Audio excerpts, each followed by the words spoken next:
gentlemen, this is Truman Bradley. Due to illness, Mr. Orson Welles, usually heard at this time in the CBS series Hello, Americans, is unable to appear. For tonight, the Columbia Broadcasting System presents...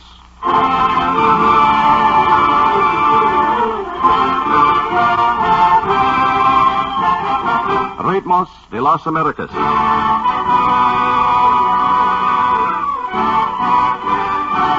The Argentine. Brazil. Martinique.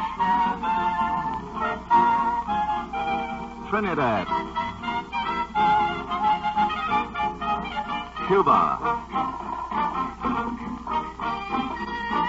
Mexico. Ritmos de las Americas. These are the stirring, the romantic rhythms of the Americas, which you will hear tonight. Played for you by Lud Gluskin and his orchestra. Sung for you by Diana Gale, Cuba's popular singing star, Miguelito Valdez, and featuring the internationally known South American singing star, Carlos Ramirez.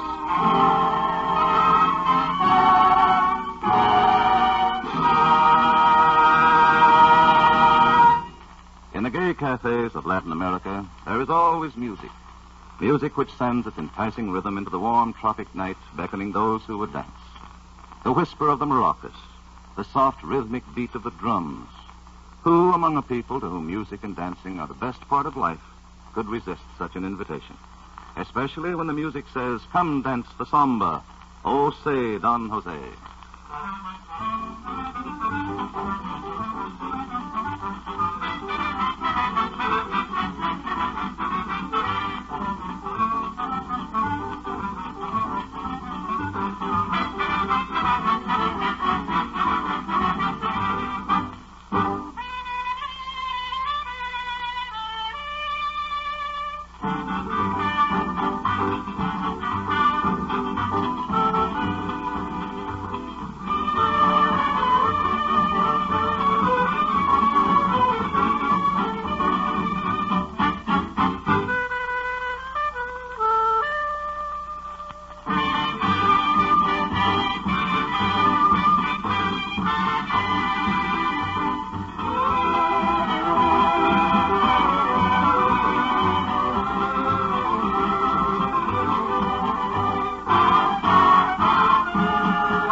Often in the songs of Latin America, there is the haunting melody of a native chant, blended with a rhythm born in the heart of a jungle drum.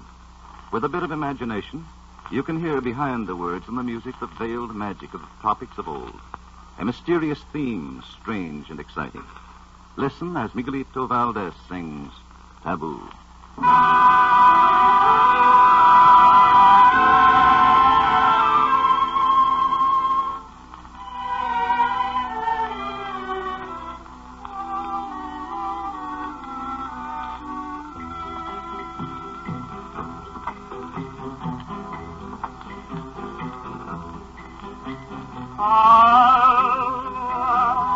De la África lejana, lleva mi pecho de candela. Alma de la África añorada, el río caudaloso, el cielo azul. Allí, si negro mira la hembra blanca, de Chango quita toda la confianza.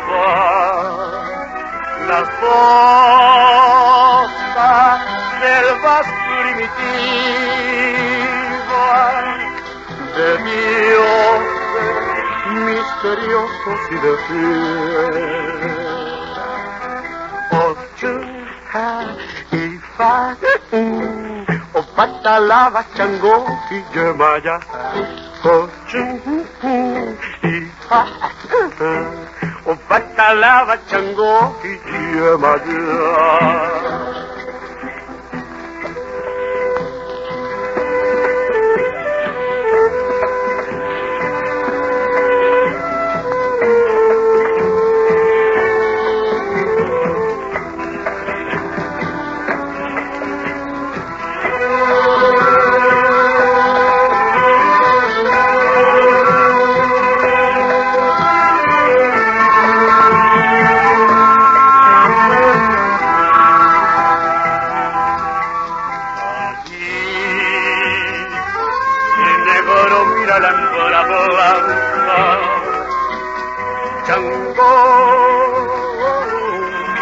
Toda la confianza, las cosas selvas primitivas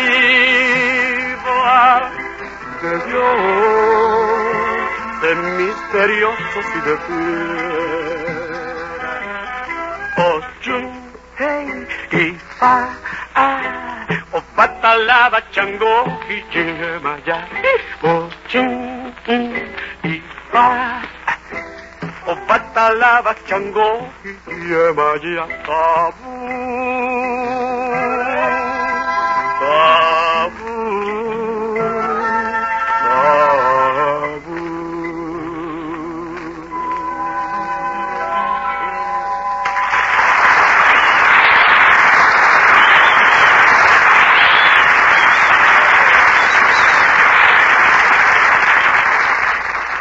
Of all the composers of Latin American music, undoubtedly the greatest is Lacuna. More than any other interpreter of the spirit of the southern countries, he has captured the depth of feeling and the warmth of emotion which characterizes the people. Here is one of the loveliest of the Lacuna compositions, Andalusia.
Cavalcade of the Rhythms of the Americas brings to the microphone the favorite South American ambassador of songs, Carlos Ramirez.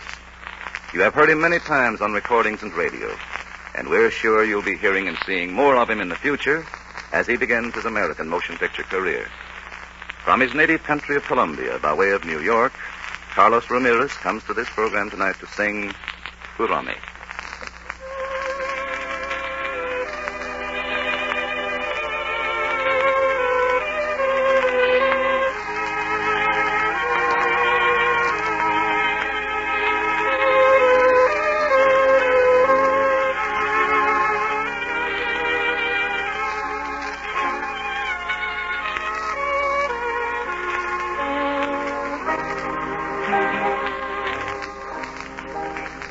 Todos dicen que es mentira que te quiero, porque nunca me habían visto enamorado. Yo te juro que yo mismo no comprendo el por qué tu mirar me ha fascinado. Cuando estoy cerca de ti yo estoy contento. No quisiera que de nadie te acordaras. Tengo celos hasta de mi pensamiento que puedan recordarte otra ilusión amada. Júrame que aunque pase mucho tiempo no olvidarás el momento en que yo te conocí.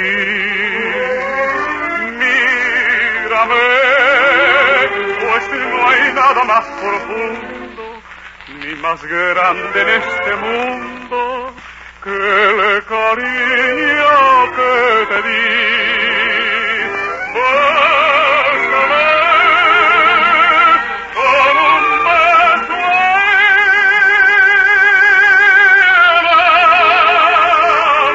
enamorado, como nadie me ha besado desde el día en que nací. Quiéreme hasta la locura.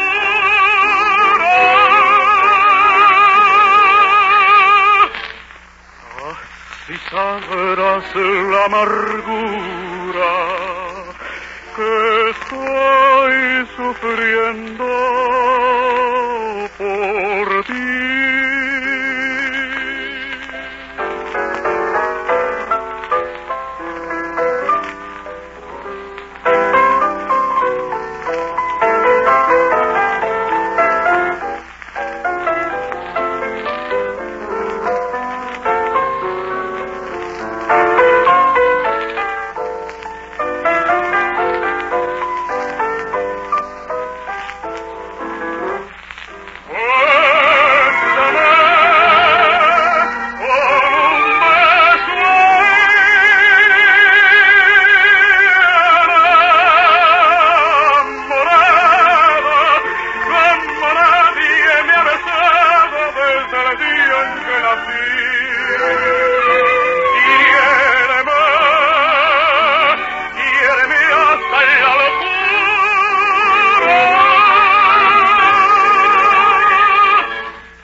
Fiesta time in Mexico. Time for music and dancing invariably brings out the enchanting rhythm of the bolero, and among these, the lovely incertidumbre, uncertainty.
people gathered in the green, palm-lined parks of Rio de Janeiro, in the white squares of Buenos Aires, in the colorful streets of Panama or Havana, you may hear the song that is close to the hearts of all Latin Americans.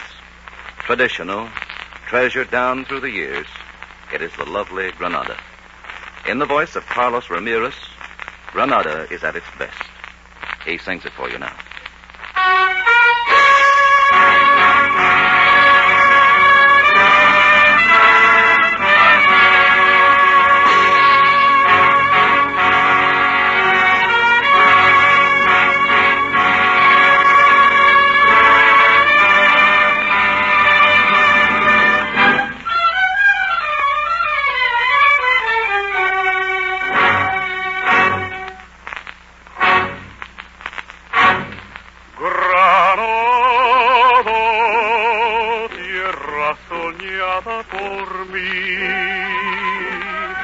Cantar se vuelve gitano cuando es para ti.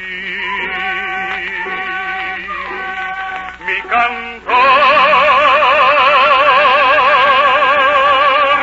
hecho de fantasía.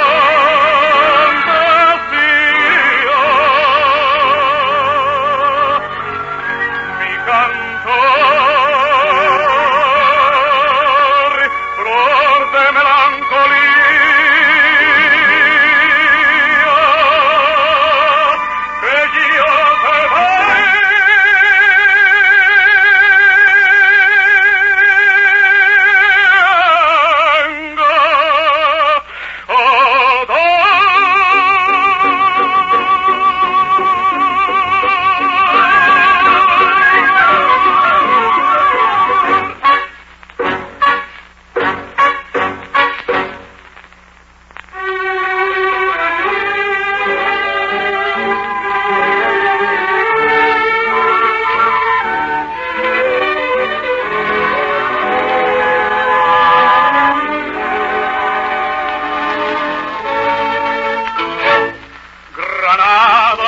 Tierra ensangrentada en tardes de toro, mujer que conserva el embrujo de los ojos moros, de sueño rebelde gitana cubierta de flores, y beso tu boca de grana, jugosa manzana que me habla de amor.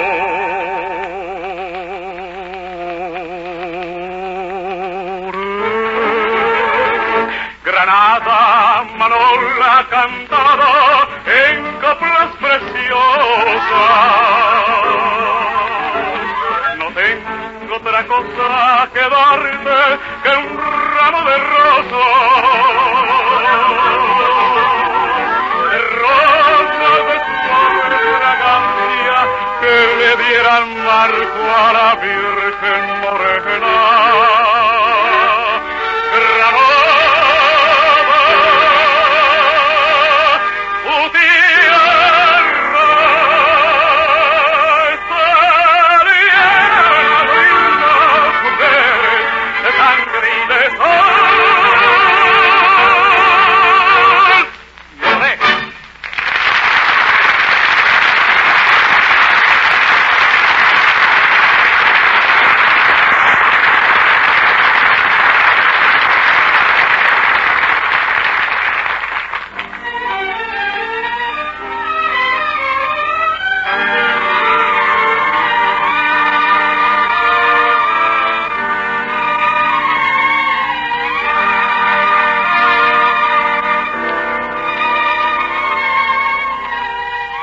Naturally, in those Americas where the art of romance is regarded so highly, there are many love songs.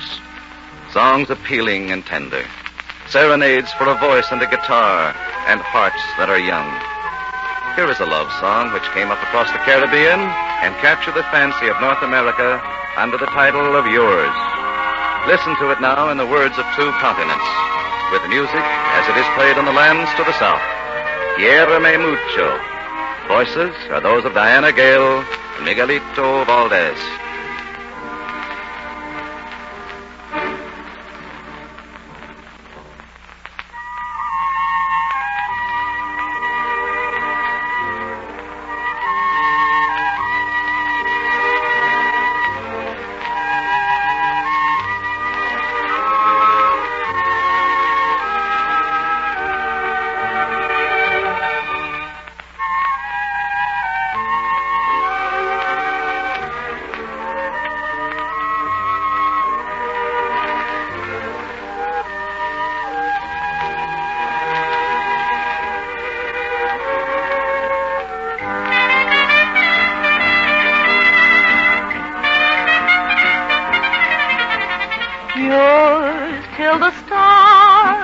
have no glory. Yours till the birds fail to sing. Yours to the end of life's story. This pledge to you, dear, I bring. Yours in the gray of December. Here or on far distant shore. I've never loved anyone the way I love you. How could I, when I was born to be just yours? Cuando se quiere de veras, como te quiero yo a ti, es imposible mi cielo tan separado.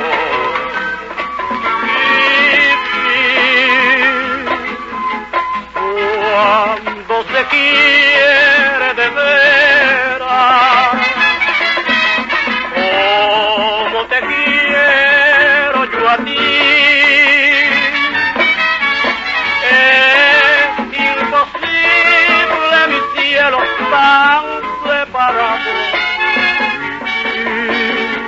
tan separado.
Ladies and gentlemen, these have been the rhythms of the Americas, played for you by Lud Gluskin and his orchestra, with songs by the popular Cuban personality of song, Miguelito Valdez, and featuring the voice of Carlos Ramirez, who appeared this evening through the courtesy of Metro-Goldwyn-Mayer Studios. Orson Welles will return in the CBS series, Hello, Americans, next week at this same time. This is Truman Bradley. Thank you. Good night.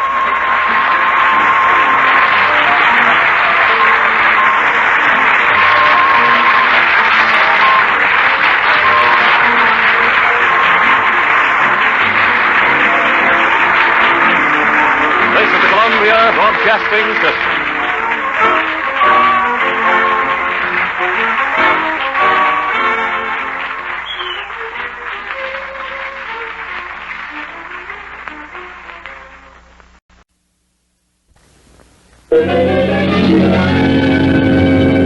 Sunday night, and CBS presents The Whistler.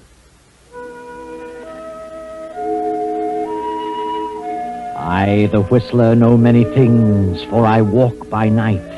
I know many strange tales, many secrets hidden in the hearts of men and women who have stepped into the shadows.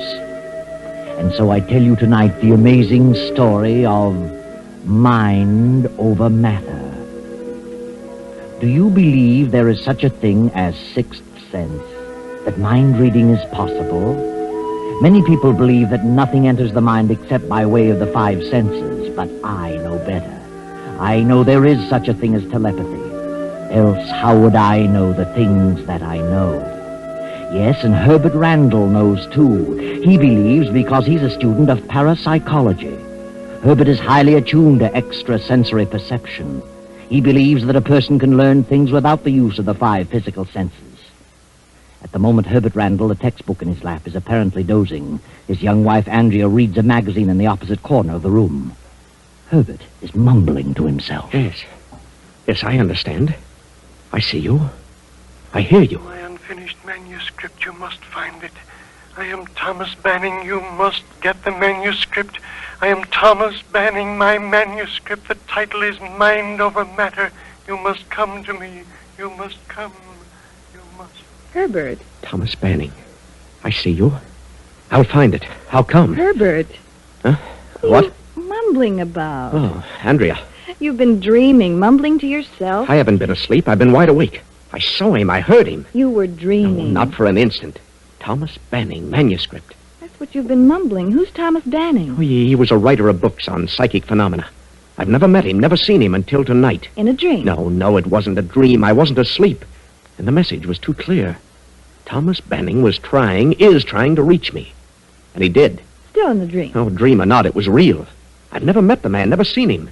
How could I dream about someone I'd never seen? I've got to locate Thomas Banning.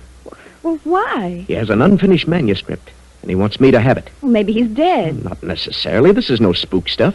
This is a case of a living mind trying to contact me. Oh, but why you, Herbert? You said you don't even know him. That doesn't matter. He must know of me. Thomas Banning. Unfinished manuscript entitled Mind Over Matter. Well, how can you find him, especially if you don't know what he looks like? I saw him. I heard him. And I'll find him. How? Through his publisher. He's written several books. I'll find him tomorrow.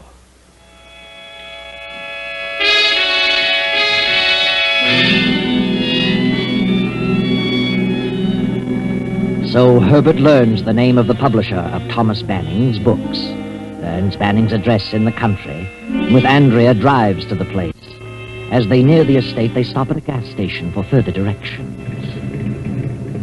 Howdy, folks. What can I do for you? We're looking for the Thomas Banning home. Know where it is? Yep, I sure do. Why? We're going there. Well, it's a quarter of a mile ahead. First gate on the left-hand side. But not many people go there anymore. Why not? Well, miss, since the day Thomas Manning's brother disappeared, there's been strange things going on there. Oh, what strange things? Noises, weird howls and screams. People kind of think the place is haunted with William Banning's ghost. William was Thomas's brother. Oh, is William dead?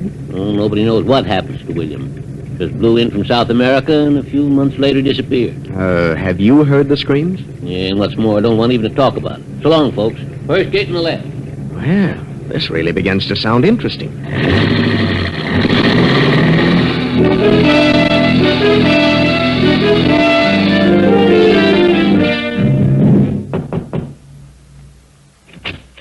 Yes? What is it? Is Thomas Banning in?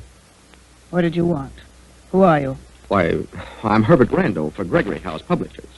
Well, We publish Mr. Banning's works. Oh, this is my assistant, Miss Adams.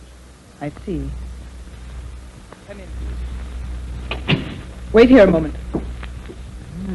Bit of an icicle, isn't she? I don't like it, Herbert. Let's go. No. Thomas Banning is trying to direct me to do something, and I'm going to follow through. My uncle will see you in the library. This way. This is Mr. Randall, Uncle. And this is Miss Adams. They're from your publisher, Gregory. Oh, well, come in. Sit down.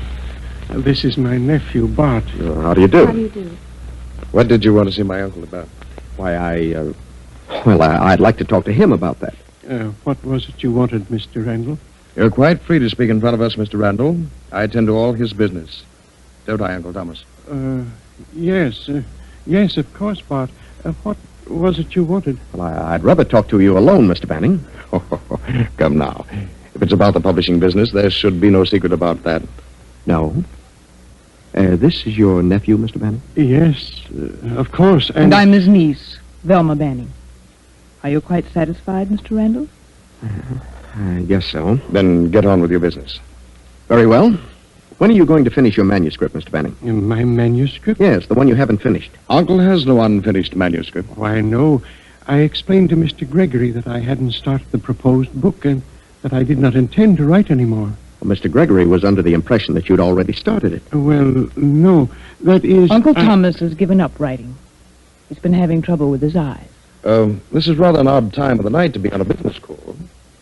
Well, I'm sorry if I've inconvenienced you. Please accept our apologies, Mr. Banning. Quite all right, young man. I'm sorry I can't help you further. Help me? I'm sorry I can't write anymore. But if my eyes improve, I may be able to do something again. You understand? Yes. Yes, I think I do. Well, thanks for the interview, Mr. Banning. Good night. Good night, Mr. Randall. Come again later on. Good night. Good night. I'll show you to the door.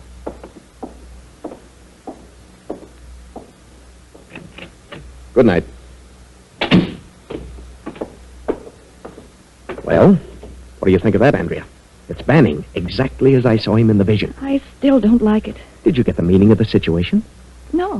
What do you mean, Herbert? Oh, I sensed it the second I walked into the room. You would. What was it? Thomas Banning was lying about that manuscript. Did you notice the way those two butted in and led the conversation? He's afraid of them. They've got him cornered for some reason. He was afraid to speak the truth. Say, look. Yes. What is that, a grave? It certainly looks like a grave. Herbert, it is a grave. And freshly dug. A small one, but just about right for Thomas Banning. Oh, Herbert, what do you mean? And look over there. Another one, but filled in. You can tell by the way the grass is sunken. Come on, let's get out of here. There's certainly something strange going on here. Herbert! Now, take it easy. They're killing him. We've got to stop them. No, wait. There's nothing we can do at the moment. We wouldn't have a chance. Come on, let's get back. Herbert, what is it? What's wrong? There it is again. And I'm wide awake. I heard it again. Oh, I didn't hear a thing. The manuscript. You've got to get the manuscript. He reached me again. Oh, please, Herbert, please, let's go. Yes, Andrea. We'll go now.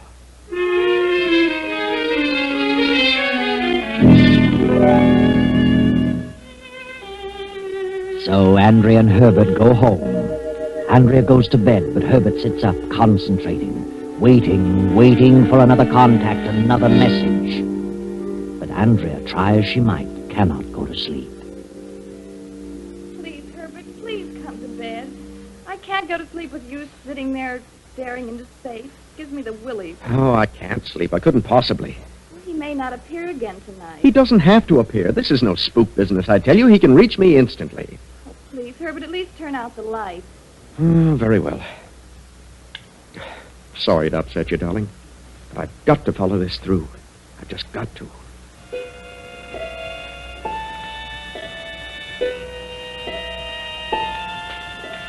Thomas Banning.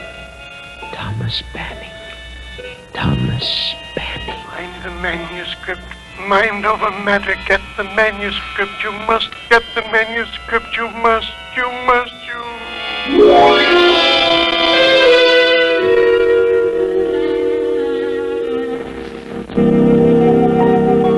The next morning, Herbert is up early after a sleepless night and pays another visit to Mr. Gregory of Gregory House, Thomas Banning's publisher. I'm Herbert Randall, Mr. Gregory. I was here yesterday to get the address of Thomas Banning. Yes, I remember. Well, I'm with the Parapsychology Laboratory of State University. We were interested in knowing if Thomas Banning is planning another book. Well, we've published all of his works and expected him to do another. About 6 months ago, he wrote us that he had one half completed and hoped to finish it shortly. And you've heard nothing further about it? Yes. I talked to him a few weeks ago and asked him what he intended to do about the new book. He said he'd abandoned the idea of any further writing because of his eyes. Said he hadn't even started on the book. Hadn't started it? But he told you previously that he had it half finished. Yes. He seemed reluctant to talk about it, so I dropped the subject. Don't like to say this, but it occurred to me that Banning was, well, slipping a little. Mentally, I mean. Losing his mind? Is that what you mean? Yes, Randall, so I thought it better to say no more about it. He seemed to be terribly depressed. Have you any idea what might have caused such a condition? No. It may have been brought on by the disappearance of his brother. I'd never met the brother, but he had come up from South America. Been living there for many years. few months after his arrival, he'd vanished. That's all I know about it. I see. Well, thank you very much, Mr. Gregory. I guess we'll just have to forget about any further works by Thomas Banning. Good morning.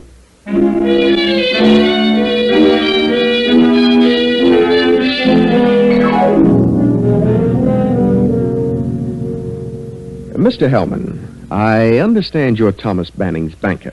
I am. What about it? Well, Randall's my name. I'm a psychologist. I am working on the case of Thomas Banning. Then he is crazy. Crazy? No, but he is ill, suffering from a severe emotional disturbance. Oh, I see.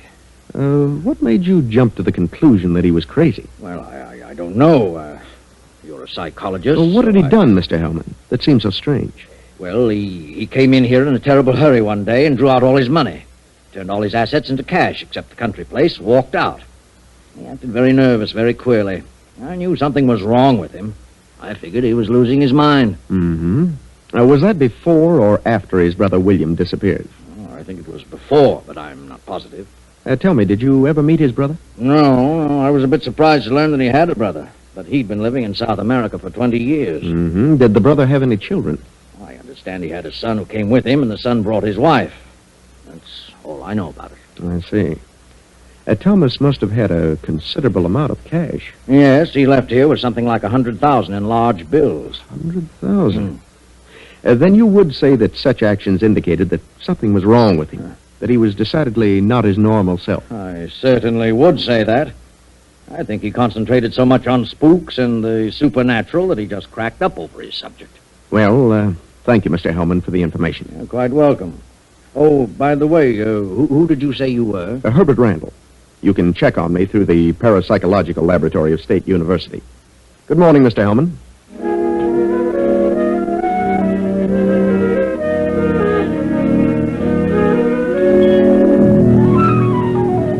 That evening, Herbert and Andrea drive once more to the Banning estate. They arrive, turn in at the gate, and as they drive up the lane...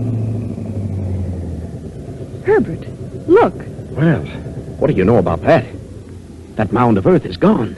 The hole's been filled in. Good heavens, then they've already killed him. Oh, you're probably right. Oh, they're desperate, Herbert. They'll do anything. Don't go in there. No telling what they'll do. Please, Herbert, let's go back. Well, here we are, Andrea. Come on.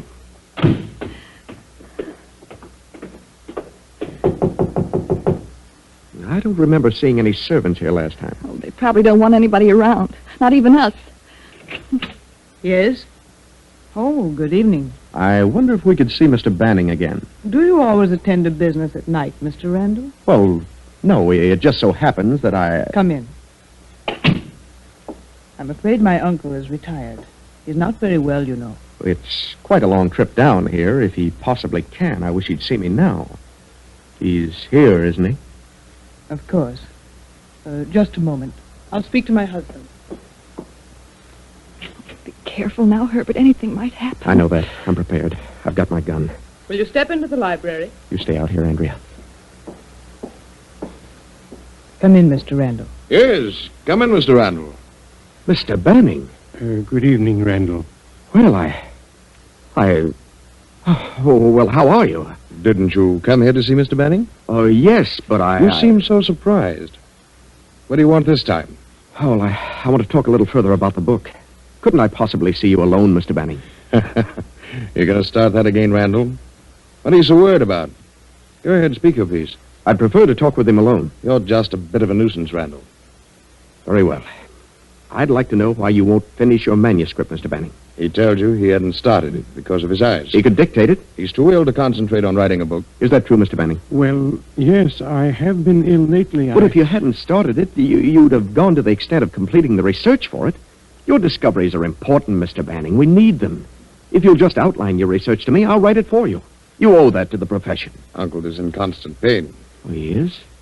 I'm terribly sorry about that, Mr. Banning. And he doesn't feel in the mood to have someone around prodding him all the time for information in order to publish a book. But he does want the book published, and he wants me to help him, I know. You're a conceited sort of individual, Randall. I know what I'm talking about. He wants me to help him with that book. Do you, Uncle? Well, I would like to write the book, but... What? I really don't see how I can under the circumstances. What circumstances? His physical condition, of course. Look, Mr. Banning, maybe I can help you about this so-called physical condition. I don't think it's really a physical condition. I think it's a mental condition. Mental? Yes. I think you're really mentally ill. What do you mean? I think he's emotionally upset over the death of his brother. Who said he was dead? Well, he disappeared. It's presumed that he's dead. Shortly after his brother disappeared, Mr. Banning gave up his work. He wanted to give the benefit of his research to science, but he just couldn't collect his thoughts. Go on, son. You loved your brother, and I'm sure that I can help you get at the root of your seeming trouble and enable you to finish your book. But he hasn't started it. Then I can help him start it and finish it. Oh, believe me, we need that research. We need the book. Who is we? The field of psychology needs it. So you're a psychologist, Mr. Randall. Yes. Then you'd better analyze yourself. Uncle hasn't said a word about wanting you to help him write anything. But he does, I know. He tried to contact me, didn't you? Ridiculous. He hasn't phoned or been out of the house in weeks and weeks. He knows what I'm talking about. Now I ask you, Uncle, have you tried to get in touch with this man? Have you? No. There you are. I understand, Mr. Banning. Don't worry. However, if Uncle wants you to stay and see what can be done, why, that's entirely up to him. Do you, Mr. Banning? Yes, I'd like you to stay. Very well. Whatever you say, Uncle. Velma, put them up in the east wing. Where's your room, Mr. Banning? Why, In the west wing, Mr. Randall.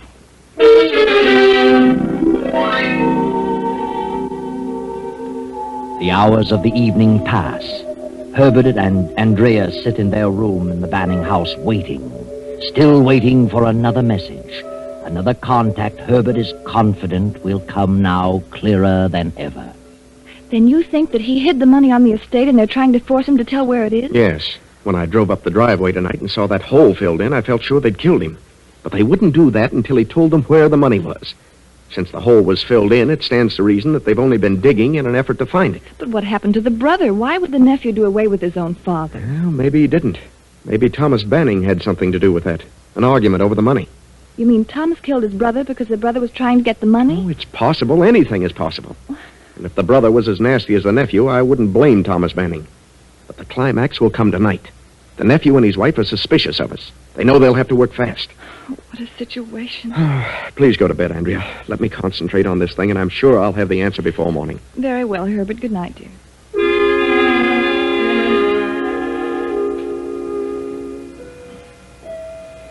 Now, long past midnight, Herbert, half asleep, sits in a big armchair in the bedroom in the east wing of the huge house. Then Herbert begins to stir. Herbert Randall, the manuscript, mind over matter in the library, law's shelf on the right, mind over matter, law's shelf on the right, get it now, get it now, get it now. Library. Lower shelf on the right. Andrea! Andrea! What is it, Herbert? I got it. I got the message. The manuscript is in the library. Lower shelf on the right. Come on, quiet now.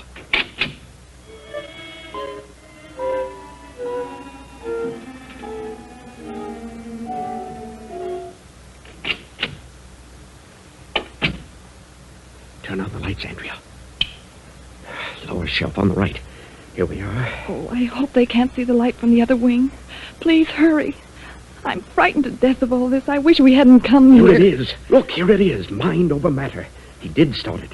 And it's unfinished. Stopped at page 313. Then come on, let's get out of here before they catch us. Andrea. What is it? Look. Look, Andrea. Here in the middle of the script. 2 $50,000 negotiable bonds. Good heavens. Negotiable bonds? Why, it's the same as money. Anybody can cash them. So that's what he did with his money. This is what those two were after. This is why he's been kept a prisoner. This is why they've been torturing him. Poor man. Come on. I'm going to the west wing. Maybe we can slip into Banning's room without them knowing it.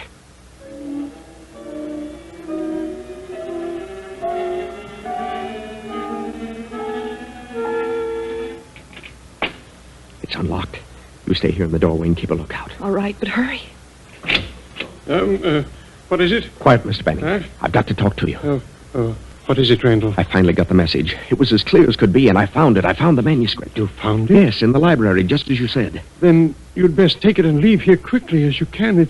isn't safe for you here. But I can't leave, not just yet. You must leave. Take the manuscript and go. But it isn't finished. You can finish it. You must. Please go before it's too late. But I can't finish it without the research material for the rest of the book. There isn't time for that. You have the manuscript. Please go at once. No. I know what's going on here, Mr. Banning, and I refuse to leave.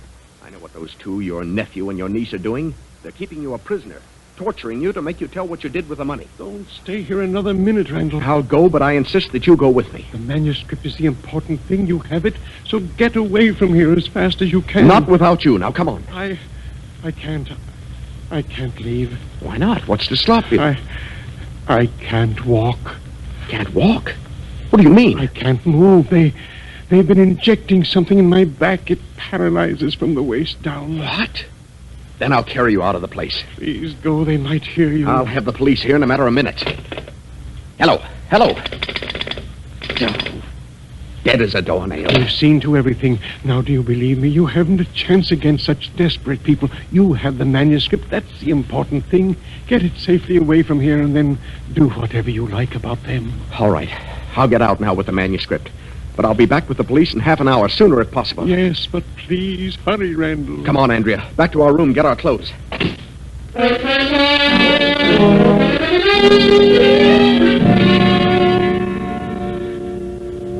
Hurry, Andrea. Step on it. I am.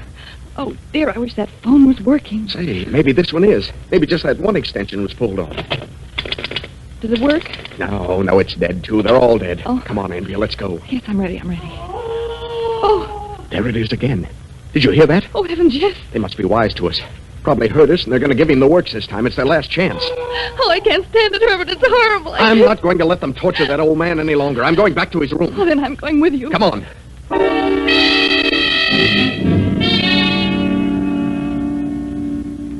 Careful now, Andrea. Stand back when I open the door. All right. Mr. Banning. Randall, why haven't you gone?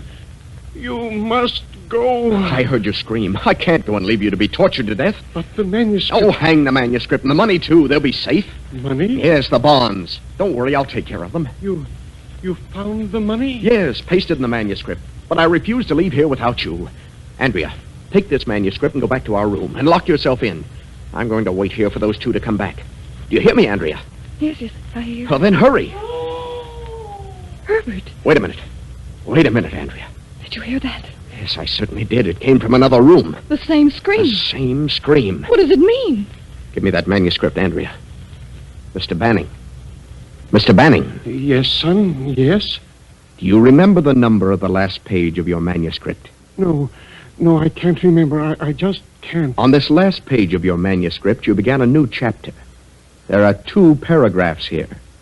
The last paragraph says, in other words, there are certain positive relations and certain negative ones between extrasensory perception and other processes of the mind. Is that your last paragraph? Yes, that was the last paragraph. You must carry on from there. Get up out of that bed, Mr. Banning. You're lying. No, please believe me. You're lying. There are not 2 paragraphs here, only one, and the words I quoted are not here. They're from a textbook by Professor Rhine. Get out of that bed and start walking through that door. Herbert, do you know what you're doing? You see? He can walk. And don't make a false move, Banning, or I'll shoot. Now through that door and down the hall. Oh. All right, Banning. Open that door. Randall. Put up your hands, both of you. Now get away from that bed. Who is this man? Herbert, look. His hands and feet are tied to the bed. Yes. But take a look at his face. Why, Mr. Banning. Exactly. A little thin, but it is Mr. Banning. Untie him and be quick about it. Mr. Banning, can you hear me? Yes. You're Herbert Randall. Thank God you got my message. I knew I could get through to you. I knew, and you got the manuscript. Yes, I have it here. I only got to page 313, one paragraph ending. Therefore, I am positive that thoughts can be transferred from one mind to another, regardless of distance. Right, word for word. You have the manuscript and the money, the 2 bonds? Yes. What do you want me to do with the bonds? As you see fit, my boy. Then this man is your brother William? Yes. Don't talk anymore. I'll add the rest.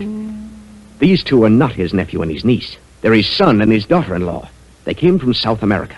They knew you had money and decided to get it. You suspected it, withdrew your money, turned it into bonds, and hid it. knowing that even if they did go to the extent of killing you, they'd have nothing but this house. When they learned that you'd withdrawn your money, they held you prisoner to force you to tell what you did with it, where you hid it. That's why they dug holes all over the estate. You're absolutely crazy, Randall. You had me all fooled for a while. I thought your father, William, was dead. I figured you two were holding Thomas a prisoner, and you were. But all the while, William was posing as Thomas. And he got away with it because Thomas and William were twins. Twin brothers. What of it? We're still his heirs. The money still goes to us. We'll let the state decide that. Don't worry, Mr. Banning. Everything will be... Mr. Banning. Mr. Banning. He's dead. Dead?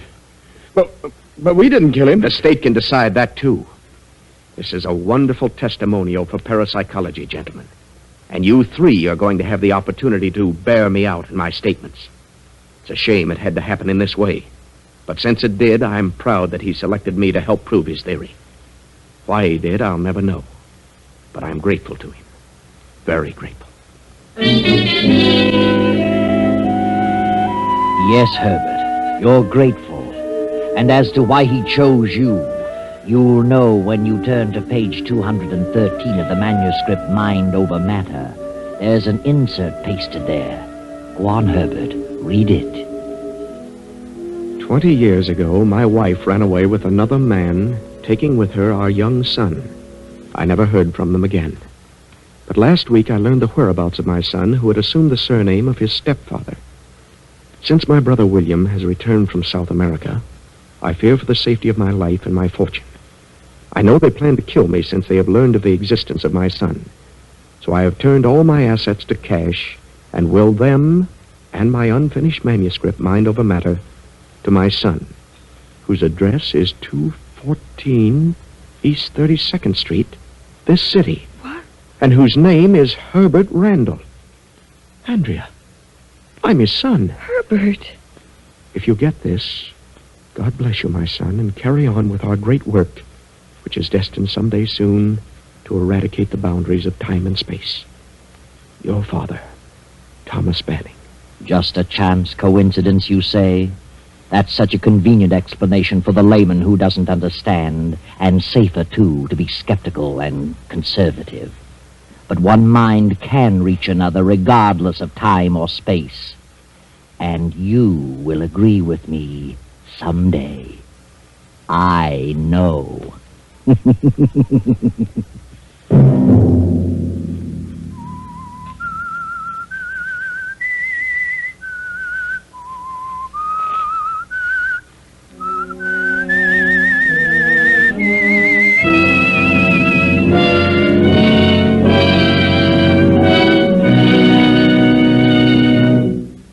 CBS has presented The Whistler.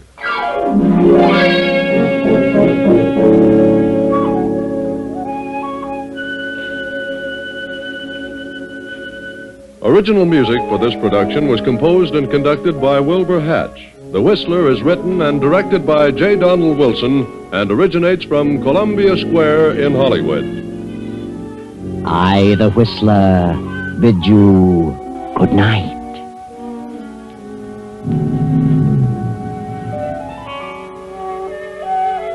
This is the Columbia Broadcasting System.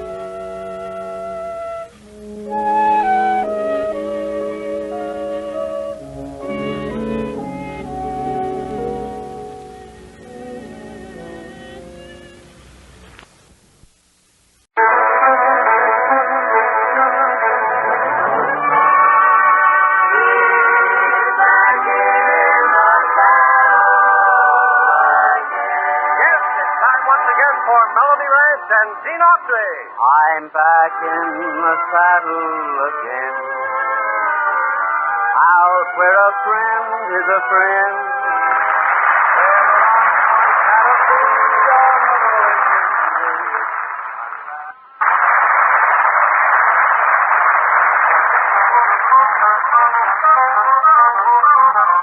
Every time it rains, I think of you, and that's the time I feel so blue. When the raindrops start to falling, my love comes tumbling down, and it's raining teardrops from my eyes. Well, if you see clouds here in my eyes, it's just because you said goodbye. Although the sun is shining, there's no more summer sky, and it's raining teardrops from my eyes. Remember the night you told me our love would always be. I wouldn't be blue and lonely if you'd come back to me. Every single cloud would disappear. I'd wear a smile if you were here. So baby, won't you hurry, 'cause I miss you so, and it's raining teardrops from my eyes. Remember the night you told me our love would always be. I wouldn't be blue and lonely if you'd come back to me. Every single cloud would disappear. I'd wear a smile if you were here. So baby, won't you hurry, 'cause I miss you so, and it's raining teardrops from my eyes.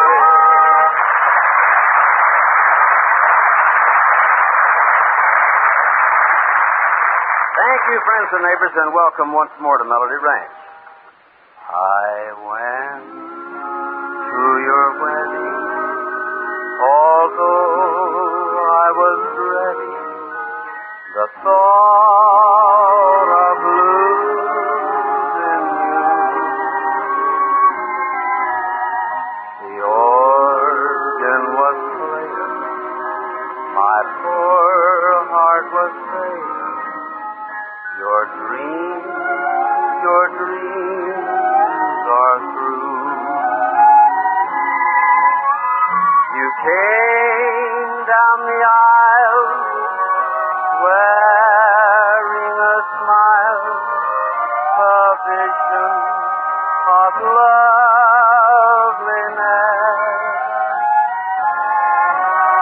I uttered a sigh, then whispered goodbye, goodbye to my happiness.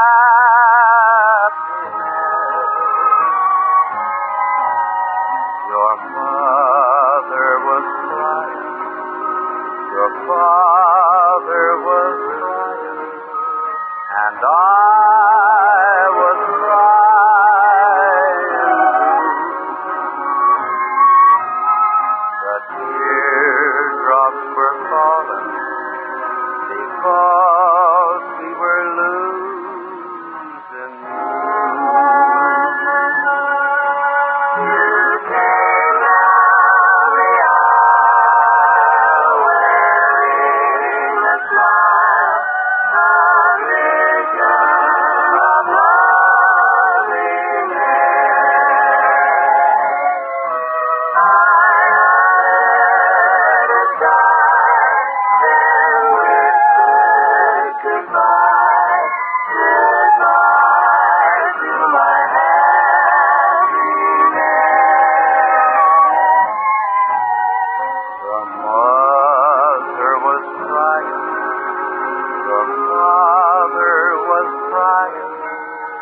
and I was crying too. The teardrops were falling because we were losing you.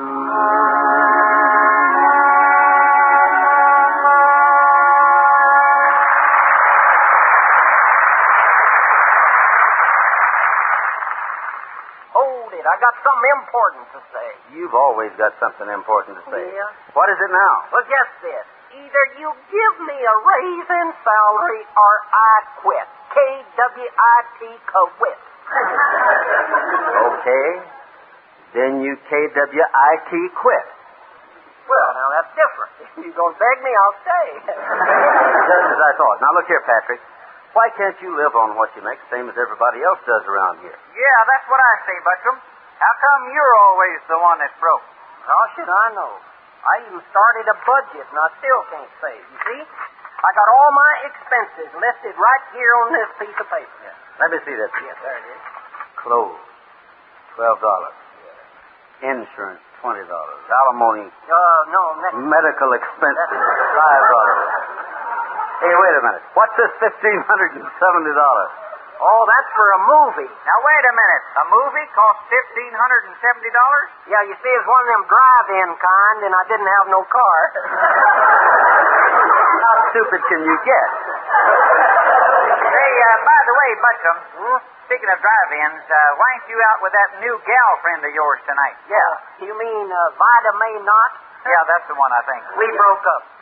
No kidding. Yeah. What happened? Well, Thursday night I went over to her house, sat down on the sofa, turned the lights down real low, put some soft music on the gramophone, and then spent 5 of the most miserable hours I ever spent in my life. How come? While I was on the sofa, Vida May was in the kitchen with Buster Bentendorf. Tell me something, Buttram. How did you ever get to be such a halfwit? It is easy. I come from a very poor family and had to split with my brother. Well, that makes sense. Howsoever, nevertheless, consequently and in conclusion, it all boils down to one thing an old girlfriend of mine used to tell me. What's that? She'd say, Patrick, honey, as they say in French, you're très cheap charmant. In fact, you're just loaded with je ne sais quoi. Well, what does all that mean? It means what I got in French, nobody wants in English.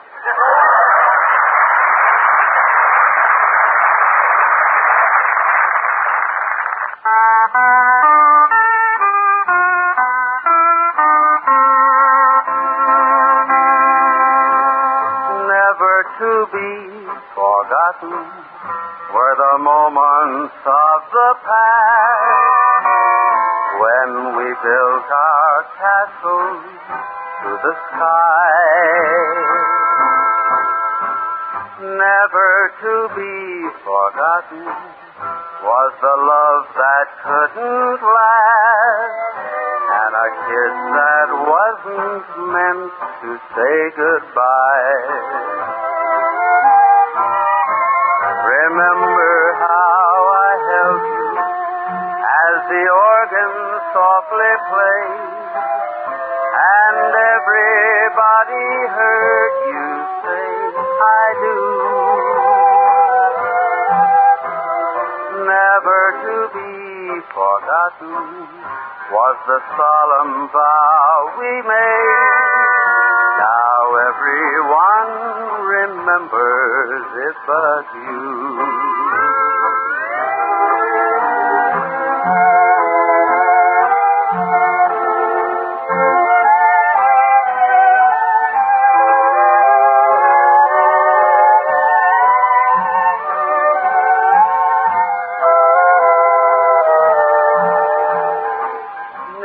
To be forgotten was the solemn vow we made.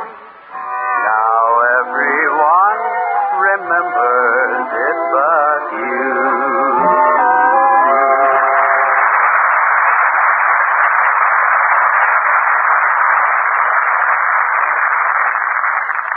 Well, thank you, neighbors. Many, many thanks. And now, may I suggest that you all sit down and take a firm grip on yourself.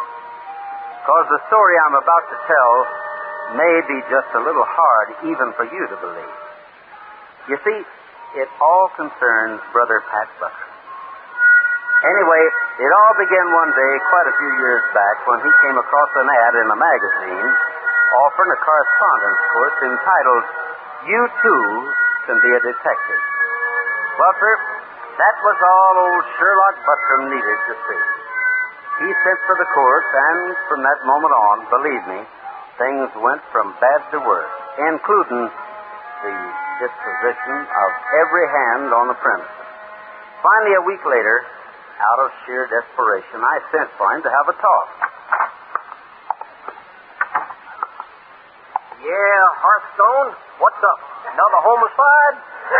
Now cut that out and sit down over there. What's wrong with you? You know darn well what's wrong with me. You're driving me and everyone else here nuts. Now, what's the big idea, anyway? I'm hunting clues. I don't care what you're hunting. You're getting paid to work around here. Now, if you're going to do any detecting, do it on your own time. Now, is that clear? Okay, if that's the way you feel. Well, that's the way I feel about it. Right. Had 3 scrambled eggs, rye toast, crisp bacon, and coffee for breakfast this morning, didn't you? So what? Oh, nothing. I can just tell by a clue. What do you mean a clue? You know what I had for breakfast. You ate with me and I paid for it. So that's the clue. That does it. Now, come on, get out of here and stay out.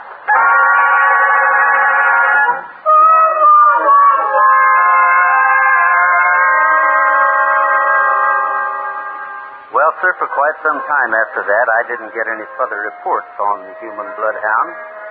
But then it wasn't more than a week later, something began happening that brought him back full speed. Seems a gang of cattle rustlers had started operating in the immediate vicinity. A smooth bunch they were, too. In fact, what they did was to sneak into a ranch sometime in the middle of the night, set fire to the barn. Then, while all the hands, including the night watchers, were fighting a blaze, they'd beat it, taking with them all the unguarded cattle they could. Naturally, it was causing a lot of concern among the ranchers.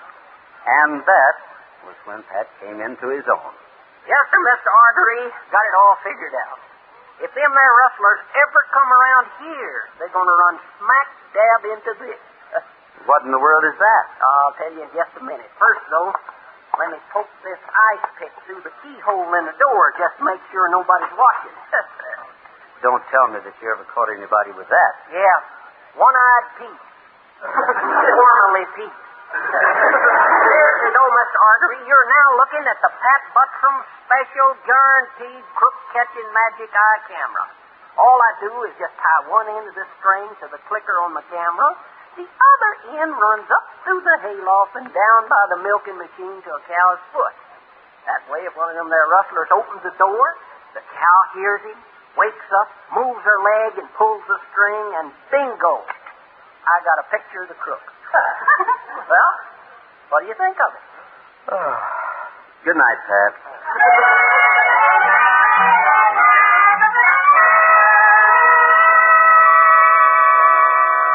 Well, folks, what happened next was something I still don't believe. You probably won't either. But nevertheless, this, as I got it later, was what took place. It seems one morning, just 2 days later, Pat went down to inspect his invention. And, sure enough, the camera then set off.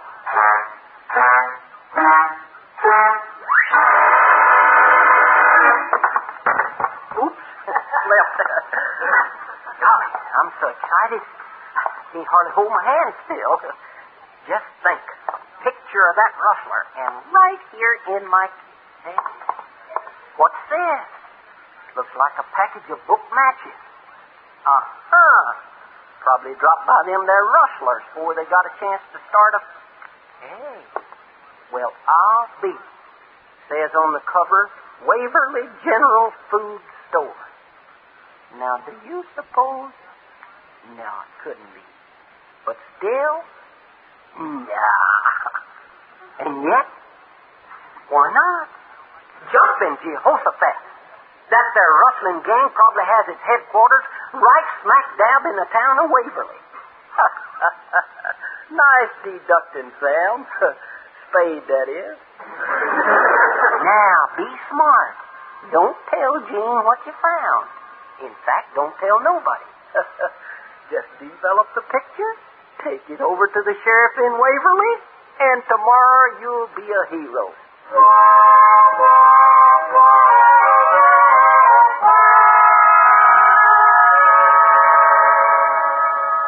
And so Pat did just exactly that.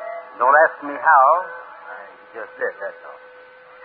Anyway, the next morning, bright and early, he quietly snuck out of the house, got on his horse, and an hour later was knocking on the door of the Waverly Sheriff's Station. Come in. Yeah, cowboy. What can I do for you? Are you the sheriff? That's right. Good. I'm Dick Tracy. I'm Pat Buttram. I got some evidence right here in my pocket that'll knock your eyes out. So? Yeah. What is it? Well, you know them rustlers that's been operating in these parts lately? Yeah? The ones that's been burning down barns and then stealing the cattle while the ranchers is busy out fighting the fire? What about them? Just this. I got one of the gang's pictures. What did you say? I said I got a picture of one of the rustlers. Right here in this envelope, and nobody knows about it except me. You mind letting me see it? Heck, no, not at all. Here. How many copies of this picture have you got, Mr. Buttram? Just that one in your hand and the negative in this envelope. I developed it myself. And you say you haven't shown them to anyone else? Nope, not a soul. Good. You know, Sheriff, I was just thinking. Maybe you could use a smart guy like me around here, part-time. Of course, I don't know if you'd be able to pay me enough. Keep talking, cowboy. I like your style. Well, thank you. Hey, what is this? Who are you? You ought to know, chump. He's the guy whose picture you took. but I don't get it. What are you pointing that gun at me for? Shut up and turn around. Yeah, You heard what he said. Turn around. Oh, now I'm beginning to catch on. I'll bet you're both part of that gang. Smart boy. In fact, you're just a little too smart for your own good. Take him back and lock him up, Joe. We'll decide how to get rid of him later. It's a breeze. Now go study. Mr. Autry, what are you doing here? Calling you. Get their guns, Pat. What is this? You'll find out just as soon as I put a call through to the U.S. Marshal's office in King City. Now, wait a minute. Shut up. Hello, operator. This is Gene Autry. I want to make a person-to-person call to United States Marshal Jim Hatton in King City.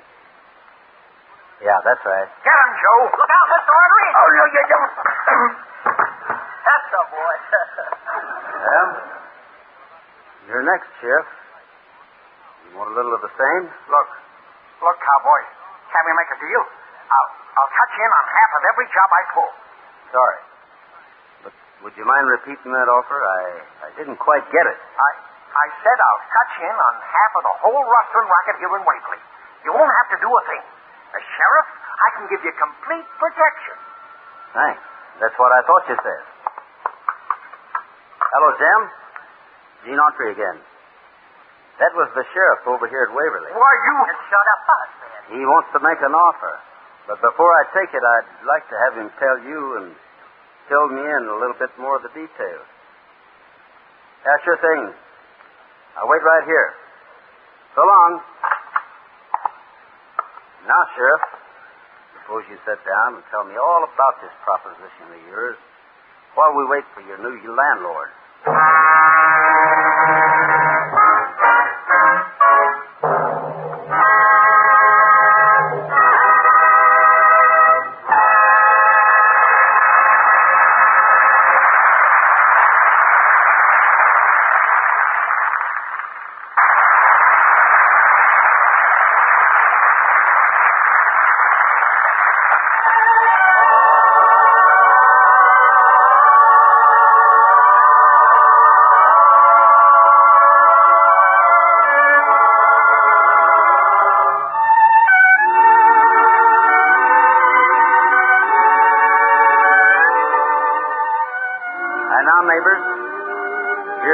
Granddaddies of all cowboy classics. In fact, if you were to conduct a poll of all-time Western favorites, I'm sure this song would finish way up in the money.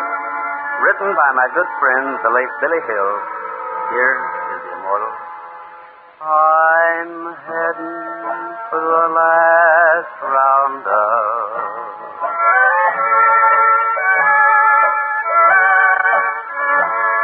Gonna saddle old Pain for the last time and ride.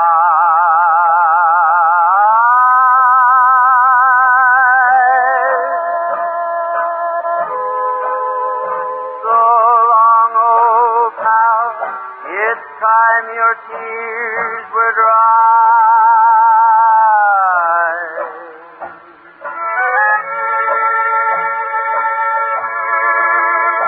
I'm heading for the last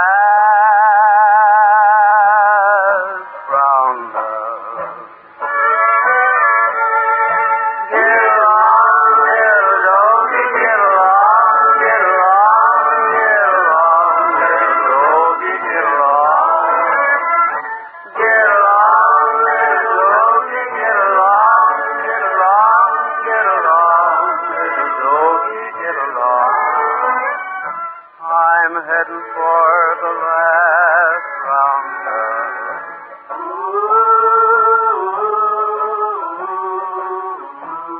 To the faraway ranch of the Boston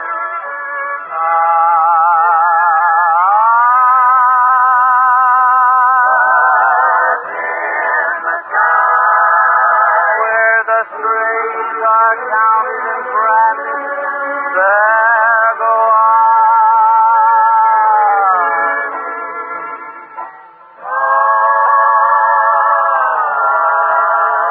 I'm heading for the last roundup. Get along, little doggy. Get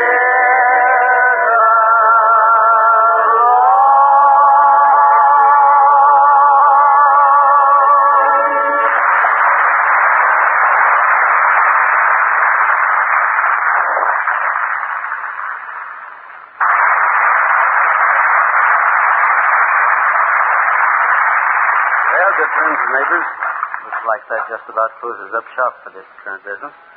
But we'll all be right back here at this very same stand, same time, same radio station. And now, this is Gene Autry asking you to keep thinking of us until we're back in the saddle again. Out where a friend is a friend, where the longhorn cattle feed on the lowly Jensen weed. I'm back in the saddle again, riding the range once more, closing my old 44, where you sleep out every night and the only law is right. Back in the saddle again.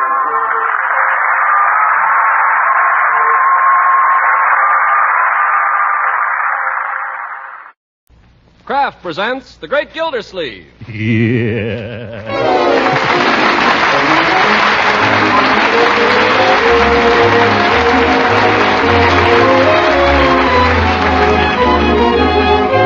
The Kraft Cheese Company will also bring you Bing Crosby every Thursday night. Present each week at this time Harold Perry as The Great Gildersleeve, written by John Wheaton and Sam Moore.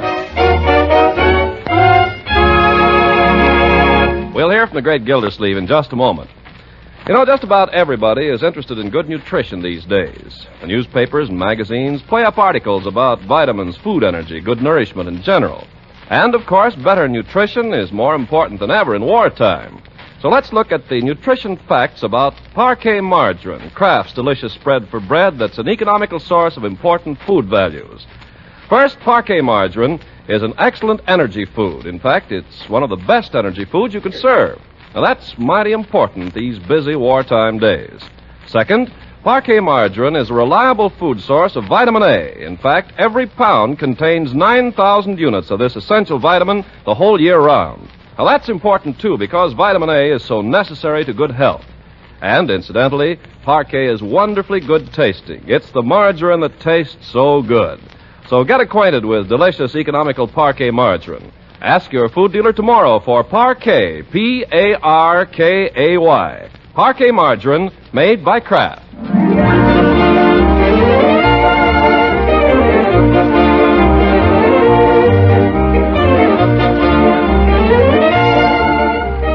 Well, now let's join our friend, the Great Gildersleeve. After a hard day at the water department, he comes trudging home, shakes the snow from his collar, stamps his feet on the doormat, opens the front door, and is greeted by a warm smell that can mean only one thing. Cabbage. Well, where there's cabbage, there may be corned beef. Leroy! Oh, you're going to break your neck one of these days. No, I won't. Well, I'm going to break mine. Is that your sled out on the sidewalk? Yeah. Yeah, that's funny. I was just going to put it away. Yeah, that's funny. I was just going to suggest that.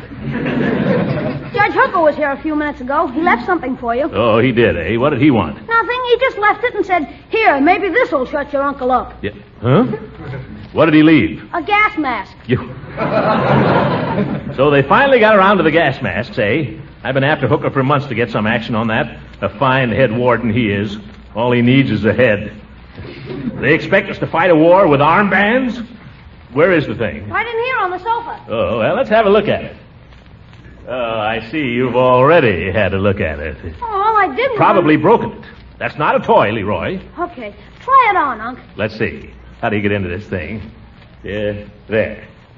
How do I look? You never looked better. Yes. Here, take a look in the mirror. Yeah. Oh, my goodness. Let's go out and show Bertie, huh? Come on out in the kitchen. Can you see? Here, I'll open the door for you. Coming for to carry me home.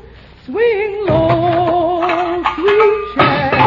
Oh, what's that? It's all right, Bertie. It's only me. Oh, man. I thought they'd come for to carry me home.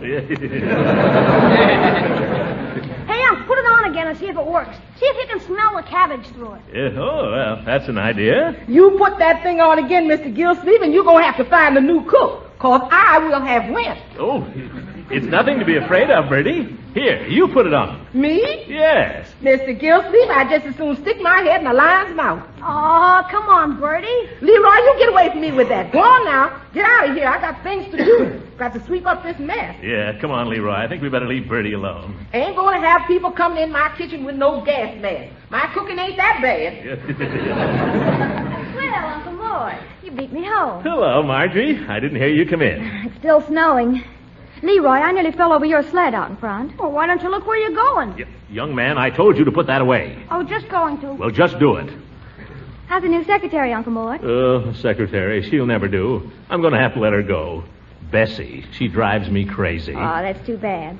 Say, we had a little excitement at the plant today. Excitement? Really? What happened? We had a fire. No kidding. Did the engines come? Yes, but it didn't amount to much. The fire was out by the time they got there. Wait a minute. Where did this fire start? In the shipping room, in a pile of crates. What time did it happen? Oh, it must have been around 12:30. The alarm rang while we were at lunch. Well, everybody was out of the way, eh? Were the police called in on this? I don't know. I didn't even see the fire. Some of the boys told me about it afterwards. So, they didn't even call the police. Hey, Unc, do you think it was a firebug? I have my own ideas of what it was. But I'll tell you one thing. By George, it's about time this town woke up. Woke up to what? To the danger. With this arms plant here, anything might happen. Oh, but Uncle Mort, it was only a very small fire. You don't think it was... I don't say it was, but it could have been. What? Sabotage. Oh, boy. I've been expecting something like this. Give me my coat. Where are you going, Uncle Mort? Now, maybe they'll listen to me. Give me my hat. Here, what are you going to do, Unc? Give me my galoshes. Uncle Mort, you be careful. Give me my mittens. Unc, wait a minute and I'll get you my secret decoder. No time. All I can say is it's lucky there's one man in this town who's got his eyes open. Unc, look out! The sled! Sabotage.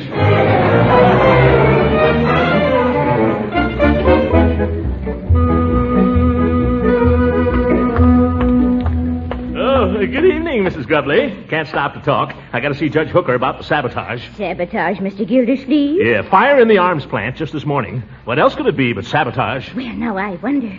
I hear a trolley jumped the track on State Street this afternoon. Sabotage, Mrs. Grubley, sabotage.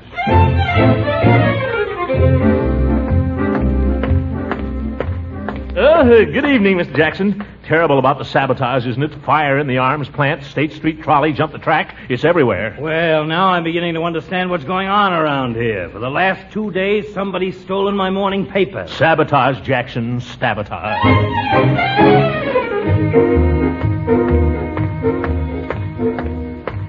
Have you heard about the sabotage, Mrs. Plotnick? Arms plant burned down, trolleys all off the track, and some fiend is stealing newspapers. That's terrible. And have you noticed what a cold winter they're having? Sabotage, Mrs. Plotnick, sabotage.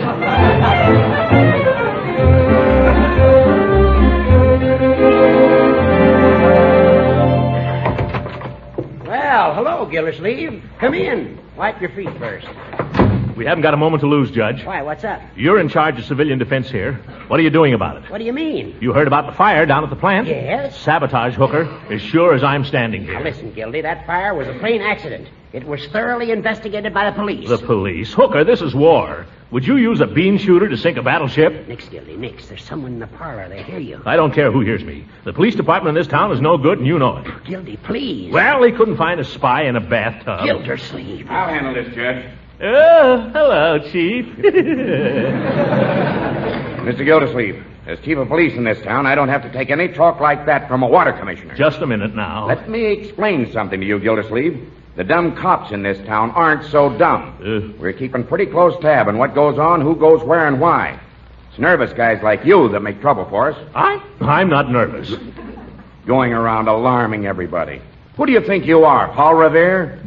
I've got my hands full now denying this thing. Denying? Well, I'm sorry, Chief. I thought that It's very important now for people to keep calm. And as an influential citizen, you should help them. You're a leader in this town, Mr. Gildersleeve. Oh, you think so, Chief? Well, I hear you're making addresses now and then. People look up to you for guidance. Well, I try to do what I can. So at a time like this, you must try to calm people, not get them excited. Calm, huh? And maybe you're right, Chief. Maybe I had it wrong. Certainly. Well, Judge, I haven't got a moment to lose. Where are you going? I'm going out and calm people. So long.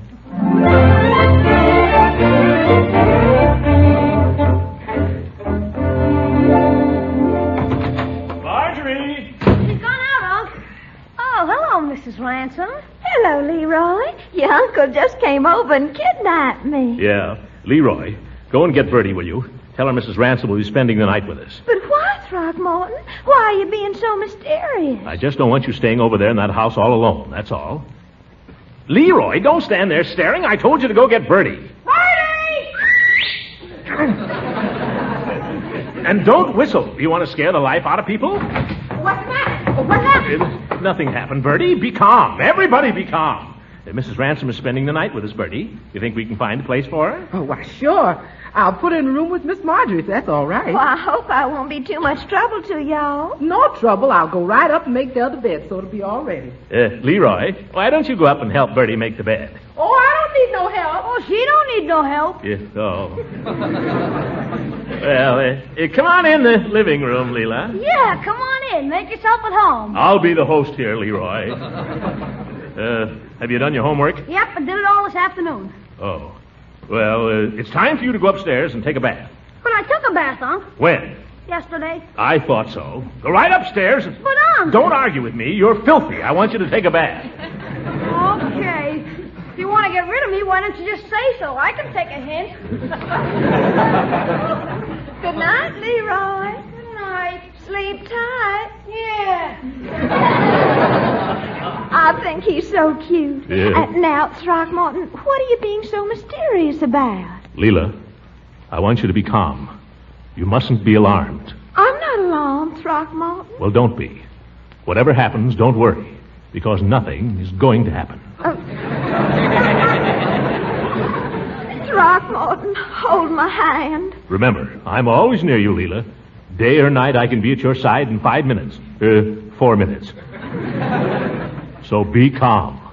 Throckmorton, you're hiding something. Now, don't get excited, honey. There was a little trouble down at the arms plant today. Nothing much, but it looked like sabotage. Oh, hold me close, Throckmorton. There now. Feel better? Oh, much. Tell me, what is sabotage?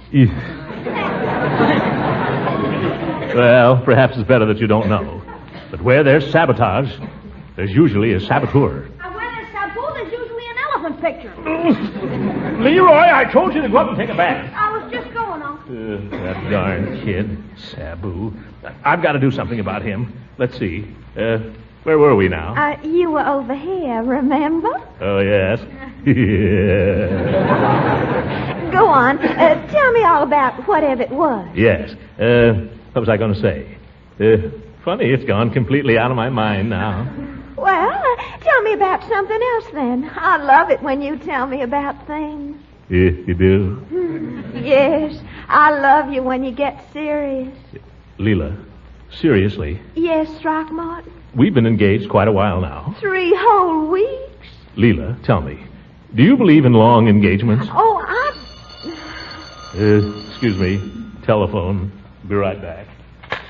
Throckmorton P. Gildersleeve. Mr. Gildersleeve, Charlie Anderson out in the waterworks. Oh, hello, Uncle Charlie. How's everything out there? Everything's peachy. The dad-blame snifter valve is jammed and the dad-blame whatchamacallit stopped the whole dad-blame pump. Won't be any water till they get it fixed. Oh, my goodness. No water, eh? Well, how long will that take? You tell me. I can't fix a pump without parts, can I? Yeah, well... All I got to say is if I'm going to be super and gall-darn tending to this gall-darn waterworks, I got to have a little cooperation, gall-darn it. All right, Charlie, keep your shirt on. What do you need? I need a snifter valve. What do you think I need? That's what's busted, ain't it? All right. What's the nearest place we can get one of those things? I'll go myself if I have to. Well, you might be able to pick one up over to Grafton. Honeywell Supply Company there, if you can get the fellow to open up. I'll run right over. What is it you want now? A snifter valve, gall darn it. Snifter valve, huh? Okay. And Charlie? Yes? Don't say a word about this to anybody till I've had a chance to investigate it. It may be sabotage. How's that? It may be sabotage. Maybe what? Dirty work. By gall darn it. Leela, something has come up. what?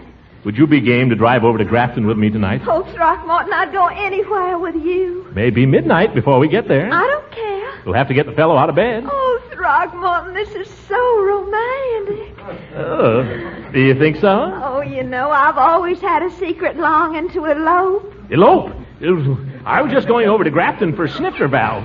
Throckmorton Gildersleeve. Now, Leela? You deliberately let me on. Leela, I did not. You did too.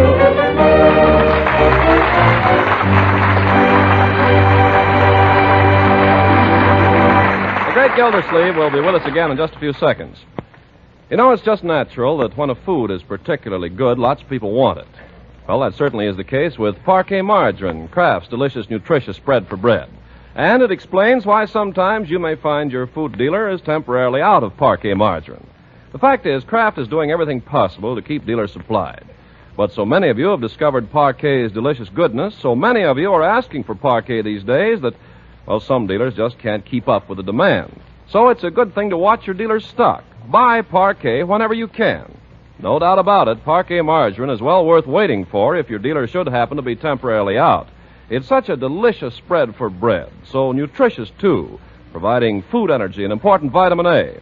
So always watch for, always ask for Parquet, P-A-R-K-A-Y. Parquet Margarine made by Kraft.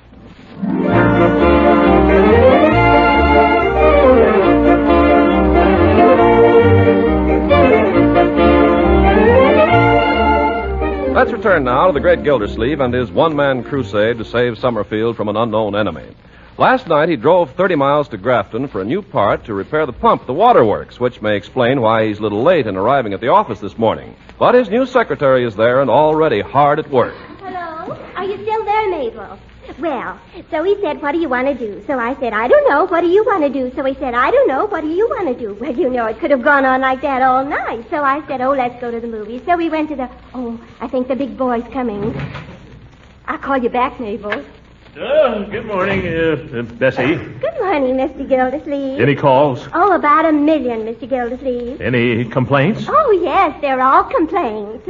Don't be so happy about it. This may be very bad for me, very bad. Oh, they all say there's no water. I know that.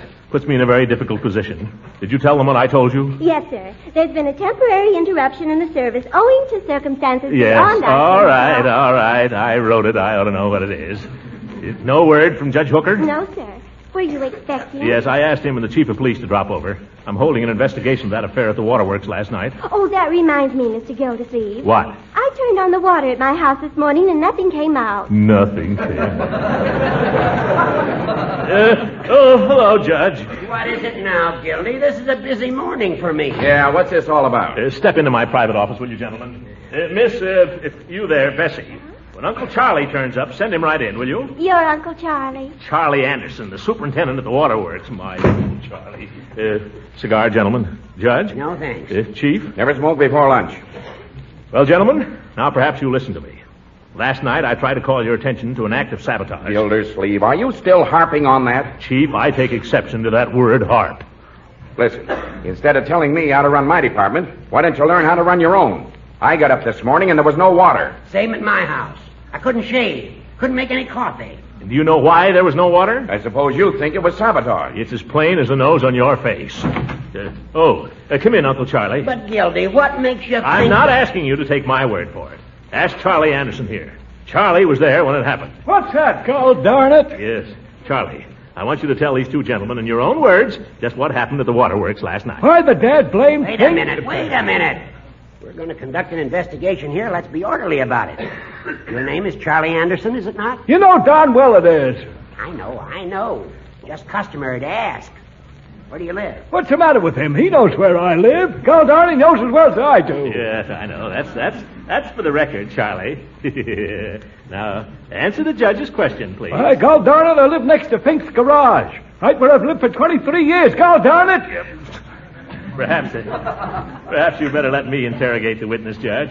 Charlie, what went wrong out at the pumping station last night? Holy cow, you was out there. You seen it with your own eyes. I know it, but tell these gentlemen. The dad blamed snifter valve busted. That what you want to know? Tell us more about it, Charlie. What sort of a pump do you operate out there? Well, it's a vertical triple expansion crank and flywheel pumping engine with an independent superheater, mechanical stoking. It does about 20 RPMs with 175 pounds. Whoa! Well, you asked, God darn it. Tell me, Charlie. Jeepers. Yes. Yes, take it easy, Charlie. Now tell us, about this incident to the snifter valve, now think carefully before you answer this. Do you think it might have been sabotage? Sabotage, my eye. That valve was living on borrowed time. I told Flanagan, I told him 2 years ago when he was commissioner she was going to blow. Told him right to his face, and God darn it, she blowed.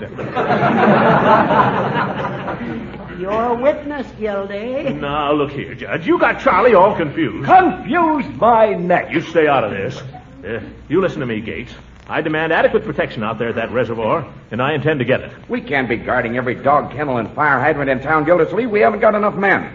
If you want your little duck pond guarded, you'll have to guard it yourself. All right, Judge. If the police won't help us, this is a job for civilian defense. It's up to you as head warden to appoint a volunteer guard. All right, Gildy, I'll do that. There's no time to lose. I want you to appoint somebody to stand guard out there tonight. All right, Gildy, I appoint you. Why, God darn it! And don't you let me catch you napping either.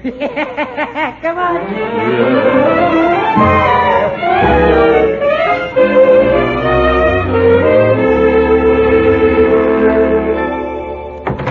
Leroy! Leroy! He's down in the cellar, Uncle Mort. Oh, what's he doing down there, Marjorie? I don't know for sure, but it smells like chemistry.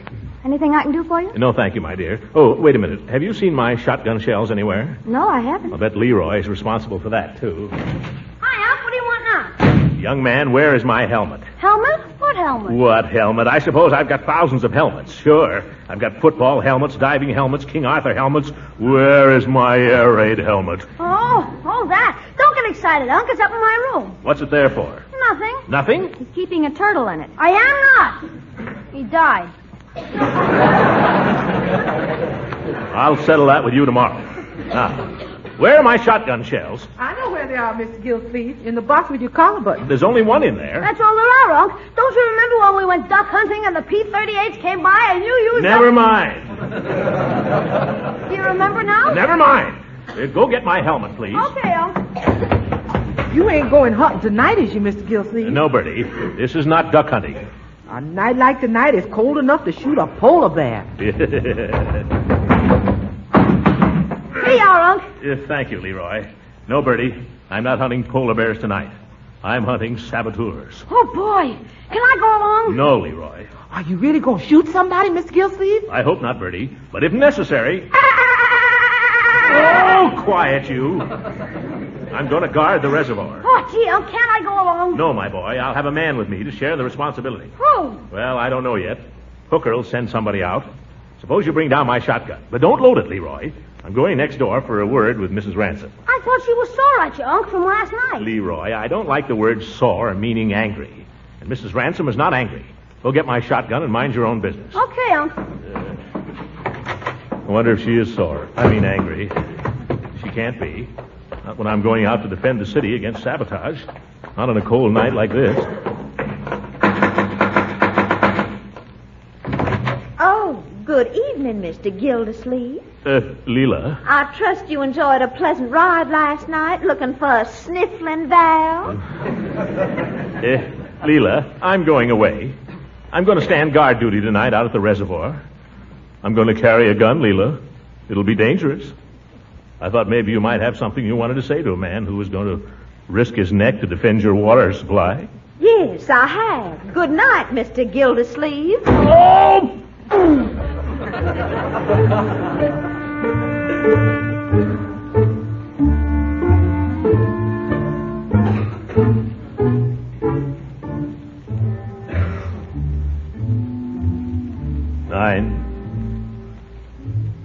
10,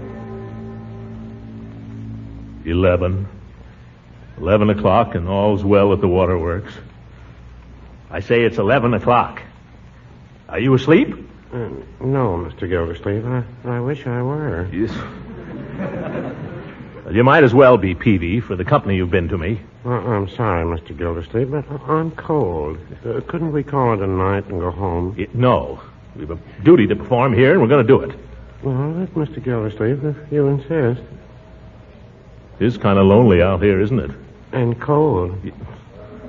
All right, it's cold, but it's lonely, too. Yes, we couldn't go home. No. No. Peavy, when you left your house tonight, did Mrs. Peavy speak to you? Yes, we usually exchange a word or two when either of us is going anywhere. Helps keep things straight. Yes. Leela wasn't speaking to me tonight. Well, Mrs. Peavy and I understand each other pretty well by now, I guess. Tell me, what did she say to you? When? When you left the house. Did she say anything in particular? Yes, she did. She told me to be sure and be quiet when I came in. Mr. Gildersleeve, may I ask a question? Oh, certainly. Go ahead, Peavy. What are we doing out here? What are we waiting for? Sabotage, Peavy. I told you that. But how can anyone sabotage the water when the water is frozen? They could chop a hole in the ice. Yes, I guess they could. Or they could break into the pump house and do something to the machinery. Yes, I guess they could. Or they could simply dynamite the whole business and blow the place to bits. And you and me with it. Oh, dear. I don't say they will, Peavy. Not tonight, anyway. Well, that's good. I don't expect to be here every night. Well, I guess it's time to take another look at the pump house. Yes, it's warm in there. Yes, come on. Shall I bring my gun? Gun? No. For the last time, Peavy, we're going to take no chances on your grandfather's muzzle loader. Mr. Gildersleeve, can't I just bring it? Well, all right, if it'll make you any happier. If there's any shooting to be done, my shotgun will take care of it. Remember that. Come on. I really can't remember when I've been so cold. Oh, stop complaining about the cold, Peavy. Think of Valley Forge. I've been thinking of it for quite a while. It wouldn't be time to go home yet. No. No. Mr. Gildersleeve, do you hear something? Of course I do. By George, I hear a car. Yeah, that's what I hear, too. I can see lights. They're coming this way. Look, it stopped down there near the gate. You see it? Yes, I do. It's a saboteur. Peavy, it's a lucky thing we came here tonight. No, I wouldn't say that. He's getting out of the car. He's carrying something. Do you think it's a bomb, Mr. Gildersleeve? What else could it be? I'll give him a hail. Saboteur, stop where you are. We got you covered. He isn't stopping. Maybe he can't hear us. Yeah, he'll hear us. I'll fire a shot over his head. That'll stop him. Here goes. Yep, misfire. Shell was pretty old. Have you got another? No. Then I'll use Grandpa's gun. For goodness sake, Peavy, is it loaded? Oh, yes. Grandpa was always ready for anything. I'd stand back if I were you, Mr. Gildersleeve. Don't forget to aim over his head. All right. Oh, my goodness, you hit him. I didn't aim anywhere near him. Well, he's down. Come on. If he's unconscious, we can capture him. Hey, it's a woman, Peavy. Oh, Throckmorton. Leela, Peavy, you shot my fiancée. Well, no, I'm awfully sorry, Mr. Gildersleeve. Leela, speak to me. Speak to me, Leela. Are you shot? No, Throckmorton, I reckon I just fainted, but... Oh, I declare, you just about scared the life out of me. Oh, thank goodness. I must say it's a little surprising to have my own fiancé shoot at me after I came all the way out here just to bring you some hot coffee. I didn't shoot at you, Leela. Peavy did the shooting. I didn't know it was coffee, Mrs. Ransom. Leela, what in the world were you thinking of anyway? What are you doing out here? Oh, Throckmorton, I was so ashamed letting you go off like that without even kissing you goodbye. Leela, you're wonderful. Then you forgive me? Forgive you? The question is, do you forgive me? Oh, yes, Throckmorton. Goodness, how could I resist you in your air raid helmet and all? Leela, let's make a vow. Let's make a vow that we'll never let anything come between us again. Not even a sniffling vow? Yeah, nothing. Is it a bargain? It's a bargain, but it's not legal, you know, without a seal. Seal? The law says you have to seal it with a kiss. You little saboteur. Darling.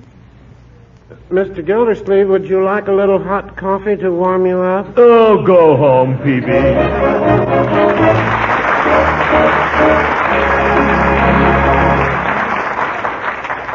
Well, folks, I guess I got a little excited there. The chief is right. These amateur spy hunts usually turn out to be a lot of nonsense. But there is one kind of sabotage that's a constant danger to this country and to all of us, especially our children. And it's something we can all help to fight. That's infantile paralysis. There's a drive on against it right now, and we can help it along by sending our dimes and dollars to the President of the White House. Remember, war breeds epidemics. Let's not get one started here. Good night, everybody. Speaking for the Kraft Cheese Company, inviting you to listen in again next week for the further adventures of the Great Gildersleeve.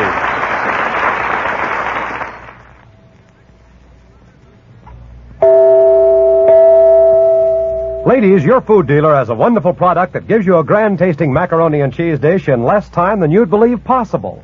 Just 7 minutes cooking time, to be exact. Kraft Dinner is the name. But let me tell you why this Kraft Dinner macaroni and cheese is so quickly prepared. You see, the macaroni in a package of Kraft Dinner is a very special kind. It cooks up fluffy and tender in only 7 minutes. Then, too, the Kraft Dinner package contains an envelope of Kraft Grated. You sprinkle Kraft Grated on the fluffy macaroni, stirring its cheese goodness through and through. There, your Kraft Dinner macaroni and cheese is ready, and what a grand-tasting dish it is. Economical, too. One package serves 4, costs just a few cents a serving. Try Kraft Dinner soon. And if you can, buy Kraft Dinner early in the week. That will help your dealer with his supply problem. This program reached you from Hollywood. This is the National Broadcasting Company.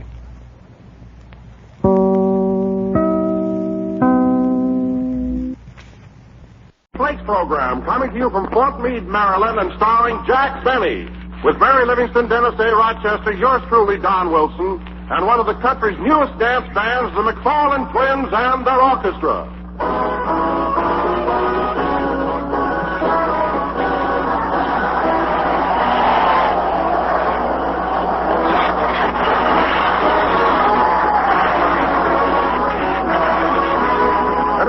Famed playwright, your old friend Don Shakespeare Wilson, presents a serial in 3 acts.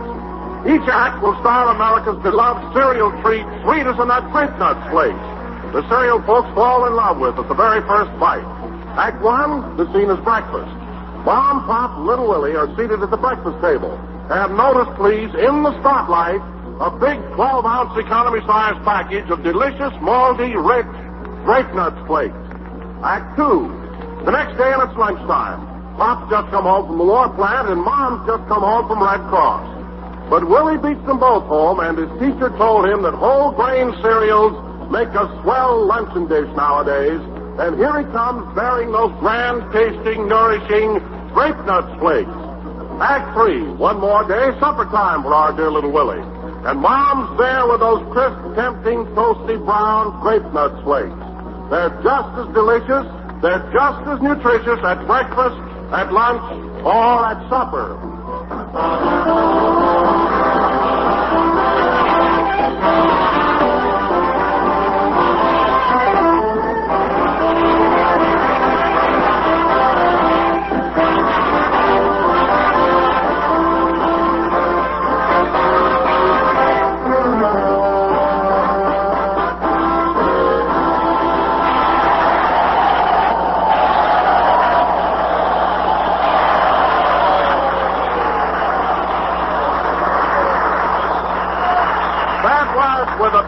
managed back played by the orchestra.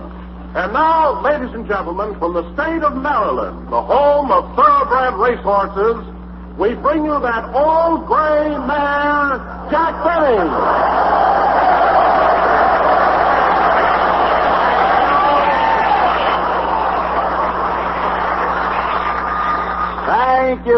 Thank you. Hello again, this is Jack Benny whinnying. And Don, speaking of horses, I wouldn't be surprised if all track records were broken this year. Racehorses will run faster than ever before. How do you know? They've got to. It's either that or the meat market.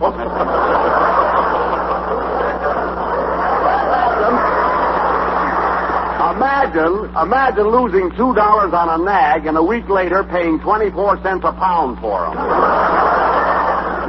That doesn't seem right. No, it doesn't. Tell me, Jack, is this your first visit to Maryland? Oh, no. I've been here several times, Don. In fact, I got this scar on my chin when I was working at the Oasis Club in Baltimore. That was years ago. Oh, a guy in the audience threw something at you, huh? No. You see, Don, I was going with a girl in the show called Charmaine, the snake charmer. You know? And she didn't tell me her rattler was teething. I don't know what became of Charmaine, but W.C. Fields tells me he often sees the snake around. Anyway, Don, it sure is nice broadcasting for the boys here at Fort Meade, isn't it? Yes, Jack. You know, this is not only a tremendous reception center, but it's also one of the Army's largest baking and cooking schools. Yum. Baking and cooking, huh? Yes, I went all through it this afternoon. Well, I knew it looks good. I tell you, Don, if you're not careful, you're going to find... Come in. Mr. Benny? Yes? On behalf of the boys in the baking and cooking school at Fort Meade, I'd like to present you with this lovely upside-down cake. My goodness, you make upside-down cakes in the Army? No, I stumbled on the way over here. Well,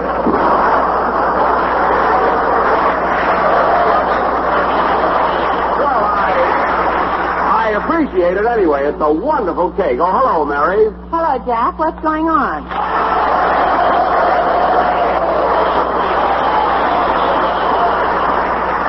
Well, Mary, the boys at the baking and cooking school here just sent me this upside-down cake. Doesn't it look delicious? Yeah. Those guys are going to make wonderful wives after the war. Well, cooking is a darn good trade. You ought to go through this school here, Mary. I did this morning, and you know, Jack, they certainly do things in a big way. Well, naturally, they have to cook in tremendous quantities. You said it.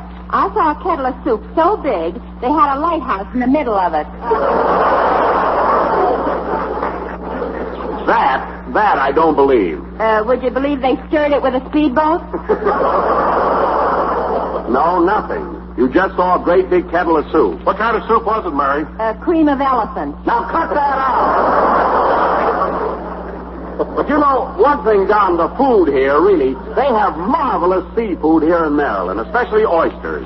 See, I had 8 dozen oysters for lunch. 8 dozen oysters? Oh, you must be awfully fond of them. It's not that. He promised some dame a pearl necklace. Where else can I get a girl give me so much nourishment? I'll get that necklace, too. Say, Mr. Benny, I was out in the hall just now, and I saw... Oh, hello, Dennis. Hello.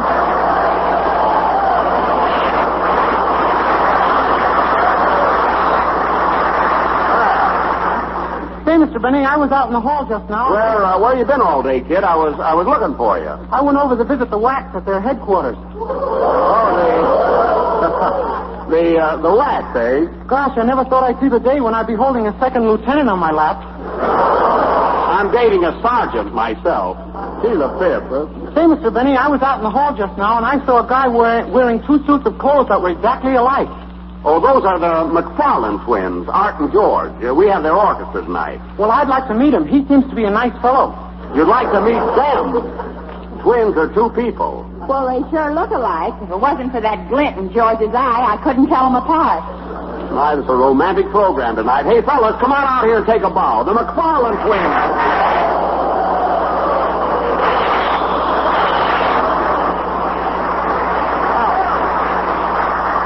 Gosh, I can't tell these guys apart myself. Well, fellas, I'm glad to have you on the program. How do you feel? To tell the truth, Mr. Benny, we're a little nervous. A little nervous, eh? Yeah, we didn't sleep a wink last night. Say, I'd like to get things straightened out here. Which one of you is Art and which is George? I'm Art and he's George.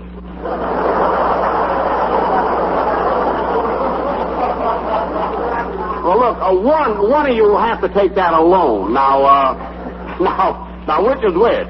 I'm Art and he's George. I'm George and he's Art. I'm Mary and you're Jack. I know. Now, fellas, it's about time for your band number, but first I think our audience would like to know a few facts about you. Where were you boys born? Detroit, Michigan. Well, we got some boys here from Detroit. Whereabouts in Detroit were you born? To tell the truth, Mr. Benny, I was born in a taxi cab. Well, I made the hospital. Then Art is really a few minutes older than you, eh, George? Yeah, I ask his advice about everything. Very good, George. I'm Art. No, I'm Art.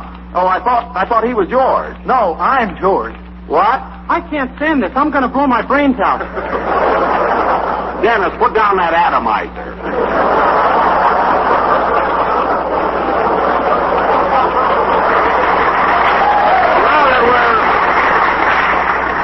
Now that we're acquainted, fellas, what do you say we have a nice hot band number? Just a minute, Mr. Benny. We haven't discussed our salary with you. Salary? Go ahead and play, fellas. Say, we're not playing till we straighten this out. When do we get paid? Well, it's very simple. Sure. Every Monday, Jack invites us up to his hotel for roast turkey. Never mind. And we have to hunt for our money in the dressing. I do that just 1 week for a gag. I got 15 cents in a giblet. All right, let's have your number, fellas, and we'll talk about money later. Come on, boys.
For me and my gal, played by the McFarland twins and their orchestra. Ladies and gentlemen, before we go any further, I'd like to give you a brief description of these two boys. Now, let's see. They have brown hair, brown eyes, 2 heads, 4 arms, and twin beds. They also have one salary. And now, folks... Hey, wait a minute. What do you mean, one salary? We'll talk about that later. And now, folks, sit down, fellas. Sit down. Yeah, sit down before I knock you down. Dennis. What was that crack, Benny? He said it, not me. Please, sit down. And now, folks, gee, I'd be a fool to start a fight with 2 fellas. Oh, really, I would. You'd be a fool to start a fight with 2 girls. You stay out of this. And now, folks, for our feature attraction this evening... I think one girl could take you.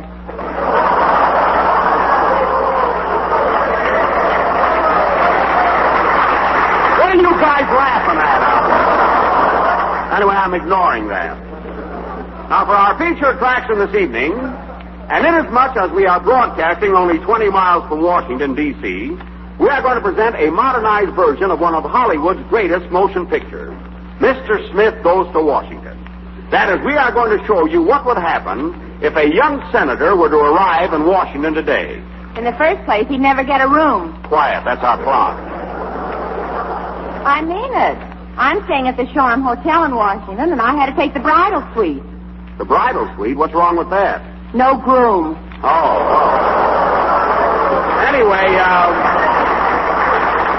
Anyway, Washington is crowded. So is Baltimore, where Dennis and I are staying. I've got lovely accommodations at the Belvedere, Mr. Benny, but the view isn't so hot. Oh, what floor are you on, Dennis? All of them. I've got a cot in the elevator.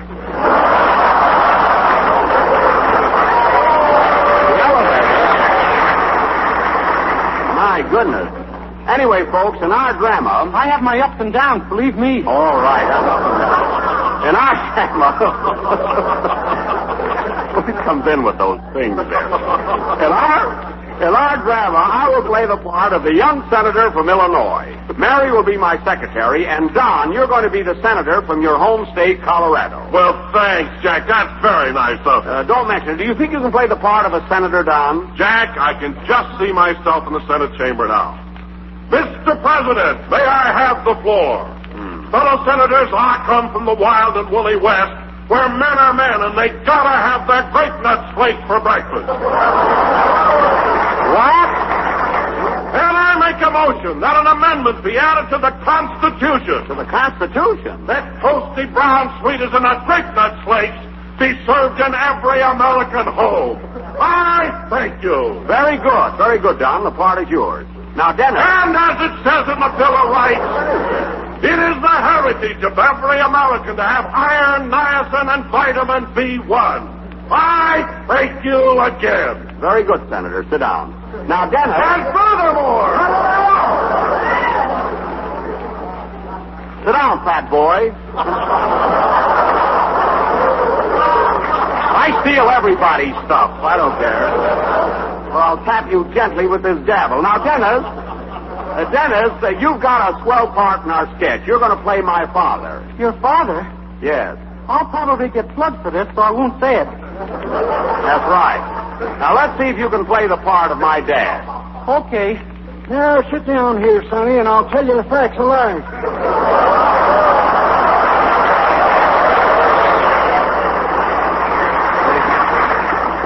The facts of life? Good, go ahead. Now I'm stuck. Never mind, you'll do. Anyway, folks, our play will go on immediately after a song by my father, Dennis Day. Go ahead, kid.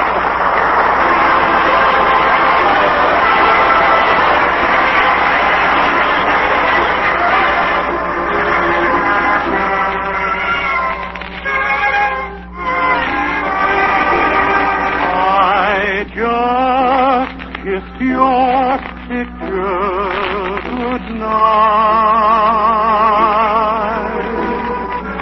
And now, dear, I'll turn down the light.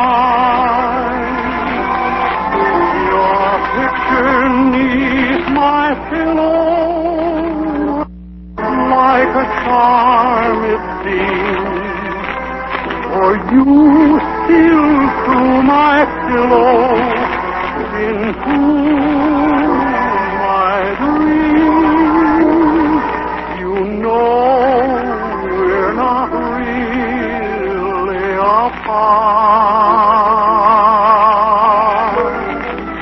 for we're still in each other's heart.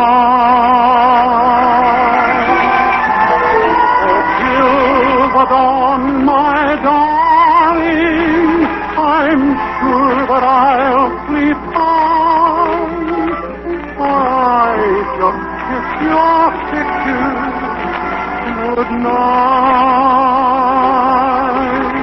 I see your face before me, crowding my every dream. There is your face before me. You are my only theme. It doesn't matter where you are, I can see how fair you are. I close my eyes and there you are. Always, you know we're not really apart. Oh, we're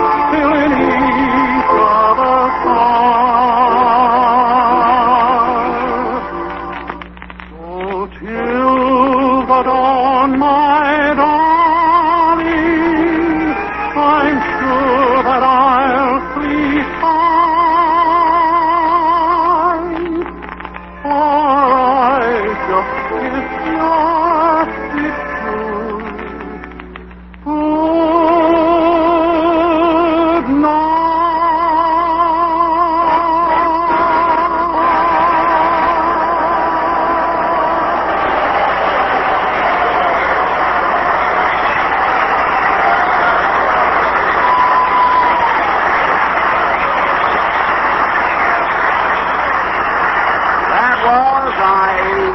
I just kissed your picture goodnight, sung by Dennis Day. Very good, Dennis. Thank you. Oh, by the way, Mr. Benny, there's something I meant to tell you. Did you hear the plug that Fred Allen gave you on the air last Sunday? Fred Allen gave me a plug? Yeah, I heard it, too. A plug? Well, what did he say? Well, Fred said a policeman stopped some people driving down Broadway last Sunday and said, "Hey, don't you know you're not supposed to drive around in your car anymore? Where are you going?" Uh-huh. So the driver said, "We're going over to see the Jack Benny program." Yeah. And the cop said, "Well, as long as it's not for pleasure, go ahead."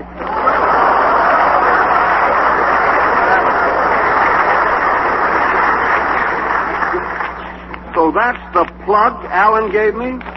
Listen, Dennis, what do you mean plug? That's an insult. Oh. And now, ladies and gentlemen... Well, I still think it's nice that we're the only program people can drive to. Oh, quiet. And now, ladies and gentlemen, that kid's half Pollyanna and half stupid. And now, ladies and gentlemen, well, it's about time you were getting here. Hello, boss, did you send for me?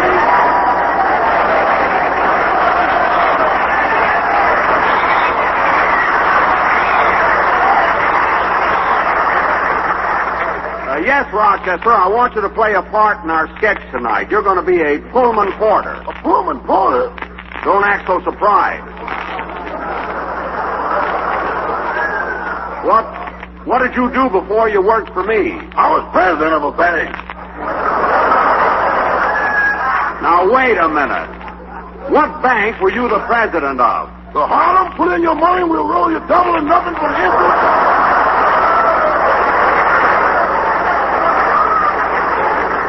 Trust company.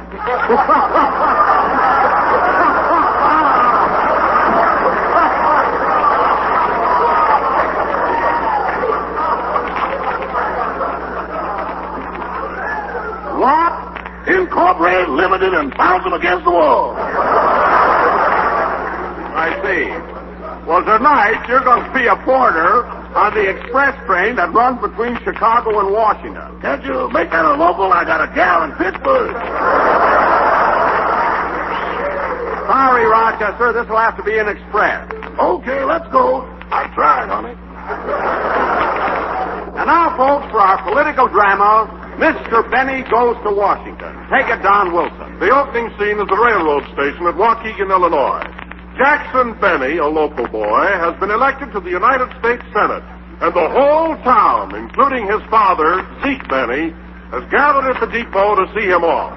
Listen to George Pritchard and his Waukegan Firehouse Band.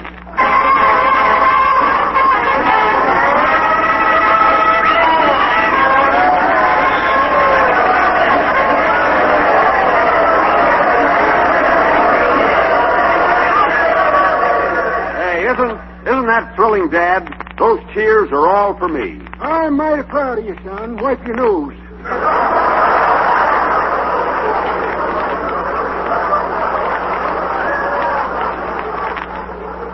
Thank you.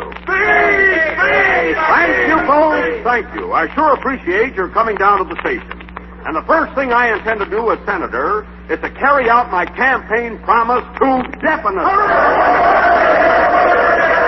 And after that bill has been passed, I will positively. And in closing, I would like to repeat my campaign slogan. Vote for Benny and get him out of town.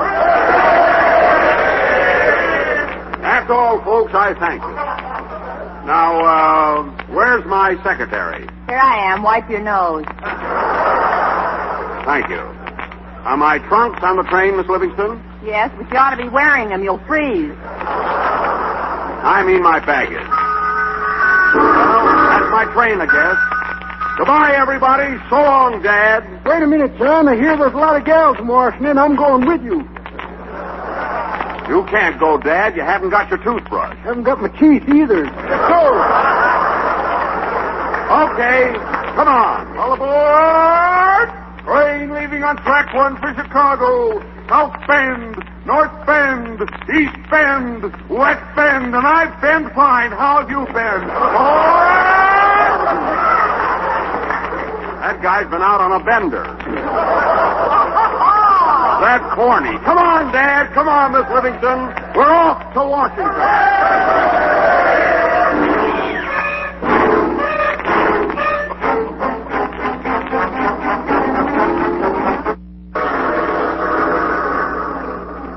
8 hours later, and our young senator is well on his way to the nation's capital. Just think, tomorrow morning I'll be in Washington. Washington, D.C. I've always wondered, son, what does the D.C. stand for? Yes, sir. Well, a senator's got a lot of important things to do. Might as well get started. Take a letter, Miss Livingston. I didn't bring my notebook and pencil. Oh, fine. You've been my secretary for 8 years, and you haven't taken down one word. Well, you haven't said anything. That's so. Just for that, sister, you can get off my lap. Well, then your father better get off mine. Well, the train's crowded. Now, where's my briefcase? Say, Porter. Yes, Senator. Have you seen my briefcase? I want to get my cough medicine out of it. Was that still cough medicine?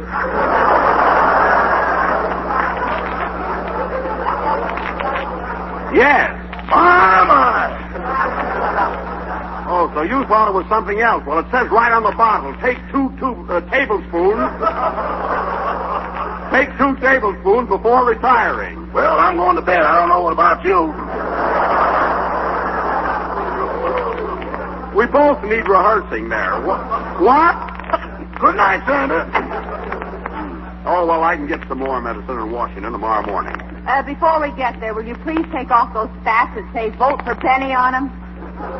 Oh, yes, I wore those to get the midget vote. I think I'll rehearse my speech for the Senate. Fellow senators, I am here today to plead for the Waukegan bill. A bill that will provide for... Hooray.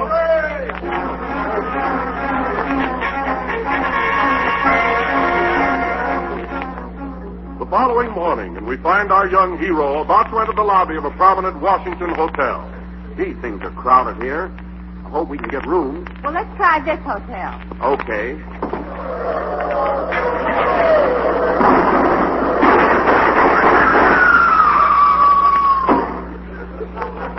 Well, they're full. I can see that.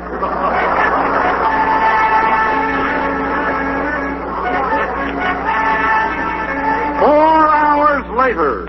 Pardon me, sir. Have you got any vacant rooms in this hotel? No, and wipe your nose up. Thank you.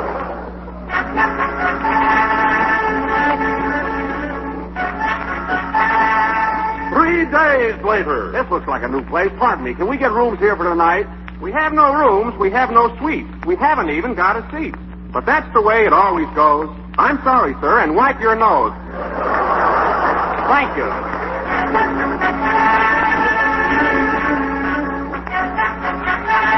2 weeks later. Pardon me, do you have rooms here? I don't know. Hey, Eddie, have we got rooms here? I don't know. Hey, Bill, have we got rooms here? I don't know. Hey, Bill!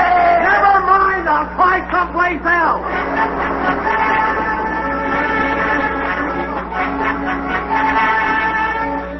One month later, and our weary group is still on the march.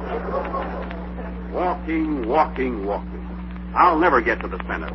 Look, Senator, there's a nice hotel, and it doesn't seem crowded. Where? Right ahead of us. See that sign? Hotel Vacancy. That's vacancy. It means they got rooms. Let's go in. At last we found a place. I'll speak to the clerk. Pardon me, sir. I wonder if you have any... Hello, stranger.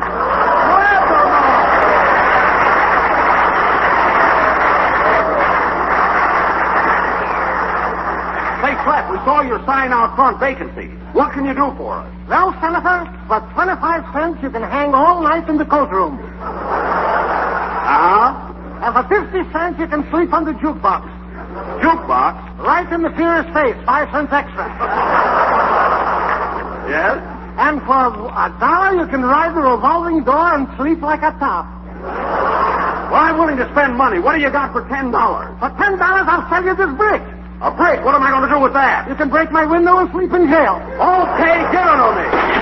Come on, Dad. Come on, Miss Livingston. We're off to the clink.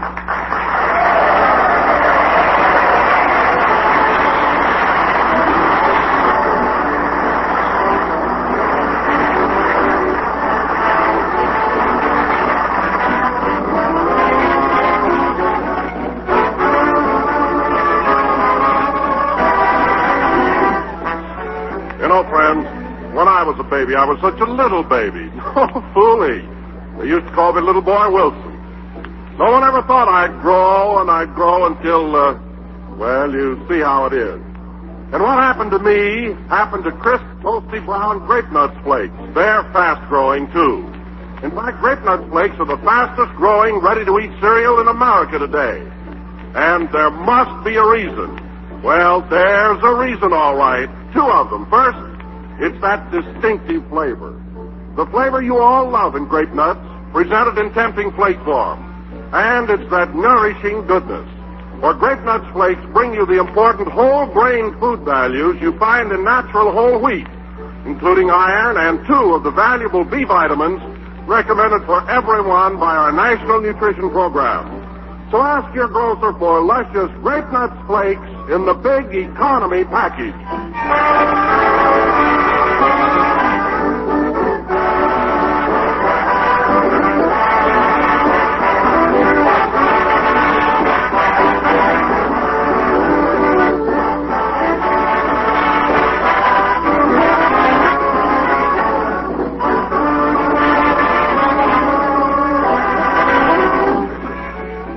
That was the last number of the 17th program of the new Grape Nuts Flake series.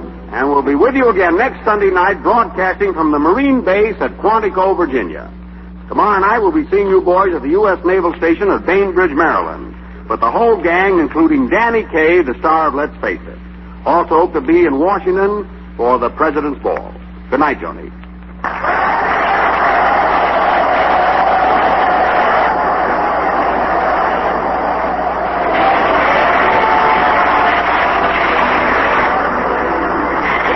Program is written by Bill Maher and Ed Malloy. This program is for the entertainment of personnel at Fort Meade, Maryland, and does not necessarily constitute an endorsement of the product by the War Department.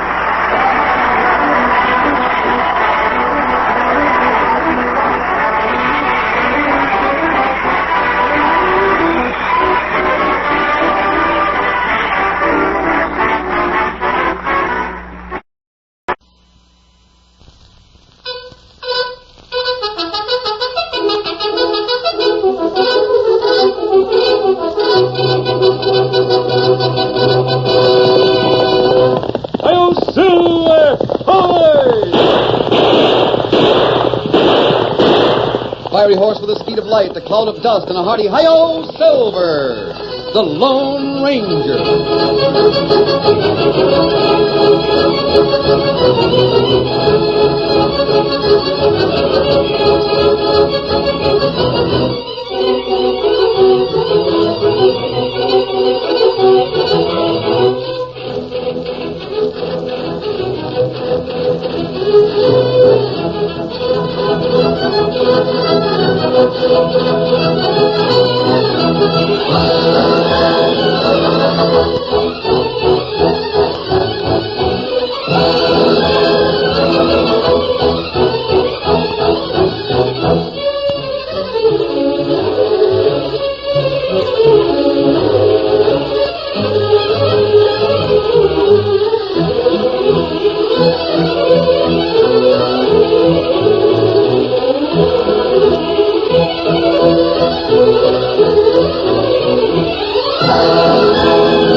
With his faithful Indian companion Tonto, the masked rider of the plains led the fight for law and order in the early western United States. The stories of his strength and courage, his daring and resourcefulness have come down to us through the generations.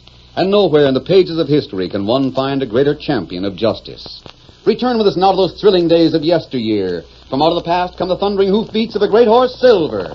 The Lone Ranger rides again. Come on, Silver. We're heading for the big trail. I'm Silver.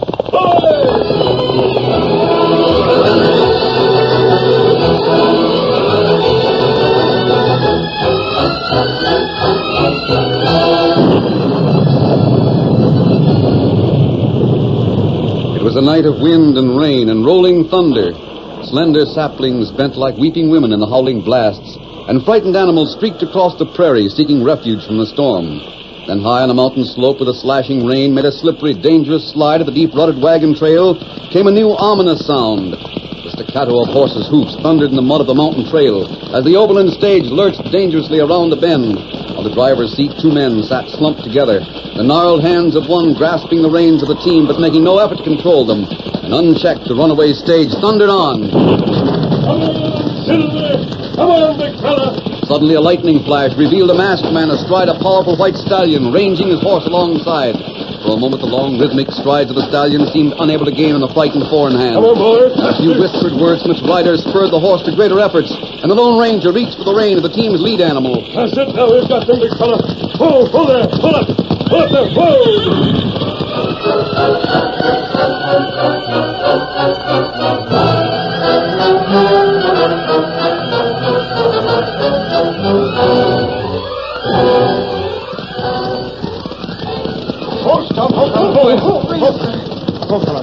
Outdistanced by the flying feet of Silver, Tonto and Dan, the 14-year-old boy whom fate had revealed as the Lone Ranger's nephew, reined in their mounts where the masked man had stopped the stage. We not keep up with Silver. I'm too fast. Golly, I'll say he is. You were riding like the wind. We might never have caught that stage if it weren't for Silver's speed. Hold this rein, Dan. I want to look at the driver and the guard. You bet. Steady there, boy. I was afraid so, Tonto. What? They're both dead. Oh, them shot. Let me see the guard's rifle. You take it. Oh, it hasn't been fired. Whoever ambushed the stage took them completely by surprise. Them not have chance. Gosh, why do you suppose even stage robbers would want to deliberately kill a driver and guard? I don't know, Dan. What we do? Help me place these men inside the coach. Take your shoulders, Kumasabi. Got him. There. Now the other one. Me got him. That's all we can do for them at the present time. Bring Silver with you, Tonto. Me savvy. You gonna drive the stage in a mountain view? Yes, Dan. We may find a clue to the killers. Come on there. Get up there. Get up. Come on.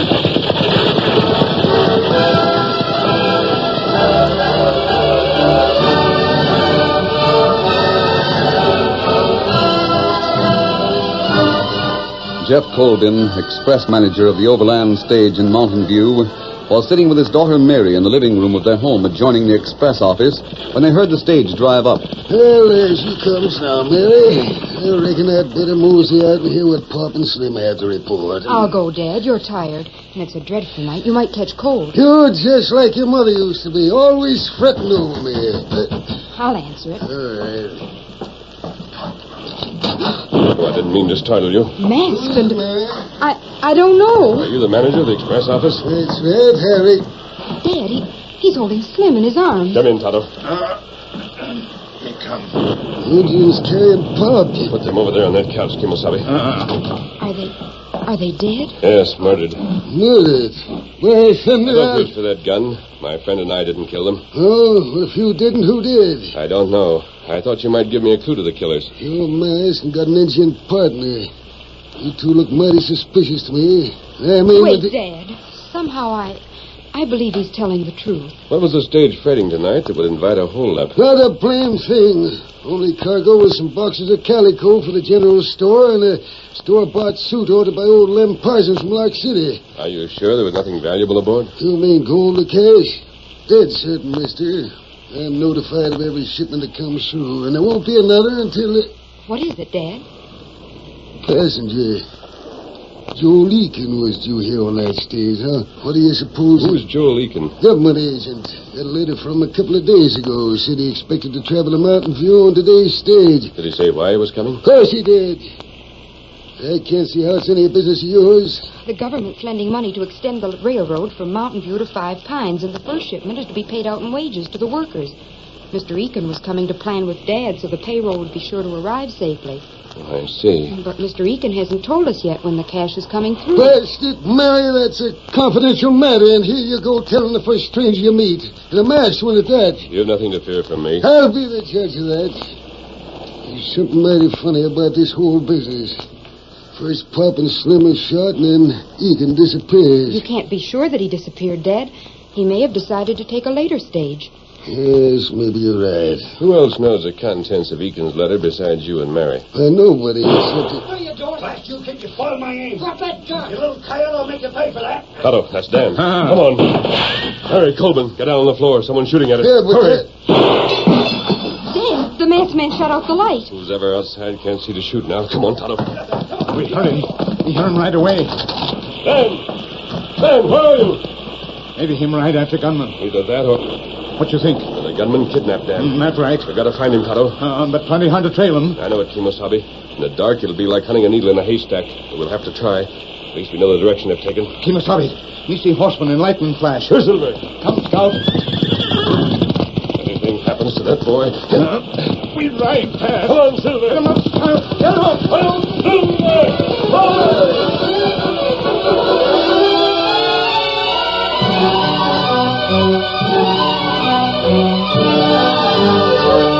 Meanwhile, a considerable distance ahead, Dan urged his horse through the relentless rain in pursuit of the gunman he had intercepted outside the home of Jeff Colvin. His eager eyes peered through the inky night at the shadowy figure of a horseman who whipped his mount through a muddy arroyo, unaware that he was being followed. Come on, boy. After him. Faster, boy. Faster.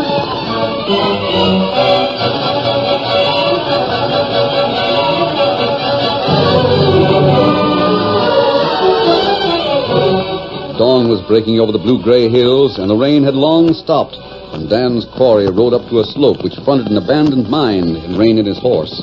Suddenly a shot echoed across the wastelands, and a bullet plowed the dirt a few feet away from him.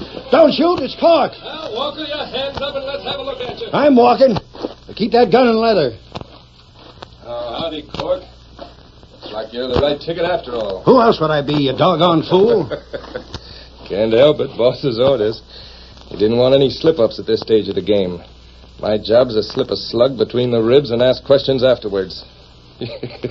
You're lucky I only creased dirt with your slug. Thanks. I'll remember you in my will. Where's the boss? Down near the mine shaft, working over Joel Eakin. I'll go on down. I've got news for him.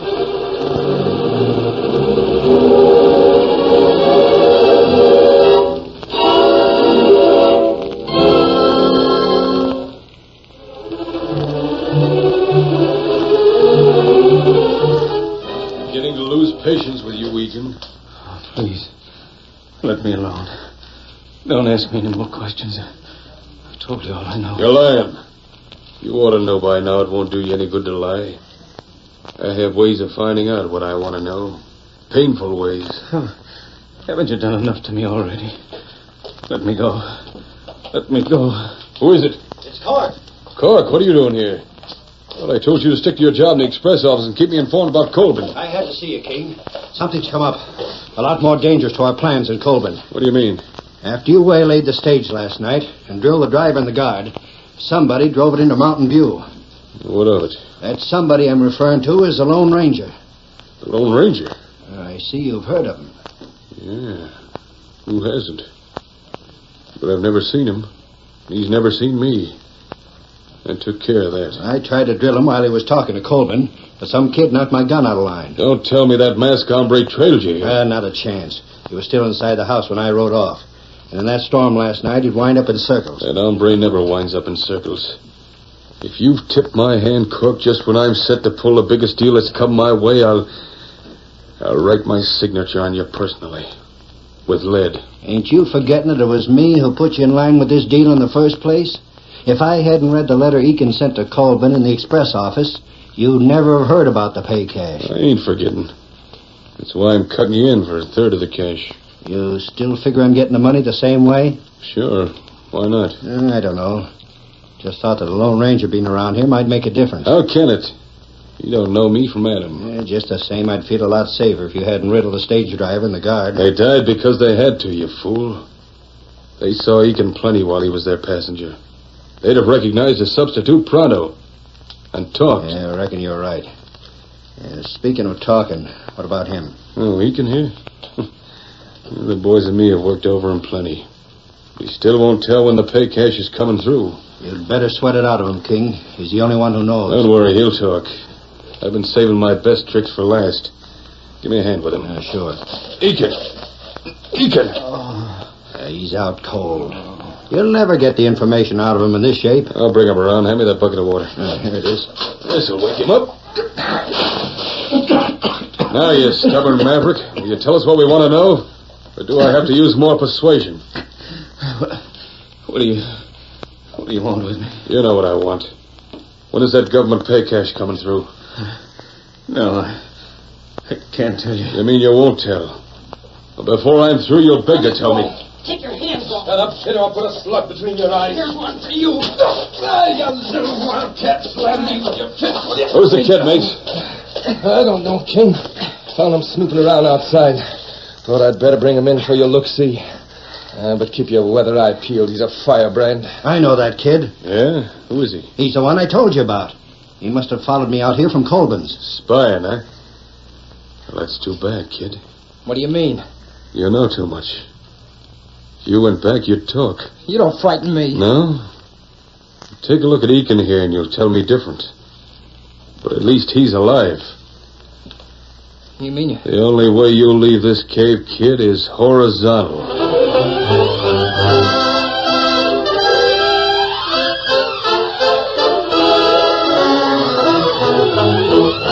The curtain falls on the first act of our Lone Ranger story.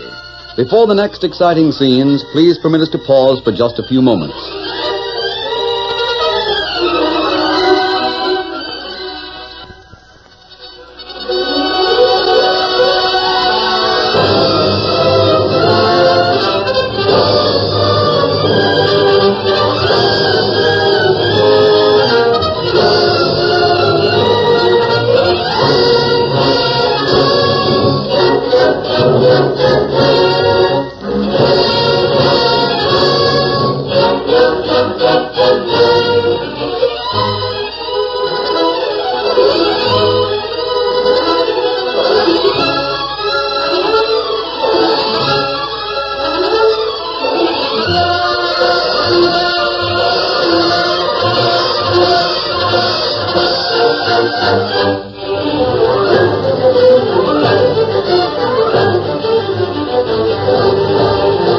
Now to continue our story.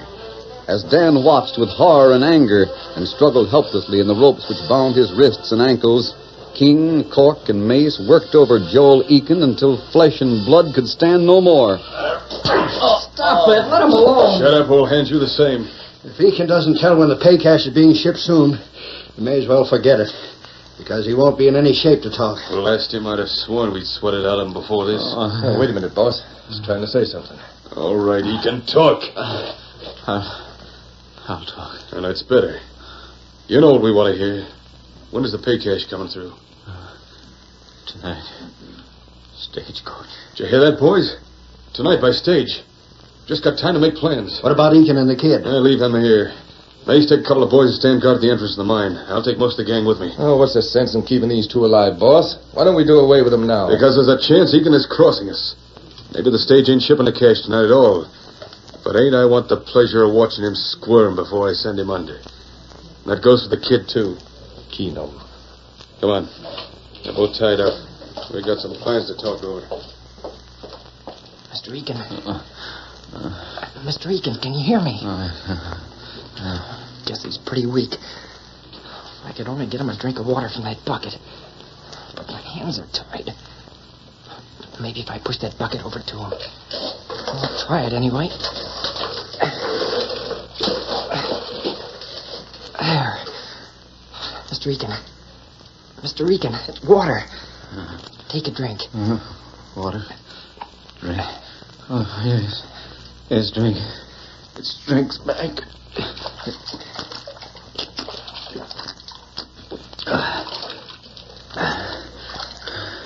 It's better. Much better. You want a drink? No. But the drinking cup, the tin cup, I can't reach it. Can you manage to get it in your hands?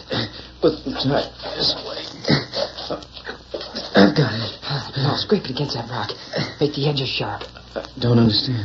When they're sharp, you'll be able to cut the ropes that tie me. Yes. Yes, of course. As the government agent scraped the tin cup over the rock to sharpen its edges, Dan rolled on his back and stared at a jagged hole which appeared in the cone-shaped roof of the cave directly over the mine shaft. He could feel the damp air from the underground sucked past him up through the hole in the roof.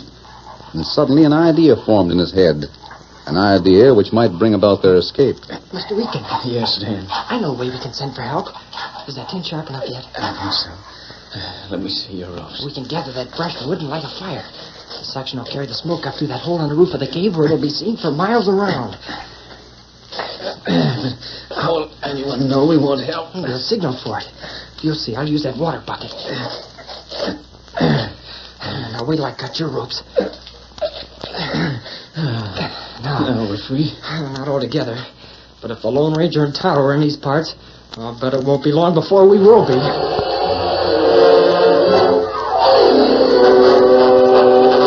In the still muddy going of the morning after the storm, the Lone Ranger and Tonto searched in vain for a clue to the whereabouts of Dan. Although they knew their horses had taken them in the direction they had seen a horseman go in the murky night, they had failed to find any trace of a trail. Then suddenly the Lone Ranger reined the powerful white stallion up sharply and scanned the sky ahead. Tonto, look. What you see? Unless I'm mistaken, a smoke signal. See? Over by the abandoned mine. That's signal, all right. Smoke say, help. Tonto, you don't suppose... That may be Dan. Come on, Silver. Get him up. Faster.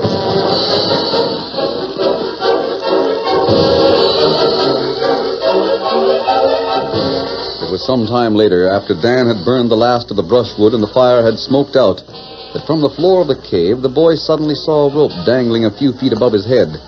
And looking up, saw the familiar figure of the Lone Ranger crawl through the hole in the roof of the cave and slide down the lariat. Mr. Eakin, look. I told you he'd come. Huh? It's the Lone Ranger.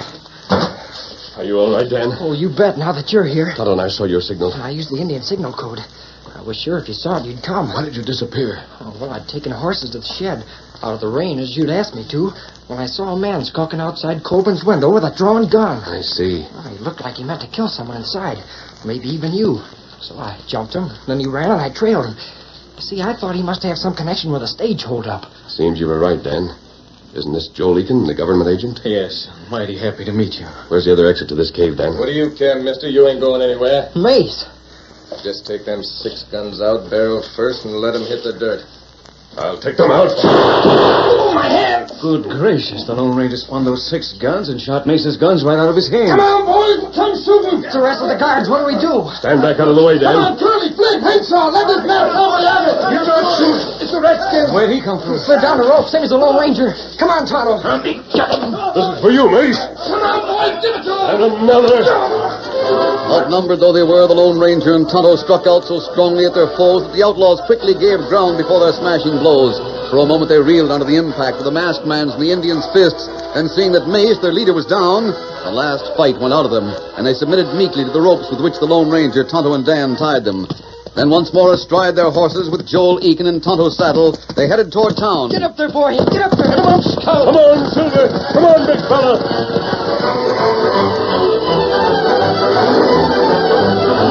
Meanwhile, in Mountain View, 2 horsemen rode up to the hitching rail in front of the express office and reined in their mounts.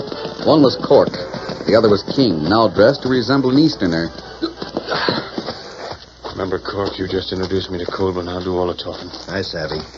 Come along to the office.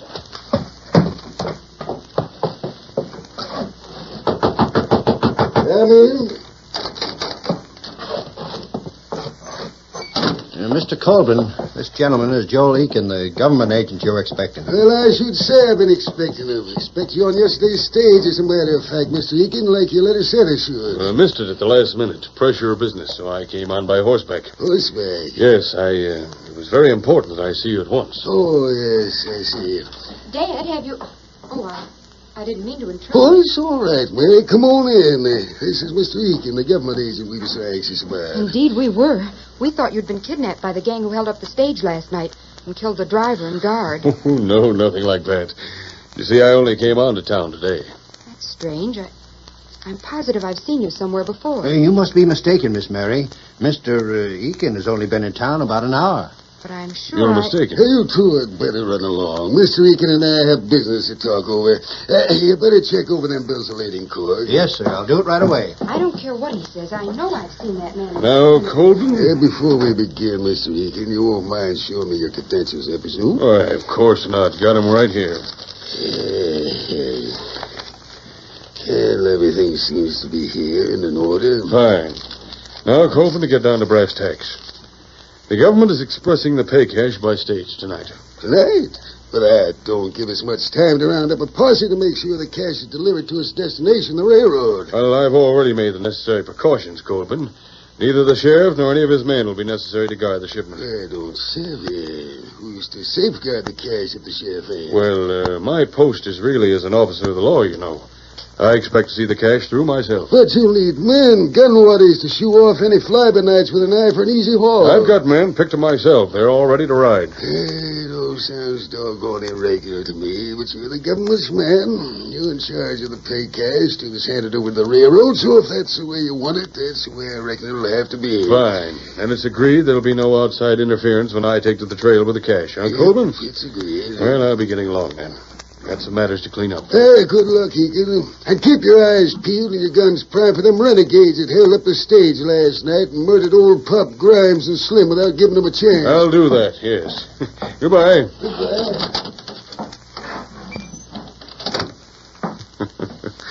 The old fool.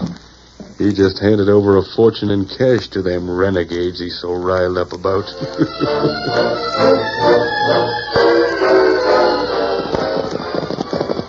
Oh, boy. Easy. I saw you coming. I'm so glad you found Dan. Mary, this is Joel Eakin, the government agent your father's expecting. There must be some mistake. Oh, what do you mean? Why, Dad just met Mr. Eakin about an hour ago. But it wasn't this man. Oh? He was introduced to Dad by Cork, Dad's assistant in the office. I see. That man was an imposter. I'm Joel Eakin. I can prove it. Well, here comes Mr. Colvin now. Well, glad to see you back. Dad, something awful's happened. What do you mean? Well, the man we thought was Joel Eakin isn't. This is the real Mr. Eakin. I don't understand. He showed me credentials. My credentials. He's the leader of a gang of outlaws. They kidnapped me from the stage last night in order to impersonate me and steal the payroll money. And he's a low-down polecat who shot Pop and Slim from ambush. That's right. Now the outlaws have taken complete charge of the pay cash. There ain't a single sheriff's man assigned to guard the stage. What's that? Gosh, what'll we do? Perhaps our friend Cork may have some helpful suggestions. Look, it's Cork. He's riding away. Say, he's the man I saw who shot through your window last night. He's the one I trailed to the gang's hideout. Well, somebody stop him. He'll get away. Oh, him not right, Pa. You look. Come on, Silver.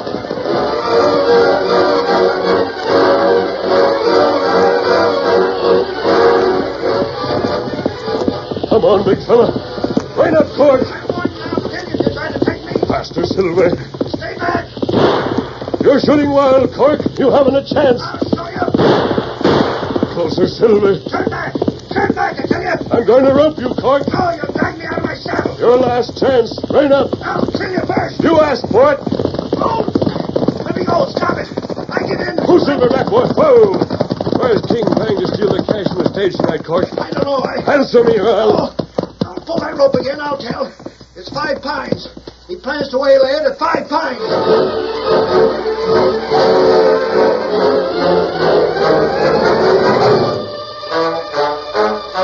That night, as King and his hard-faced, gun-expert renegades halted the stage at 5 Pines to raid it of the government pay cash, they were suddenly surprised by a fusillade of shots. Surrender, all of you. Throw down them guns, King. You're surrounded. It's an ambush, boys. Shoot it out. haven't a chance, King. Don't listen to him, boys. Shoot him down. All right, then, Marshal. Let him have it. I'm coming for you, King. I'm ready for you, You mister. don't need that gun. No. Tell your men to throw down their guns. Throw in, boys. They've got us.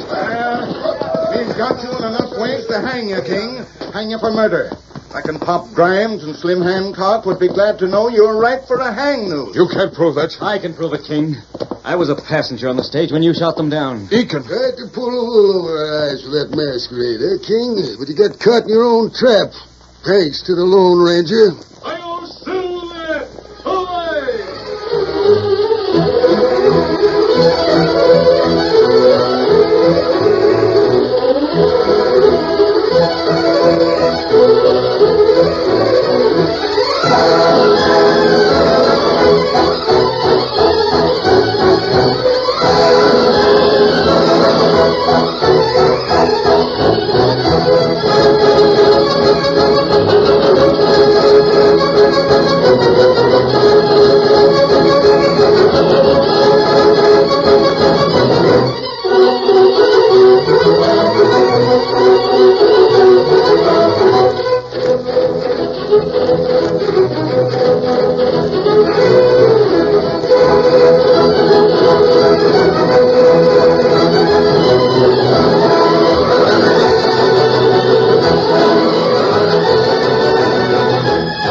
The story you have just heard is a copyrighted feature of the Lone Ranger Incorporated.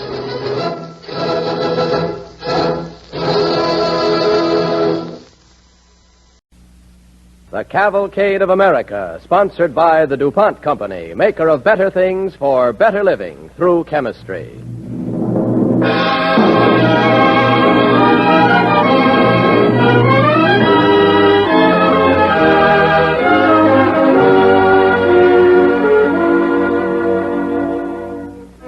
Good evening, ladies and gentlemen. This is the Cavalcade of America, sponsored by DuPont, presenting Ralph Bellamy in The Flying Tigers.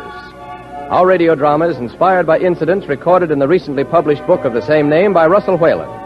Its story is one of that small, brave band of American aviators who at this time last year were fighting in China against the Japanese. Miss Li Ya-Ching, the famed Chinese aviator, is with us tonight as a member of the Cavalcade Players.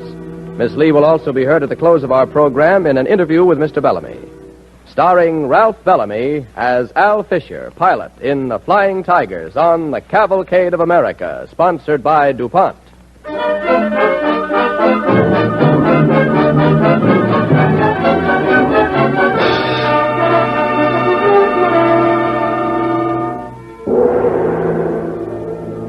One year ago, as a dazed and stunned America awoke to the full realization of the infamy of Pearl Harbor, a small band of gallant men produced a tiny ray of hope in a world blacked out in gloom.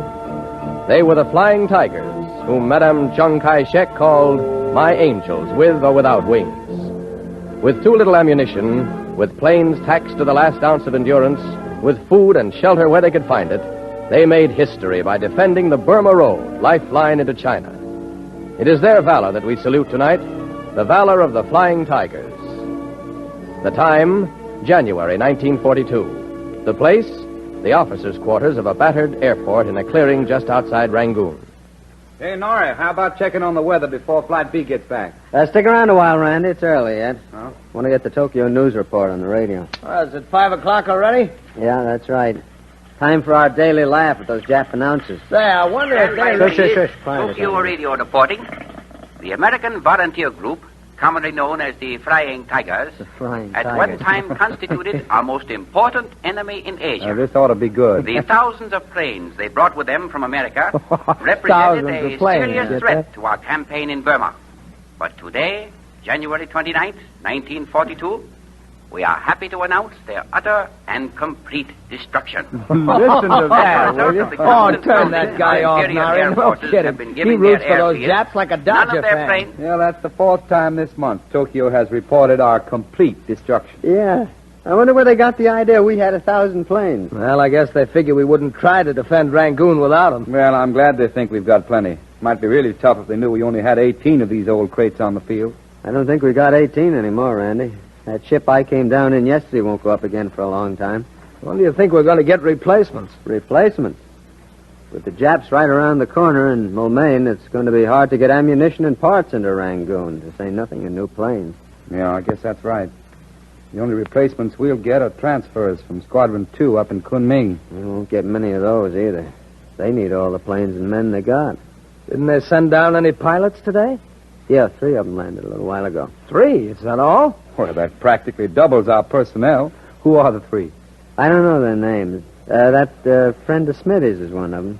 You mean the one that's always talking about Smitty's sister? Yeah, Al somebody. Al Fisher? That's right, Al Fisher. Boy, I'll bet he doesn't recognize Smitty after 7 weeks of Rangoon. Uh-oh. Flight B is back. How many? 2, 3, 4, 5. Only 5. It's tough. One down. Yeah. Well, maybe he bailed out. Maybe. Finley got back once after he bailed out. Yeah. Stevenson didn't. Wonder who it was. Well, quit talking about it, will you? We'll find out soon enough. Come. Hi, everybody. Your troubles are over. I just flew down from Kunming to take the situation in hand. Oh, are you one of the new replacements? That's right, Al Fisher, wingman from Squadron 2.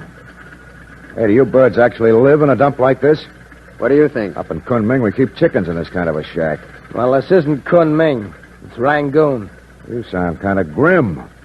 Don't tell me the Japs have been giving you boys a shellacking. Never mind the small talk, Fisher. What's the good word from Squadron 2? Nothing much. Still haven't shot down a Jap yet. You'll get your chance down here. That's what I was thinking. You guys have been getting all the breaks. What do you mean? Well, figure it out. According to our contract, Chiang Kai-shek pays us $500 every time we knock down a Jap Nakajima, doesn't he? At that rate, Rangoon must be a gold mine. Not exactly. No? You sound like you haven't had much luck. What's your score?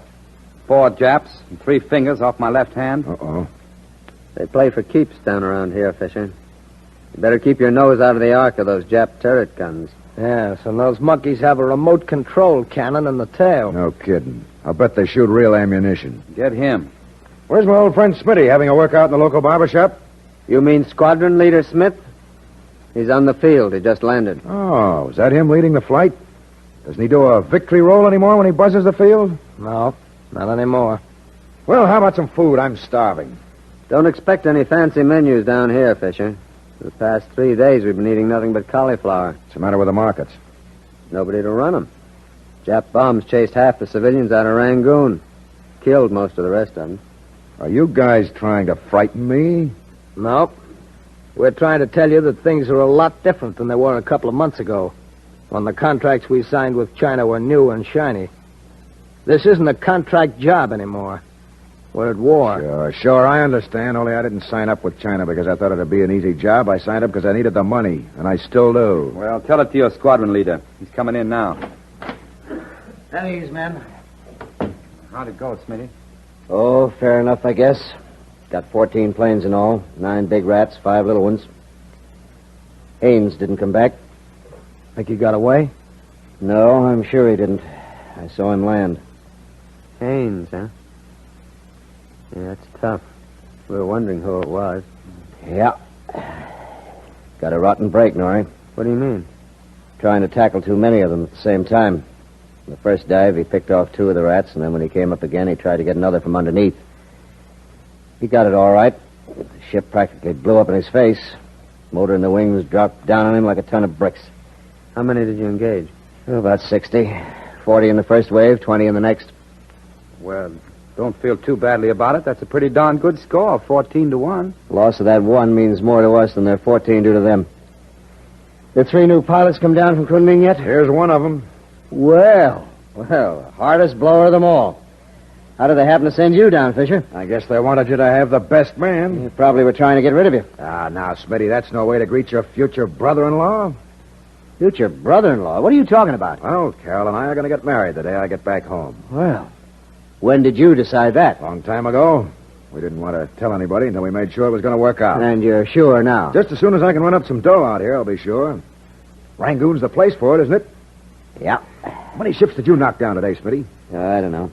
You don't know? $500 a plane, and you don't know how many you shot down? Well, things have changed a lot, Al.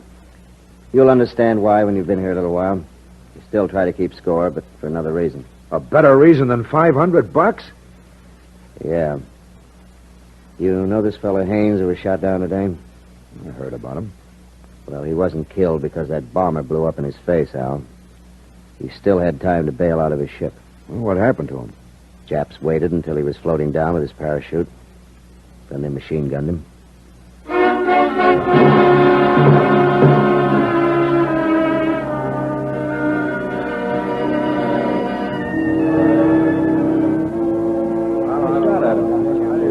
Attention, men. Here comes Smith. All right, man, at ease. I asked you to come to the Ready Shack this morning and tell you a few things about the way I've been flying lately. Now, for one thing, we're taking too many chances, not paying enough attention to fundamentals. For instance, you, Randy. Yes? You're not extending your dives enough to outrun your opposition. That's what Stevenson did, and you know what happened to him. Yes, sir. Now, you've got to make sure you're in the clear before you level off your dive. If you don't, you turn around one of these days with a handful of rats in your tail. Okay, Smitty. I'll watch out for it. Okay. Now, you, Al. Ah, don't rub it in, Smitty. I know I haven't scratched the score sheet. You don't have to call it to everybody's attention. Well, the reason you haven't connected is you're too eager. You open fire long before they're in range. You can't outmaneuver them. So wait for them to make a mistake. Take it easy, Al. Wait for your advantage and then go in and make the kill. Yes, sir. One more thing, fellas. Getting low on ammunition, so don't spray it all over the Gulf of Martaban. Make sure every shot counts. All right, man, that's all. You know what's the trouble with you, Fisher? Yeah, I know. You've been shooting through a dollar sign instead of your gun sight. Look, Randy, I'm the guy that's losing the dough, and if you don't mind, I'll lose it the way I please. Quiet a minute, man. Message coming in from Patrol Flight A. What's the story, Gordon? 20 medium bombers east, coming in at 5,000 feet. That's it, boys. Scramble. Randolph, Gordon, Right, Fisher, sir. Wilson. Right. Scramble.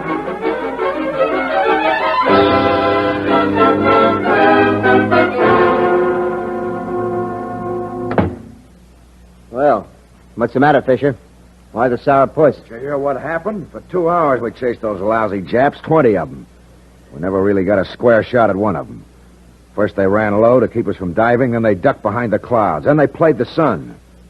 They weren't trying to bomb Rangoon. They were trying to make us waste fuel. They were doing more than that, Al. Those bombers were decoys. While you were chasing them, 60 more came in high and headed for town. We only had 5 planes left to go up and meet them. Oh, that was their plan, was it? Draw half of us out on a wild goose chase, and while we're away, come back in force for the kill. Did you get many of them? 14. The other 46 came right on through. 14 rats right overhead, and I had to go chasing all over the Gulf of Martaban for the cheese. That's my luck. Did you hear what I said, Al?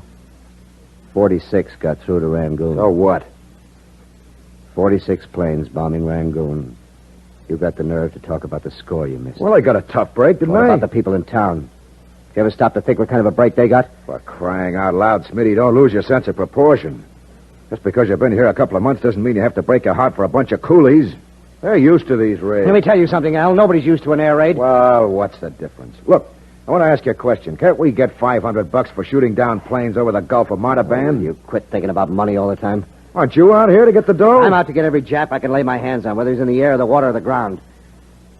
Get wise to yourself, Fisher. Outside of you, there isn't a man in this squadron who wouldn't give $500 to shoot down a Jap plane. Why don't you lay off of me? I told you why I joined this outfit. I told you why I'm so anxious to make dough. If I weren't in love with your sister, what's my sister got to do? Everything. Why do you think I signed up to fight Japs before America got into it? Because I like getting shot at? Why did you Because I sign wanted up? to make a pile of dough this year so I could ask your sister to marry me. I didn't think I had a right to without it. Listen, if I were in my sister's shoes, I'd have to have a lot more than money to marry a guy like you. Look here, Smith. I don't want you to let this get personal. Now, never mind that, Fisher. I got some bad news for you. Next couple of days, we're going to have to help out the Chinese army along the Salween River. That means strafing raids, without a chance of shooting down Jap Well, you planes. can send somebody else on those. Everybody has to take his turn. Those are orders. Okay, Commander. Only it's a rotten way of getting even with me.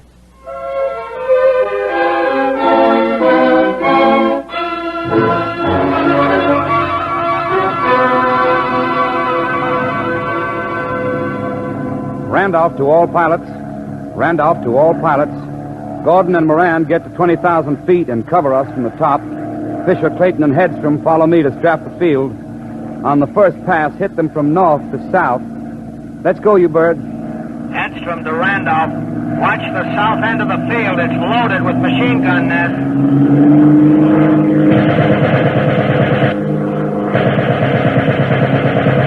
Randolph to Fisher, Hedstrom, and Clayton. Nice going, lads. Now let's do it again.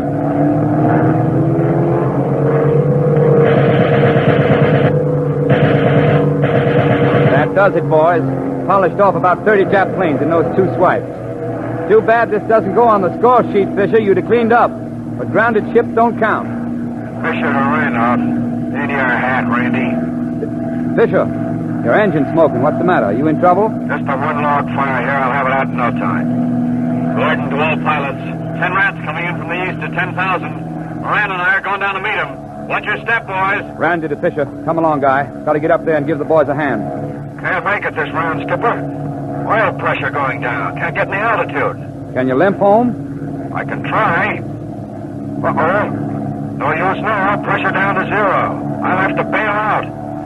Give me a check on my position, will you? We're about 55 miles from the border. When you land, head northwest steadily. You can make the Salween River that way and run into Chinese soldiers. Best of luck to you, Al. Okay, chum.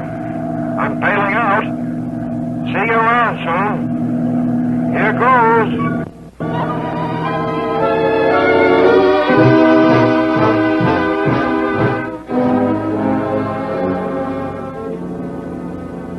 You are listening to Ralph Bellamy as Al Fisher, Flying Tiger, on the Cavalcade of America, sponsored by DuPont. As the curtain rises on the second act of our play, Fisher is staggering through jungle brush after having bailed out of his flaming plane. A group of Chinese soldiers, mistaking him for a Jap, fire on him as he approaches. Hey! Wait a minute! Don't shoot at me. I'm an American. I'm on your side. I'm an American, fellas. Flying Tiger. Me, American Volunteer Group. Now, wait a minute. Hey, let go of my arm. What do you think I am, a Jap? Look, you got me wrong. My name's Fisher. You're making a mistake. Look at the back of my jacket. There's a message on it in Chinese. Oh, now you gotta believe me. Wait a minute. I'll prove to you I'm a Flying Tiger. Here, look at this. Look at this banknote. Look at the signatures on it. Joe Finley, Scarsdale Jack Newkirk. Scarsdale Jack? Yeah. Scarsdale Jack? Yeah, I'm a friend of his. You know Scarsdale Jack. He's my friend. Scarsdale Jack. Yeah, look, this is his signature on the banknote. Scarsdale Jack. Look, this is his signature. Look on the banknote. Tiger? Fly Tiger? Yeah, me, Flying Tiger. I'm your friend, Flying Tiger. Oh, you guys are talking. Okay. Thanks for helping me, boys. Feel kind of weak. Wish you'd take me to a farmhouse or something. Need a drink of water. Savvy? Water. Farmhouse. Water.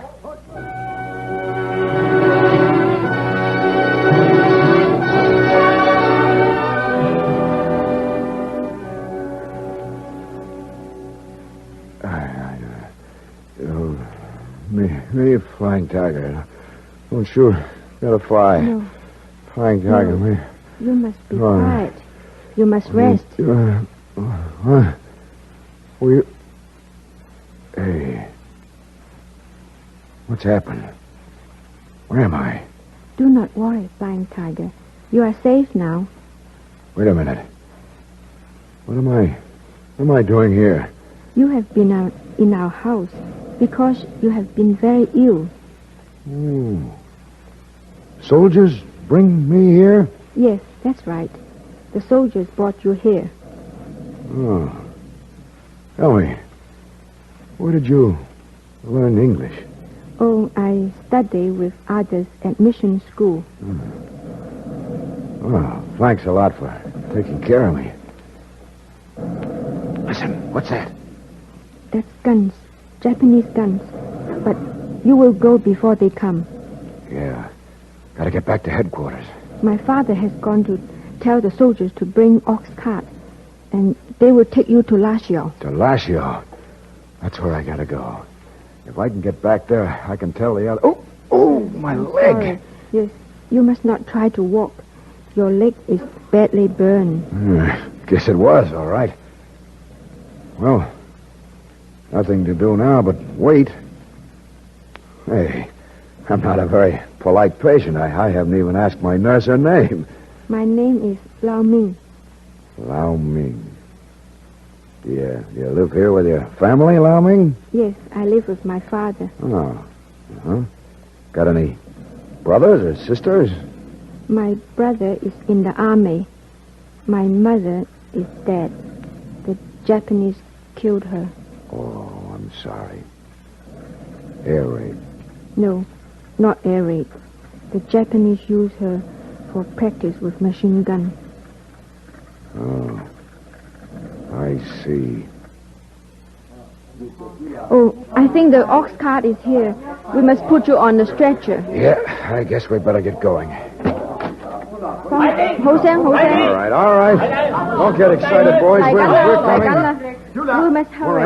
All right. Easy does it. Just slide me onto the cart. I'm holding on. Still some distance. There. That's swell. All right, Lao Ming. Come on, get your father and get on. Oh, no. My father and I are not going. Not going? No, there is no more room on that cart. Well, you can't stay here. You can't stay behind and face those Japs. I won't let you. No, you must go. You can help win the war. Don't be a fool. They'll kill you. You will shoot down planes, and we cannot. You're flying tiger. I won't let you do it, Lao Ming. Please, you're wasting time. Oh, no, wait, Lao Ming. I'm not the one you want to save. Not me, Lao Ming, not me. Get well, Flying Tiger. Get well soon, and come back and fight for China.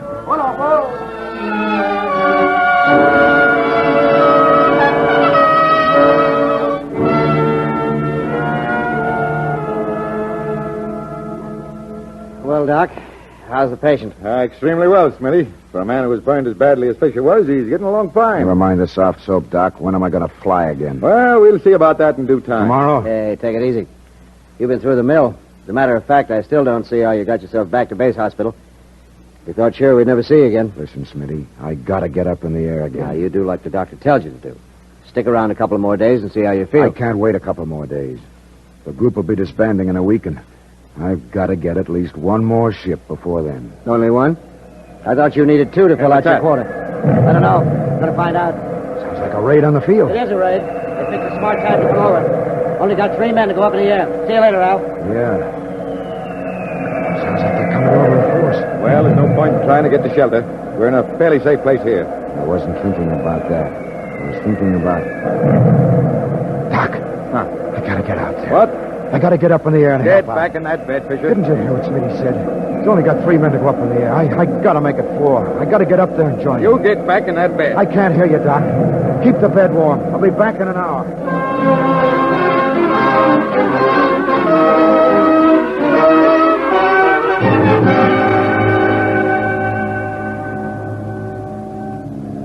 Smith to all pilots. Let's stick close together, men. Only 3 of us. Got to break up their formation before we do anything else. Correction, please. There are 4 of us, Smitty. Al Fisher reporting for duty. Fisher, what are you doing out of that hospital? Coming up to join you. Let them have it, Smitty, and I'll pick you up on the next dive. This is no time to show off, Fisher. Get back to that hospital. Not right now, Skipper. I gotta take care of my score. Okay, if you're that hungry for money, come on upstairs. We won't get full credit for this one on the score. You'll have to share these rats with us. That's all right with me, Smitty. I've torn up my scorecard. What are you talking about? Torn up your scorecard? I don't get it. I don't blame you. But I mean it, Skipper. I didn't get it for a long time either. It took a ride in an ox cart to convince me. I get you now, Al. Thanks, Smitty. Well, let's get those rats. Let's get 'em for Haynes and Stevenson and Scarsdale Jack. And Smitty? Yeah? While we're about it, let's knock off a few for a Chinese girl and her father. They're special friends of mine.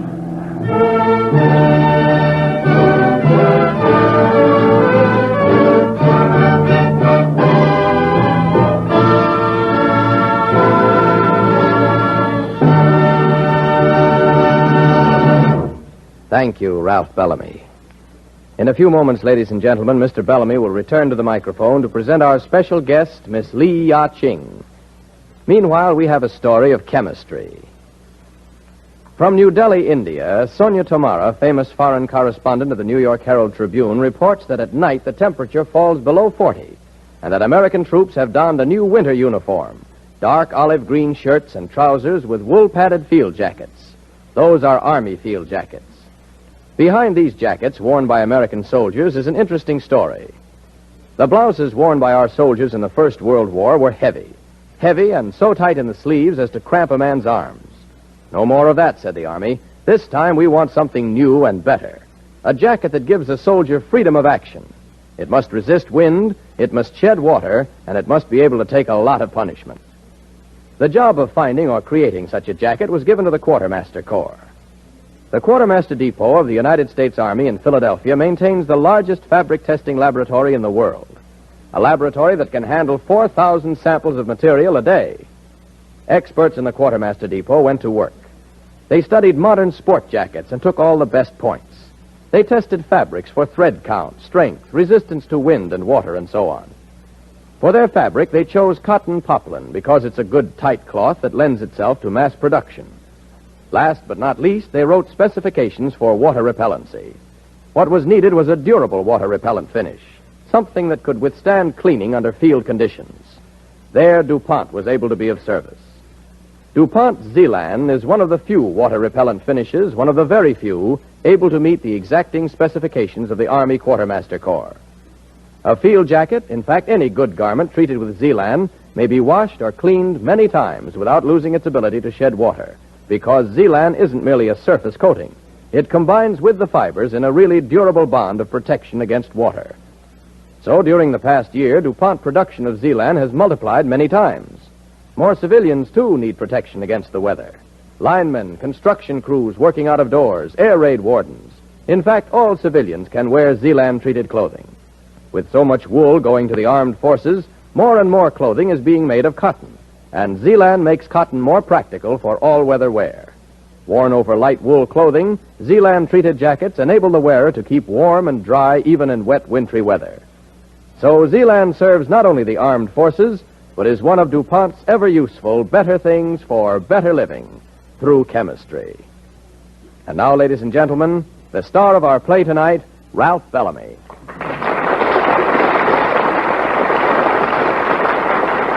Thank you. There's someone here tonight from whom I'm sure you'd like especially to hear. Miss Li Ya-Ching, who played the part of Lao Ming in our play tonight.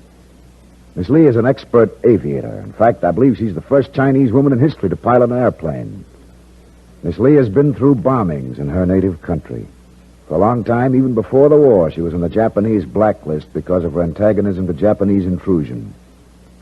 Being a woman of China and a pilot as well, she should be able to tell us something personal about what the Flying Tigers have meant to the Chinese people. Ladies and gentlemen, Miss Li Ya-Ching.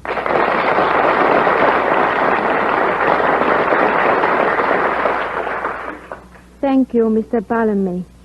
I think the Cavalcade play tonight has shown better than I can tell how the deeds of the Flying Tigers uplifted the hearts and still the fighting spirit of my countrymen in China. Those brave American boys show the Chinese that we were not alone. They came when most needed, in one of China's darkest hours. They fought at our side. They struck fear in the hearts of our enemies. Fear of American power when awakened. Fear of what American wings will someday bring to Japan itself. Madame Chiang Kai-shek called the Flying Tigers my angels with or without wings. Truly, They were guardian angels to millions of my countrymen. I salute them, and through them all the American people.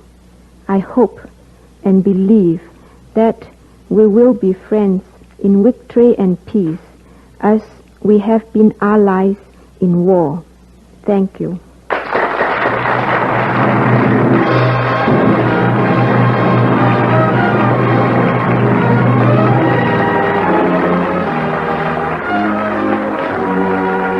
Next week, ladies and gentlemen, the Cavalcade of America, sponsored by DuPont, will present the popular screen player Joseph Cotton in a new radio play, To the Shores of Tripoli.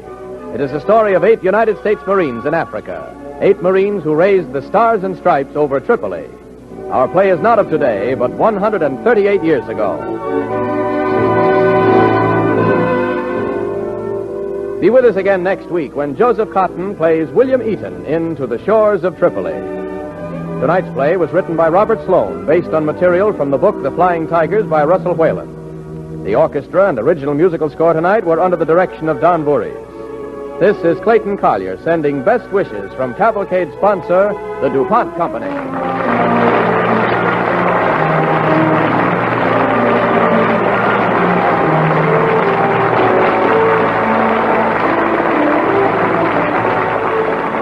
This program came from New York. This is the National Broadcasting Company. National Broadcasting Company presents Eyes Aloft.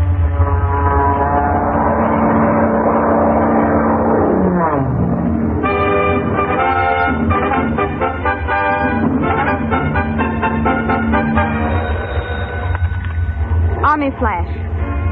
1. Single, low, theme, 8 earnest, 4, overhead, west. Eyes aloft, watch in the sky, watching for planes flying the lanes up above. Eyes aloft. Eyes Aloft, the 4th Fighter Command of the United States Army Air Forces, in cooperation with West Coast radio stations, dedicates this official weekly radio program to the 150,000 volunteer civilian filter center workers and ground observers whose round-the-clock vigilance keeps watchful guard of the Pacific coast against attack by enemy planes. Eyes aloft, night and day, we'll help protect the USA. This is Ken Carpenter speaking. Tonight, the 24th gala performance of Eyes Aloft. We'll announce the winner of this week's Why Do I Come Here contest. You'll hear the Gordon Jenkins Orchestra and the Hollywoodmen. Sam Hayes, outstanding radio newscaster, has gathered another edition of Filter Center News. By request, we repeat the performance of the dramatic narrative, The Recognition, the thoughts of an American soldier who imagines he meets Christ on a battlefield. Also, another prize-winning Great American Story, and the presentation of the handsome Eyes Aloft Gold Trophy. Now we turn the program over to your popular narrator, Gane Whitman.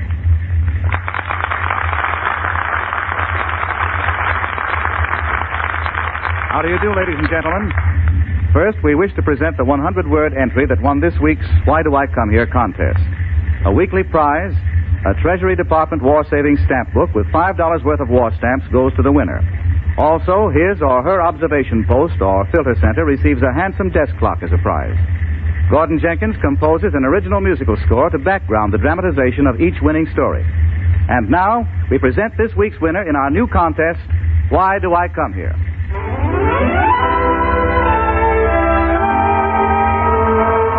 Why do I come here? This week's winner, Mr. Carl E. Hofer, Chief Observer, Tustin Post, Route 1, Box 345, Santa Ana, California. And this is Carl Hofer's winning entry.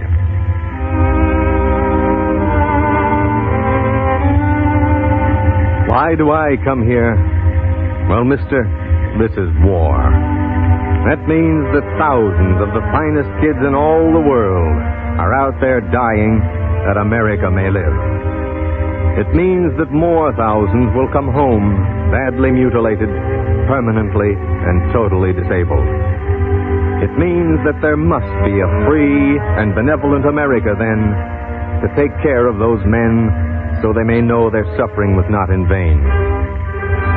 Would that I might don the uniform again and be one of them. But Fritz's machine guns plus Father Time settled that for me long ago. But, mister, the Aircraft Warning Service is a unit of the United States Army. And when I'm turning my eyes aloft on the graveyard shift, I'm soldiering again and helping save our America. Why do I come here? How could I stay away?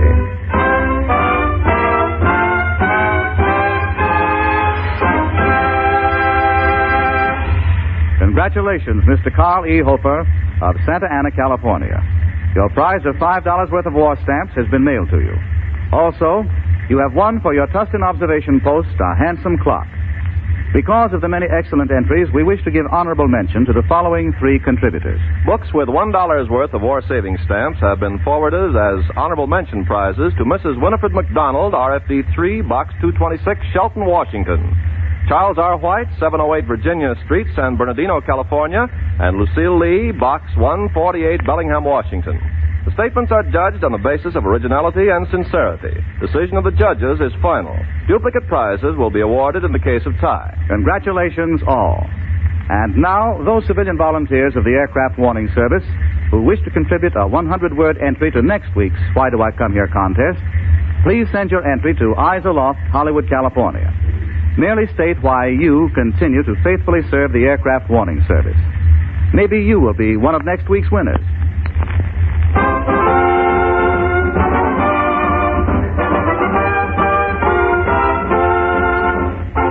On our first broadcast of 1943, we presented a stirring dramatic narrative entitled The Recognition. It was written by the well-known Portland, Oregon attorney, C.W. Robison. So many letters have come to us, still come, asking for copies of the selection. We now have Mr. Robison's permission to offer to you, free of charge, a mimeographed copy of The Recognition. In answer to many other requests, we repeat the performance of this thrilling piece of writing. It speaks the thoughts of an American soldier far from home. The thoughts of some American boy in khaki on sentry duty on a lonely night. The Recognition.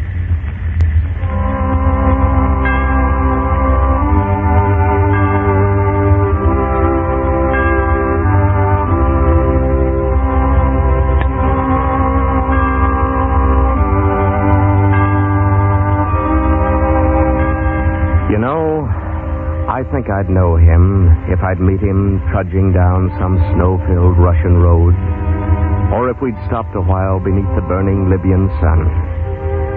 Yeah, I'd know him if I was resting in the jungle heat in a valley near a town called Duna. I kind of feel I'd know him anywhere or anytime. And when I'd meet him, we'd rest a while. He'd sit down by me, and I'd lay down my Tommy gun and gas mask and my pack, and we'd just talk about the things he'd want to hear.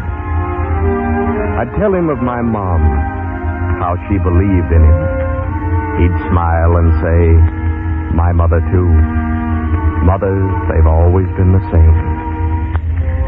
Then I'd tell him how I grew up, how I was raised on the streets where the men and not the houses wear the numbers.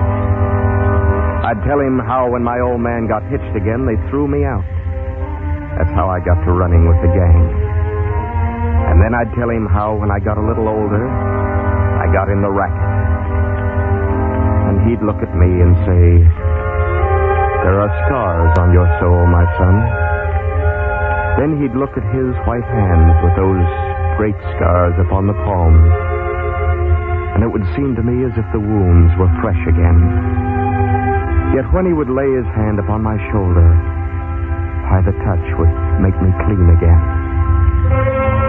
Then I'd tell him of the things just as they are.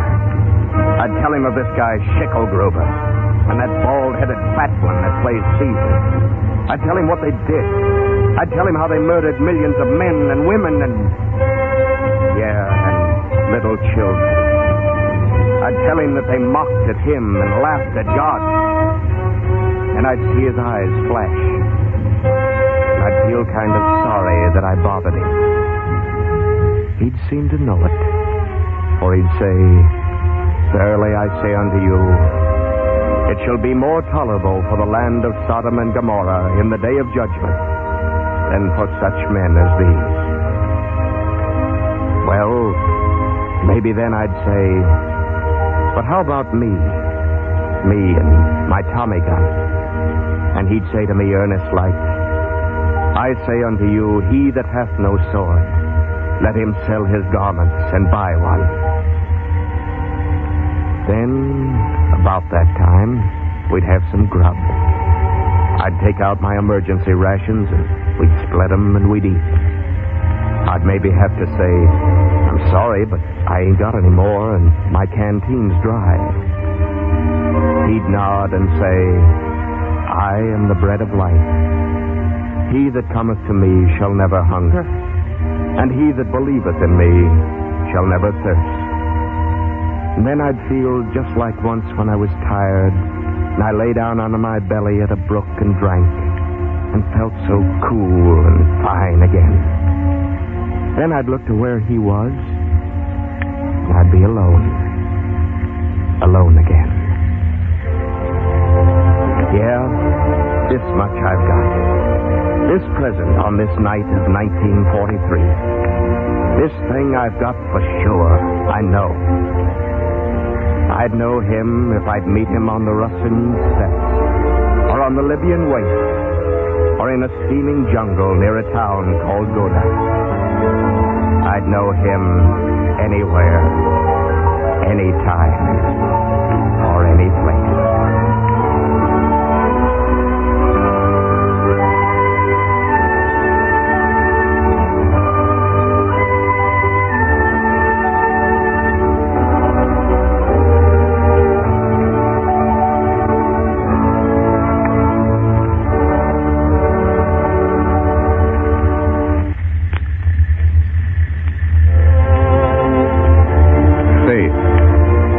Faith of our fighting men in God, in country, and in home. Yes, their divine faith in you, in those of us left at home to carry on. And we must carry on in every way we can, that they shall not fight in vain. Next night you go to serve on your observation post. Look up for a moment at a star and think. Think of some boy away from home, on a desert waste, or in a steaming jungle.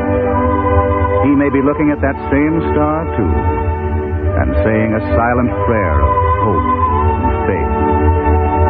Both he and you will be serving your nation under the light of that self-same twinkling star.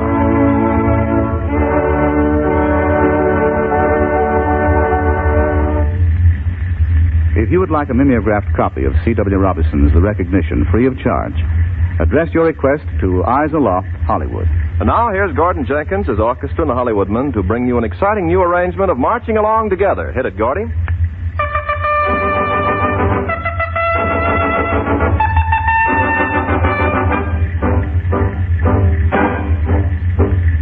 Marching along together, sharing every smile and tear. Marching along together, whistling till the skies are clear. Swinging along the highway, over the road that's wide. The road is long, but a cheery song will lighten every mile. The troubled passion and old get back, we greet you with a smile. Marching along together, life is wonderful side by side.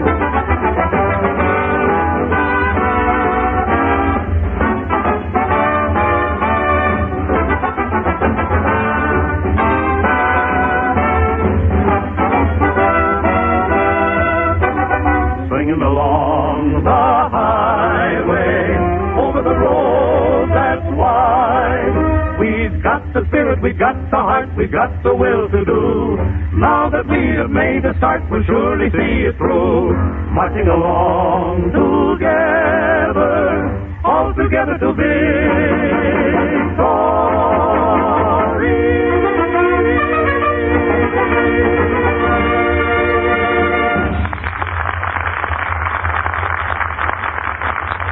Filter Center News, compiled, edited, and presented each week for the 4th Fighter Command by the noted newscaster Sam Hayes.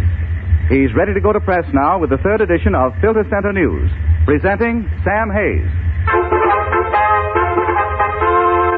And good evening, ladies and gentlemen. This is Sam Hayes, your Eyes Aloft reporter, bringing you personal news of Pacific Coast Filter Center workers from border to border.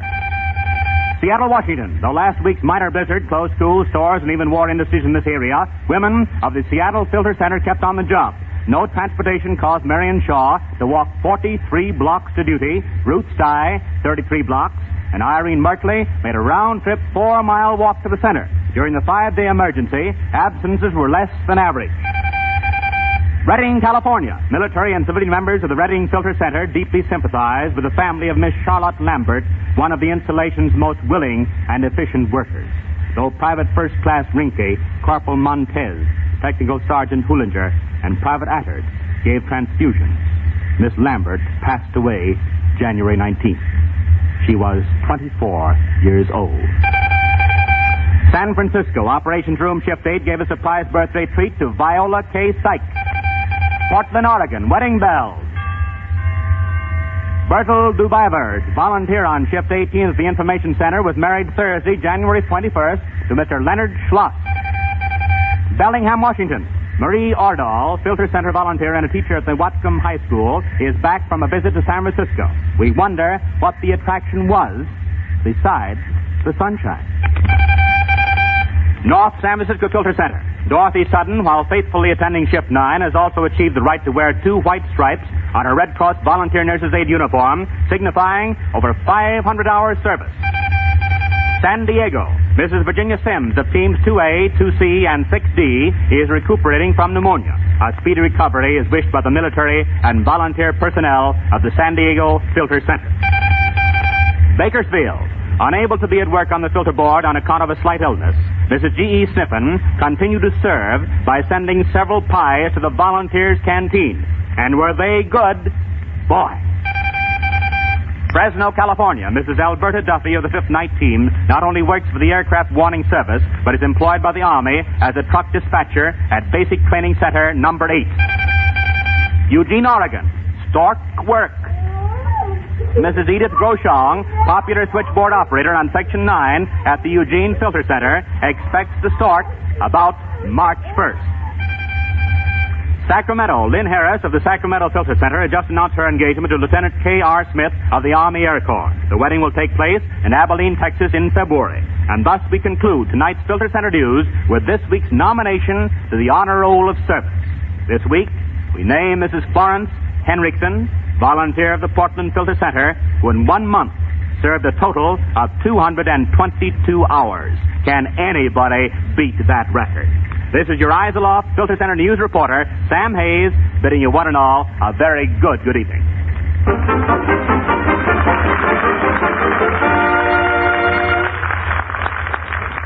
An announcement to the women of the Pacific Coast.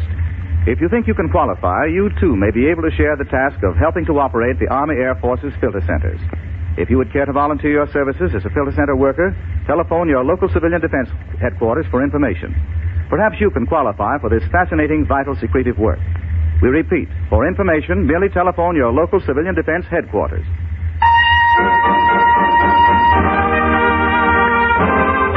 And now, tonight's new and true great American story. Nestled in the hills some 65 miles east of San Diego is the small town of Julian. An observation post was established near the community of Julian. Perhaps few posts have had a more bitter struggle for existence. A short time ago, Mr. James E. Franks, Assistant County Director of San Diego County, asked volunteers to write a history of the Julian Post. Finally, cheerful, dynamic, industrious Mary Broadbrewer wrote the following splendid letter, addressed to the Assistant County Director. Dear Jim, you're absolutely, completely insane. You ask me, who can neither spell nor punctuate properly, to write an article about our post. I've never written an article in my life, or anything else that made sense. I don't intend to start now. However, I'll give you the dope, and you can write your own darned article. Here goes. Have you ever heard the east wind? Well, just come up on this post with me some graveyard shift. It always blows when I'm here. The kind of wind that you have to lean into to stand up straight. But I should worry now. I'm snug inside the only building on the mountain that can keep the wind out. And I know that when the snow flies up here at 4,300 feet elevation, we're really going to appreciate this new post more and more. But to think back, a year ago this month, when our post first organized, we were located at Pine Hill, some 3 miles away. We had one of the many cabins at Kruger's summer resort, the resort being closed for the winter. Snow was heavy. War had just been declared. It was spooky walking around in that deserted camp and just a bit scary. I remember hearing Annie Grand and Myrtle Bott speak of that very first watch they served up at Pine Hill. Myrtle? Yes, Annie? Are you going to like coming up here, nights, I mean? Well, I don't know. Well, I guess it'll be all right once we get used to the place. It's sort of lonesome and... What was that? What? Thought I heard a sound. Oh, I didn't hear anything. My imagination, I guess. What time is it now? 3 a.m. 4 minutes after. Well, you come to relieve us at 5. I know. I think that maybe... Wait. What? I thought I heard an airplane. I'll open the cabin door. What? It is a plane. Oh, quick. Let me put on my coat and galoshes. Oh, I'll go with you. I wish you would. Did you see the plane? No, how can we see planes until they're right over us here? I know, so many trees. There, my overshoes. Come on, let's go. Do you know where the phone is over there, Annie? Yes, right inside the main lobby of the hotel building. I have the key to the front door. Oh, I'd feel better if there was a caretaker or somebody living in the hotel up here. We mustn't think about it, Myrtle. Here, come on. Close the door. Keep what heat there is in the cabin. There. It went right overhead. It had one motor. Yes, flying low. Come on. Our post at Pine Hills was in a beautiful setting, but you couldn't see out to look for planes on account of the tall trees. I remember another time, about a month after the post was opened up there at Pine Hills, Dick Farley, who, in spite of a broken leg and against the advice of his friends, insisted upon taking his regular midnight watch. I was on duty that night. My partner and I were supposed to be relieved by Dick at midnight, but he didn't come. Finally, about 2 a.m., we really began to worry about him. I've been thinking, Mary. Maybe Dick tried to drive up here and something happened to his car. Maybe we should go and look. Oh, maybe you're right. Look, you stay here and watch for the planes and make any reports. I'll go. Well, I'll walk out to the road with you. I'll keep within distance of the hotel building and the phone. Oh, I'm so worried about Dick. We shouldn't have let him try to come to the post tonight. Oh, nobody could stop Dick. Oh, wind again. Come on, we'll look for him. I remember we walked down the road less than a quarter of a mile. And there, we found Dick Farley's car off the road, in the ditch, jammed into a snowbank. It's Dick Farley's car, all right. Oh, it's in the ditch. Hello, girls. Oh, Dick. Dick, are you hurt? Hurt? I should say not. Your car is wrecked? Oh, no, just slid in the snowbank. Can't get it out. I knew somebody'd come. Oh. Hey, sorry I'm late. What time is it? Oh, it's a little after 2. Now, Dick, what are you doing? Now, don't get out of this car. You think I'm going to sit here and keep on freezing now that I got some help? Here, Mary, would you hold my crutches for me? How's your leg? Okay. Here, help me get on these things. Well, one of us can drive you back to town in our car. Nothing doing. I'm going to finish out what's left of my watch tonight. You ladies can go on home as soon as you see me up to the post. I knew I couldn't make it up the hill alone on these crutches. Well, come on, you girls. I can make it to the post now. Dick Farley continued to come to the post there at Pine Hills, even though he had a broken leg and was on crutches. You couldn't stop a fellow like Dick. He's in the Army now. I don't know where, but I'll bet he's still got plenty of the same old fighting spirit. The roads were so bad that first winter that we were finally forced to move from Pine Hills to the fire station in town. But the few weeks we were there, the snow plow worked continuously, trundling snow off the main street of town. You'd think those highway boys would finally get through plowing snow. That snow keeps falling. Well, this fire station's sure a bum place for an observation post. Yeah. When that snow plow isn't roaring up and down the street, the truck line boys across the way are warming up the diesel. Couldn't hear a plane if we had to. Just got to keep watching the skies every minute. I think as soon as the weather breaks a little, we'll have to move the post back to Pine Hill. Our post seemed destined to misfortunes, but we still kept it running some way. In March, Our Grand Chief Observer, Harvey Basford, a veteran of the last war, moved the post back to Pine Hill. It was a relief to get away from the noisy fire station. Well, you can imagine our dismay when hard-working Harvey Basford resigned as Chief Observer about that time to join the Marines. We were all concerned. Our fears were well-founded, for trouble began from the day he left. Things went from bad to worse. The post was more unmanned than manned, and we were ashamed. Some people began to howl, too far to go, too hard on tires. So in desperation, the post was moved again. Mrs. Eyre donated a cabin about a mile from town. That cabin was desperately cold. Look, I'm not going to come here and freeze, get sick, and... Well, after tonight, I'm through coming here. Somebody else can be this sucker. Yeah? Well, this is my last night, too. Fella doesn't want to get sick. People quit one by one. Finally, as a last resort, we moved again right into town. Another move. It was a miserable one-room shack. We burned every shelf and movable board trying to keep warm. Some observers wrapped themselves at night in the curtains. There were mice, rats, bugs, and fleas. Fleas that nearly drove us crazy. Several nights the post sat dark. In the daytime, a few old faithfuls kept up a pretense. It was time to quit bluffing. It came time to ask for help. Right at the critical time, you, Jim Franks, and Captain Bill Droege of the San Diego filter area arrived. Into your ears, we poured our tale of woe. We want to keep our post running. Well, that's the spirit. That is just about impossible. There's only a handful of us left. Folks, I just heard that your old chief observer, Harvey Basford, is back in town. Say, Harvey did just get back. The Marines gave him a medical discharge. Now, look, when Harvey was chief observer of Julian Post, he made things jump. How'd you like to have Harvey Basford back as your chief again? Well, sure. It'd be wonderful. Captain Droege. Yes? It is important that we keep the Julian Post operating, isn't it? If you only knew how important it is. If everybody in your town could understand that, they'd all help. But I'll tell you something. You know what's wrong with this post, folks? What, Captain? You need a good building. You've put up with enough discomforts.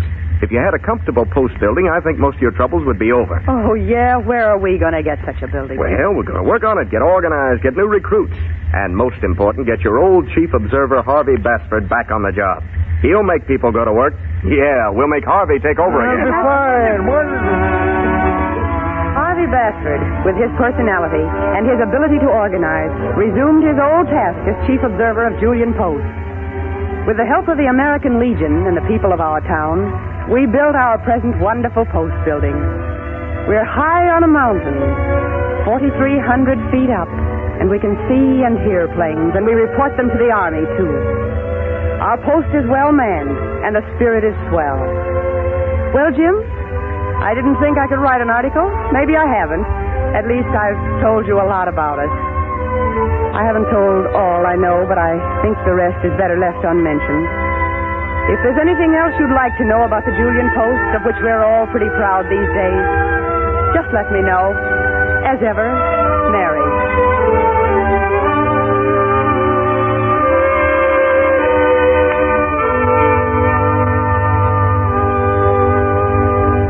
Such was the letter Mary Broadbrewer wrote. A beautiful letter, a record of the strife, the sacrifices, the wholehearted desire of an American community to see a tough job through to a successful end. So, hats off to the people who man the observation post of the interesting little Southern California mountain town of Julian.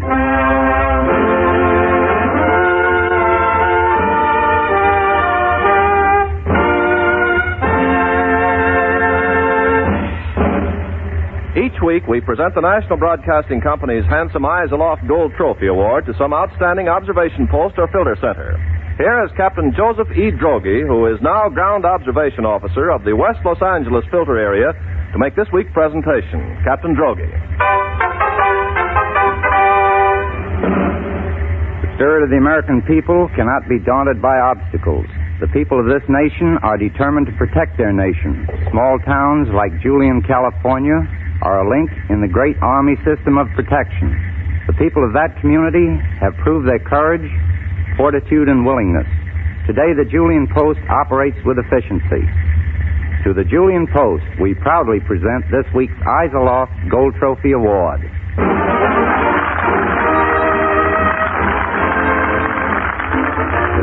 Whitman saying goodnight to the 150,000 valiant aircraft warning service volunteer civilians who keep constant vigil of our home front so that America will be ever safe from enemy attack by air. Good night. Don't forget to send in your 100-word entry to the Why Do I Come Here contest. Perhaps you can win a prize. And if you want a free mimeographed copy of The Recognition, send your request to Eyes Aloft, Hollywood, California. Eyes Aloft is written and produced by Robert L. Redd. The music is composed and directed by Gordon Jenkins. This is Ken Carpenter charging you to always remember Eyes Aloft. Eyes aloft, watching the sky, watching for planes flying the lanes up above. Eyes aloft, always on guard. This program comes to you from Hollywood. This is the National Broadcasting Company.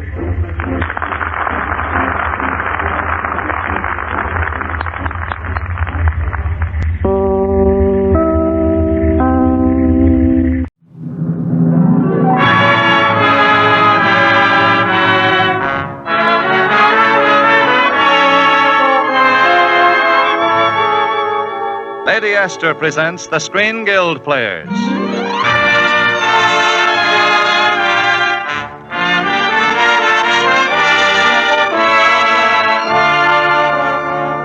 The Screen Guild play tonight, Across the Pacific.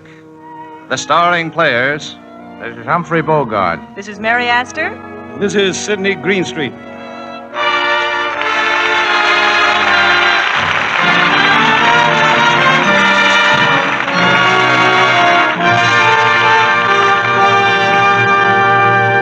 Tonight, Lady Esther welcomes you to a suspenseful program of espionage and counter-espionage.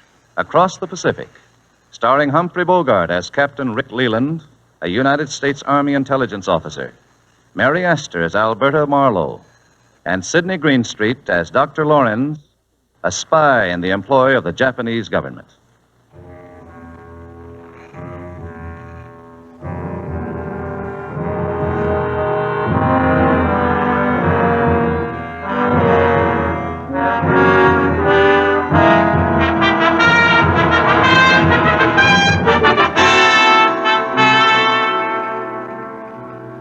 Are you sure that Dr. Lorenz is the head of this Jap spy ring, General Rogers? Yes, Captain Leland. Then why don't you just arrest him? Well, that wouldn't solve the problem, Captain. We must know what Dr. Lorenz is planning. No, Captain, I'm afraid you're going to have to suffer the disgrace of a dishonorable discharge if we're going to trap Dr. Lorenz. Very well, sir. Of course, you know what you're letting yourself in for. No one but you and I will know that the evidence placed against you at the court-martial will be faked. No one, sir? Well, Colonel Hart in New York and Smith, our operative in Panama, will know, but your fellow officers won't. Well, they're not going to think very much of me, are they? Almost certainly not. But the more authentic we can make your disgrace appear, the better your chance of catching Lorenz. Do you want to withdraw from the operation? I guess I can take it, sir. Start the court-martial.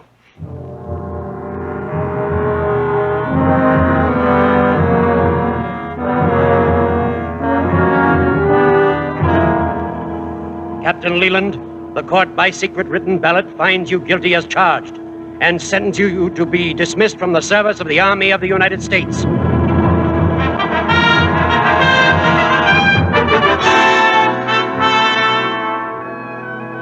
Well, that was the situation Captain Rick Leland faced. Forced to sacrifice everything he had gained during 10 years of splendid service, suffer the bitter enmity of his fellow officers, on the chance that he might catch Dr. Lorenz. Pardon me, sir. Yes, Captain Leland? Well, General Rogers knew what he was doing. Immediately after my court-martial, Dr. Lorenz showed the interest in me that General Rogers had anticipated. For weeks, our operatives have been trying to book passage out of Halifax on the Genoa Maru, a Jap freighter carrying Dr. Lorenz to the Orient. And for weeks, they'd been getting turned down. But they took me, a disgraced ex-coast artillery officer, aboard right away. That's where I met Alberta Marlowe, just as the Genoa Maru left her dock. Don't look now, baby, but there's a man following you. What? How are you? Aren't we being just a little premature? Oh, I don't know. On a boat carrying only 4 passengers, we're going to know each other eventually. Why not now? That's reasonable. I'm Alberta Marlowe. And I'm Rick Leland. Would you mind stepping into the light so I can see your face? You better pinch me.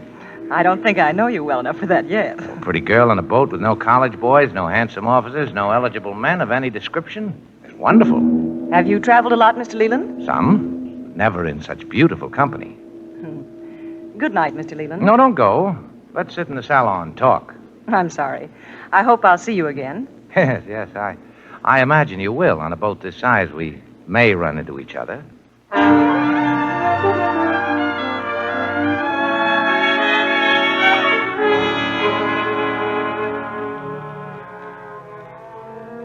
Now, that wasn't the best start a romance ever had.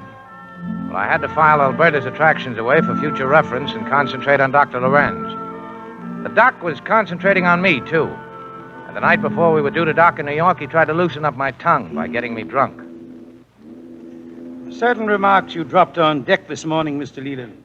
I gather you're quite well informed in matters pertaining to the United States Navy. Yeah, I know a little bit about it.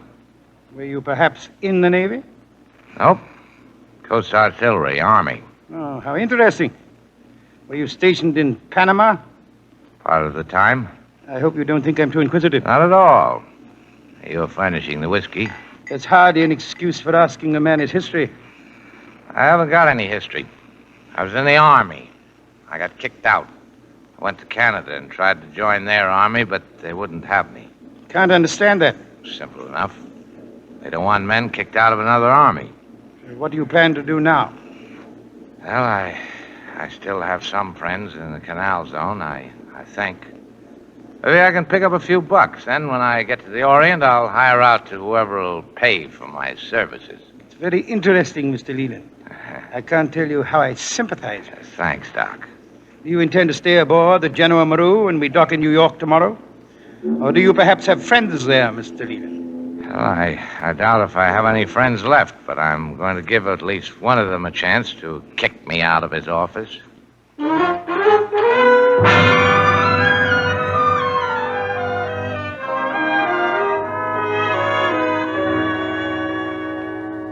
Well, it's good to see you, Captain Leland. Thank you, sir.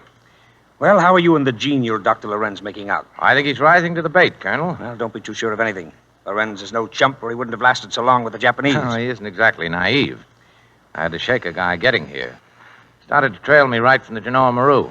Be very careful, Captain Leland. You're entirely surrounded by enemies every second you're on that boat. Yes, sir. Oh, incidentally, there's a girl aboard the Genoa Maru. Oh, yeah. Alberta Marlowe.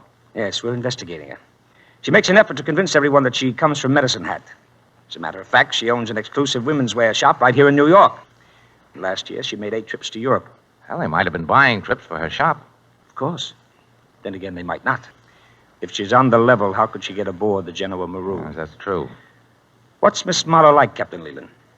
Well, you remember the girl you dreamed about marrying when you were 16? Well, this is her in the flesh. I understand. Well, Captain, the Genoa Maru will be sailing shortly.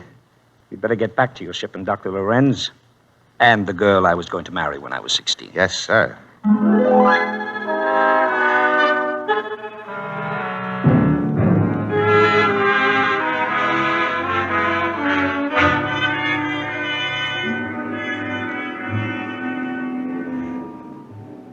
Well, Alberta, what do you think of your trip on the Genoa Maru? It's some experience for a girl from Medicine Hat, Rick. Is that a gag, or do you really come from a place called Medicine Hat? What's wrong with Medicine Hat except that it's cold in winter, hot in summer, and nothing ever happens there? Ah, you happen there, baby. That's good enough for me. Are you, by any chance, a wealthy girl, I hope? No. My father was a farmer. I work in the 10-cent store in Medicine Hat. I sell peanut brittle. Well, I'm used to bad luck. I'll probably end up having the captain marry us on the boat. Oh, no, you won't. I want a church wedding. Oh. By the way, you've lived in Panama. Did you happen to know a man named Morton? Dan Morton? Yes, I remember something about him. Planter, I think. Kind of eccentric. Why? Oh, some people in Halifax told me to look him up. Oh, do. He might take a fancy to you and leave you all his money. Then you and I'll be in fine shape. I'm not so obsessed with money as you are. I can get along without money. You stick to me, baby, and you'll get a lot of practice at it. I certainly pity the woman you ever marry. Oh, I won't ever marry. You aren't married, are you, Rick? Uh-huh. You keep asking questions like that, what'll happen to our romance? What'll happen to it anyway if you don't shave? Oh, now, Alberta, you wouldn't let a little 5 o'clock shadow stand between us. I certainly would. Well, that isn't very tactful. Do I say anything about your dishpan hands? Good morning, Miss Marlowe. Mr. Leland. Good morning, Good morning, Doc. I enjoy listening to you two, if you'll permit me. Well, you can referee. Relationships between modern young Americans seem most unusual to a man of my years. You give your lovemaking a peculiar assault and battery twist. It's the same principle as a prize fighter going into training before a big fight, Doc. Well, your sparring partner is checking out now, Rick. I'll see you this afternoon. I'll see you later. Bye, Doctor. Goodbye. Miss Marlowe is a very charming young woman, Mr. Leland. I'm glad to see that you're so interested in her. Oh, you are? Well, thanks, Doc. Not at all. You see, I'm very interested in you, Mr. Leland. I know. Everybody falls for my pretty brown eyes. Don't be facetious, Mr. Leland. One night you told me about your trouble in the Army. I'd like to hear more about that. Why not? It's known in every army post in this hemisphere. I got in a jam with a dame. I needed dough. I had access to regimental funds. I borrowed from it. Meaning to put the money back, of course. Of course. But they found out before I could. Well, you can write your own finish. Whatever that finish is to be, you'll need money. Here's $350. You can have more when you want it. Within reason, of course. Now, let's hear my side of the deal. I never discuss being a traitor with a man. You'll find it easier if you don't think about that part of it. Go ahead. Very well. In a day or two, you'll talk to me about certain military installations in the vicinity of both Balboa and Cristobal, with particular reference to anti-aircraft emplacements, railway guns, and ammunition dumps. Well, that ought to be worth quite a lot. Find me quite generous. And now, having committed yourself to acting as my agent, I wouldn't want you to change your mind. That might turn out to be most fatally unfortunate. Yes, I get it. Now, when do you want this information? When we arrive in Panama. Good day, Mr. Leland. Yeah. Good day.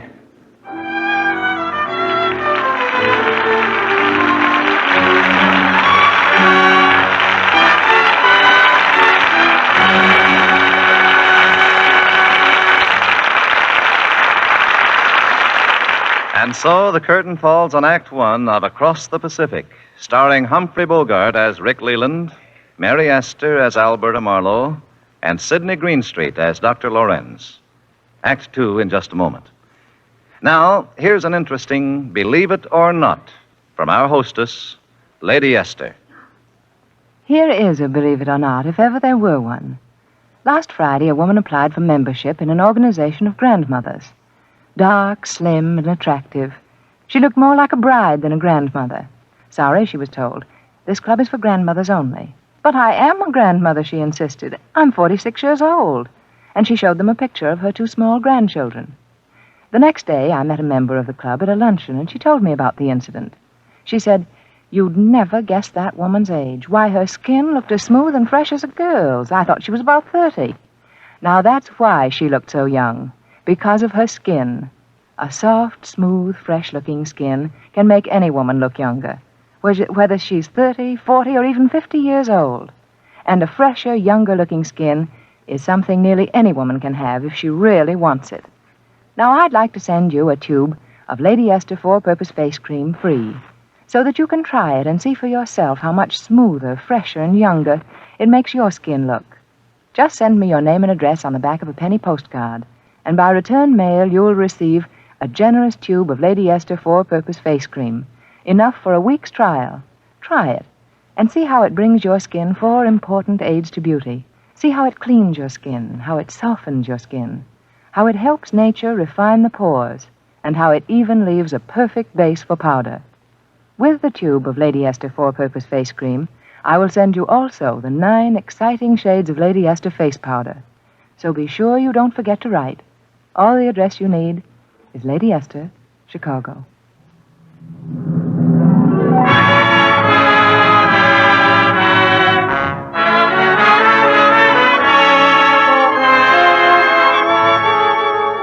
And now the curtain rises on the second act of Across the Pacific, starring Humphrey Bogart as Captain Rick Leland, Mary Astor as Alberta Marlowe, and Sidney Greenstreet as Dr. Lorenz.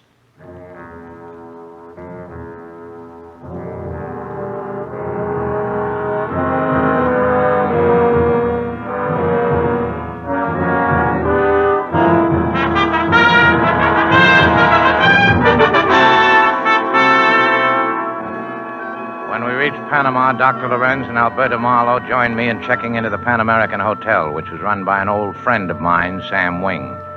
The day after we landed, Alberta received a mysterious phone call and disappeared without even a goodbye. I was sitting in my room, trying to figure out how to trace her without arousing any suspicion, when Lorenz called for his military information. Good afternoon, Mr. Leland. Oh, hello, Doc. Sit down. What's on your mind? Well, Mr. Leland, now that we're in Panama, I think it's time you began to earn your money. Okay. Where shall I begin? The Pedro Miguel locks will be a good place for a starter. How many batteries are there? And what are their calibers? Anti-aircraft or the heavy stuff? Begin with the 16-inch guns. Now, let's see. The last time I was down here 2 years ago, there were double railroad guns east and west, 2 twin 16-inch concrete embrasures, half a mile north. That setup's probably been revised by now. Revised and augmented considerably, Mr. Leland. But your information was quite correct for its time. Testing me, eh? Yes. Now we go on to something of real value. What specific knowledge have you of the military plane patrol over the canal area? 2 years ago... What happened 2 years ago doesn't interest me. What I want is the current schedule of patrol plane.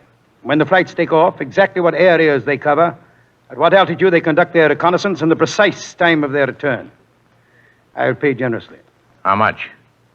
Shall we say $500? Oh, why don't we say $1,500?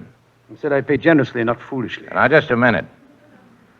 The only place I could get that schedule is at Air Force headquarters. That's not too easy. Now, make your deal. $1,500 if you get it today. $500 if the delivery is after midnight. And why all the rush? There's no rush. Just $1,000 worth, eh? Your place is to answer questions, Mr. Leland, not ask them.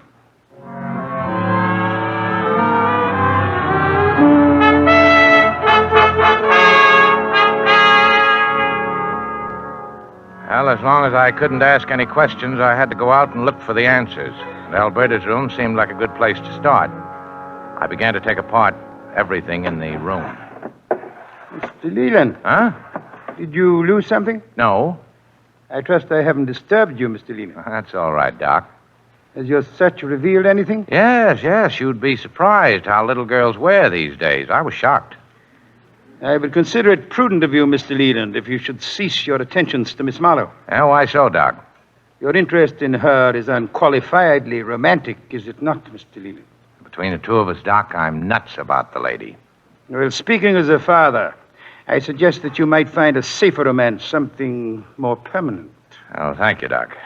Incidentally, here's the patrol plane schedule. And here's the money, Mr. Leland. $1,500. You may count it. Just a second, Doc. I know I said $1,500, but, I got to look out for myself. How much more do you want? Well, let's say $500 more. You overestimate your value to me, Mr. Leland. Actually, we have on file any information you can give us. It's merely that we like to check and recheck such data. Oh, come off it, Doc. You doubt me, Mr. Leland. Well, will you please hand me the phone? Sure. Thank you. Room clerk. This is Dr. Lorenz. I'm checking out. Have my bill ready, please. Are you leaving, Doc? Yes, Mr. Leland. And so I believe are you. What was that, Doc? Hit him, Tatsuko. Good work, Tatsuko. Thanks, boss. Hand me that envelope in Leland's hand, please. Thank you. Seems to be a very complete schedule. That's the 5:22 patrol, absolutely on time. Come, Tatsuiko. We have no time to lose.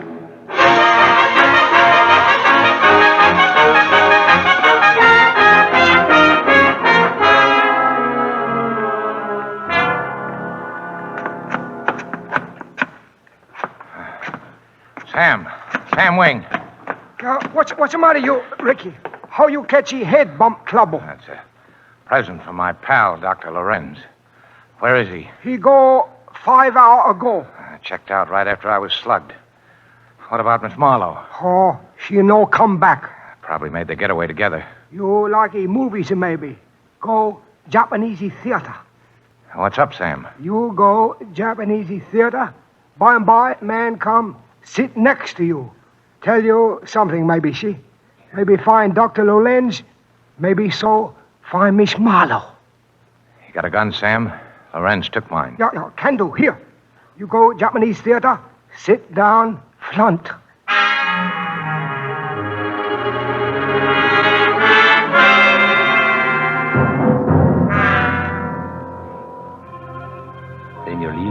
Yeah. I think things happen fast tonight. I take you to place. Where? Bountiful Plantation. Oh, why didn't I think of that? That's the place Alberta was asking me about on the boat.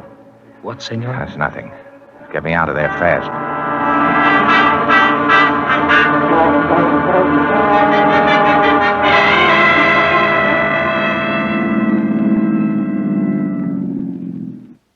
What are you stopping here for? It is not safe to go any further than the car, Senor Leland. This is Bountiful Plantation, full of Japs. Well, where do we go from here? I go back to Cristobal. You go that way. See many Japs. Airplane. Landing field. Airplane? Landing field? Si, senor. Tonight they are loading torpedoes on airplane. I think they blow up Panama Canal. Well, we've got to stop them. No, not me, senor. I'm poor man with many mouths to feed. You stop them. I go back to Cristobal pronto. All right. How far is their landing field? Oh, just a little way through the brush, senor. You will not have to go far until you hear them working. Okay, thanks.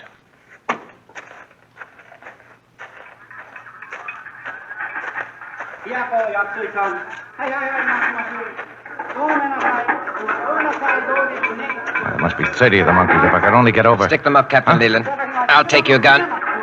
Now turn around and walk to the plantation house. And don't get in heroic ideas, or you'll be just another dead Yank. Do you really expect to... Shut up. Keep walking. I hate to put you to all this I told you trouble. to shut up. Up the steps. Open the door. Well, if it isn't my old playmate, Dr. Lorenz. Hey, Doc, tell this gorilla of yours to take his gun out of my back. What? Why, Mr. Leland, I'm surprised. Indeed I am. But you're forever furnishing surprises. This'll be his last one. Who's your rough playmate, Doc? I'm sorry. Permit me to introduce Joe Totsuiko.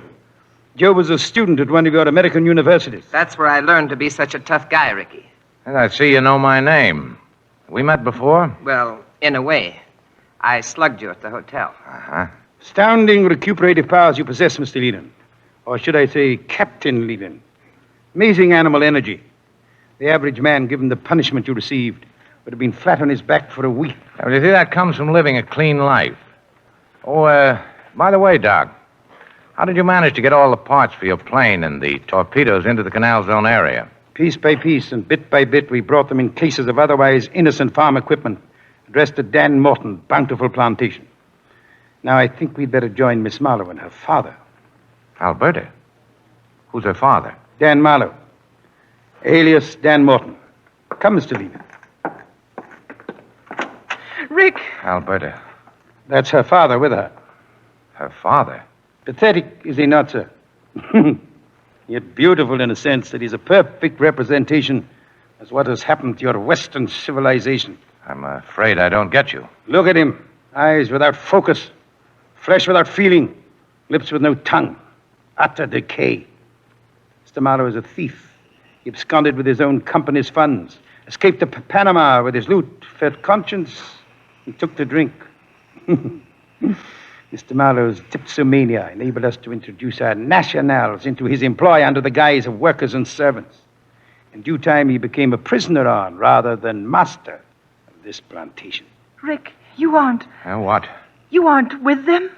Captain Leland is with the United States Army Intelligence, actively engaged in counter-espionage. What do you figure in all this, Alberta? I don't. I never did. I didn't know anything about what was happening down here. Now that you've seen Father, you know why I didn't want to tell you the truth about myself.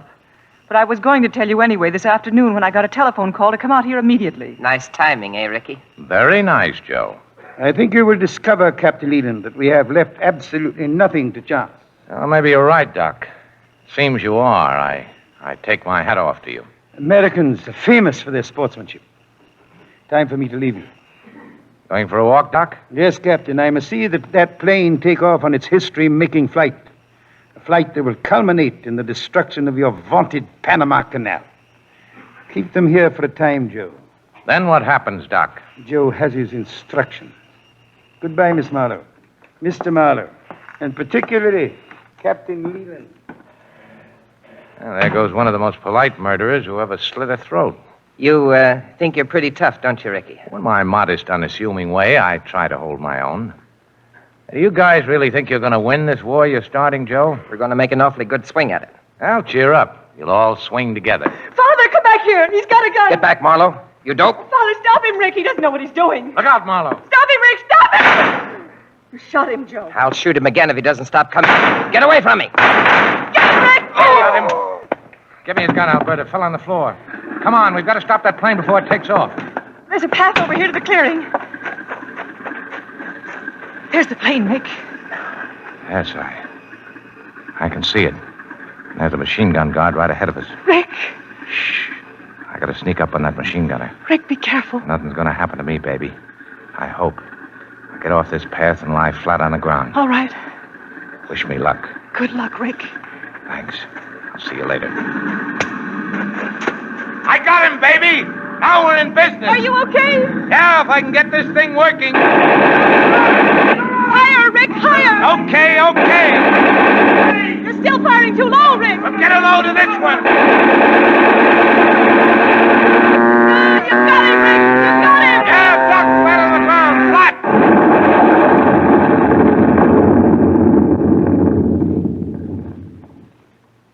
Are you all right, Rick? Yeah.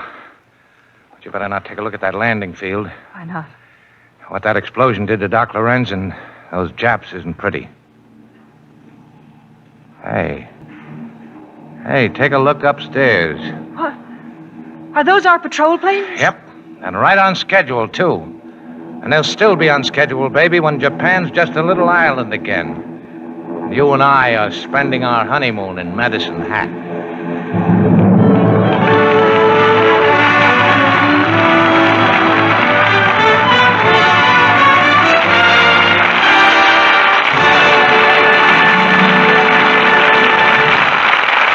Thanks to our fine cast for their performances tonight with the Lady Esther Screen Guild Players.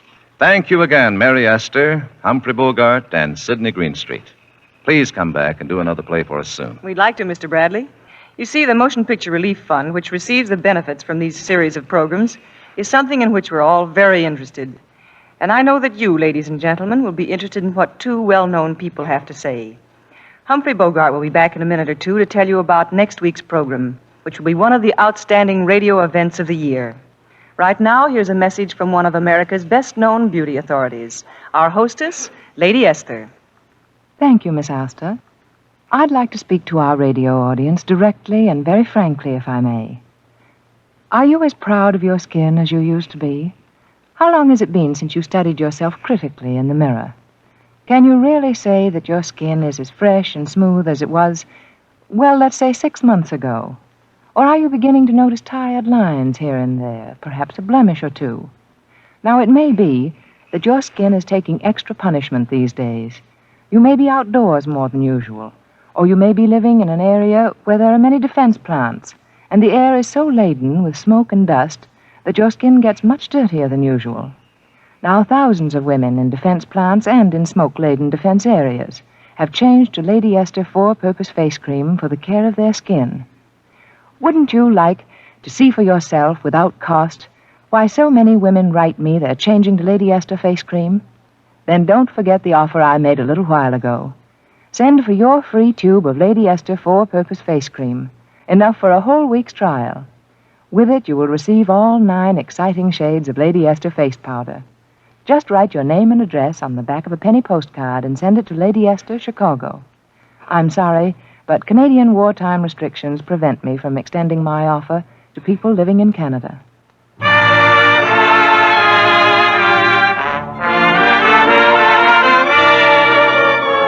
Ladies and gentlemen, Humphrey Bogart. The staff has told you that next week's presentation of the Lady Esther Screen Guild Players will be one of the season's outstanding radio events. That is true. It'll be one of the really great American plays in a most successful motion picture, Dodsworth. Our stars will be Nan Sunderland, Walter Houston, and Betty Davis. Next week, then, Lady Esther will present the Screen Guild Players in Dodsworth, starring Walter Houston, Betty Davis, and Nan Sunderland. Be sure to listen. Mary Esther can soon be seen in the Metro-Goldwyn-Mayer production, Private Miss Jones. Humphrey Bogart and Sidney Greenstreet can soon be seen in the Warner Brothers picture, Casablanca. Across the Pacific, a Warner Brothers picture was adapted for radio by Bill Hampton, and the music was arranged and conducted by Wilbur Hatch. The Screen Guild players are presented every Monday night at this time by Lady Esther.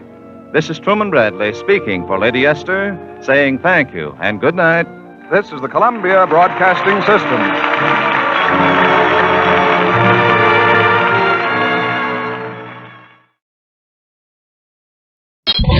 World News Today, brought to you by Continental Radio and Television Corporation, makers of Admiral Radio, America's smart set. By shortwave broadcast, direct from important overseas stations, as well as the leading news centers of our own country, CBS correspondents are waiting to bring you a complete report from the world's political and battlefronts. But first, here's John Daly. At this week's beginning, Allied armies in Russia and North Africa are preparing for the second round of their great offensives. The Russian armies have consolidated their positions around Rostov and are now drawing the noose tight around that city. In Libya, with Tripoli in our hands, the 8th Army is smashing on toward Tunisia to join in the battle that is to clear the Axis out of North Africa. In the Pacific, the vicious air and ground fighting continues. The Navy Department gave out more news of that front only a half an hour ago. For that news, Admiral Radio takes you first to CBS Washington, Lee White reporting.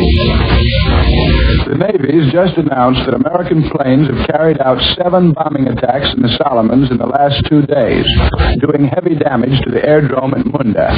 The Japanese have again bombed our own installations on Guadalcanal and Espiritu Santo. The latest Army communique reports that the Germans have captured yet another strategic height in central Tunisia. If the military situation still seems unfavorable, the political situation seems to have gone from bad to worse. The State Department is under heavier fire than at any time since the North African campaign began. A few days ago, the Washington Post accused the State Department of bungling and demanded the removal of Robert Murphy, our chief political delegate. Then Walter Lippmann added his voice to the clamor. And today, Ernest Lindley, who has a reputation for being a State Department apologist, chided Messrs. Hull and Murphy in no uncertain terms for passing the political buck to the War Department and attempting to make General Eisenhower responsible for what he considers their mistakes. But that's not all.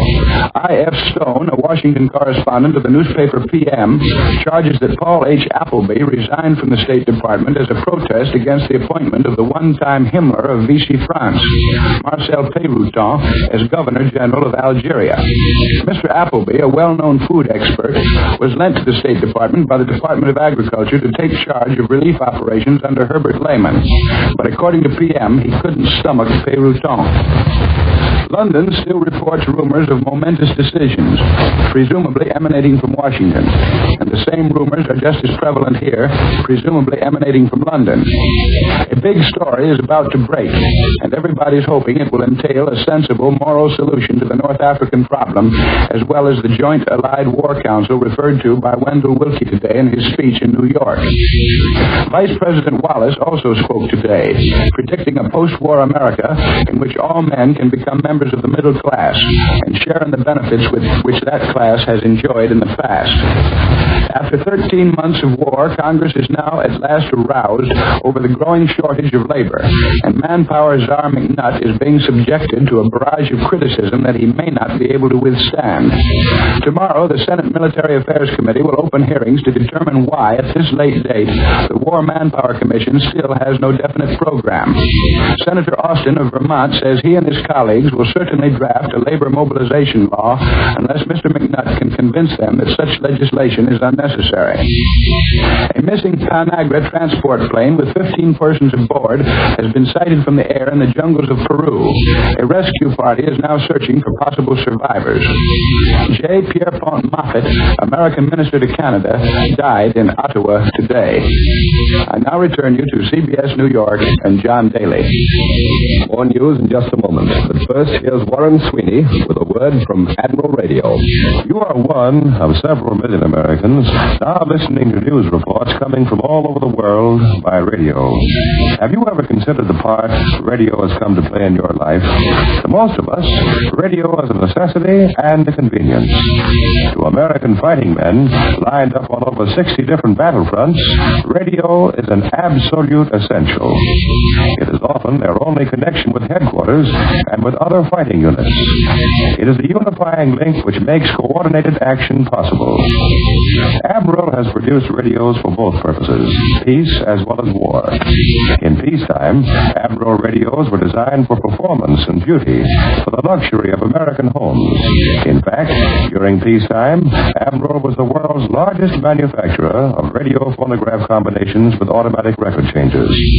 Now, Abril is producing radios for war, radios which will link America's fighting units together, radios which are sturdy enough to take all the grueling punishment of modern battle and still operate perfectly. Yes, Abril has pioneered in the production of both the radio of war and the radio of peace.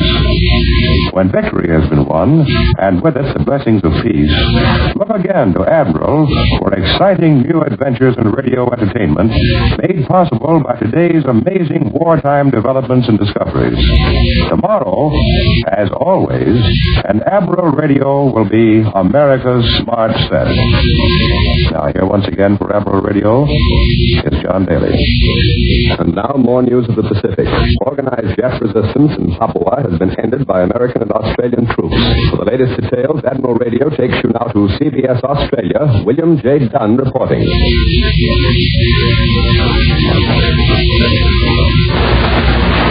The Japanese invasion of Papua, of Australian territory, lasted exactly 1 day over 6 months. On July 22nd, the first enemy convoy landed troops at Suna, almost without opposition.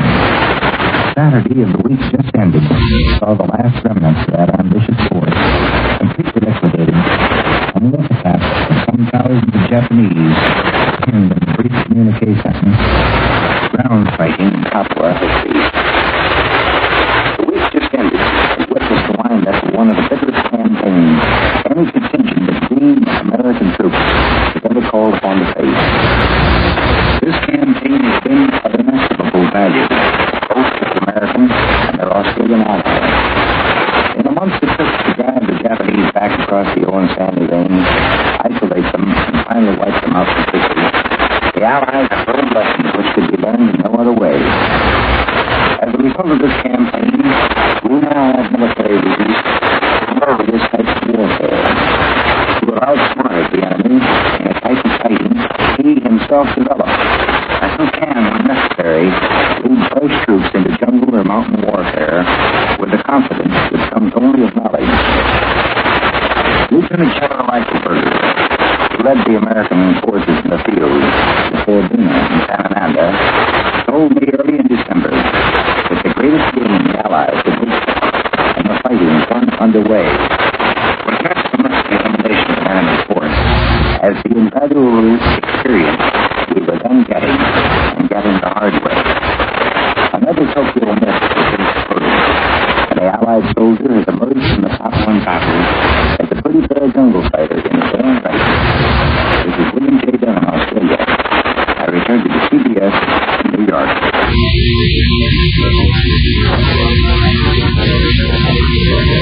In Western Europe, British bombers are continuing their round-the-clock attacks on Nazi-occupied Europe. And Admiral Radio takes you now to CBS London. Bob Trout reporting. From Britain, the Royal Air Force struck again last night at the German U-boat bases in the French Atlantic port of Lorient. The fifth attack on this U-boat base made during January, 4 of them made in the last 10 days. Lorient had not had time to recover from yesterday's daylight attack by liberators and flying fortresses of the USAAF when the RAF bombers were over the port in the moonlight. High explosives and incendiaries, dropped for 20 minutes, started very heavy fires. The men and women of Britain's home front, who know pretty well what this war is about, have, as you know, not been happy about the political muddle in North Africa. This has nothing to do with General Eisenhower, and no responsible person in Britain has ever said it had. What it's about is the basic purpose of this war. Britain's ordinary men and women quickly saw, even last November, that what happens in North Africa is bound to be a small-scale preview of what will happen all over Europe. They didn't like that preview much. The state of affairs exemplified by North Africa is definitely not what they made up their minds long ago they're fighting for.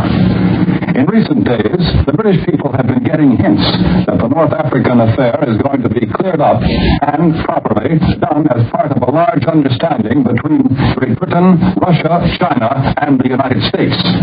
The four nations, so the hints go, are planning something approaching a general Allied war council.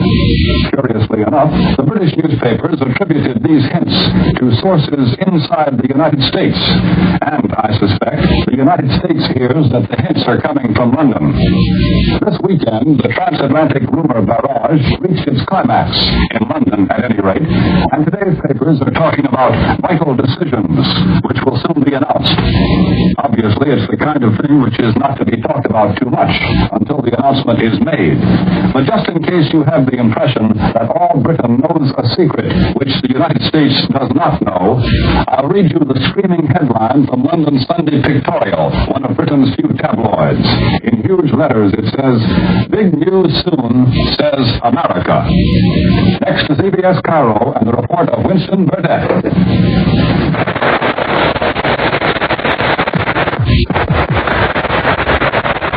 The bulk of the Africa Corps, considerably the worse for wear but still an intact fighting force, was falling back into southern Tunisia today while British forward troops were shooting it out with active rear guard somewhere along the coast road between Tripoli and Douala.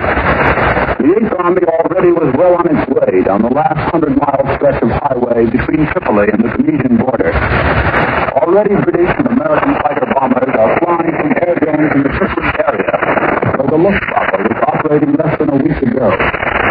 Naval and Army engineers have begun work on Tripoli Harbor, getting it back into shape for the convoys which will help supply the 8th Army's next full-scale effort on a battlefront somewhere in Tunisia.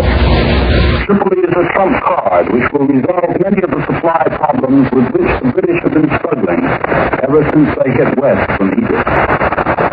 The Africa Corps in southern Tunisia will also enjoy some new advantages. It will be linked with von Arnim's army in the north by a modern road and rail system. It will stand a better chance of getting reinforcements than it did when it was fighting in the wilderness of Tripolitania.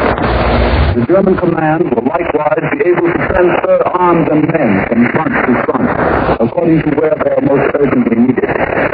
Von Arnim's army has been consistently strengthened during the past week and is now reported to comprise 2 armored and 1 infantry division, apart from Italian troops. Taking advantage of wet weather, Rommel may prefer to make a stand in the low marshes skirting Gades Bay, rather than in the fortified Mares zone. Somewhere, certainly, he must fight, whether he picks his battlefield in the swampy south or seeks to join up with the pinched Cantor army in the north.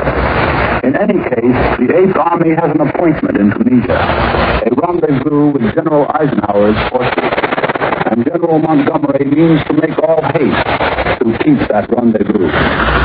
I return you now to CBS, New York. Again, we turn to the Pacific, this time for an eyewitness story of the recent American raid on Jap-held Wake Island. Admiral Radio takes you now to CBS Honolulu. Webley Edwards reporting.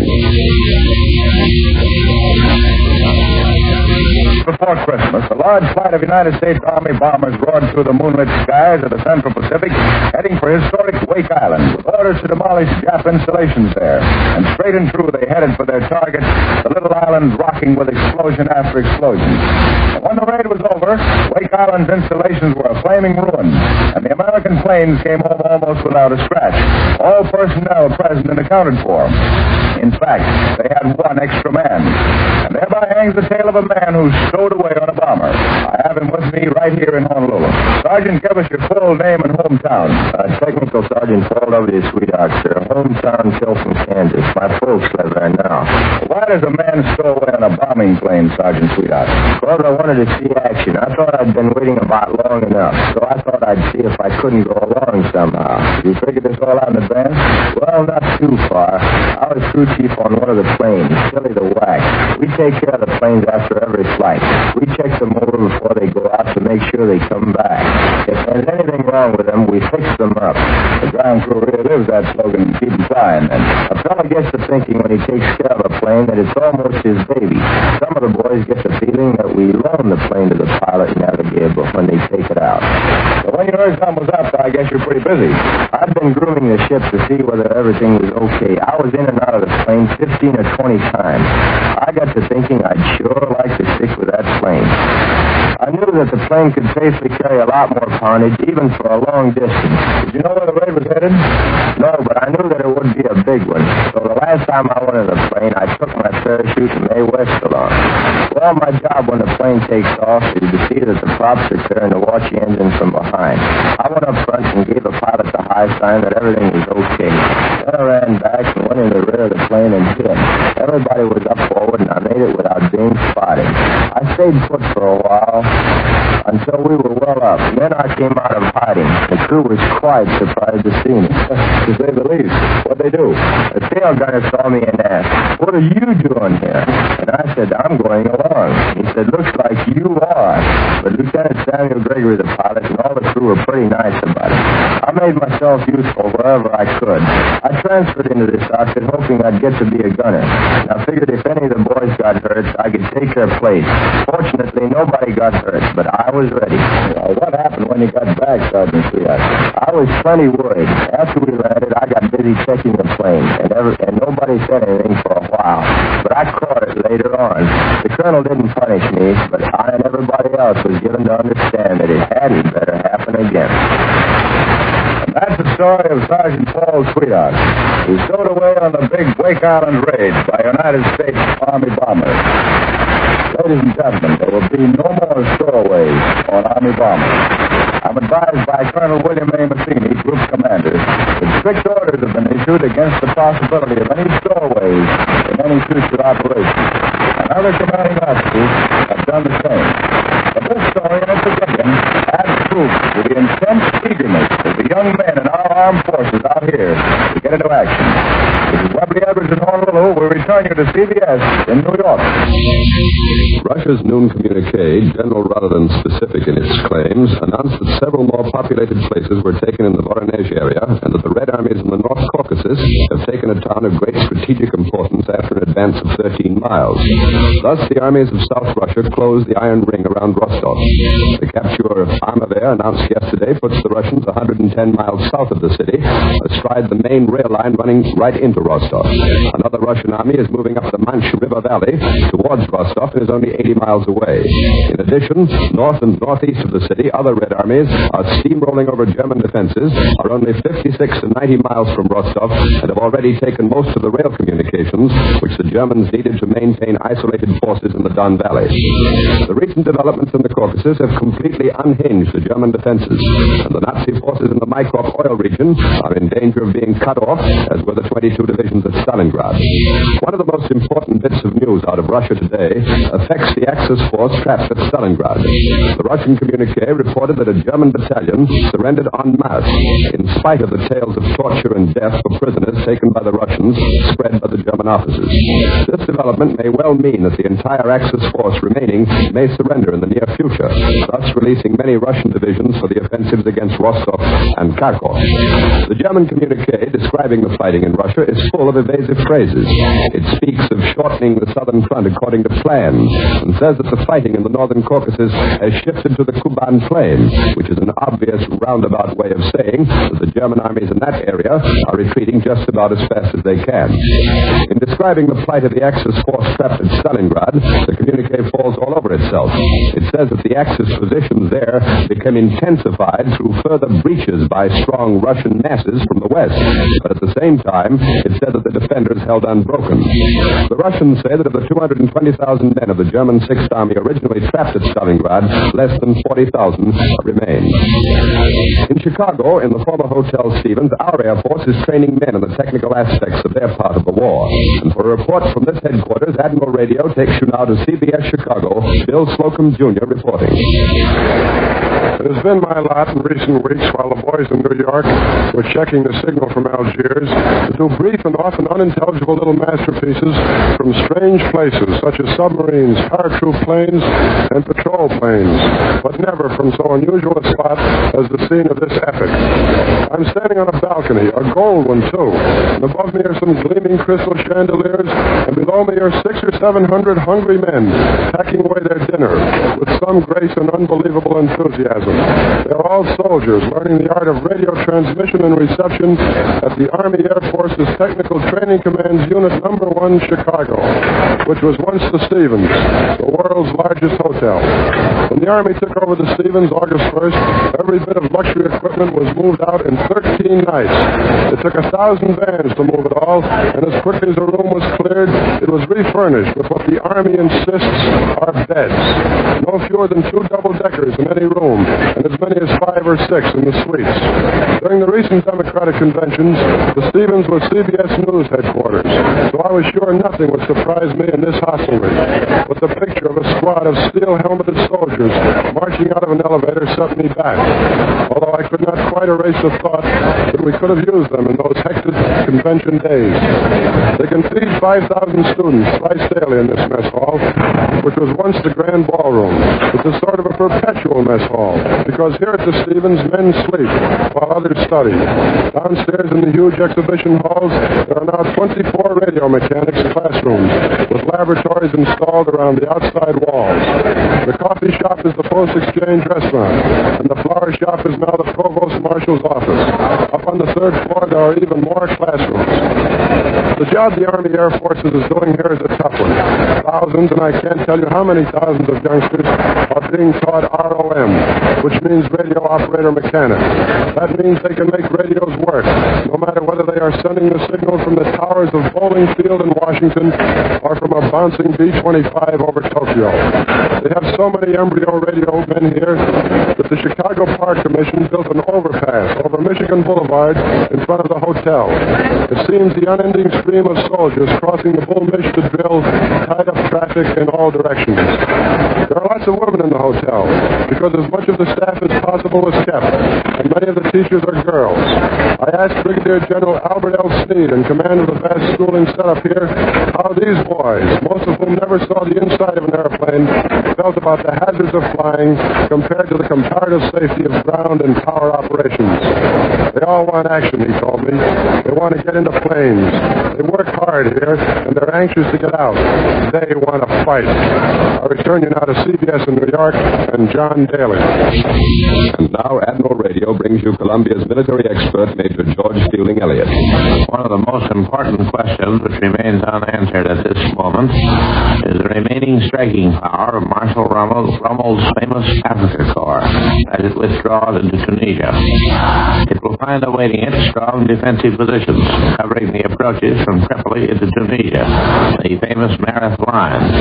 On this line, Rommel may be able to make a stand with his infantry units, leaving his mobile elements free to operate behind the line in southern and central Tunisia to protect the east coast ports of Gabis, Sfax, and Sousse, on which he depends for supplies and reinforcements, and to cooperate with the German forces already in Tunisia to clear a wider space for maneuver and gain greater depth for defense. And now Warren Sweeney with a word from Admiral Radio. During the next few weeks, Admiral dealers expect to be swamped with calls for radio service. Radio will become more important than ever to the home. Wage earners will want all possible information on the new income tax report they must file, and housewives will want to keep abreast of point rationing, especially as to the constantly changing point values of the various foods. People know they'll depend on their radios for such information, yet many whose radios aren't performing as well as they should won't call their Admiral dealer for service until the last minute. We'd like to advise you to call your Admiral dealer now. He's still able to get replacements for most parts, and his skill is unquestioned. Almost any radio, regardless of make or condition, can be made as good as new by your Admiral dealer quickly, so you won't miss your favorite programs, and economically, so your budget won't be upset. Above all, don't try to repair your radio yourself, and don't put it in the hands of an unskilled person. One little slip, and you may be without a radio for the duration. Be sure, call your Admiral dealer. Get the job done right. This week, Americans everywhere everywhere are uniting to stamp out infantile paralysis. Don't neglect making your contribution. You won't if you remember that tomorrow's America will be as strong as today's children. Help make America strong. Give generously to the campaign to fight infantile paralysis. World News Today is brought to you each Sunday at this hour by Continental Radio and Television Corporation, makers of Admiral Radio, America's smart set. Be sure to listen again next Sunday when Admiral brings you World News Today by shortwave, direct from the leading news centers of the world. Warren Sweeney speaking. This is the Columbia Broadcasting System. This is the WBBM Theater, your station in the Wrigley Building, Chicago. Well, hello. Come right in. Oh, George, we've got company.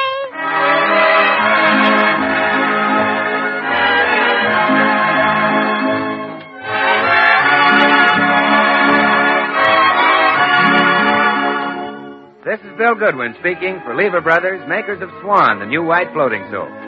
Well, it's Tuesday night again. Time for another pleasant visit with George Burns and Gracie Allen, Jimmy Cash, and Paul Whiteman and his music. And now meet the people who live in the Burns house, George and Gracie.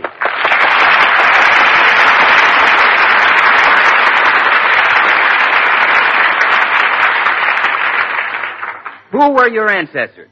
Were they famous? Let us trace your family tree and find out. Well, that's the way the ad in the newspaper read. And, of course, Gracie clipped the coupon, unknown to George. George, did you ever have your family history traced? My family history? Sure, you can't tell. Maybe there was somebody in your family who amounted to something. Thanks, kid. Did you ever have any famous relatives? Well, I told you about my Uncle Charlie. Oh, yeah, but I mean really famous. Not just a man who was known as the squarest bookie in Philadelphia. What's all this sudden interest in my family? Oh, nothing. It's just something a wife should know. Didn't I tell you all about my family before we got married? Yeah, and I married you anyway. Oh, George. I just thought some of your ancestors might have been famous, that's all. Like maybe you're descended from Robert Burns, one of America's greatest poets.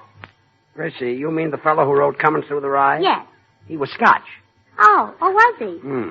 I never can remember whether he was a Scotch poet who wrote about rye or an American poet who wrote about Scotch.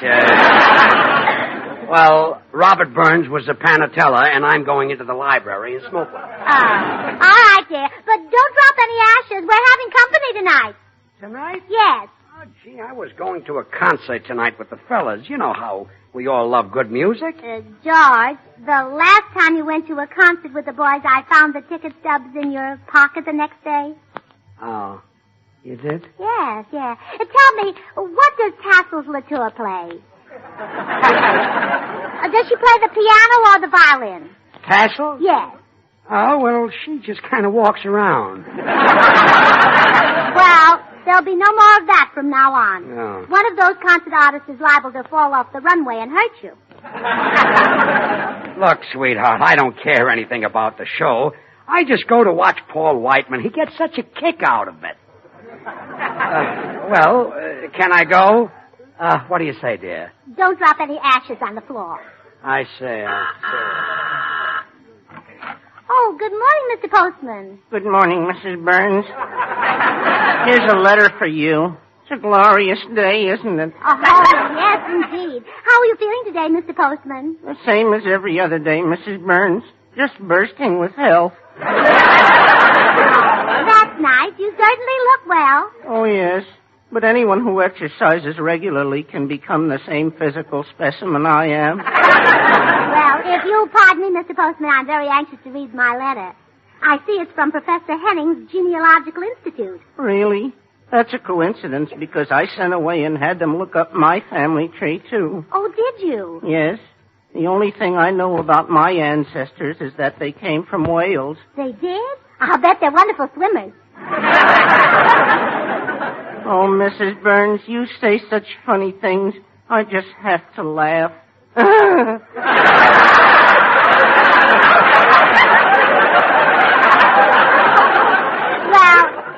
anxious to read this letter, Mr. Postman, so I'll see you tomorrow. Goodbye, Mrs. Burns. Remember, keep smiling. Oh, I'm so excited. Now I can learn all about George's family background. Dear Madam, we take pleasure in informing you that your husband, Mr. George Burns, is the direct descendant of an ancient Scottish king. This report... Oh, my goodness, a king. George is a king. Hiya, Gracie. Where's George? Oh, Bill, the most wonderful thing has happened. What? I just discovered that George has royal blood. Well, say, that is wonderful. Didn't know the kid had any. Oh. I'm not joking, Bill. It's true. Professor Henning's Institute says that George is a Scottish king. And it only cost me 50 cents. Well, you certainly got your 4 bits worth. Yes. Now George and I are perfectly mated. There's some royal blood in my family, too, you know. Oh, really? Oh, sure. When Mama was a girl, she was chosen queen of the annual Spring Onion Festival. Well, gee, just think of George Burns taking his place with famous kings like Louis XIV, King of France, Richard the Lion-Hearted, King of England, Swan the Suds and Whiz, King of Soaps. Oh, Bill. I don't believe there ever was a king with a name like that. Like what? Richard the Lion-Hearted. Why, Gracie, Richard the Lion-Hearted took the throne of England back in 1189. I remember the date because it was just exactly 752 years before the introduction of Swan, the new white floating soap that's purer than the finest Castiles. Well, tell me some more about Richard the Lion-Hearted, Bill. You know, I think I'll pick a name like that for George. Like, George the Tiger Lungs. Or, George the How about George the Chicken Liver? Oh, he'll sound like an hors d'oeuvre. Tell me more about Richard the Lion-Hearted. Well, I tell you, Gracie, he was a great fighter and a great eater. You see, they say that he could eat an entire side of beef at one sitting. Well, that was possible in those days. Well, can you imagine the dishwashing that went on in his castle, Gracie? What a shame they didn't have Swan. Swan is great for washing dishes, you know, because it suds faster than other white floating soaps. And since Swan is purer than the finest Castiles, it's bound to help keep your hands smooth and lovely. That's why you should use Swan for every soap and water job. You know, it might be just the thing to wash George's kilts. Kilts? Oh, sure. If he's a descendant of a Scottish king, he ought to wear kilts. Oh, no. I've seen George's legs, and I think all of his royal blood must be above his knees. Well, don't worry, Gracie. He can show his ancestry by being thrifty. He can practice thrift by breaking Swan in two with an easy twist of the wrist and using half in the kitchen for dishes and housework and half in the bathroom for his hands and face. Aye. Oh, that's a wonderful accent, Bill. But George is a Scotch king, not a French king. Oh, hello, Bill. Oh, greetings, Your Majesty. Hi, Highness. Huh? Is there anything you wish, sire? Who, me? May I fetch you a goblet of 7-Up? Now, what's this? Gracie, His Majesty looks perplexed. Well, all right, the joke's over now. What's this all about? Oh, I've got the nicest surprise for you, dear. You're a king. A king? Yes. Well, that's nice. Look, Oh, Gracie. George, I set away for your family tree, and there was a Scotch king growing on it. Gracie, what have you started now? Oh, but George is wonderful. Just think from now on, you'll be his grace, and I'll be her Gracie.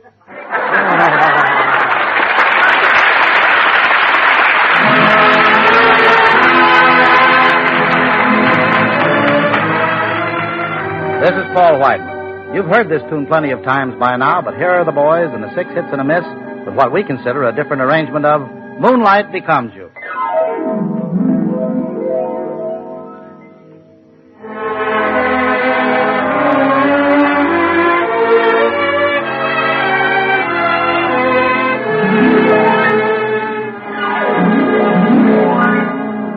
Moonlight becomes you, it goes with your hair.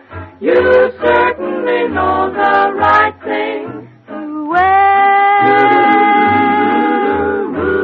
Moonlight becomes you. I'm thrilled at the sight, and I could get so romantic tonight. You're all dressed up to go dreaming. Now don't tell me I'm wrong. And what a night to go dreaming. Mind if I tag along? If I say I love you, I want you to know it's not just because there's moonlight all over.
care what those people wrote you. I'm telling you for the 50th time, I'm not a king. Do you understand? Yes, Your Majesty.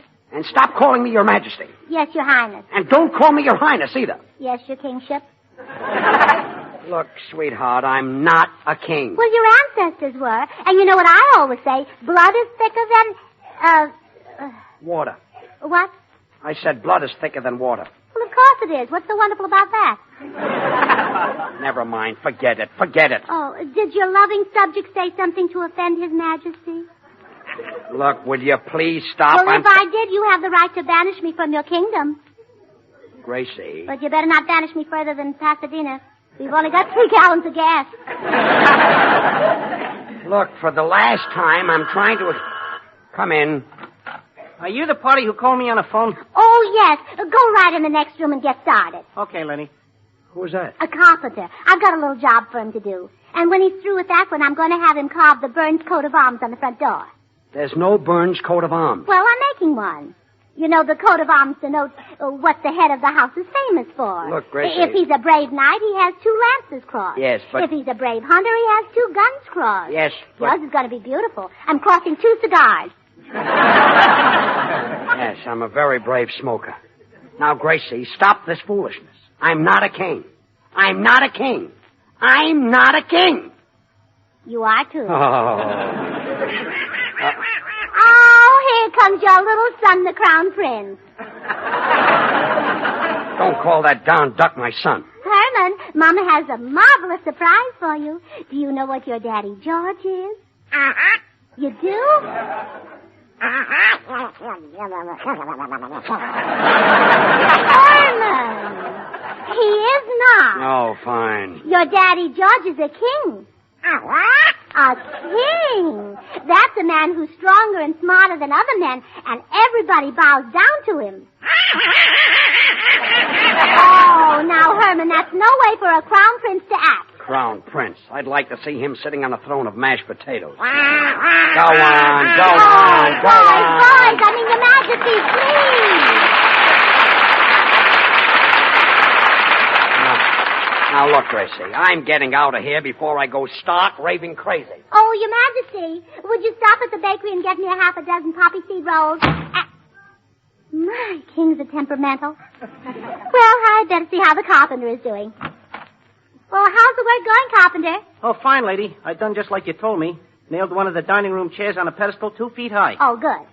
Hey, what's the idea? So your little boy can reach a table? Oh, no. When my little boy wants to reach the table, he just flies up there.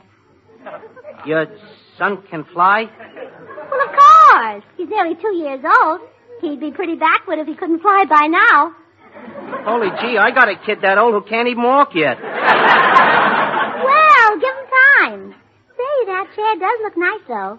Oh, I know my husband will be delighted with it. Oh, it's for your husband? Uh-huh. He's a midget? Oh, no. You see, this chair is going to be his throne. He happens to be a king. Oh, a what? A king. And that, of course, makes you a queen. Oh, yes, naturally. And your son, he's sort of a flying prince. That's very good. Yeah, well, I guess I better be going, Queen. Goodbye. Oh, but I haven't paid you for the job yet. Don't bother. I probably only spend the money anyway. Goodbye. Oh, no, wait, here comes my husband. I know you're dying to meet him. Hello, dear. Hello. Dear, this is Mr. Brown, Harry Brown. How do you do, your imperialism? Out. Go on, get out. Imperialism. Gracie, I've had about all I can stand of this thing. People on the street are staring at me like I'm some kind of a freak. What did you do? Phone everybody in town about this? Well, George, on my word, I only mentioned it to 2 people, the Times and the Examiner. Well, this tops everything you've ever done.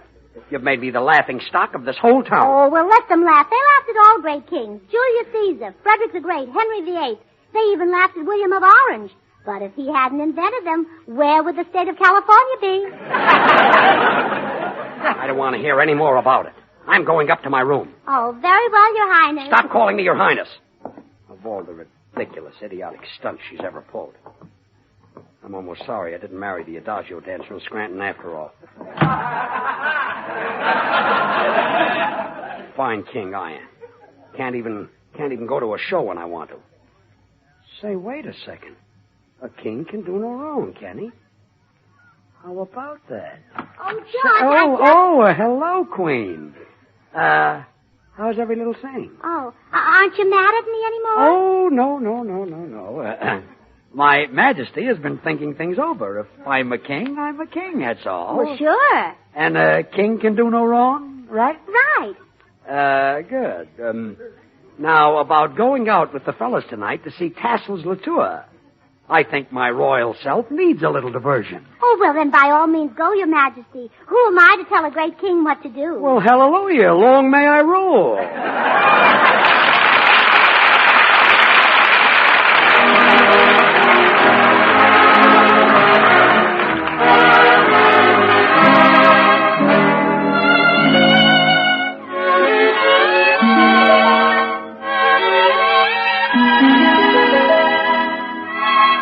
And now here's Jimmy Cash singing a song that's on its way up. 3 Dreams. Okay, Jimmy. You're dreaming, she's dreaming, I'm dreaming too, but 3 dreams are one too many, so my dream can never come true.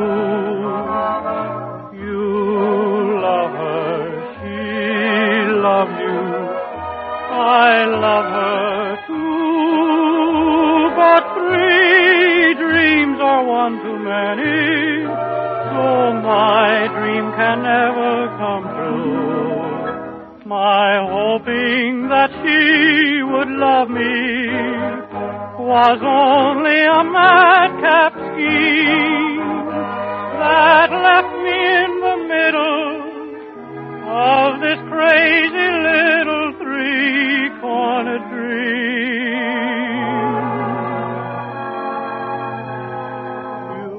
You're happy, she's happy, I know I'm through. 3 dreams are one too many, so I'll give my dream to you.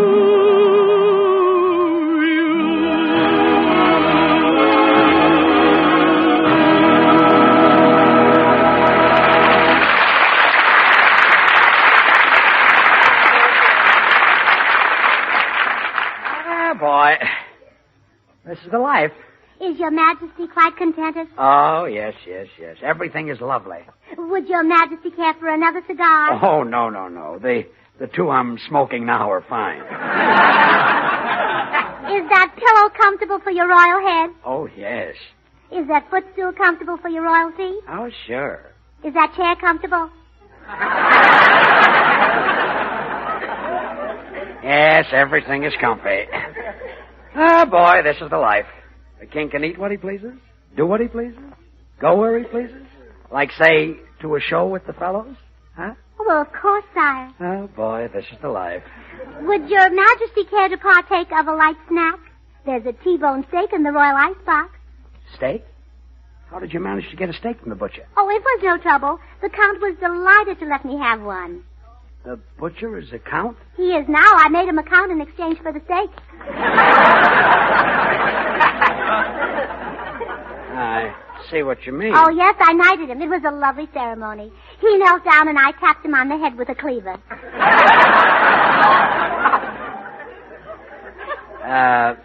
Must have been pretty. Oh, yes. I also got a tin of coffee from the Marquis of A&P. Well, that's nice. And a 1/4 of a pound of butter from the Earl of Safeway. Don't tell me that you haven't made somebody a baron. No, not yet. But it'll either be Baron Magnan or Baron Bullock, whichever one gets nylons in first.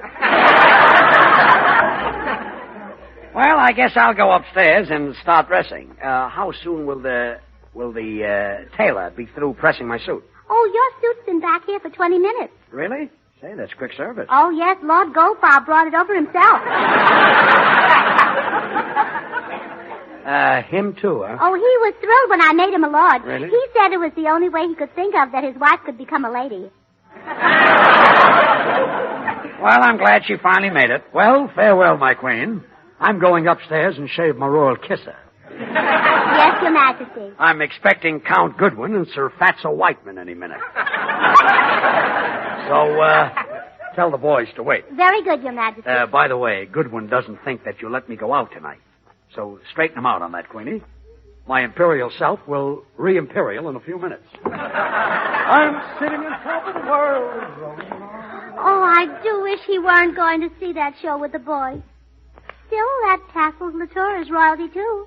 She's advertised as the Queen of Quiver. Hello, Gracie. Oh, hello, Bill. Say, about George going out with you tonight. Oh, now, Gracie, please let George go with Paul and me. He's been looking forward to this for weeks. You don't appreciate what a thrill he gets when the curtain goes up and there we are on the stage demonstrating Swan soap. Oh, so you're going to demonstrate Swan soap tonight? Oh, sure. You know, Swan, the new white floating soap that's purer than the finest Castiles. You know, money can't buy a purer soap. But why do you need George and Paul Whiteman? Oh.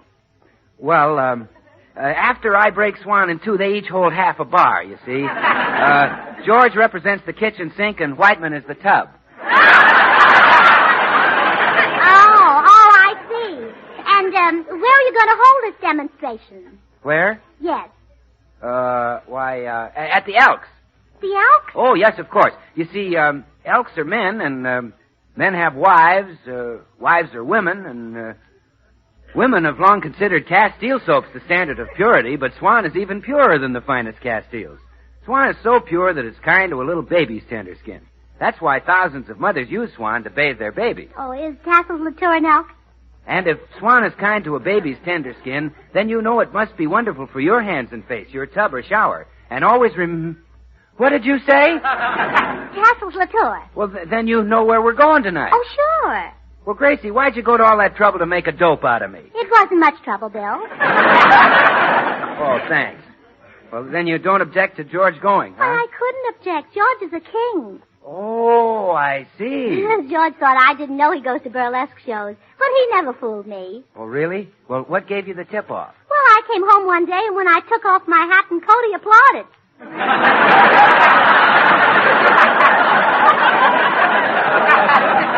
Yeah, that was a little suspicious, I But think. he's free to do anything he likes now. A king can do no wrong. Gee, that's pretty soft. I suppose he'll be staying in bed every morning till 10 o'clock. Well, why should being a king make him get up 2 hours earlier? Oh, pardon me. Come in. Oh, hello, Mr. Postman. Aren't you working awfully late? This is a social call, Mrs. Burns. I thought you might be interested in what those family tree people told me. Oh, you got yours too, huh? Are you descended from a long line of mailmen? No, Mrs. Burns. I'm descended from Ivan the Terrible. But that makes you a king, too. George isn't the only one. Oh, no. Everybody in the neighborhood who sent in 50 cents turned out to be a king. No. Yes. I think those family tree people are dishonest, if you'll pardon such vigorous language. Oh, how awful. I just thought you ought to know about it. Well, good night, Mrs. Burns. Bill, did you hear that? We may not be royalty at all. And all those titles I gave out. Now I'll have to unlord the tailor and discount the butcher. Oh, now, Gracie, take it easy. I'm sure George is a king and he can prove it as soon as he gets back from the show. Hurry up, George. Hi, kids. Oh, hello, Paul. George will be ready in a minute. Oh, Paul, did you hear what happened? I sent away 50 cents for George's family tree, and now I sent away for that thing myself. Oh, and are you a king, too? No, I just sent him a quarter. I'm only a lousy duke. Now, I know it's a fake. George isn't a king at all. I'm going to investigate this. Oh, yes, Gracie, by all means investigate it first thing tomorrow morning. Hurry up, George. Ah, greetings, my faithful subjects. You may hold the door open, my queen. His Majesty is ready to mingle with the common people. Get away from that door, George Burns. Have a care, my good woman. This is no way to address a king. You're no king. Huh? Sit down. Oh, yes, dear. You're staying home with me. Yes, dear. And take one of those cigars out of your mouth. Yes, dear. You made up this whole thing just so you could see Tassels Latour. I made it up? Yes. You better go into the kitchen and look at the curtains. They've got the only tassels you're going to see tonight. Oh.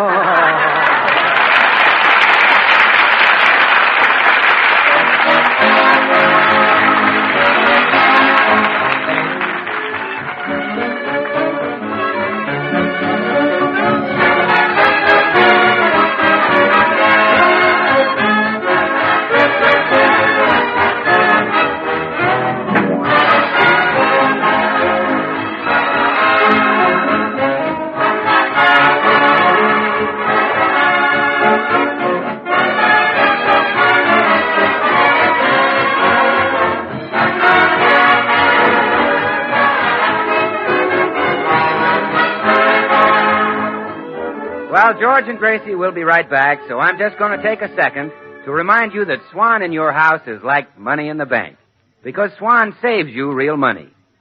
You see, you save with Swan in the kitchen because Swan does the work of expensive package soaps. And you save again in the bathroom because Swan gives you more soap per penny than any of the leading toilet soaps tested. So buy Swan and save money with the soap that's purer than the finest Castiles. Well, here they are again, George and Gracie. George, would you take this can of waste kitchen fat down to the butcher? Oh, I'll be glad to. You know, the government needs waste fats to make bombs and bullets. Oh, sure. I'll be glad to take it, Gracie. And if I don't come back in an hour or two, don't worry. No, I won't. I took that ticket out of your pocket. I'll be back in 10 minutes.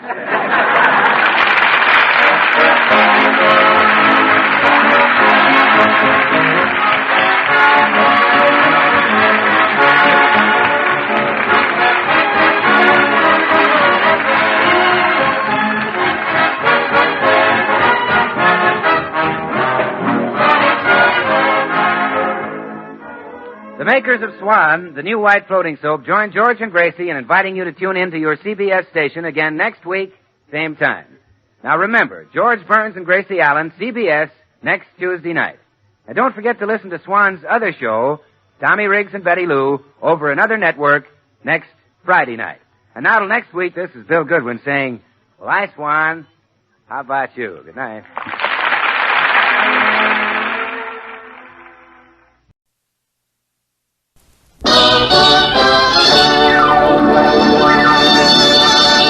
The Colgate Show starring Al Jolson and Monty Woolley with Carol Bruce, Parky Carcass, Ray Blanc, and his orchestra. And here's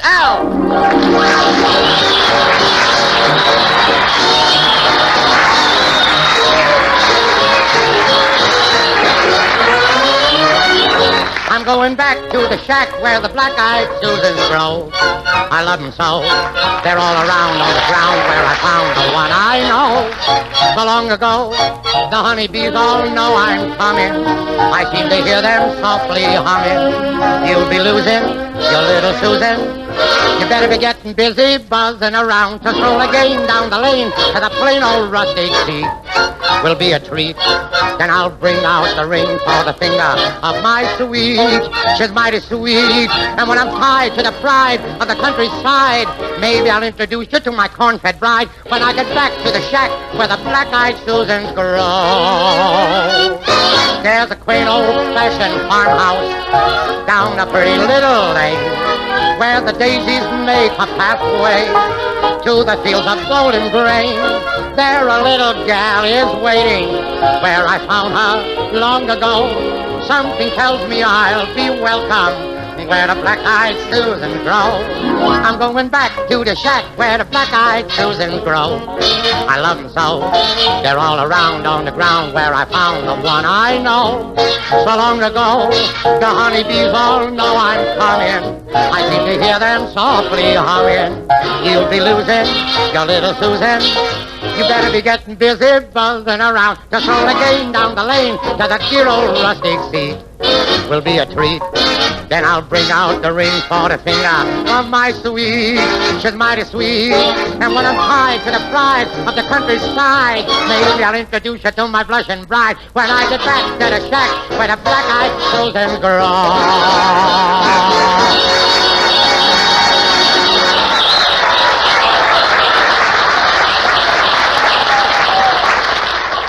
Thank you, ladies and gentlemen. And a very pleasant Tuesday to you all. And it certainly is a pleasant Tuesday. That is, if you've read the papers. You know, Mr. Hitler is getting pretty shaky. He's going from door to door in Germany, making a survey of all of his followers. A sort of a louse-to-louse canvas.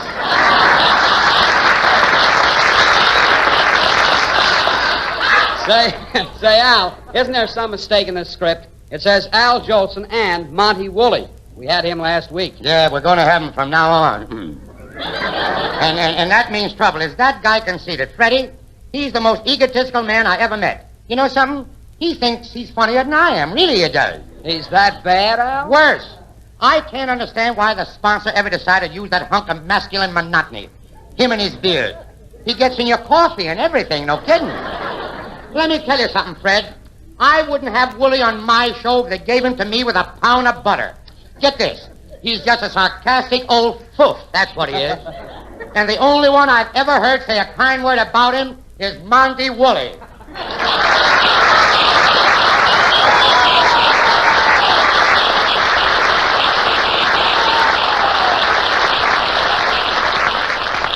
I beg your pardon.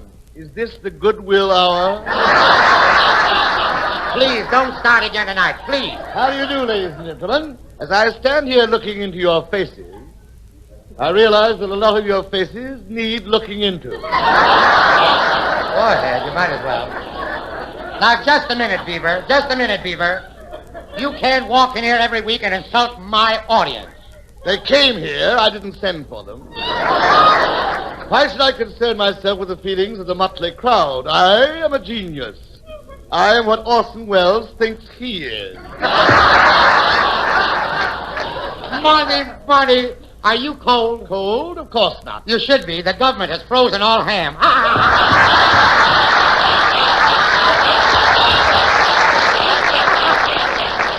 I wrote that myself, not in the script. I wrote it. Very witty, Albert. Yeah. I must admit that you write for the ages. For the ages? Thank you. The ages between 4 and 6. Now, wait a minute. That's one man's opinion. It may interest you to know, Monty, that anything you can do, I can do just as well. Nonsense. You're just a local yokel who chirps the vocal. Now, begin with, I have some notes here on what was wrong with last week's program. For instance? 1, too much talk before Woolley comes on. Yeah. 2, too much talk after Woolley goes off. 3, too much talk. 4, Jolson talks too much. Oh, please. 5, everybody talks too much. 6, why don't they shut up? So, Albert, here is my outline of the way this show shall be run from now on. Go on, read it. All right. Monty Woolley Tooth Powder presents Colgate. How do you like it? With Carol Bruce, Fred Utel, Park Dukakis, Ray Block and his orchestra, a sound man, 3 Stooges, and maybe Al Jolson. Maybe Al Jolson. You see, Albert, I want to build you up gradually. Oh, I see. Thank you. You can't be on too much. No, of For course. example, Albert, would you like Rita Hayworth if she kept throwing herself at you? No, but it's a nice way to play catch. But go on. Have you any other bright ideas? Well, first, there will be no one else on this program but you and I. Just 2 stars, that's all. Monty Woolley and company. Now, wait a minute. Wait a minute. You're not turning me into any company. Just say the word and I quit. Splendid. That's not the word. Your embryonic attempts at wit shall not swerve me from my purpose. What do you think I am? A jerk? Students? Now, don't be difficult, Albert. If you're going to start whining like an unfed pup, I'll agree to make a concession. We'll bill ourselves as Jolson and Woolley. Now you're talking. Now, listen, Monty. What do we call our show? I, the people. Monty, what is there about you that gets you? That's what I want to know. You don't seem to realize, Albert, that I'm quite a versatile performer. Yeah? I happen to be a man of parts. A man of parts. They let you off the assembly line too soon. You know that, don't you? But I'm willing to cooperate, Monty. What kind of entertainment shall we give our radio audience? Well, I begin the program by telling some very amusing stories for 15 minutes. That's fine. What do I do? You laugh your head off. I laugh for 15 minutes. Look, why don't you just get 2 hyenas? How about that? Just 2 hyenas. Perfect. Then you could be a trio. Monty, tell me something. Do you believe in hate at first sight? There. Now, let's not have any impudence. I like you, Albert. You have great potentialities. Thank you. In fact, I think you have the makings of another Rudy Valley. That's the last straw. We're going to have a showdown. Either you go or I stay. Now.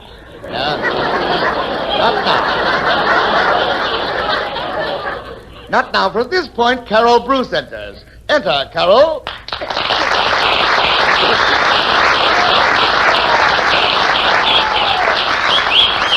And now, ladies and gentlemen, Carol Bruce will sing a song dedicated to Monty Woolley's beard, entitled The 12th Street Rag. No, Al. Tonight I'm going to sing an extra special song for an extra special bunch of boys. Those hard-working, tough-fighting sweethearts of mine in Camp Hood, Texas. Are you listening, boys? It's Basin Street Blues.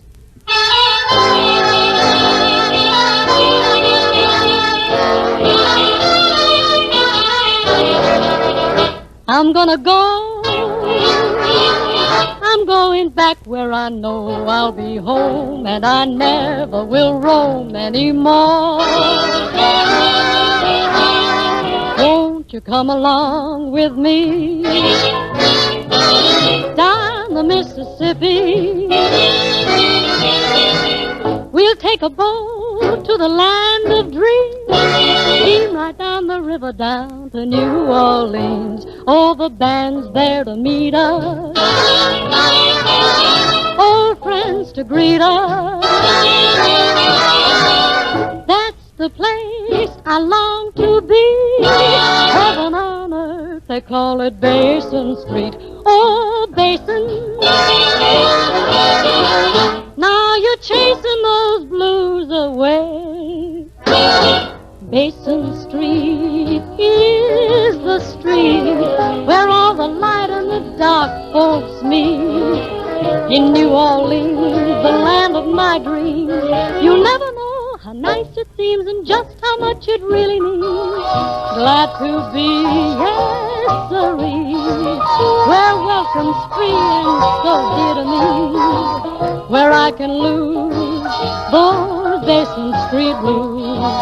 Oh, look at that Basin Street is the street where all the het cats, the light and the dark folks meet. In New Orleans, land of dreams, you never know how nice it seems and just how much it really means. Glad to be, oh yes, sirree, where welcome's free and so dear to me, where I can lose, where I can go what I choose. Bye-bye, Basin Street Blues.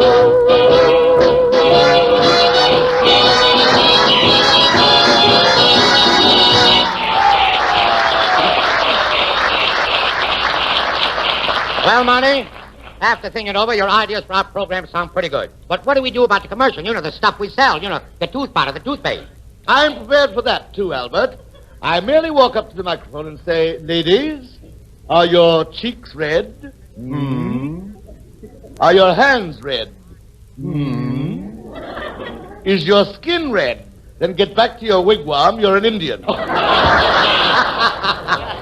Then we get fired. Listen, Monty, you may be a professor from Yale, but just listen to a student from Colgate. Ladies and gentlemen, at this time we are producing all the Colgate toothpaste and tooth powder that we can possibly make. But the armed forces are taking so much that the dealer may, from time to time, be out of either Colgate toothpaste or Colgate tooth powder. Well, that's perfectly right, Al, but there's nothing to worry about because both Colgate's tooth powder and Colgate's toothpaste do the same swell job. Yes, indeed, Colgate's cleans your breath while it cleans your teeth. In fact, scientific tests have proved conclusively that in 7 cases out of 10, Colgate stops all unpleasing breath instantly. Colgate cleans your teeth thoroughly and safely, too. And it has a delightful flavor, leaving your mouth cool, clean, and refreshed. Yes, Colgate's tastes good, and Colgate's brings out the natural sparkle and brilliance of your teeth. And so, for a breath that's sweet and a smile that dazzles, get Colgate toothpaste or Colgate tooth powder tonight.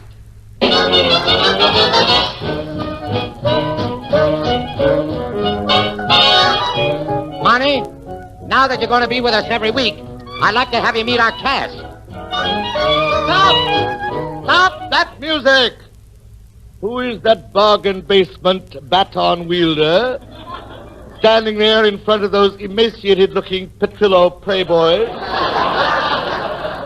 Monty, don't talk that way about our orchestra leader. You don't have to sing on this program, I do.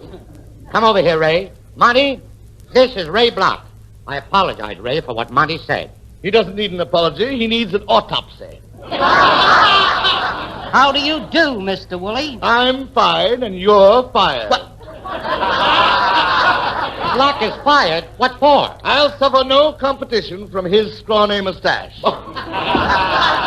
My beard constitutes enough fuzz on this program. And furthermore, he does not fit into my pattern for this show. I expect to put some class into this clam bake. I should like to do a bit of Shakespeare. Romeo and Juliet. Now, wait a minute, Monty. Shakespeare's become too commonplace. Even my butcher is studying Shakespeare. Your butcher? Yeah, every morning I hear him yell, a horse, my kingdom for a horse. I like that.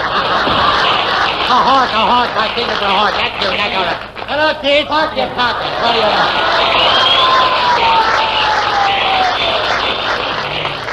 Parker, you're just in time. Look, we're going to do a radio version of Romeo and Juliet, and we could use some additional actors. Have you ever done any acting? Oh, but definitely. What? Definitely. Definitely, yeah. If I ever do any acting. Did you ever see Tobacco Road? Tobacco Road? Yeah. What part did you play? I emptied the ashtrays. Enough of this decomposed drivel. Let's get on with the play. Here are your parts. Albert. Yes. You be Juliet. And Parky. Yes. You'll be Romeo. Romeo. Albert as Juliet. You speak first. Go ahead. I got to change my voice for this. Wait a minute. Yeah. Ah, Romeo, my beloved, what light from yonder window shines? I don't know, but you got to put that light out. Put what light out? Parky, you're Romeo. I'm also the air raid warden. Continue, Juliet Jolson. Romeo. Yes. Not so close, please. Climb upon that ladder, then climb upon this balcony, and then climb upon my knees, sonny boy. Romeo, hark. Methinks I hear a rumbling noise. What can it be? Shakespeare turning over in his grave. Tell me, Romeo, dost thou truly love me? I does. Every moment you are away, dearest. Yes. I hear your voice. I hear your heartbeats. I hear your footsteps. What do you hear from the mob? Parky, you're nothing but a dramatic fifth columnist. You are the most ignorant, the most incompetent Romeo I have ever seen. Well, keep your shirt on. Don't forget, Romeo wasn't built in a day. All right. Never mind. Go on, Juliet. Romeo. Yes? I have missed thee so much. Here, beloved. Look into my eyes. What do you see? You were out late again last night. Perhaps I'm not ready for love yet.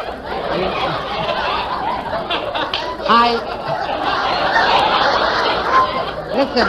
What? I am so young. You're young. So very, very young. Boy, are you off the beam. Okay, in heaven's name, can't you show a little emotion? Why don't you make love the way Robert Taylor does? Why don't you give me Lana Turner like MGM does? I'll try once more. Listen, Juliet. You are the light of my life. You are beautiful. You are gorgeous. You are glamorous. I am glamorous? Yeah. But don't pay any attention to me. I'm nuts. Gentlemen, I am sure to the millions of listeners your performance is very griping. Marty, that's gripping. Look at your script. Gripping. That's griping. Listen to your performance. Marty, wait a minute. Are you hinting that I'm no good as an actor? Can you possibly interpret it any other way? I'm not going to stand for any more of those insults. I am sick and tired. I am good and mad. I'm Roman Abner. Roman Abner. What we need is an actor. That's so. Well, for your information, I once gave a command performance to the king and queen. Oh, stop. That was the command. Please. Let's go on with the next scene. Romeo, speak. All right, listen, Juliet. Come to my house. I have prepared a wonderful dinner for just you and me. Gladly, Romeo, gladly. And after dinner, will you take me away on your beautiful white horse? A horse? What do you think we're having for dinner? But, Romeo, my beloved, we cannot continue with our love. We just cannot. My papa has forbidden it. Oh, then I have nothing to live for. I'm going to plunge this dagger into my heart. Goodbye, Juliet, and farewell.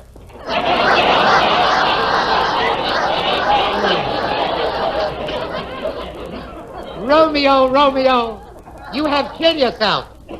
Speak to me, say something. The best tunes of all go to Carnegie Hall. The best tunes of all go to Carnegie Hall. The best tunes of all. Stop. This is the Colgate program. Play, Ray.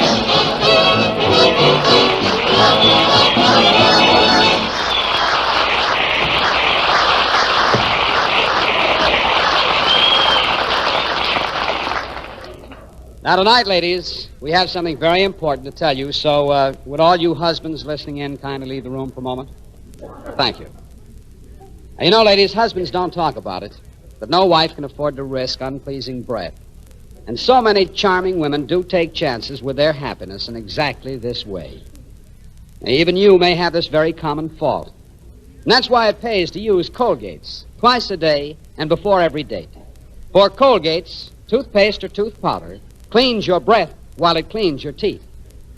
Now, because the men in the service are getting so much of all the Colgates that we can make, your dealer may not always be able to give you the one you prefer. But he can supply you with Colgates, so take the one he has. For either Colgate's paste or powder does the Colgate job. So, folks, for a breath that's sweet and a smile that dazzles, get Colgate's tonight. It cleans your breath as it cleans your teeth.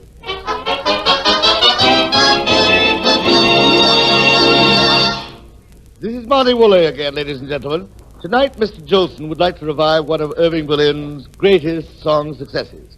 The idea for this song was contained in the writings of a poor man. Knowing he had no worldly goods to bequeath his friends, he wrote his will in the form of a poem. And his words were so beautiful that Irving Berlin wove them into the lyric of When I Leave the World Behind. A great song sung by a great artist, Al Jolson.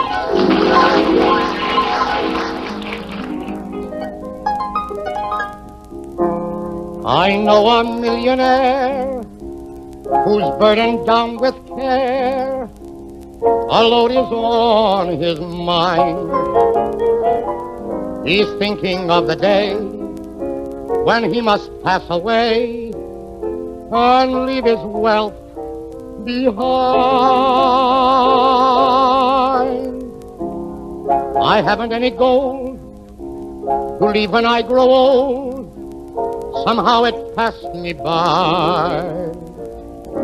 I'm very poor, but still I leave a precious will when I must say goodbye. I leave the sunshine to the flowers. I leave the springtime to the trees.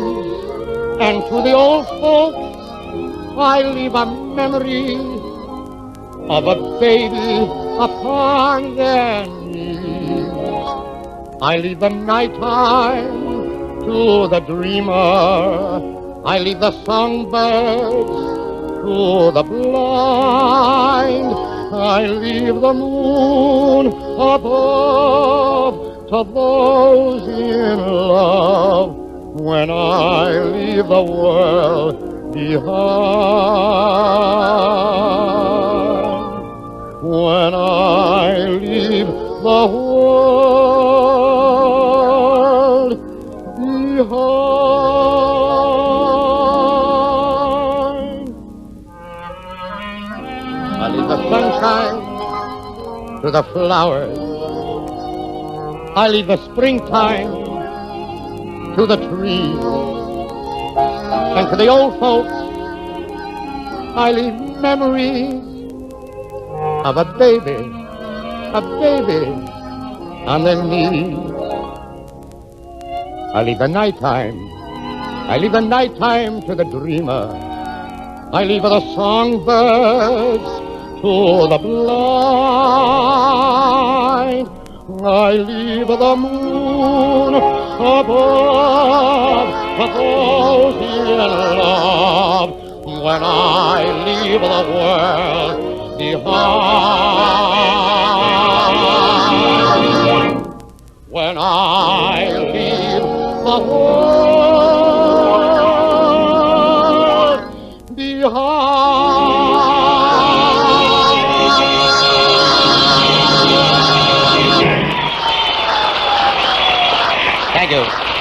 Thank you.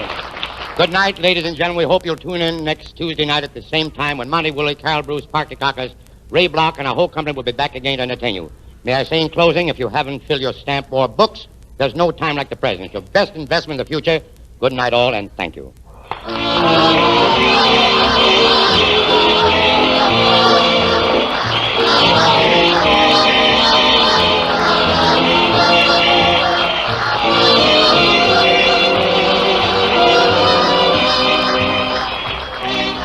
Don't forget, friends, it's the date for next week with Al Jolson and Monty Woolley and our regular cast, presented by Colgate's Tooth Powder and Colgate's Toothpaste. They clean your breath as they clean your teeth.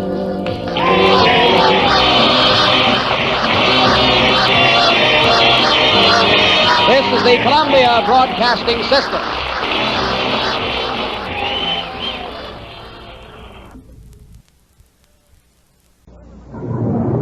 The important war message you have been expecting will be broadcast immediately after the Fibber, McGee, and Molly program. Keep tuned to this station. Here's the Johnson Wax program with Fibber, McGee, and Molly.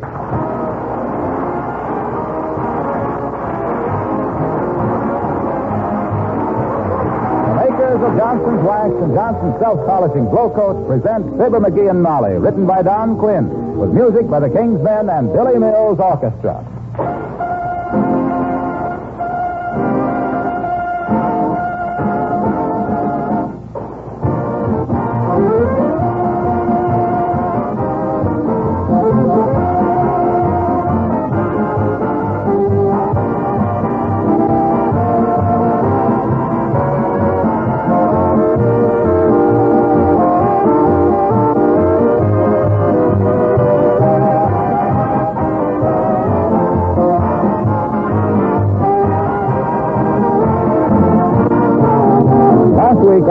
Over one of the country's leading newspapers, and I noticed an article called Keeping Your House in Tune with the Times.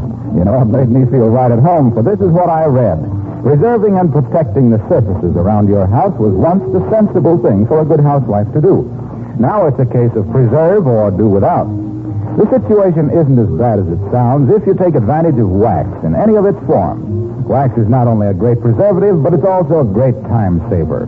For wax surfaces are more easily dusted because the dirt and dust remain on top and don't penetrate the layer of wax. Well, now, doesn't that sound just like H. Wilcox talking about Johnson's Wax? I must remember to write them a letter. They've really got the right idea.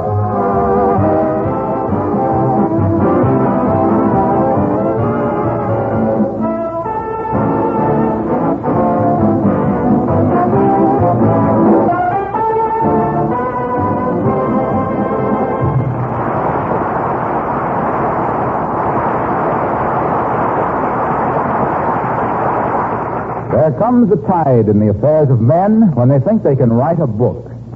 Well, the tide is in at 79 Wistful Vista. And here, busily filling page after page of scratch paper, we find that persistent proponent of pithy prose, that fearless perpetrator of punchy paragraphs, Mr. McGee, of Fibber, McGee, and Molly.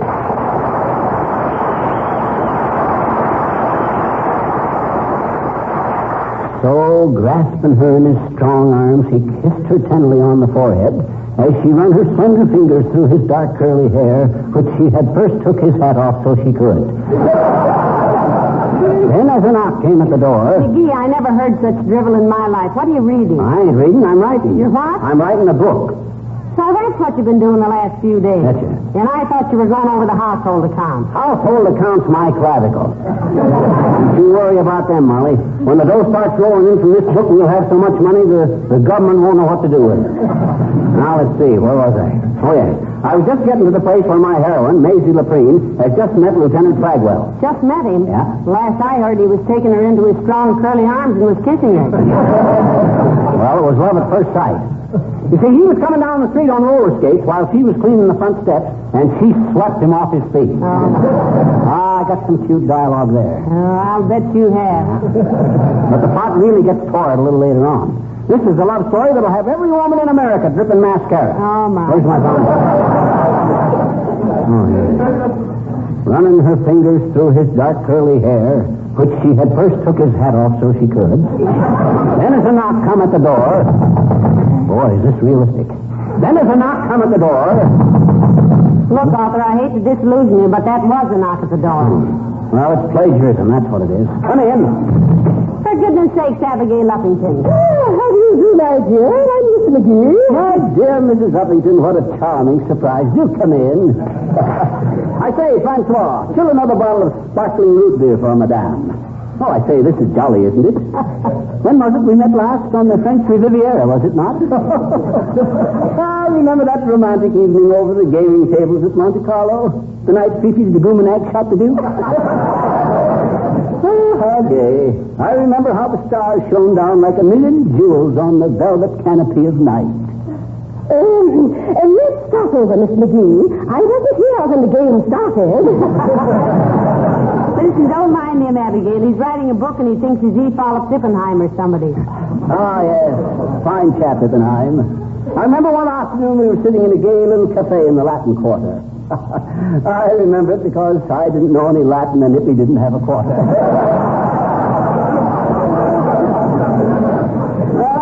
It's dread all those little experiences. Oh, look, come off your high horse, dearie, before it throws you. Well, I find this very interesting, Mrs. McGee. Didn't think I could write a book, eh? I didn't think you could write, period. Oh, he's been working like a little beaver, Abigail. You betcha. Chew a tree down and build a dam for the lady, little beaver. Okay, Gerard. Laugh if you will, my fine feathered friends. But the time will come when you'll point to my picture in magazines and say, I know that man. That's Earl Stanley McGee, the author. Who? Earl Stanley McGee. That's my nom de plume. I think you mean nom de plume, Miss McGee. I mean nom de plume. I'm going to show the writing business some new wrinkles. When you get the manuscript finished, dearie, let me give it to Uncle Dennis. Oh? Is he acquainted with some publishers, my dear? Well, I think he is. I've often heard him say he knows every bookmaker in the country. You know, I suppose, that you should have a literary agent, Miss McGee. A literary what? A literary agent. Someone to act as middleman for you, to make good arrangements with some publishing house, to protect your rights. You artistic people are so unbusinesslike, you know. Oh, yes, I suppose we are. We authors live in a world of dreams, Abigail. We're shy and practical creatures. We should be shielded from the cruder, the harsher aspects of life. Oh, my. Could you face the crude fact that your fountain pen is dripping on your pants leg, dear? Huh? Oh. Hey, Uppy, I thought you joined up with the wax. When do you go? Oh, I don't know, Miss McGee. I was declined with thanks. Oh, that's too bad, Abigail. I'm so sorry. No, that's a shame, kid. They shouldn't ought to have turned down a big, sensible girl like you. What was wrong? Oh, Mr. McGee, there was a time when I would have approached the answer to that question with some trepidation. Yes? I would have evaded a direct reply with all the delicate finesse at my command. Yes? But the cold, brutal fact remains that I'm too darn old.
Coming along, Earl.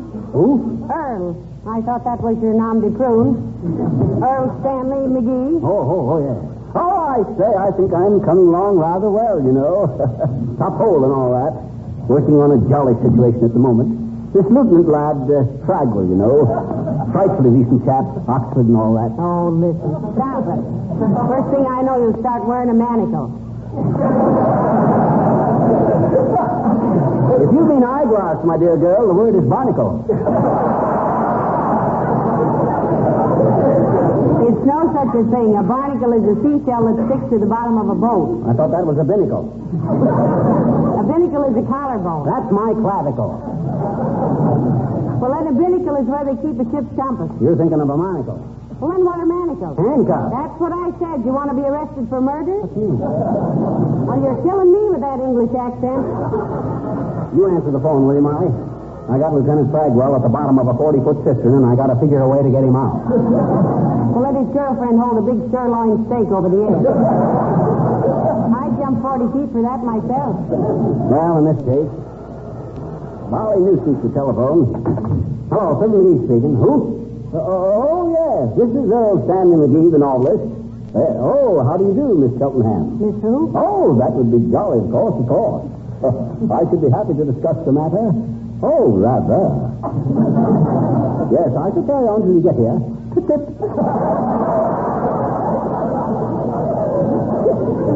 You keep carrying on like that, and I'll get the tip myself.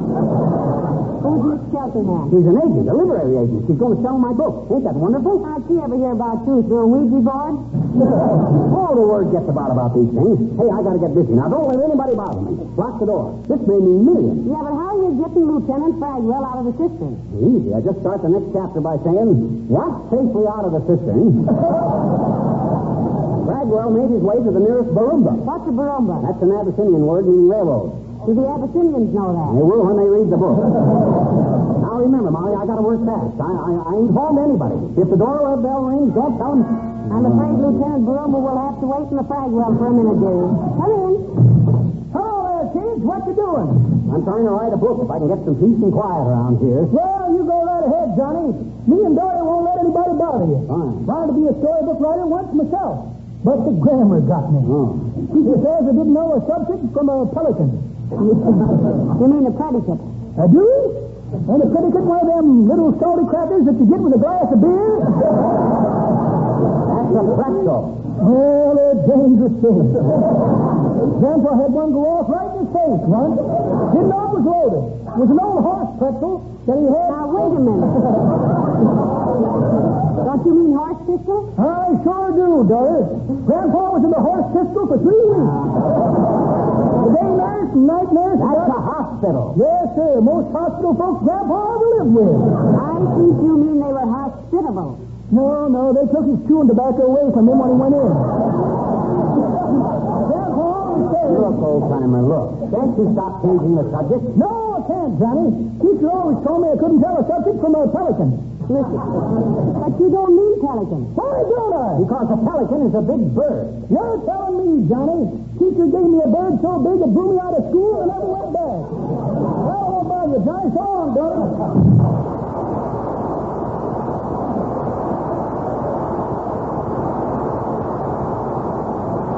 All right, Earl Stanley McStuff. You go to work on your masterpiece, and I'll stand here and guard the door like Voracious at the bridge. You mean Horacious. Voracious means having a big appetite. Well, this whole thing is strictly from hunger. You get busy, and I'll... Hello, folks. Am I intruding? Oh, frankly, old chap, yes, you are. I say, old fellow, would you mind frightfully old radish if I asked you to stop by another time? That's a good fellow. What's the matter with him, Molly? Did he fall asleep in a Ronald Colman movie? He's writing a book, Mr. Wilcox. He thinks that phony Piccadilly accent gives him a certain air. It does. Why don't you open a window?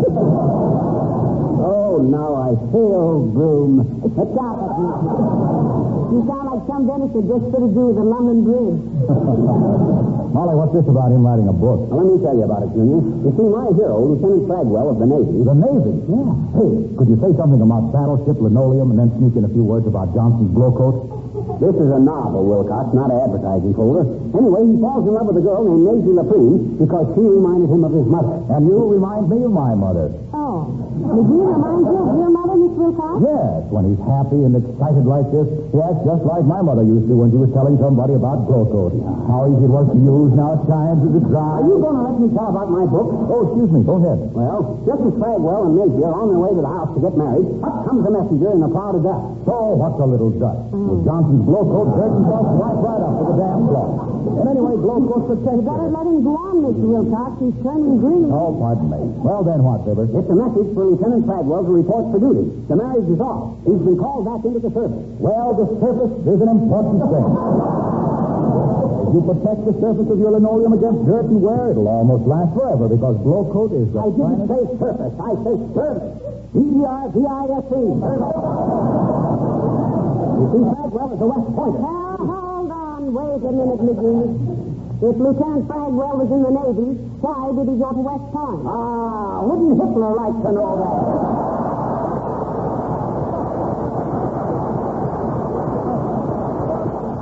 Military secrets. Hey, where are you going, Junior? Don't you want to hear the finish, you sweetheart? No, I don't think I do, Molly. You see, I'm so used to sparkling, gleaming, immaculate wax coating that Johnson's Glow Coat gives, it spoiled me for inferior finishes. Oh. Well, I'll see you again.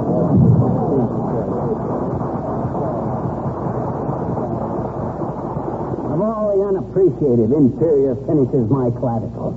I tell you, the ending of my book has got a wallop that'll tear your heart out. Well, what is it? I don't dare tell. But get this, Molly. After the book ends, I'm inserting 3 pages of crossword puzzle. Oh. Just to give the readers a chance to calm down.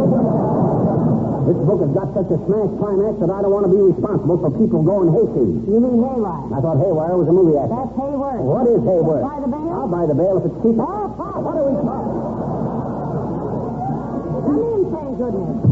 Good afternoon. I'm sorry, sis. Whatever it is, we don't want any. We got all the linens we need. And if it's magazines, you're wasting your time because Are you Mr. McGee? Yes, I am, sis. And let me tell you again. I am Virginia Cheltenham, the literary agent. Oh, you. Oh, gee, if I don't even... Oh, my God. Got caught with your accent down, didn't you, dear? Come in, Miss Virginia Ham. Cheltenham. Virginia Cheltenham. I suppose you're a mighty proud girl to have a father who could write a book. Yes, my father. I'm her mother. Oh, excuse me. Miss Cheltenham, my wife, Molly. How do you do, I'm sure. Your wife? Oh, how splendid. Let me tell you something about myself, Mr. McGee. I am a literary agent of long standing. Have a chair, Kel? I beg your pardon? Oh, yes, thank you. Yes. Mr. McGee, are you familiar with serial rights, motion picture rights, dramatic rights, foreign translations, and the other 100 things regarding which a busy author must protect himself? Heavenly days. And I thought an author just wrote a book and took his money and boom, net was that. No, I never knew there was so much to it, Miss sis. Well, they are all very important. I was having tea one afternoon with, let me see. There was Red and Jack and Elle and Ernie. Who are they? Red, that's Red Lewis, of course. Sinclair Lewis, you know. Oh, yes. I read his book, Aerosmith. Disappointed, though. No Indians in it. Who are them other guys? That's Ellery Queen, Ernie Hemingway, and Jack Steinbeck. Did you ever do any business with Charlie and Vic? Who, Mrs. McGee? Charlie and Vic? You know, Charlie Dickens and Vic Hugo?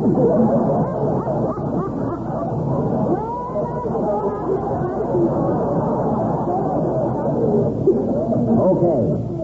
Well, Miss Cheltenham, now here's about my book. This Lieutenant Bagwell... I shall want to read the manuscript myself, Mr. McGee. Well, May that's I? finished. Pardon me. I got 3 chapters to go. Well, I'll take it as is. A manuscript needn't necessarily be complete to make a sale, you know. Oh, swell. Well, this Lieutenant Bagwell... Now, my usual business procedure is this, Mr. McGee. Yes? I take full responsibility for the promotion and sale of all rights in your literary work. Oh, I see.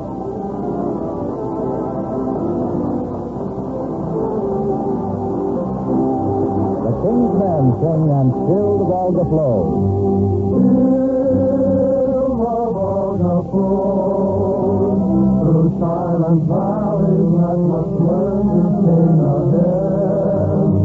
When every field and plain is bearing golden grain, then every voice will rejoice in spring again. And still she rolls along, the mighty heartbeat of defiance in the snow. Her star will rise again in peaceful skies again, and never fall while the Volga flows. There was once a city whose broken walls from dust will someday rise, when peace has cleared the sky. Meadows black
Did you say Miss Cheltenham took the manuscript with her? Yeah, and you know what? First she's going to sell it to maybe a magazine like the Red Book or maybe Time Magazine. Time Magazine doesn't run novels. Well, she says they will when they see this one. It's going to make history, she says. And then she says she'll sell it to maybe Random House as a book. You know them, they printed that book, I Lost My Garters. I Lost My Garters. I don't remember that book. Oh, well, maybe that wasn't exactly... Oh, no, it was the last time I saw Paris.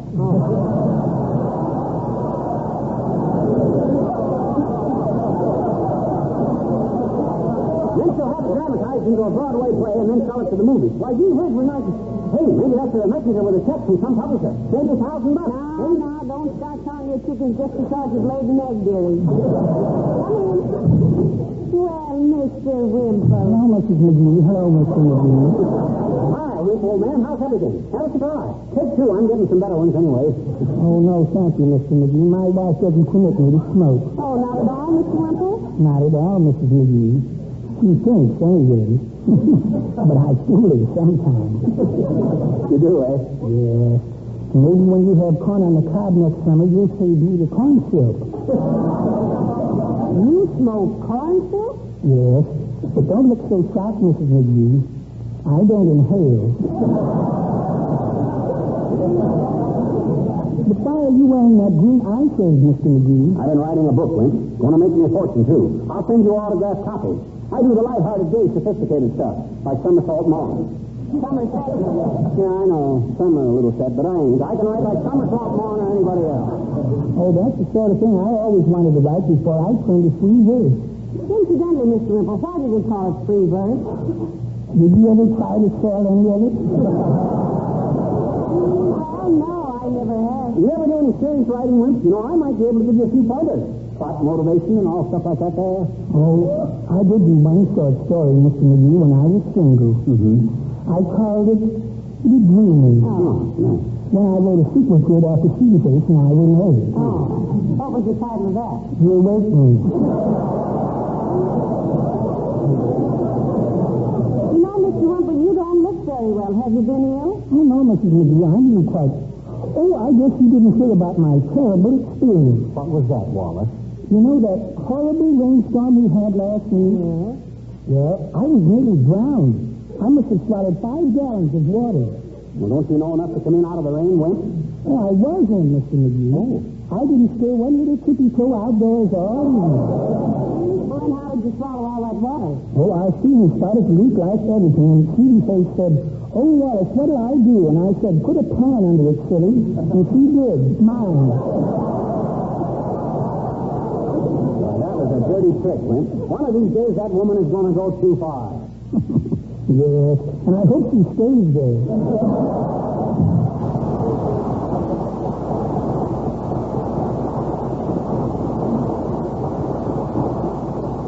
Hey, Molly, you know what I'm going to do with the first $50,000 I make off my book? I'm going to buy... Tell me later, Gerry. I've got to take these two things out. You wait, Molly. One of these days you'll look back and wonder how we can live in a dump like this. Ah, there's a little woman that's going to have a dozen pairs of silk stockings if I have to stand over those silkworms with a horsewhip. Yes, you don't. Oh, come in. Oh, hello there, little girl. Did you hear about my book? I said, did you hear about my book? You got a book? What do you mean if I got a book? I just wrote one. I'm an author. Your mother's house? Not another anything. I says I'm an author. I wrote a book about a young naval lieutenant named Fagwell who falls in love with a girl. Now, see, what do you think he'd fall in love with a horse? Don't be so fresh, kid. Remember, a hairbrush ain't exactly obsolete as part of a child's education. I don't guess. One more smart crack and you will. Now, look, haven't you got any place to go over here? Sure. I gotta go down to Bonfire Department Store and turn these fiddle rings. What's the matter with him? Too much fiddling and not enough wings. Well, look, let me tell you more about my book. You see this Lieutenant Fagwell? Show me a picture, mister. Please, anything more you please? Oh, I'm sorry, sis. I used up all the paper writing my book. I think, Well, go out on the back of this piece of paper, mister. Okay. Now, first I'll draw up... Yeah. Hey, where'd you get this piece of paper? This is part of my book. I found it. What? It was in that green box down by the corner. You know, the one that says, "Let's keep our city clean." papers out there, mister? It's more papers. You mean my book is stuffed into a trash can? Oh, no. You're kidding, ain't you, sis? Tell me you're kidding. You want to get that handout? No, this is terrible. Hey, Molly. I heard the whole thing, McGee. No, this is all a mistake. Where's that agent's phone number? I'll call her. I already called it, and there isn't any such number. You better go home, little girl. Yeah, beat it, sis. I'll see you later. Okay, mister. Oh, boy. I knew that woman was no good. Who, me? No. Not you, sis. Oh, Gerry, goodbye. Oh.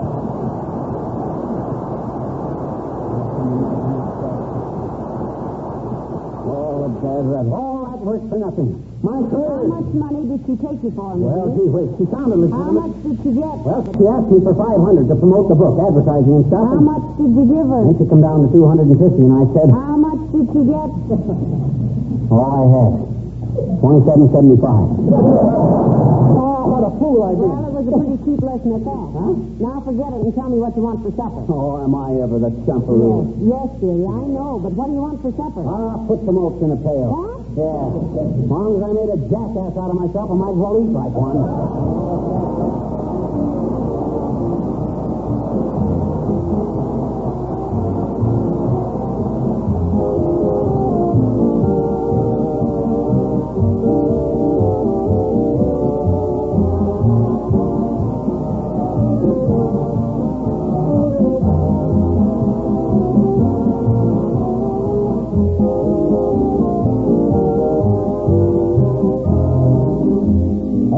An increase in neighborliness in recent months. With less driving around, there's more visiting back and forth. I'm sure that in many homes tonight, friends and neighbors are sitting around listening to this program together. The makers of Johnson's Wax are glad they can bring Fibber and Molly into your home. And they want me to thank you again for your continued loyalty to all Johnson's Wax products. All of us on the show are happy to be working for a company whose products are so helpful in these times. The regular use of Johnson's Wax protects your floors, furniture, and woodwork at a time when conservation is so vital. It saves you many hours of work when manpower and womanpower are so important. And besides, it makes your home more beautiful and more sanitary because a waxed home is a clean home.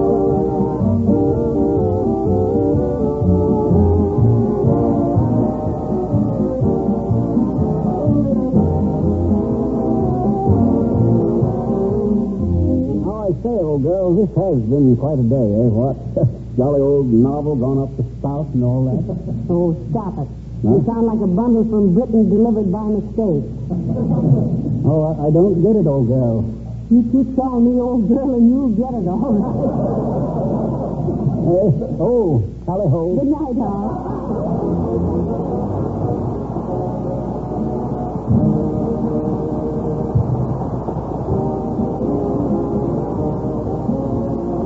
The characters of the old-timer and Wallace Wimple heard on this program were played by Bill Thompson. This is Harlow Wilcox speaking for the makers of Johnson Wax finishes for home and industry, inviting you to be with us again next Tuesday night. Good night. This program has reached you from Hollywood.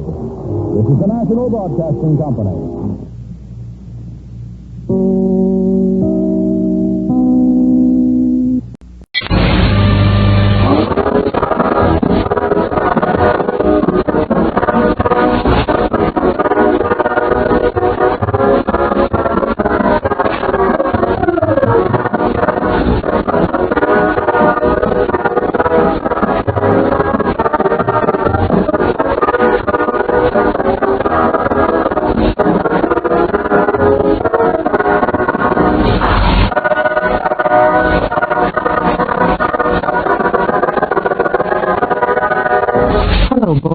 This is Gerry's Front calling.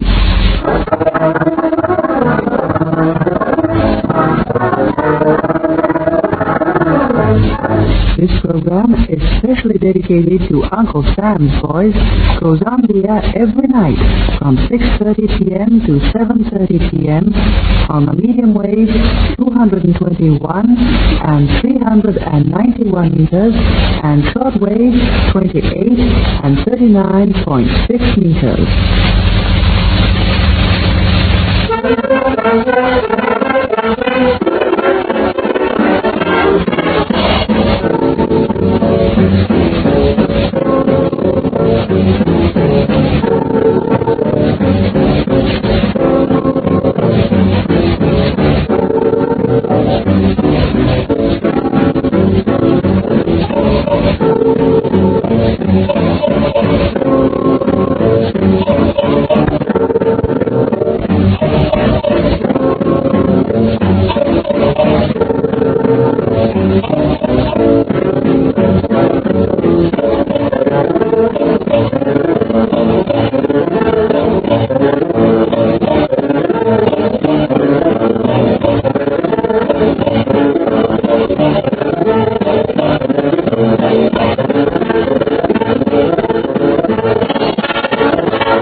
number played by Bruno and Tayo.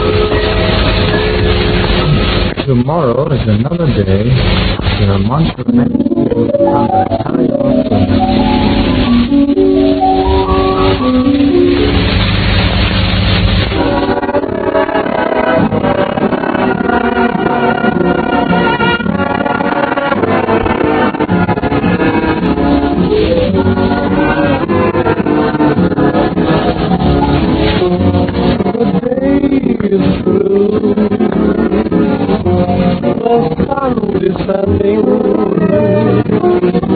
Has brought to you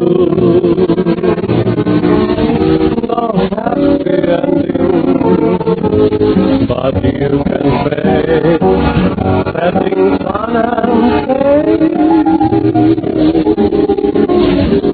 Tomorrow is another day.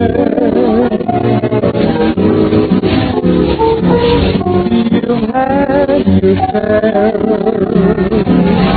of tears and trouble, but every care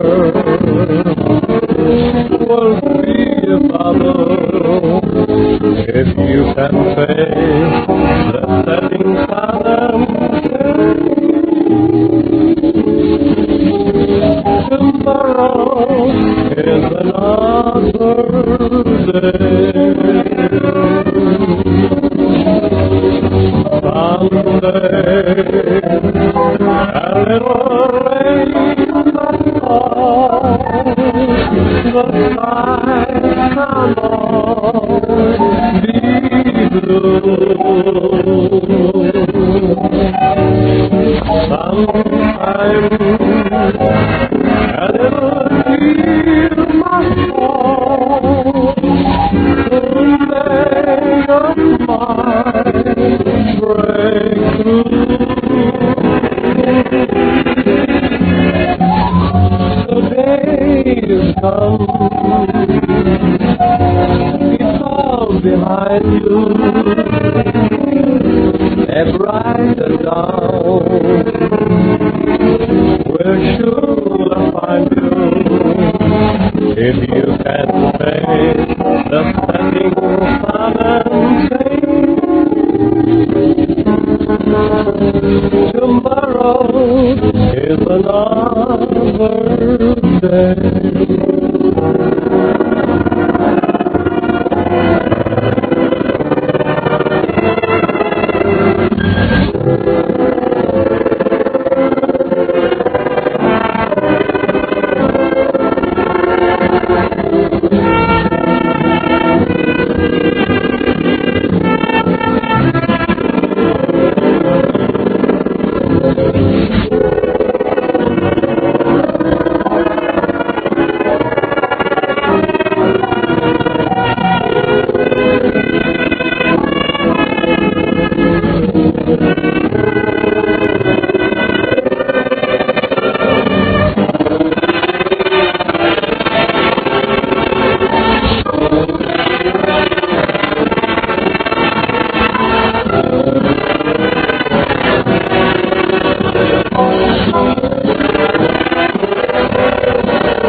Little words.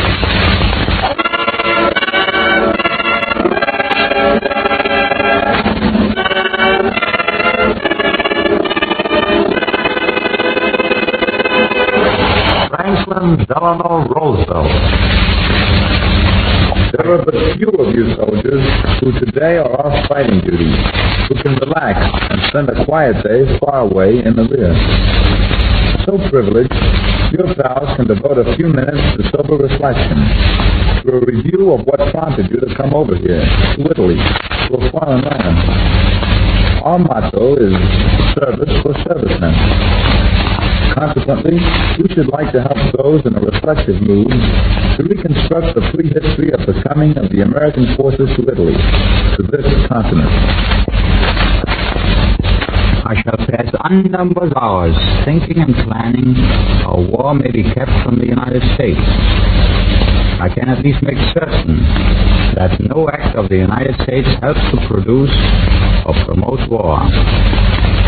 A word-for-word quotation from President Roosevelt's speech delivered at Chautauqua on the 14th of August, 1936.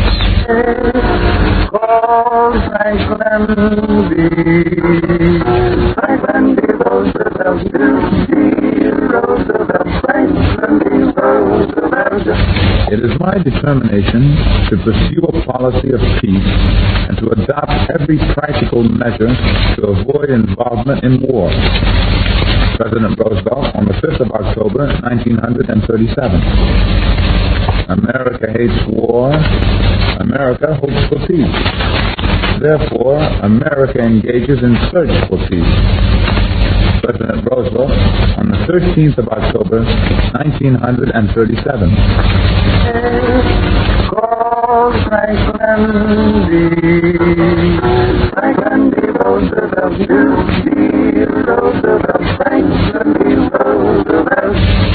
There will be no blackout of peace, not in the United States. At this moment, there is being prepared a proclamation of American neutrality. Excerpts from President Roosevelt's speech broadcast on the 4th of September, 1939. Send for copies of this proclamation by applying to the Chief Executive Secretary of the White House.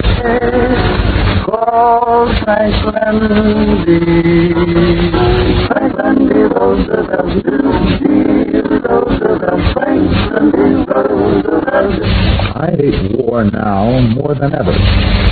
I have one supreme determination: to do all I can to keep war from these shores for all time.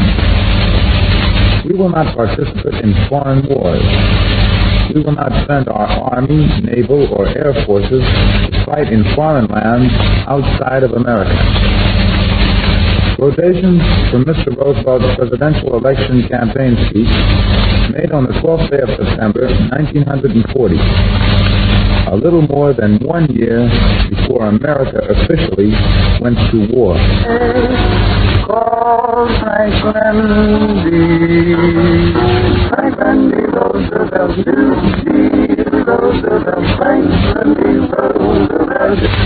I have said this before, but I shall say it again and again.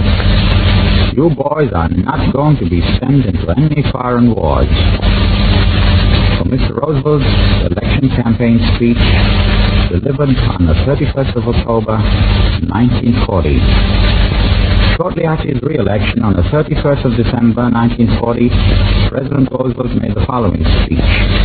Quote, "Our strategy today is to provoke the Axis powers to declare war upon us. It is the first time in American history that we have sacrificed honor to get into the war." Unquote.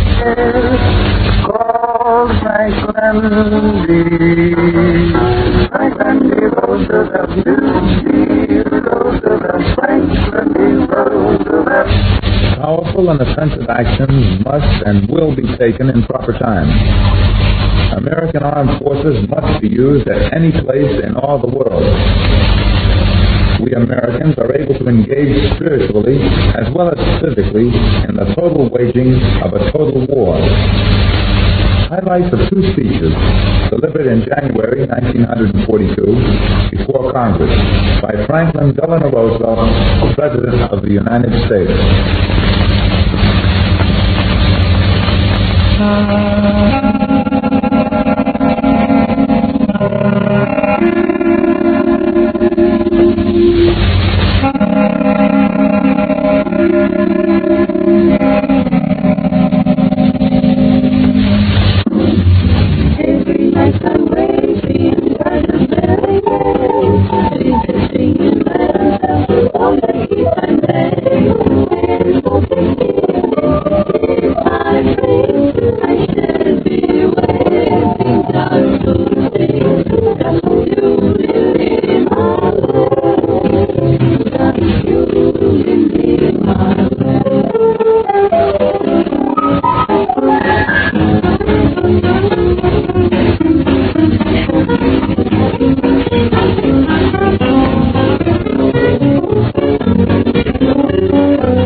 Here are the names of some of the boys taken prisoner on the fighting front in Italy.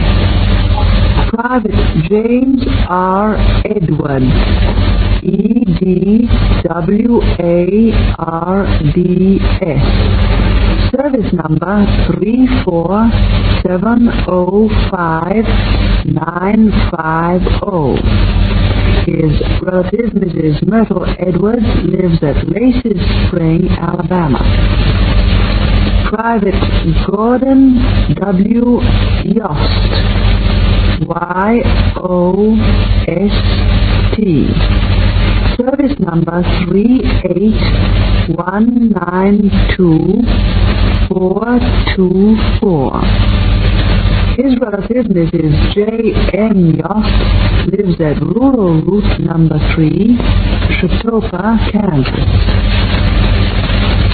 Private James K. Gregory, GREGORY, service number 34735-264. His mother, Mrs. J.D. Gregory, lives at 1108 Sterling Avenue, Maryville, Tennessee. Private Lawrence W.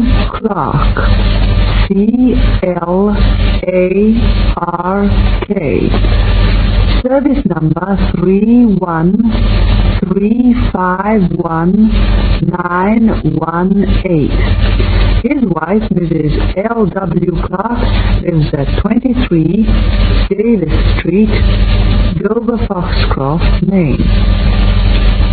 Private Charles A. Chapin, C-H-A-P-I-N. Service number 31371-743. His mother, Mrs. Catherine Chapin, lives at Central Street, Holliston, Massachusetts. And Private Sampy Quisenberry, Q-U-E-S-E-N-B-E-R-R-Y. Service number 35428-512. His wife, Mrs. Thelma Quisenberry, lives at Princeton, West Virginia, and the address, Box 388.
Here's Bruno and his Swinging Tigers again, ready to play for you the old favorite China Boy.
there was a king, and a boy goes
Lionel Hampton playing Whizzing the Wind.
fellas.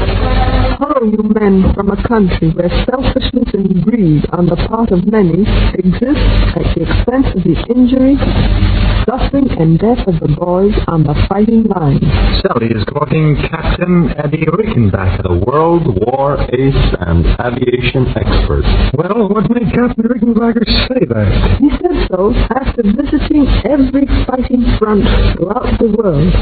When he came home to the States, he was shocked by the nature nations failing to recognize and understand the tremendous sacrifice made by fellows on the fighting front.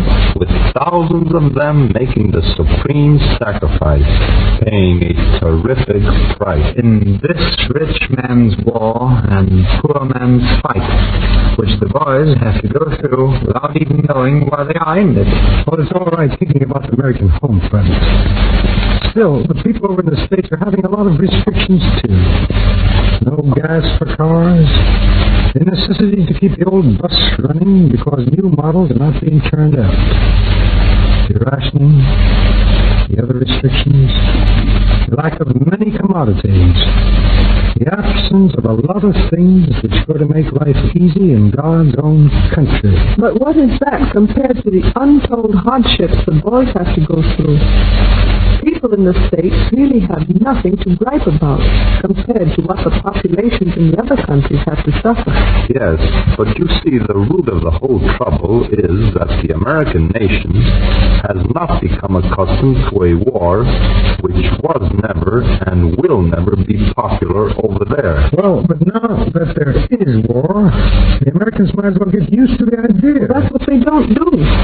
And that's why the boys on the fighting lines gripe about the home front. But don't the people in other countries at war gripe too? Of course they do. Everybody gripes. That's human nature. But the people in other countries are sacrificing much more than the Americans. The fundamental object of these broadcasts being to provide entertainment and information for the boys on the front, we'd better stop talking about this subject. In the first place, we're not entertaining them. And in the second, we're not giving them any information. They know all about it. Let's switch over to some music. A tune played by Bruno and a singing target called Six-Leaf Formula.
on the program now. Well, George, haven't you got another one of those charming Western tales of our friend Bob? Oh, yes, let's hear another one of them. Okay, here it is. To most people, a piece of moss is just a parasitic plant that clings to rocks and trees, making a little more of Mother Nature's landscape. But to me, moss or lichen is of the same power as any other precious stone. My appreciation of the green stuff came about while attempting to scale the Sheep's Head, a large rock formation in the Pike National Forest, Colorado. Most of our climbing party had elected to take the beaten path and make a safe trip of it. However, scorning the easy way up, I was determined to try the face of the rock and make a name for myself as a daredevil or a damn fool. So putting on a pair of sneakers and gathering up a few pitons, I took off. The first part of the climb was quite easy, and I made excellent time. Then, 3/4 of the way to the top, I found myself staring an overhang into the face. Now, an overhang is a part of the face that juts out from the rest of the rock. And the only way to scale it is to drive a piton in and cling to it while driving another piton above it. And by so doing, ladder your way up. I drove my first 4 pitons, and I progressed well up on the face of the overhang, when to my consternation and dismay, I found that the rest of the rock was sand rock.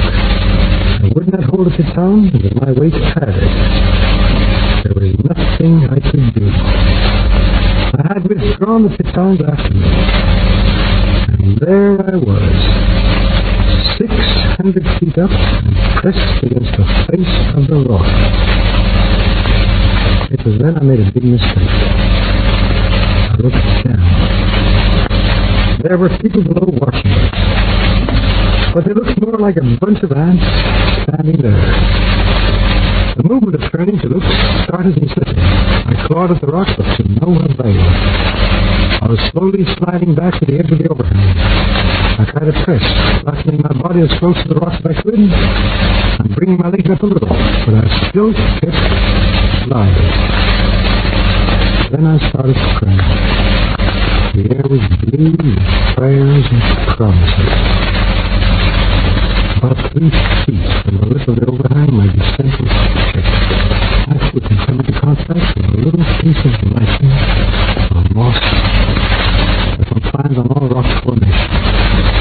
And it was just enough to check me. And how long? I began to bellow like a stuck hog. The party that had gone ahead up the beaten path heard my thunder and looked over, wondering what the devil I was singing about. One glance assured them that all was not well with the daredevil or damn fool. A rope was soon thrown over the summit, and never did a piece of hemp look so beautiful.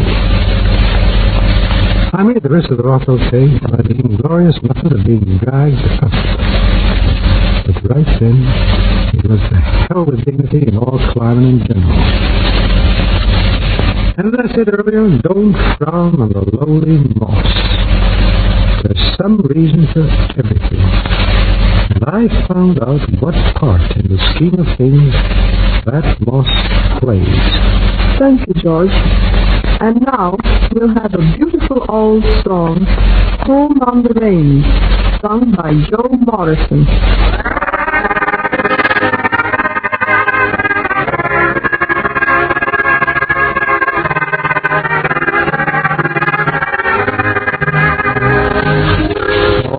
Give me a home where the buffalo roam, where the deer and the antelope play,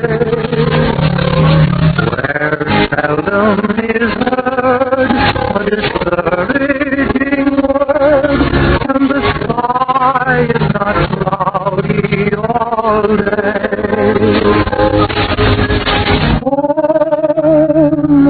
Home on the range, where the deer and the antelope play.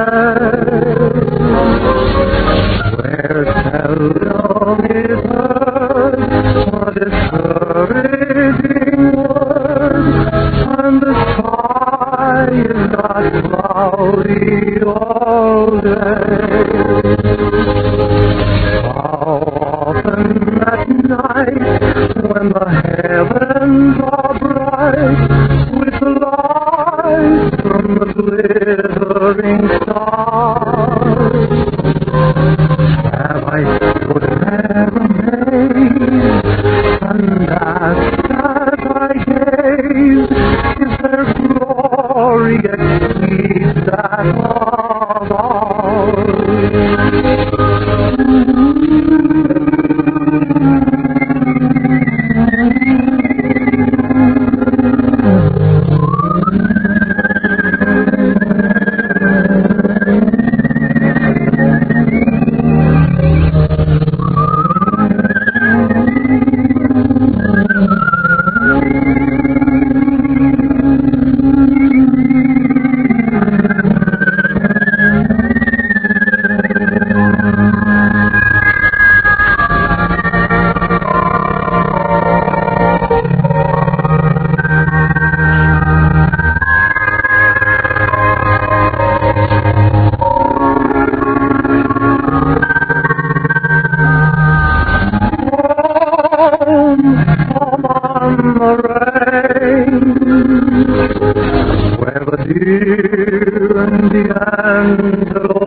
Yes, and Joe Morrison certainly knows how to put it across. Well, that was a record. And now for some real live music played by Bruno and his Swinging Tigers. A romantic tune called Blue Orchids.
my beautiful walk at last night, and what a sweet surprise.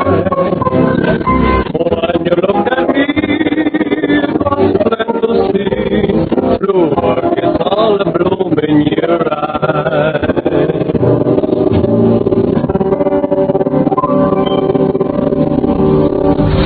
And now Sally will read some messages from boys taken prisoner on the fighting fronts in Italy. The first message is from Staff Sergeant Walter Shisco. Shisco. Service number 32387-552. I'll repeat that. Staff Sergeant Walter Shisco. Service number 32387-552. It goes to Mr. and Mrs. Simon Shisco, 20 Frederick Street, Ashley, Pennsylvania. I am feeling fine and being treated well, so do not worry about me. Will write as soon as possible. Best love from Walter.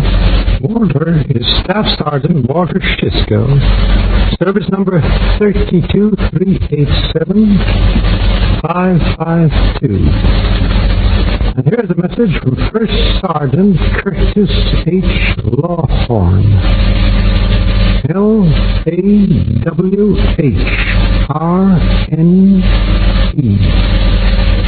Service number 68-99396. I'll repeat that.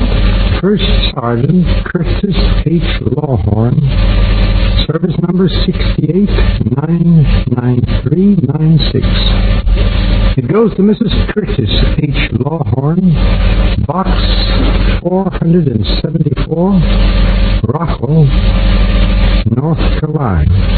Dearest, a few words so that you know that I am okay and that there is no need to worry. With all my love, Curtis. Curtis is First Sergeant Curtis H. Lawhorn, service number 68-99396. And here is a message from Sergeant Alfredo Vincenti. Vincenti.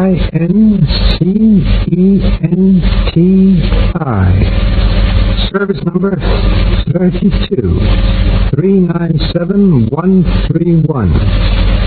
I repeat that. Sergeant Alfredo Vincenti, service number 32-397-131. It goes to Mrs. Isabel L. Vincenti, Santurce, Puerto Rico. Dear Mother, please don't worry about me. I am feeling fine and being treated well. Your loving, Freddie. Freddie is Sergeant Alfredo Vincenti, service number 32-397-131. And here's a message from Sergeant Joseph P. Dura, Jr. Dura is spelled D-U-R-A. His service number is 32-375-437. I repeat that. Sergeant Joseph P. Dura, Jr. Service number 32-375-437. The message goes to Mr. and Mrs. Joseph Dura, 102 Center Street, Lackawanna, New York. Dear folks, just a few words to let you know that I am okay. Don't worry. Let Jean know. Your loving son, Joseph. Joseph is Sergeant Joseph P. Dura, Jr., service number 32-375-437. And now we want to remind you that more names of prisoners and messages from them will be read in our later broadcast. Another tune of sprightly dance music will now be played by Bruno and his orchestra.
these messages which are being transmitted regularly in our broadcast are a splendid idea. Just think of it. In a few seconds, families of men taken prisoner over here know that their sons, husbands, or sweethearts are alive and in good health. Well, that's the reason why I like to read these messages.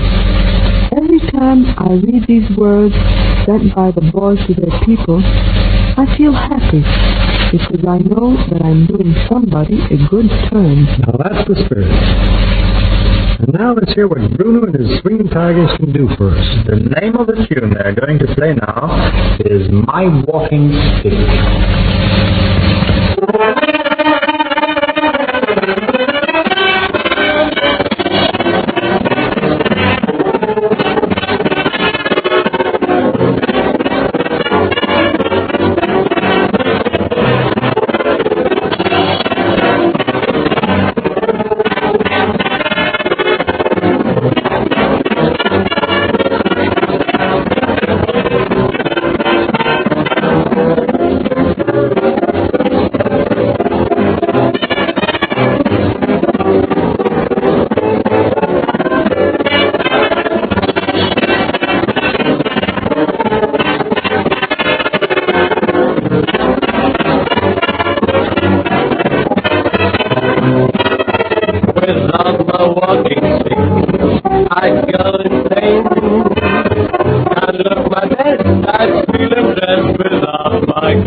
For us to close down.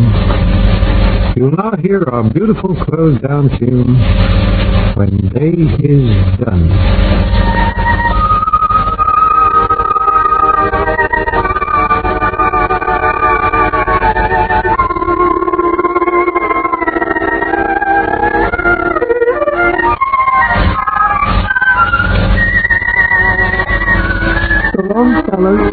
See you later, and keep your chins up. Ladies and gentlemen, I bid you a very pleasant evening. Goodbye to all of you. Good night, everybody. The best of luck to you fighting Yankees. And a sweet kiss from Sally.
Ironized Yeast presents Lights Out, Everybody.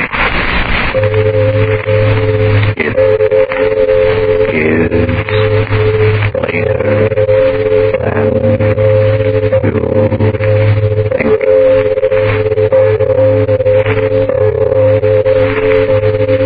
Lights Out brings you stories of the supernatural and the supernormal, dramatizing the fantasies and the mysteries of the unknown.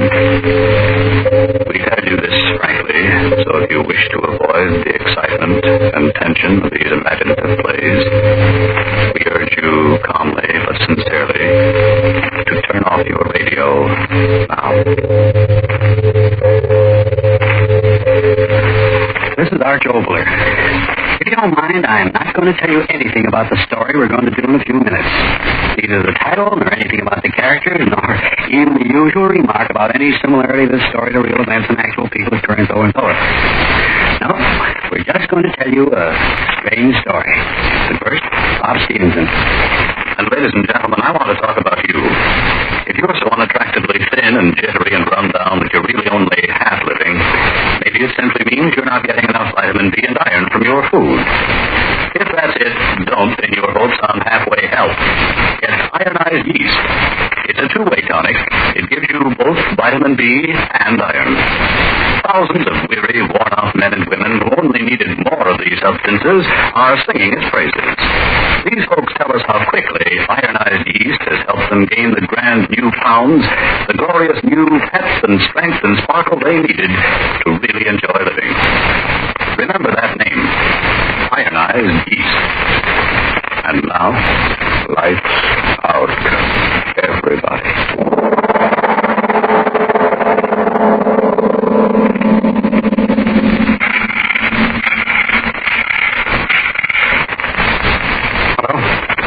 Hello, Precinct, Police Department. My name is Charles Craig, Dr. Charles Craig. I live at 872 West Street, apartment 2B. I want you to come and get me. I've just killed a man. Shades are open. Did you hear me? I said come and get me. I just killed a man. His name was...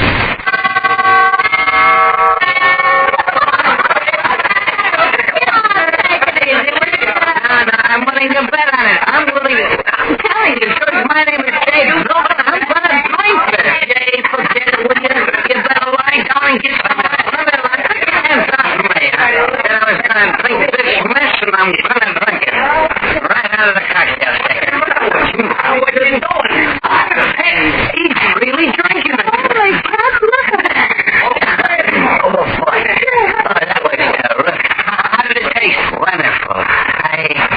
Jake! He's dead! No, I'm all right. I'm here. Window open. The windows! Who broke all the windows?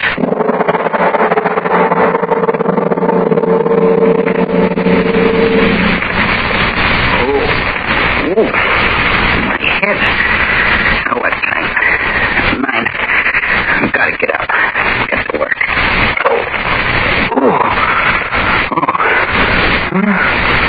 All dressed. Bed in my clothes.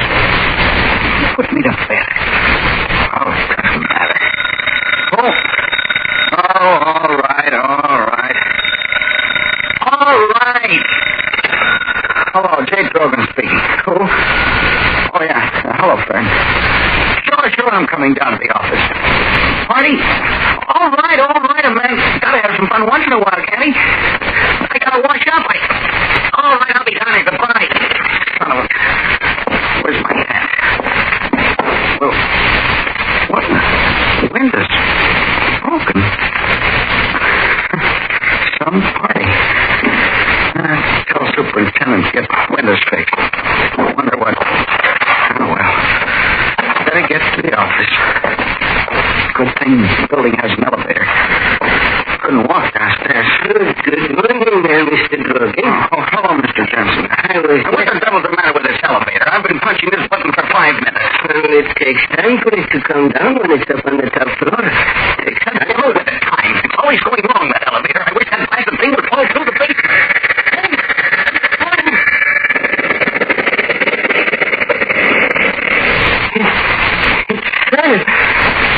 Just like you said.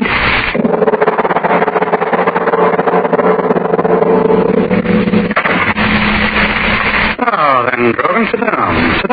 Thank you, Doctor. It was good of you to see me without an appointment. Well, you seem to be in quite a state. What is it? It's my head. You injured it?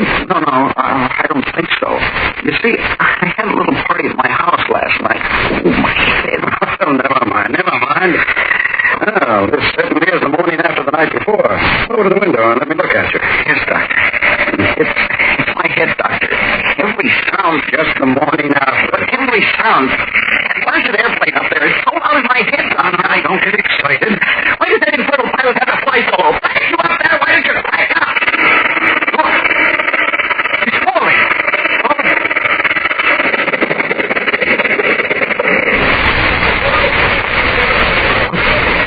What you said, Grogan, really happened.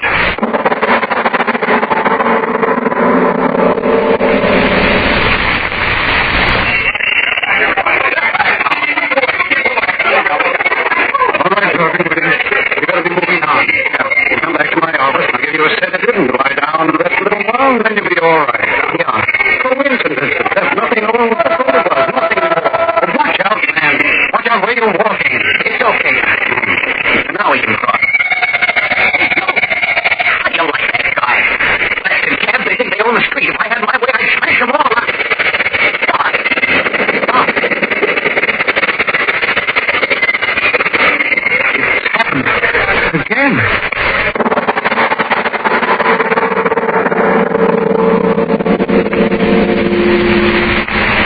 Drink this. No, I tell you, drink this. I don't want to. It isn't what you want to do. It's a sedative. Now, drink it. Putting me to sleep for a little while is no help. Last night. Think about last night. Perhaps you drank something out of the ordinary. Huh? Well, why do you look at me like that? I did. What? That drink, I just remember. Tell me. But that couldn't be it. Tell me. Well, we got a kidding about who could make the most unusual drinks, and I was feeling high, and I mixed one. Well, what was in the drink? I don't know. Well, you must know. If I knew what was in the drink, perhaps some chemical... Oh, wait a minute. Where do you think you're going? To the office. Oh, what? Fred, my business. I've got to know. You're completely out of your head. You're a menace, a walking danger. Don't you realize that you can't go out of here until we figure this out, some way to stop it? If you don't, every time you say a negative thought, it'll happen and someone will die. Do you want that? What's the matter with you? Why should you laugh? Stop it. funny. I go to see my doctor because I'm going out of my head, and he goes out of his head. But what happened to you all of a sudden? You said that I was a menace, and when you said that, all at once, everything cleared up. Well, yeah, me a menace. That's the funniest thing anybody ever said about me. Look at me. No hair, half my teeth aren't my own. I've got a plug belly. I'm a menace. Yeah, you, a doctor who's supposed to judge things only by facts, suddenly decide I'm a menace. Why? Because 3 screwy things happened that I had nothing to do with. That I had nothing to do with. Coincidences. Like getting 4 aces 2 times running, or rolling 7 25 times in a row, or anything else where 2 and 2 doesn't add up to 4. That elevator would have fallen anyway, and that plane, so his motor cut out just when I said it. And the cabs, we were both so scared that we ran off without finding out whether or not there was a good reason why 3 cabs smashed up. Sure, cabs have accidents all the time. So, does that make me a menace? I ask you, is that the way for a doctor to talk? I'm sorry. Of course you're right. I'm talking like an emotional moron. Funny, isn't it? I'm the man who has always evaluated situations through factual evidence. And even then, I've retained some measure of skepticism because I know how misleading human observation can be. Trogan, would you mind shaking hands with a blasted fool? Sure, Dad. And you're shaking hands with one, too. Now, if you don't mind, can I use your telephone? Sure. Of course. I've got to call my office, explain why I'm late. Had me scared for a while. Hello, that you, Fred? Yes, I'm on my way in. I'll be there in a few minutes. But I'm telling you, I know, but I'm coming. Oh, stop yelling at me. Why don't you drop dead? Fred. Hey, Fred. What's the matter? I don't know. 1 minute I was talking to him, and then... Fred, answer me. No, it can't be. You're lying. Hello? Logan, what is it? Tell me. Someone said Fred just dropped dead.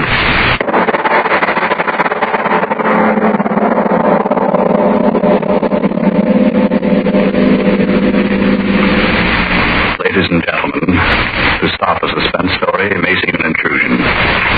But before going on with the story of this strange little miracle man, perhaps a breath or two of relaxation is indicated. Yes, before going on with our lights-out story of the protective Mr. Drogan, let's turn to a problem of these hectic times. We have a very troubled young lady here. Trouble's no word for it. My boss wants to give me a dandy new job, but I'm so tired out and run down and jittery, I'm afraid I couldn't handle it. I'm getting much too thin. And I've tried every tonic I know, but nothing I try seems to help me. Well, miss, maybe you just haven't tried the right tonic. Maybe more vitamin D and iron's what you need. Vitamin D and iron? Does that make such a difference? Well, when you don't get enough vitamin D from your meals, you may lose your appetite. Eat so poorly that you lose weight and strength. Or you may not get all the good out of what you do eat. And when you don't get enough iron from your food, you may be weak and pale and feel only half alive. How can I get more vitamin D and iron if I need them? The quickest, easiest way I know is take ironized yeast tablets. They give you both vitamin D and iron. And pleasant little ironized yeast tablets are a cinch to take. But, are they terribly expensive? Oh, not a bit of it. They cost but a few pennies a day. So, try ironized yeast tablets if more vitamin D and iron is what you need. Then see if pretty quick you are staying. Tired? Not me. I'm so full of pep now I hardly know myself, and I've gained pounds. Why didn't somebody tell me about ironized yeast tablets ages ago? And now, back to Lights Out.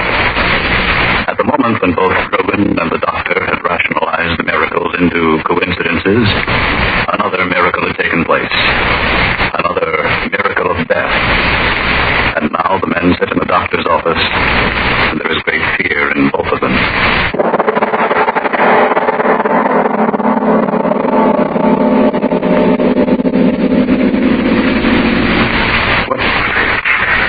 What time is it, Doctor? 1. I can't just you're my responsibility. I've got to think something out. I just can't keep on thinking anything. Great Godfrey, what's the matter with me? You can perform miracles. I'm convinced of that. All right. Then why in the name of common sense can't you perform positive miracles instead of negative ones? I don't understand. Listen to me. It's simple. It's so simple that neither one of us thought of it. Just as you can kill people and cause accidents, why can't you do good? Good? Yes, good. Heal the sick, give eyes to the blind. But when it comes to killing, kill the ones who should be killed. That's right. Maybe I could do that. If they could think of Mussolini. Why, you could wipe out the whole Nazi army by just saying so. Yeah, but how would we know? Wait a minute. It's all clear now. Every miracle that you performed today was a negative miracle. The falling elevator, the airplane, the taxis, your friend. Everything negative. You haven't performed a single positive miracle. Not a miracle for good instead of evil. Well, come with me. Where? Out in the street again. Come on, Grogan. We've got to find out if you can perform a good miracle just as easily as performing the other kind. And if you can, well, you'll start making history in a few minutes, Mr. Grogan.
Charles thinks you're a menace to humanity. I don't think so. I think the danger to others is not through you, but through somebody else. You don't know what I mean. Well, that's understandable. I mean, you wouldn't willfully hurt anyone. But what if someone forced you to? What if your ability to perform miracles... Evil miracles? Yes, evil miracles, was discovered by some criminal. He would force you to do what he wanted, at no risk to himself, because since the criminal was performing an evil act, you couldn't hurt him. In other words, Grogan, someone could use you for criminal purposes. Yes, blackmail the world because you thought he could kill anyone in the world. You haven't said anything, Mr. Grogan. You do understand? Yes, I understand.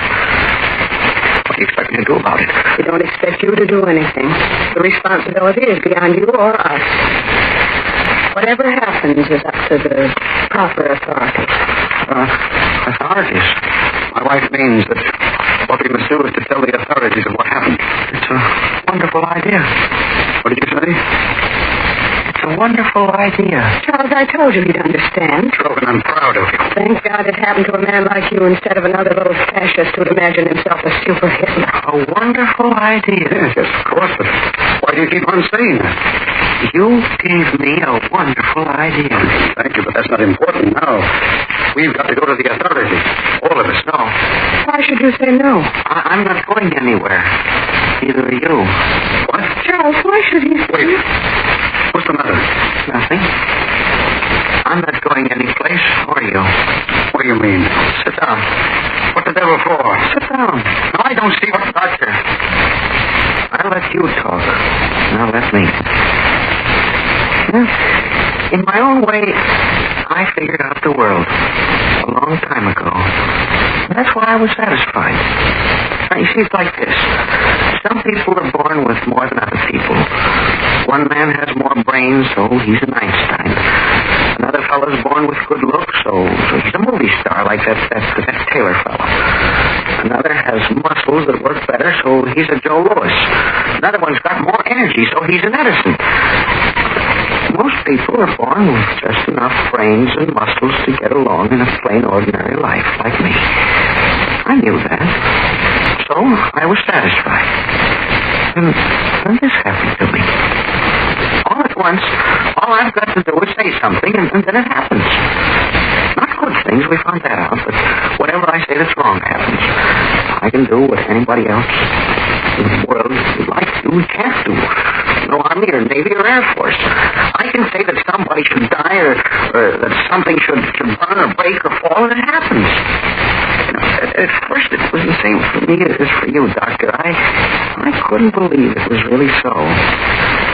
Then while I was lying here, I heard you and your wife talking, and I began to figure things out. And then you both gave me the real idea.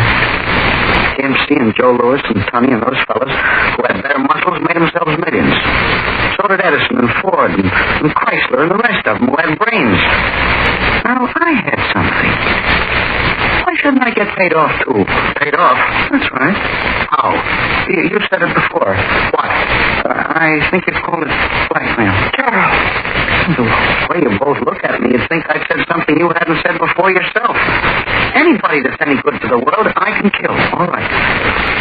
People get paid off in this world for not letting other people starve, so I'll get paid off for not making people die. That's a pretty bad joke. Joke? No, of course you're joking. No. You don't mean that. Sit down, Doctor. Doctor, I said for you to sit down. Don't you order me around? Now stop this nonsense. I brought you some tea, Mrs. Krager. Yes, thank you, Frederick. Just put the tray... Wait a minute. Take that tray out of here. Go ahead and take it out. I take orders from Mrs. Krager. Is that so? Well, why don't you die? He's dead, isn't he, Doctor? Yes. So you see, it isn't nonsense. You devil, you. Well, up to now, it's always been plain Sam. I never thought that you... That's just it. You should never underestimate a little man, now should you? Charles, do you hear me call the police? He hears you, but he won't do anything about it, will you? Charles, don't just sit down. This man is a murderer. He killed Doctor, your wife is talking a little too much, isn't she? Doctor, can you hear me? I suggest you tell your wife to shut her mouth. Or maybe you'd like me to say something to her. The words I said about the servant. The words I said, Mrs. Krager, I wish... Stop. Stop it. Stop. You hear me? Stop.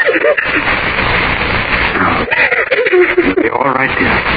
It'll be fine. Of course it will. As long as we're sensible. Yes? Now, what is my plan? Well, very simple. You and your wife are going to help me get everything in the world that I want. Yes, everything. What I tell you to do, you will do. Letters. I will decide on 3 influential gentlemen in our government, and 3 wealthy gentlemen in industry to whom you will send letters explaining about me. Well, they won't believe, but at the time I tell them to, they'll die, and the newspapers will know about it. And after that, everyone will believe me, now won't they? And so as not to die, everyone will do exactly as I want, won't they? Because they won't have any choice in the matter. They send soldiers against me. I'll wish that they'll be dead, and they will be dead. And so from Washington to London to Moscow, everyone will be doing exactly what Sam Drogan wants them to do. And that'll be wonderful, won't it? All the good people of the world doing exactly what one little man wants them to do. Well, you haven't said anything, Doctor. You understand what I'm talking about, don't you? Yes. It was inevitable. Of course, I won't want you and your wife to leave here. Now then, we'd better have this man's body removed, and then we'd better get to work. Or have you any suggestions? Do you mind if I have a drink? Drink? Not at all. Not at all. A drink started all this, didn't it? Go right ahead, Doctor. Thank you. And you, Mrs. Krager, you're quite all right now, aren't you? Yes, I'm sure you are, the way you sit there looking at me. You and your husband will do exactly as I say, because you're both good people, and I'm deaf to good people, and you know that now, don't you? Yes, I'm sure my wife knows that. Your drink. Oh, yes. Oh, quite a full one. Thank you, Doctor. I drink to your continued good health.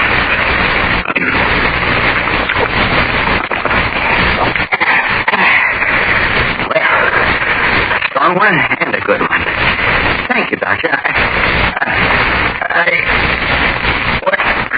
A drink. Oh, my throat. What? No. I wouldn't dare. I'll kill. What did you kill?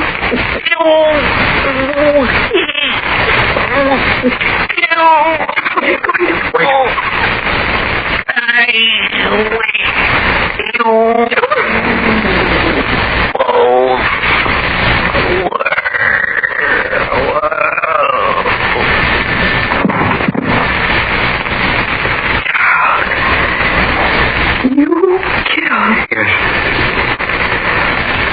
Poison worked more slowly than it should have, but it worked. Corbin, you made one mistake. You should never underestimate what good people can do. If they have to.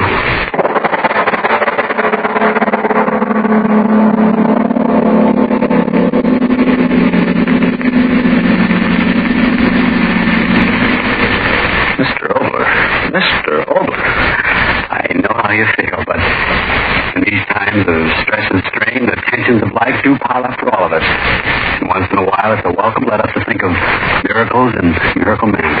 A miracle man who can solve all things with a wish and a wave of the hand. Of course, we know now that miracles actually do happen with work and with the will of a fighting people. Which brings us to next week.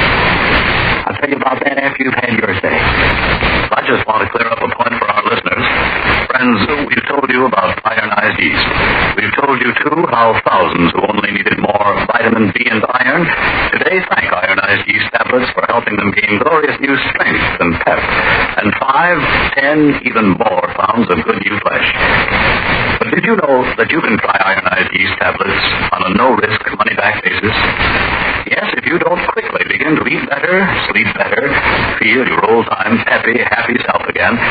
In short, if you're not 100% pleased with the results, the cost of the first bottle will be refunded to you in full by Ironized Yeast, boxed IY, Raleigh, New Jersey. So, if you need more vitamin B and iron, get the one and only Ironized Yeast tablets right away, tonight.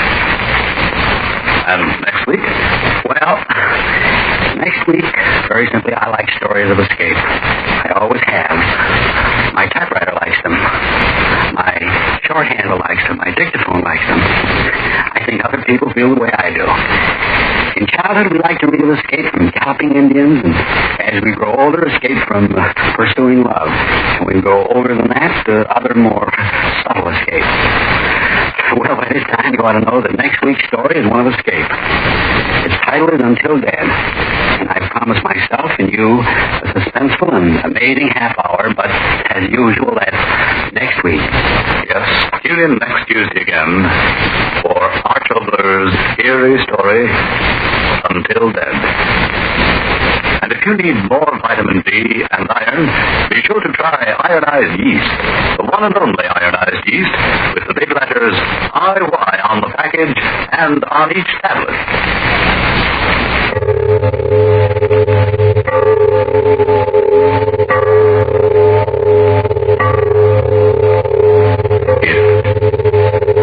It is later than you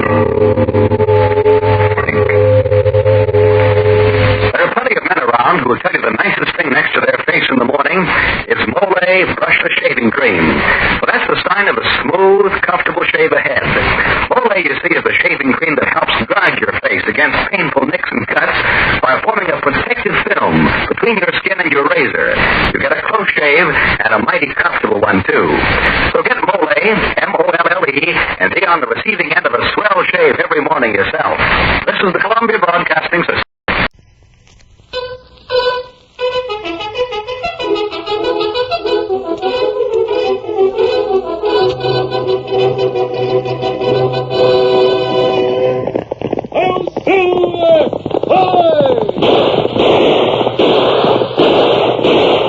Fiery horse with the speed of light, a cloud of dust, and a hearty hi-yo, Silver, the Lone Ranger.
With his faithful Indian companion Tonto, the masked rider of the plains led the fight for law and order in the early western United States. The stories of his strength and courage, his daring and resourcefulness have come down to us through the generations. And nowhere in the pages of history can one find a greater champion of justice. Return with us now to those thrilling days of yesteryear. From out of the past come the thundering hoofbeats of the great horse Silver. The Lone Ranger rides again. Come on, Silver! Faster, boy, faster! I'm Silver! The warden of the territorial prison was seated behind a huge desk that almost covered one end of his office. Before him stood the Lone Ranger. Then you really believe in this honor parole system. Is that right, Warden? Of course I do. I've believed in it for years. If I recall correctly, you tried to establish it here in the territory some time ago, didn't you? I've been trying ever since I was first appointed. Now they go. Is that why you sent me? No, not exactly. I sent for you because I'm in a tough predicament. Parole under this honor system is a lifer.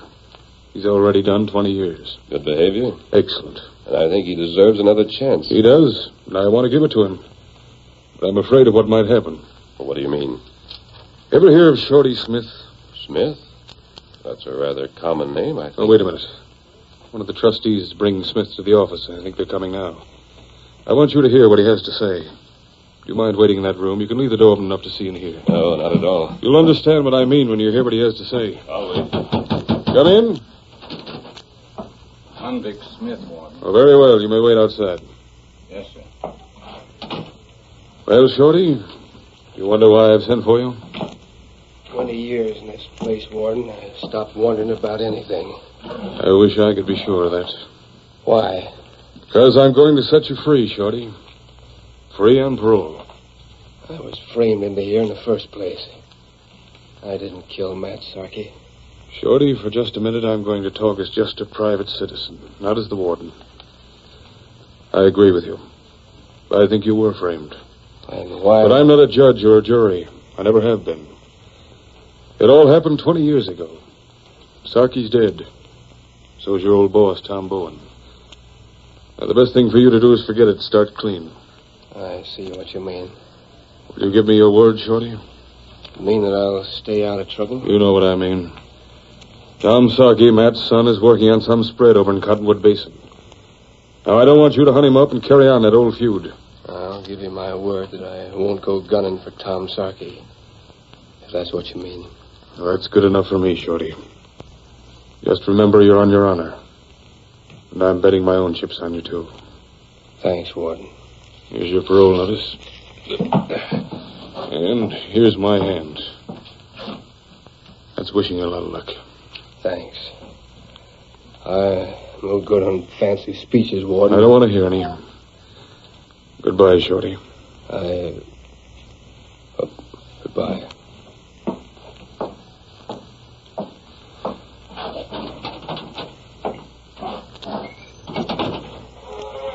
Well, what do you think?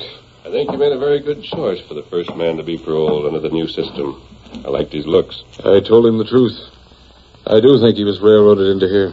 You said I could help you, Warden. How? Well, you're riding south, aren't you? Yes, Tonto, Dan, and I are heading in that general direction. I'm afraid Shorty's going to break his word. You want me to keep an eye on him. Is that it? Would you? You've helped me before, and I hate to ask. I'll be glad to help. Will Smith be likely to go to any particular ranch? He might head for the Bar S. That's Tom Bowen's old spread. I think his daughter's running it now. Thanks. I'll look it over. I don't know what to say. Got a hunch I'm asking you to trail an ex-convict that's been on murder. On the other hand... Suppose we let Shorty Smith decide that. Adios, Warden.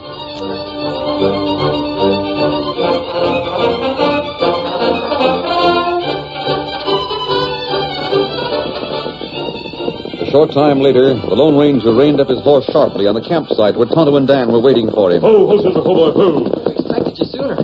Everything's packed. We're ready to move. Good. We have an important job to do. What is it? Helping a man keep his word of honor. Tonto. How far south is Cottonwood Basin? Cottonwood? Not pretty far. Ride 3, maybe 4 days. Well, that's where we're heading. Get your horses. Come here, boy. Come, Scout. I don't understand. How can we help a man keep his word? That remains to be seen, Dan. We'll find out later. Come on, Sylvie. Get on the Scout.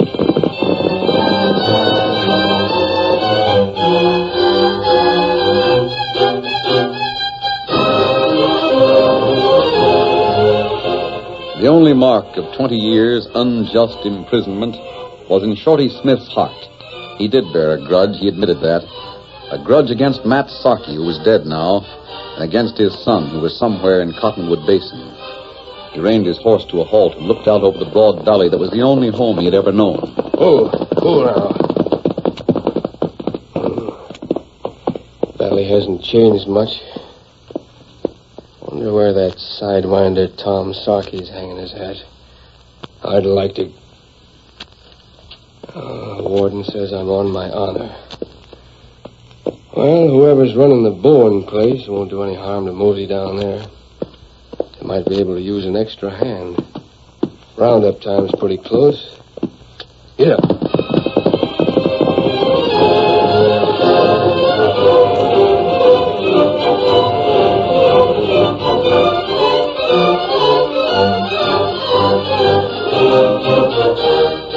Linda Bowen was young, but not too young to run the Bar S Ranch. Now she was worried, and there were anxious lines in her face as she idly watched a nondescript cowpuncher ride up to the ranch house. Oh. Howdy, ma'am. Howdy. Wonder if I could see the boss of this spread. Well? Where is he? You're talking to the boss. What is it you want? You mean you? Well, I'll be doggone. What's wrong? Is it so unusual for a woman to operate a cattle ranch? Oh, no, not for a woman to run one, ma'am. But a young girl like you... I'm 23 years old and fully able to do the job. Now, what is it you want? I'm not a saddle tramp, ma'am. I'm a cowhand. I thought maybe you could... Well, yes, I can use another hand, but I can't afford to pay as much as some of the other places do. How much? $40 a month and keep. Oh, sounds fair enough. All right. You can check in over at the bunkhouse. The foreman and the boys are working the South Range. They'll be back at supper time. Thank you, ma'am. What's your name? Name? Why, well... You have a name, haven't you? I guess you'd better call me Tex. Tex what? Oh, that's all, just Tex. All right. I guess this is just my day to hire people with single names. About an hour ago, I hired on a young boy. He calls himself Dan. Just Dan. That's so? You'll find him in the bunkhouse. Thank you. Oh, by the way, I have 2 names. Linda Bowen. Did you say Bowen? Linda Bowen? You seem surprised. I am, a little bit.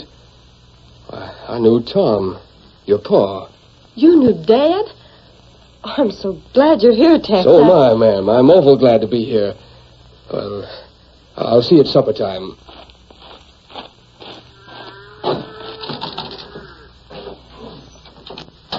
Hi.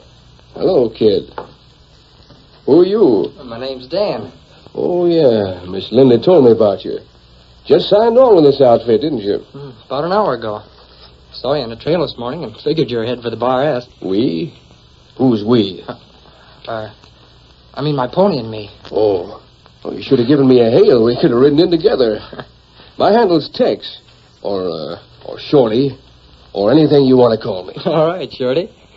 You know anything about this spread, kid? Well, just what I found out since I've been here. I've been talking to the cook. Yeah? Well, Miss Bowen's in a lot of trouble. How's that? Well, all her stock is dying off for no reason at all. I thought she looked kind of worried-like when I asked her for a job. What's wrong with the stock? Well, nobody knows. The outfit's in the middle of spring roundup now. And so far, they found over 200 steers lying dead on the range. Oh, that's bad. Well, Cook says they've had a vet look over the range and test the soil and grass. There's nothing wrong. But the cattle are still dying. Must be some reason for it. Who's the foreman here? I don't know. You and I are new hands. I guess we'll meet everybody in the outfit at supper time.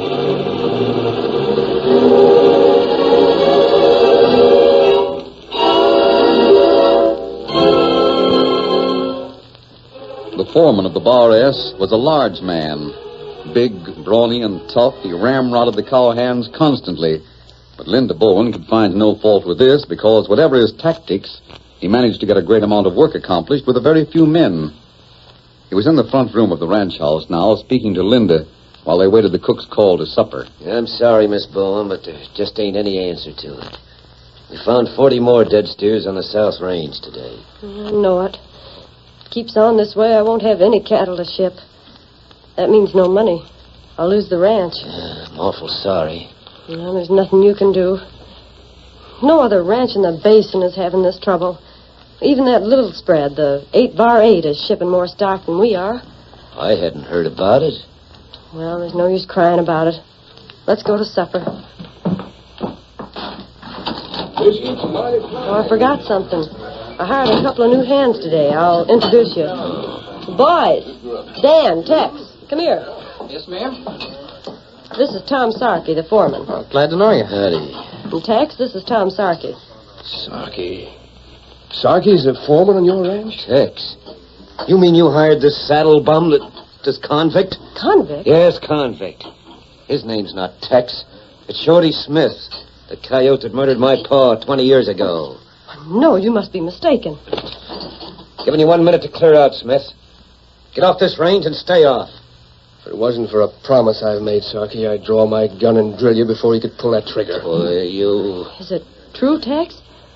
Or Shorty, or whatever your name is? About being a convict, I mean?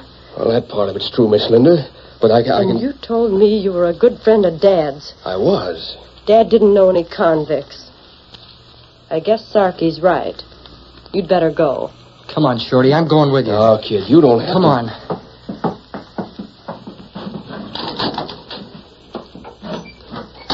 You're right, Dan. I am an ex-convict. I'm out on parole now. I know it. You know? Sure. And so does someone else who wants to help you. Who's that? He was out here by the corral just a few minutes ago. I was talking to him just before I came into supper. I don't understand, kid. Listen. Come on, let's saddle our horses and follow him. That's the Lone Ranger.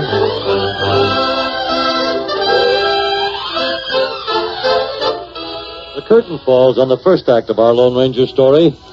Before the next exciting scenes, please permit us to pause for just a few moments.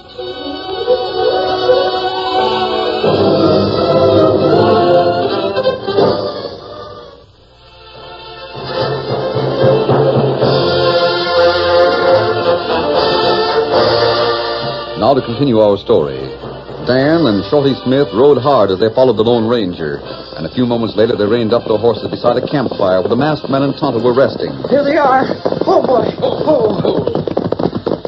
I thought that was you following me, Dan. Who's with you? Shorty, come on. This is the Lone Ranger. Gone. I've been in prison for a long time. Even in there, I heard stories about you. I never thought you were real. And I'm real, Shorty. What happened, Dan? Why did you follow me? We had to leave. Miss Bowen asked us to. Foreman told her about Shorty being in prison. Who's the foreman? Tom Sarkey. The son of the man the law says I shot. But I didn't do it. He's a lying, no good... I agree with you, Shorty. I've done some investigating about Mr. Sarkey. Yeah? How come you... I was interested. I started as soon as Dan went to work at the Bar S today. That's something else I can't figure out. If Dan here's a friend of yours, what was he doing hiring on as chore boy at the Bar S? Keeping a promise I made. What do you know about all these Bar S steers that have been found dead on the range? Nothing. All I know is what I heard the hands talking about. Dan heard the same thing. Well, tell me, Shorty, did you get a close look at any of those dead cattle? A couple of them that had been hauled into the corral. What do you think killed them? I don't know. I've seen a lot of dead steers in my time, and the only ones I've ever seen that looked like these had died from eating poisoned grass. Yes, I thought so, too. But I understand Miss Bowen has had the grass and soil tested. That's what they say. Shorty, there's a mystery here that needs explaining. I looked over a herd of the Bar S steers that were grazing on the West Range this afternoon. Were they sick-looking? Most of them were very thin and scrawny, hardly able to stand. Then the critters must be eating bad grass all over the spread. Well, something's wrong. And it all adds up to Miss Linda losing her ranch. We've got to find the answer. Do you know where there's good grazing land someplace out of Cottonwood Basin? Well, I know a little valley on the other side of the slope. It's got the sweetest grass a steer ever chewed. Good. How far away is it? Oh, about 30, 40 miles. Here, Silver. Otto. Are we going to ride? Yes, Dan. Out that fire, will you? Sure. Now it's dark. There's no moon. Good night for the four of us to do a little cattle rustling. Steady, Silver. Cattle rustling? Why, I thought you... I've always heard... Steady, boy. Well, whose cattle are we going to rustle? A couple of those Bar S steers I saw today. I don't get the idea. But I'm trailing along. Ready, Tonto? Be ready. We'll head for the West Range, but not too close to the ranch house. Come on, Silver. Let's come.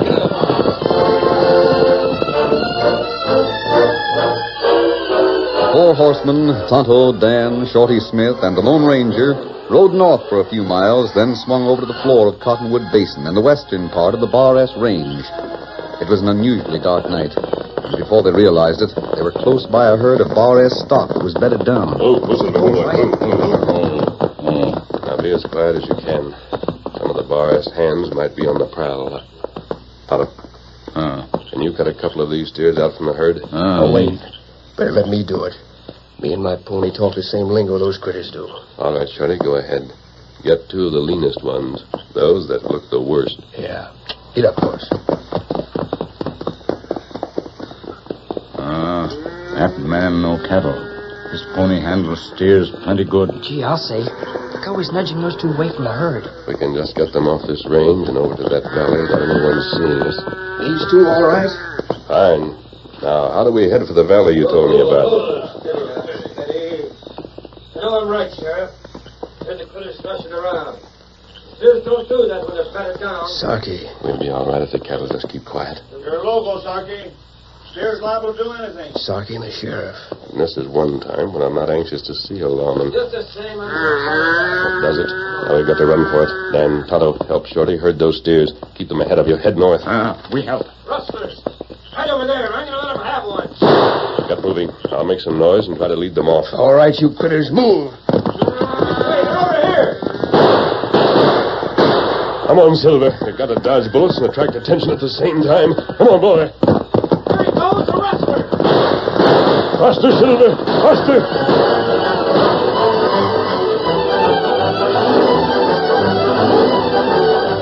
It was late the following afternoon before the four riders and the two exhausted steers arrived in the little valley that Shorty had headed for. Because of Silver's superior speed, the Lone Ranger had easily outdistanced the Bar S foreman and the sheriff. The little party rode toward what was evidently an abandoned line camp. And there the Lone Ranger called a halt. I don't think you'll be bothered here. Oh, not a chance. You mind telling me what the whole idea is? It's just this, Shorty. There's good water here and good grazing. I want to keep those cattle here for about 2 weeks. If they fatten up away from the Bar S range, it proves the answer is down there. If they don't, it's a disease that's spreading through all of Miss Bowen's stock. Good idea. Who stays here with the steers? You do. Otto and Dan will come with me. You see, I want to find out a few more things about Tom Sarkey. The only thing you'll find out about him is that he's a sidewinder. Proving it's another matter. Will you be all right here? Sure. I've got grub in my saddlebags, and that shack's plenty good enough to sleep in. We'll be back in about 10 days or 2 weeks. The cattle should show some improvement by that time. They like it already. Look at them crop that grass. I hope they keep it up. We'll see you later, Shorty. Goodbye, Shorty. So long, kid. Come on, get up, Tom.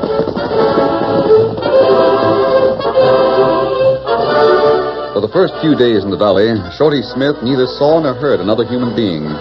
The steers grazed contentedly while the old cowman spent the time mending his saddle gear. On the morning of the 6th day, he sighted some distant riders who were evidently combing the surrounding hills in search of someone. Shorty stayed in the shack that day, and by nightfall the riders were gone. In the days that followed, he noticed that the 2 steers were becoming fat and sleek. It confirmed the suspicions of the Lone Ranger. Whatever was killing Linda Bowen's cattle was on the Bar S ranch. Shorty reached this conclusion just as he was saddling his horse for an exercise run. As he started to mount, his eye caught a slight movement in the bushes beyond the cabin. In a fraction of a second, he reached for his gun, but he wasn't fast enough. Reach, you hombre. All right. What are you going to do about it? This is where them critters are. Rustler, huh? What do you think? Yes, what I expected. Told the sheriff I'd lay 10 to 1 it was you. The looks of those steers have changed some, haven't they? You want to make something out of it? Not with that gun in my face. You're holding the cards, deal. The rights I ought to plug you like the sneaking rustler you are. But I'm going to let you go, Smith.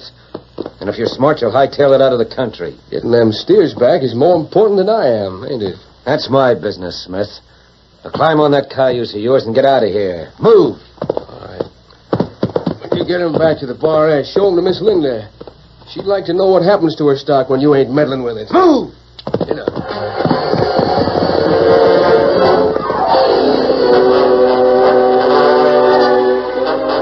Shorty was reasonably certain that Tom Sarkey hadn't been alone when he discovered the cattle in the hidden valley. And he also knew that men of Sarkey's brand would much rather kill in ambush than eye to eye. As he heeled his bronco along the trail to the Bar S, his guess proved right. Suddenly a rifle bullet sang dangerously close to his head. You gotta do some fancy dodging, boy. Stretch them legs. The rifle fire continued for almost a mile and then ceased. Shorty hoped he'd outrun the ambush, but he wasn't certain until he rounded a bend in the trail and had to pull up short to prevent running head-on into 3 horsemen. The Lone Ranger, Dan, and Tonto. Oh! Shorty. Sarkey. He found the hideout, pulled a gun on me, and took the steers. So he came after them. The evidence would have been too much. He's smarter than I thought. Maybe if the 4 of us took a back That trail... won't be necessary, Shorty. I know exactly where he's going with those cattle, and we'll be there waiting for him. I've already told the sheriff. I don't understand. I'll explain it later. Right now, we have some ground to cover. Come on, Silver. Come on.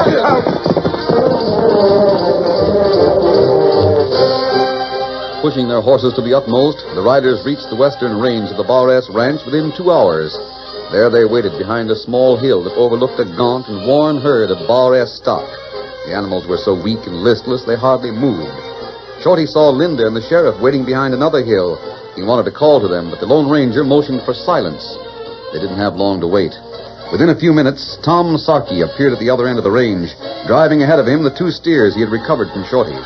He herded them into the group of listless cattle and was about to spur his mount toward the distant ranch house when the Lone Ranger called to him. Just a minute, Sarkey. Hey, what the... Better put that gun back in leather. Fast. Who are you? Put down the gun. All right, Shorty, Tonto. Shorty Smith. It's a frame-up. I warned you. Oh, my hand. You asked for it. Say no outlaw. Shooting was your idea, Sarkey. All right, Sheriff, here's your man. That was some of the fanciest shooting I've ever seen, stranger. What's the meaning of all this? The sheriff wouldn't tell me. Shorty, you and this masked outlaw. He's no outlaw, Miss Bowen. Tom Sarkey, can you explain it? No, I can't, Miss Bowen. Just out here looking over the stalk when all of a sudden this gang rushed me. You could explain what you were really doing, Sarkey. I've already told her. Not the truth. Miss Bowen, you've had quite a bit of trouble with your stock lately. Isn't that right? We've lost almost half of it. Mr. Starkey can tell you the reason. See the salt cakes you keep for the cattle? Yes? They've been treated with arsenic. That's the reason so many of your cattle are dead. Arsenic? Well, And Starkey's a man who's been behind it. Is this true, Sarky? Have you been poisoning my stock? No, it's a lie. Why would I do anything like that, Miss Bowen? Well, I don't know. Because he secretly owns the 8-bar-8 ranch a few miles up the valley. The more of your cattle he poisoned, the greater chance he had to market his own stock. You low-down sneaking snake. Feeding arsenic to cattle. I ought to... Never mind, Shorty. I'll take care of him. The sheriff has some good news for you, Shorty. News? He uncovered some new evidence on the case for which you were sent to prison. I'm sure you won't be on parole any longer. What I know of the warden and the governor, it'll mean a full pardon. I don't know what to say. You said all that was necessary when you kept your promise to the warden. You'll handle Starkey, won't you, Sheriff? With pleasure. Good. Here, Silver. Steady, big fella. Ready, Tonto, Dan? Sure. I think our job's done. And you have one that's just beginning, Shorty. Job? Miss Bowen needs a good foreman for the Bar S. I don't know where she'd find a better one. Adios. Come on, Silver. Hit him up. Get out. He's right, Shorty. The job's waiting for you. Will you take it? Will I? Miss Bowen, you've hired yourself a foreman. No, there's only one thing that puzzles me. Who are they? That boy, Dan, and the man with the mask. All I know about the boy is that his name is Dan. The masked man is the best friend an old cowhand like me ever had. He's the Lone Ranger.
You have just heard is a copyrighted feature of the Lone Ranger Incorporated.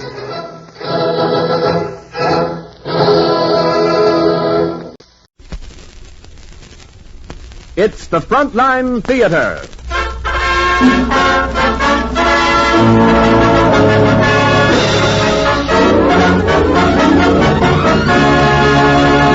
Today presenting a rollicking comedy right out of your favorite comic strip, Chick Young's famous Blondie. And as our special guest, Gerry Wald and his orchestra.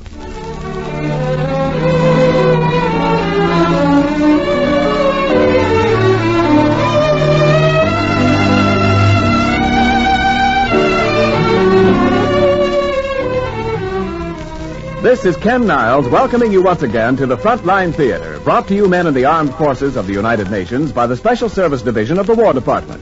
This is your theater, and every performance in it is presented especially for you, the men fighting with the United Nations on freedom's front line.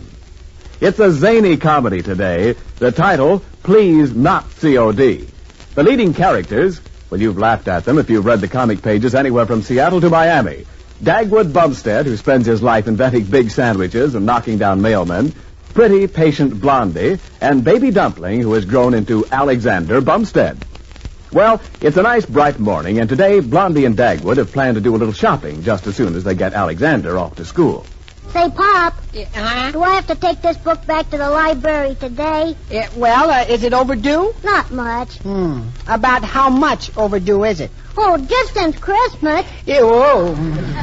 It's your own fault, Alexander. I reminded you several times to take that book back. Yeah, look, Alexander, you sneak back with it today, see? Dagwood. And if they catch you, tell them to send your father a bill on the 1st. Okay, Bob. Now hurry, dearie. You'll be late for school. I'm going right now, Mommy. Goodbye. Yeah, Goodbye, goodbye, darling. baby. Goodbye. See you after school. Okay.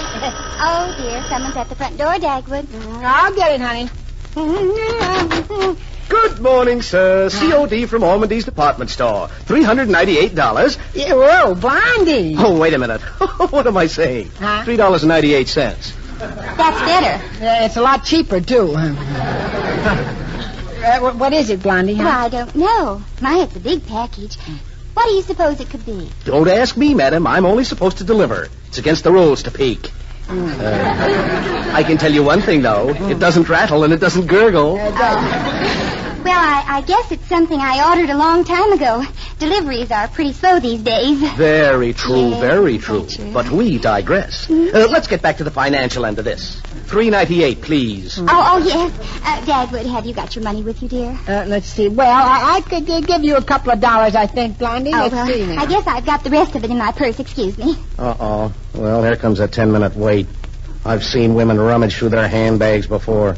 Do you mind if I slouch against your door? Yeah? Oh, no, go right ahead. Thanks. Here, let's see. Here's a dollar bill and a dollar in change. Just poke the bill in my pocket and drop the change in my hat. Yeah, okay. There. Well, now, here we are. Just a minute now, and... Oh, Dagwood, here's that silver pin I've been looking all over for. Oh, yeah. Just take your time, lady. I've only got 400 or 500 other packages to deliver. Oh. Hey, Buster, where'd you get this 50-cent piece? What? See how it sounds. Did you make it yourself? Blondie, you'd better find 50 cents more. We need $2.48.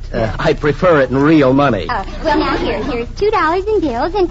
Oh, my other lipstick. I wondered what had happened to it. No, I could have told you if you'd asked me. Well, now, What's that, now, wait a minute. Now, here, dear, here's the 48 cents. Well, thank you, and here's your package. Goodbye. Goodbye. Well, Dagwood, let's see what it is. Yeah. Gee, it looks like some kind of a bridge table. It is a bridge table, and a complicated one, too. Yeah. Levers and springs and buttons and things. Well, I didn't order this. You didn't? No. Oh, my. Where's the address slip? Well, there it is, dear. Let's see. It's addressed to Mrs. J. Randolph Plush. Yeah. Well, Dagwood, I think she lives about 5 or 6 blocks from here. It's not for us at all. Oh, holy smoke, it's just a second. Hey, delivery man! Hey! Hi, Mr. Plush! Hey, wait a minute! Oh, there he goes. Oh, well, never mind, Dagwood. On our way to the bus, we can stop at Mrs. Plush's and deliver the table and collect from her.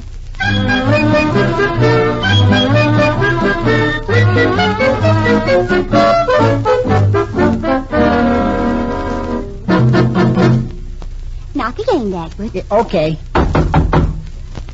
Nothing today, thank you. Goodbye. Well, that was a short conversation. That wasn't a conversation. That was a synopsis. Now, see here, my good man. Now, just a minute, Mrs. Plush. Didn't you order a bridge table sent COD from Ormondy's department store? Oh, yes. Are you the delivery girl? No.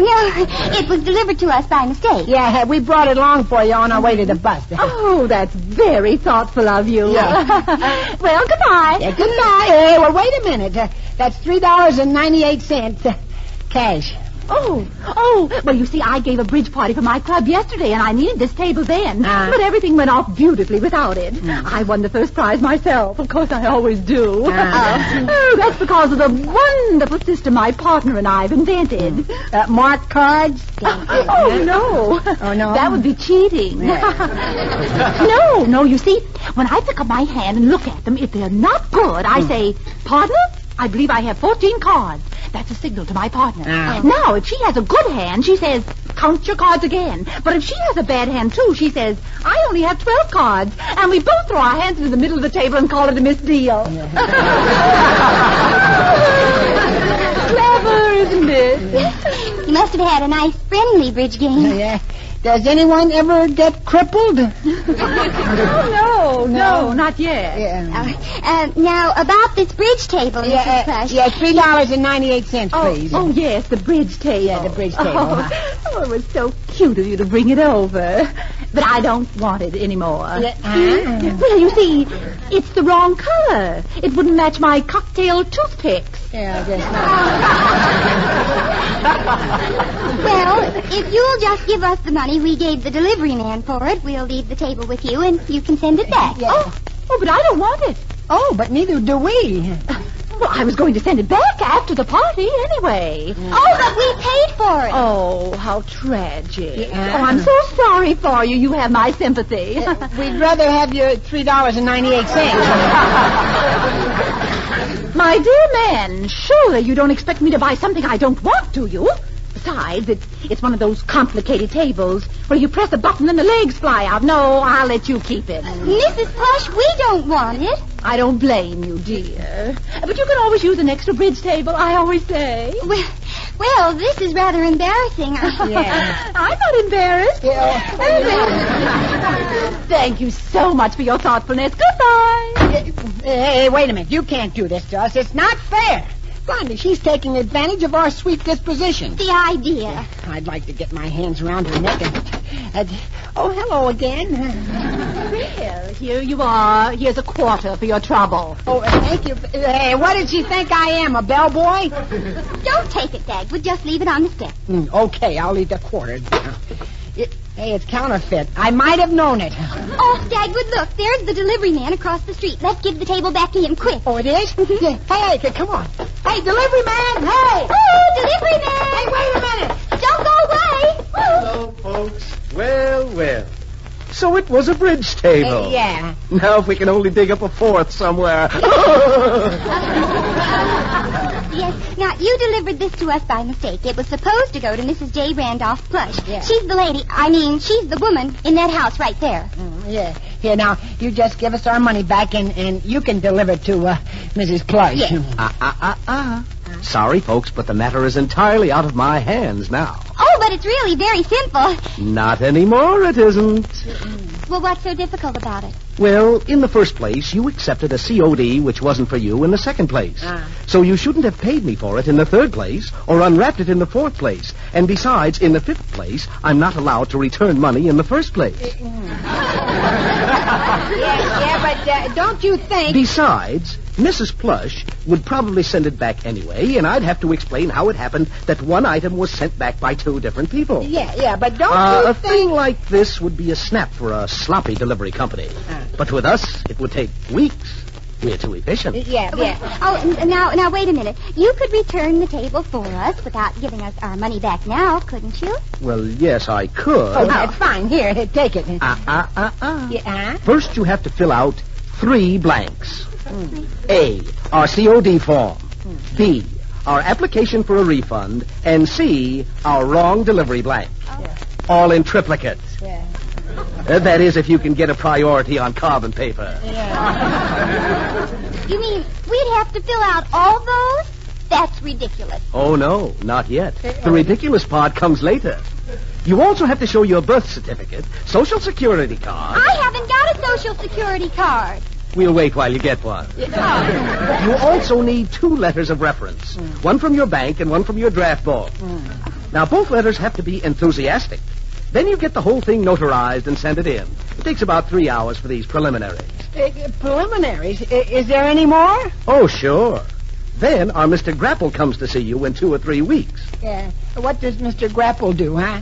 He's not very helpful. Oh, he isn't, eh? No, he's got more forms for you to fill out. Yeah, well, I'm not surprised. All in all, I'd say you get your refund shortly after the duration. Provided that during the duration we don't go into bankruptcy. I think that's an awful way to run a business. Ain't it, though? This is an outrage. Come on, give me that bridge table back. Yes, sir, here you are. There. Well, I shouldn't think that anyone would ever send anything back if you have to go through all that red tape. That's what the company figures. We discourage refunds. Any more questions? No, we've heard enough. Thank you. I'm glad to have been of service to you. You've been very helpful. Thank you. Oh, and the same to you. Goodbye. Yeah. Well, I guess we'll just have to get on the bus and take it back to Ormondy's ourselves. Yeah. Yeah, but how are we going to sneak this big table on the bus? All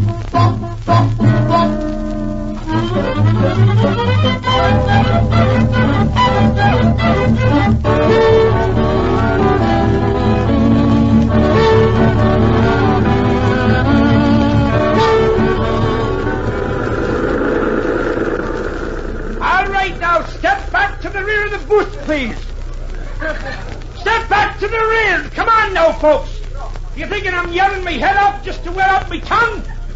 Step back to the rear of the booth, police. Wouldn't you know the bus would be crowded?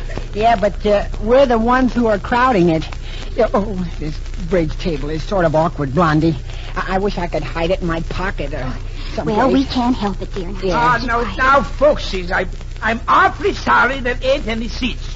And I want to apologize on behalf of I and the bus company. But if you don't move back, I'm going to lose my temperance for years! Oh, Dagwood. Yeah, this doesn't look so good for us, Blondie. Well, why ain't anybody moving? Oh, dear. Are y'all deep? Do I have to strain me tonsils some more? Okay, I'll just stop the bush. Well, I hope I didn't injure no one permanent. Now, let's see who's responsible for our little difficulty here. Uh-oh, here he comes, One Blondie. side now. Come on, one side, please. Let me through now. Let me through, folks. I'm going to find out who's doing this to my bush. Well, now. Hello. So you're a little bottleneck, huh? What do you got to say? This is a nice bus. Good morning, Mr. Conductor. Just a bridge table, huh? Yeah, a little bridge table. Oh, now imagine a little thing like that causing any congestion. Yeah. You see, we had to take it downtown, and we were sure you wouldn't mind if we... Now, lady, don't turn those beautiful blue blinkers of yours on me and expect me to fall flat on my face. Oh, I wasn't doing anything of the kind. Well, look, Mr. Conductor, it isn't a very big bridge table. We're just going to Ormondy's department store. Not on this bus, you're not. No, sirree. No, you pick up this bridge table and get off. And don't give me no arguments. Get off! Wait a minute. I want our money back. Oh, you do you? On second thought, I wouldn't think of accepting it. Come on, Dad. Come on. Get going. We're holding up traffic. Holy smoke. Now what's happening? Yeah, I must have pressed the button that makes the legs fly out. Well, make them fly back in again. Yeah, well, I don't think I know how to do it. Oh, glory. If I can just find the little thing. Oh, excuse me, ladies.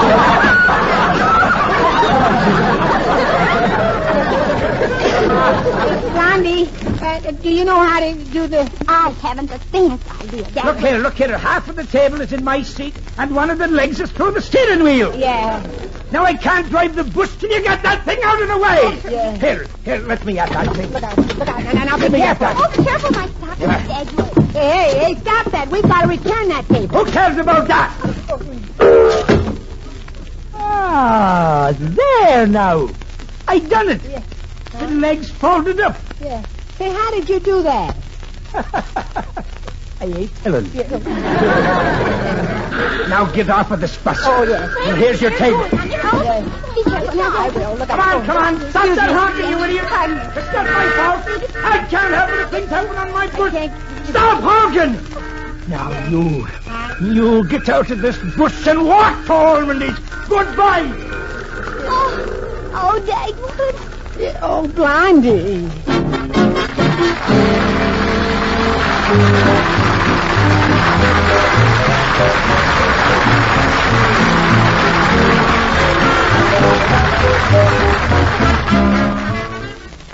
The curtain falls on the first act of Please Not COD, the Frontline Theater edition of one of your favorite comic strips, Blondie.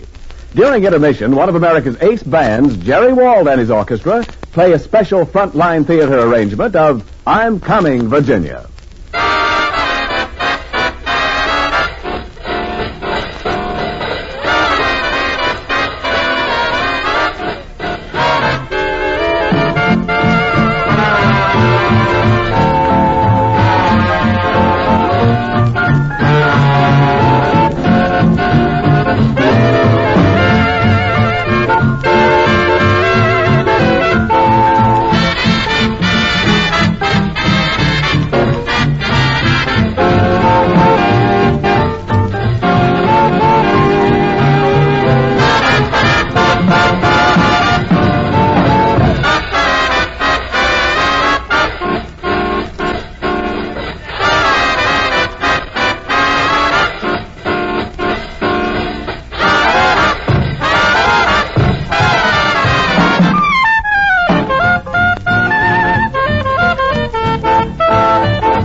Thank you, Jerry Wald. And now the second act of today's comedy, Please Not COD. A Blondie story especially for you. Well, it's somewhat later, and Blondie and Dagwood, a bit footsore and weary, have finally arrived at Ormondy's department store with the bridge table. They are just approaching the adjustment counter. Mr. Periwinkle! Mr. Periwinkle! Well, here it is, right here, Dagwood. Oh, boy. What a relief it'll be to get this table off my hands. It's suddenly gotten a lot heavier, Blondie. I guess that man over there is the one we talked to. Where? The man polishing his nails on his lapel. See him? Oh, yeah. I'll see if I can get his attention here. All right. Dagwood. Huh? He's pretending he doesn't see us. Yeah. He's watching us out of the corner of his eye. Yeah. Hey.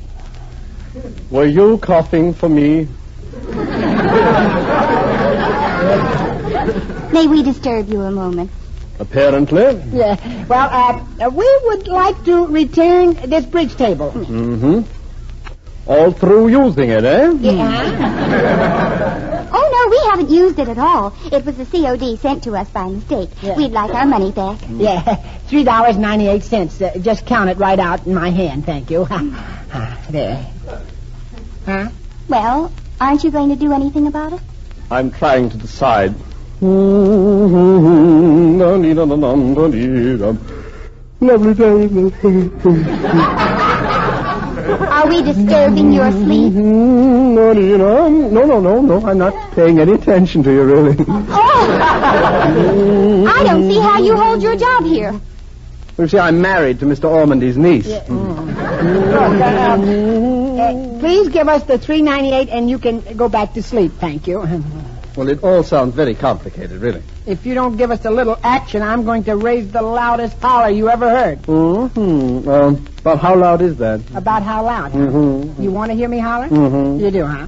Help! I'm being robbed in Ormondy's! Help! I'm being robbed! Wait, not too loud, please. Yeah. Now, will you take care of us? I'm all ready to let it go again. No, please don't yell like that. I won't be able to take another nap this afternoon. Do we get our money back?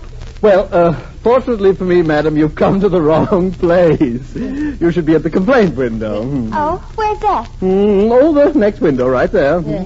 Okay, thanks very much. Not at all. Oh, yes. There it is, Dagwood. See? Yeah. Oh, wait, I'll put the table down. Is anyone back at the window? Not yet, dear, but I think someone's coming. So, it's you again. May I help you, sir? Now, see here. We've had enough of this fooling around. Yeah. You know what our problem is and what we want. Oh, that was when I was at the adjustment window. Now, this is the complaint department. Yeah. Believe me, it's entirely different. Stand back, Blondie. I'm going to yell again. One moment, please. What time is it? 1 o'clock. Oh, sorry. This is my lunchtime. I'll have to be running along now. Goodbye.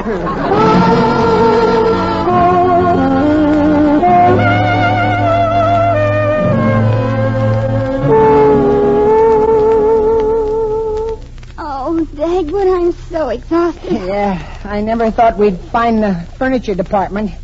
Yeah, and it's kind of a nice place to sit down, isn't it? Dagwood, look. What? There's a man walking over to the card table. That man with the derby hat and the big feet. Hey, Blondie, if he gets interested in it, I'm going to sell it to him. Oh? Then we can get our money back. He doesn't look like a man who plays bridge. He looks more like a pinochle player. Yeah. Well, I'll see what I can do. All right, dear. And if this doesn't work, I'm in favor of giving the card table away. Yeah, well, never mind, honey. You just watch me. Good afternoon, sir. Hello, Bud. Yeah. Are you interested in this marvelous little bridge table? Yeah, I'm interested in it. Oh, boy, no sales resistance. That's fine.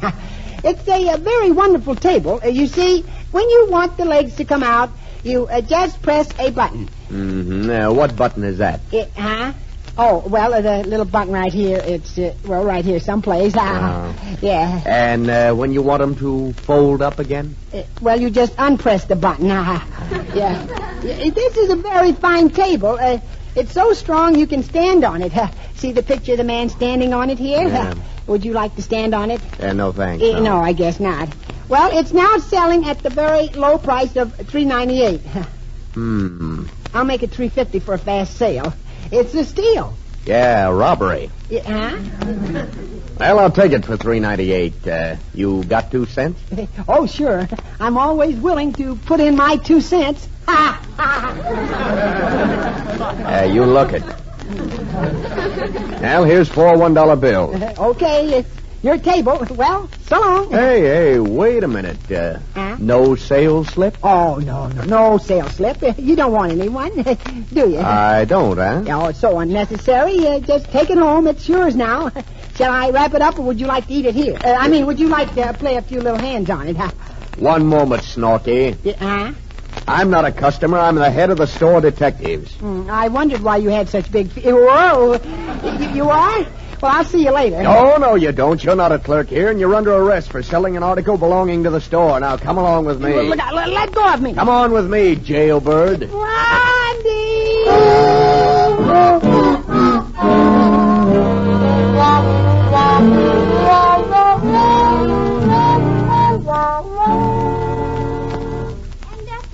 Happened, Mr. Detective? Yeah. We'll swear it on a stack of sales slips. Well, sounds plausible. Thank you. As any good alibi should. It's not an alibi. The man in the complaint department paid no attention to us. He doesn't have to. He's married to Mr. Ormondy's niece. She certainly got gypped. Well, you still haven't proved that you own this bridge table. Yeah, well, we can prove it. But... To me, this is just an open and shut case. So is the bridge table, only we haven't found out how to shut it. Well, I guess I'll have to make the arrest. Now, you just listen to me. Huh? I don't want to lose my temper, but we've had just about enough of this. If you want to throw us in jail for this, you just go right ahead and see how much trouble you and the store get into. Yeah, there are plenty of people who've had complaints and ran into the man who married Mr. Ormondy's niece. Yeah. I wouldn't be surprised if they all marched on Ormondy's store and tore the whole place down. Well, now if look... you want to make yourself look pretty silly, you just go right ahead and throw us in jail. Go ahead. We're not worried. Are we, Thagwood? I always tremble a little like this. Well, now, Mrs. Bumstead, we don't want to cause any trouble. I'd like to. I'm tired and I'm mad. Now, can we take this table back? By the way, first you better give me my $4 back. Here are your 2 pennies. Well, couldn't you just get the money back yourself on the table? Oh, no, I need those bills. They're marked. You see, I've written right on them here, mark money. Here. Besides, I can't even return things in this store myself.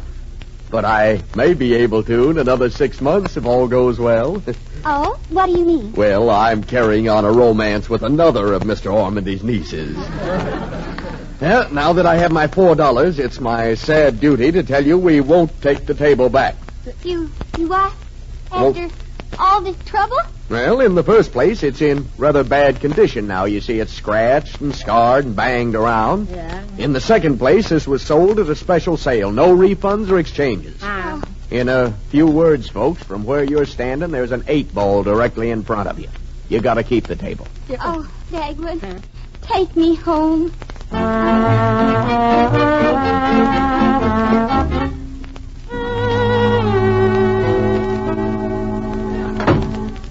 Dagwood, I've never been so glad to get home in all my life. I'm nearly ready to clap. Yeah, one more step and I'll come all unglued. Well, I suppose we can always use another bridge table. Yeah. I'm glad this is a good one, though. I found out how it works now, Blondie. And the other bridge tables like it at Ormondy's had tags on them saying a man could stand on it. It's a good, strong table. That's good. Yeah, you just press the button and... See, I wonder if you could stand on it. I don't know. I'll be happy just as long as it's strong enough to hold the weight of 2 decks of cards and 4 plates of sandwiches. Which reminds me... All right, dear. I'll see what's out in the kitchen. Make my sandwich at least a foot high, Blondie. I've had a strenuous time. All right, Dagwood. Yeah, that's some table. I wonder if it would hold my weight. I'm not very heavy. I think I'll try it. Hey, this is all right. I look like the fellow in the picture. It's a little shaky, but I can stand right up on it. Holy smoke, help!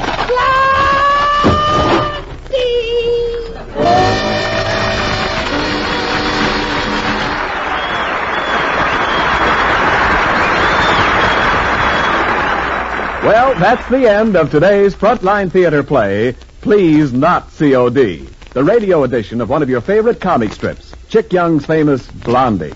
We'll be back soon with more plays and many of the top stars of Broadway and Hollywood. So keep on listening, won't you?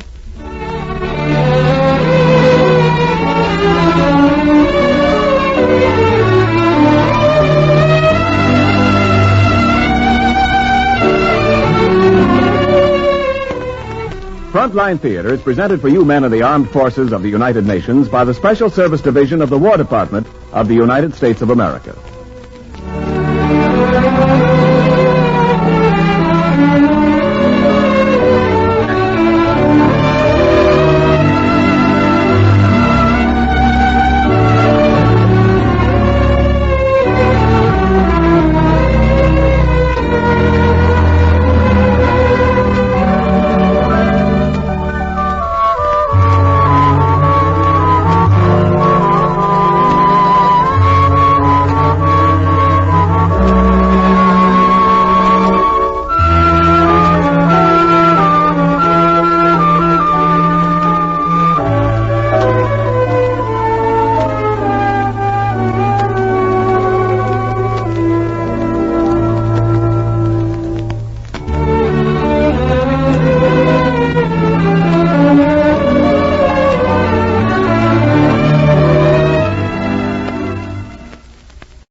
For the Smile of Health present It's Time to Smile with Rudy Valley, Betty Hutton, Jimmy McHugh, Dinah Shore, Bert Gordon, the Mad Russian, Cookie Fairchild's Orchestra, the Ambassadors, yours truly, Harry Von Zell, and starring Eddie Cantor.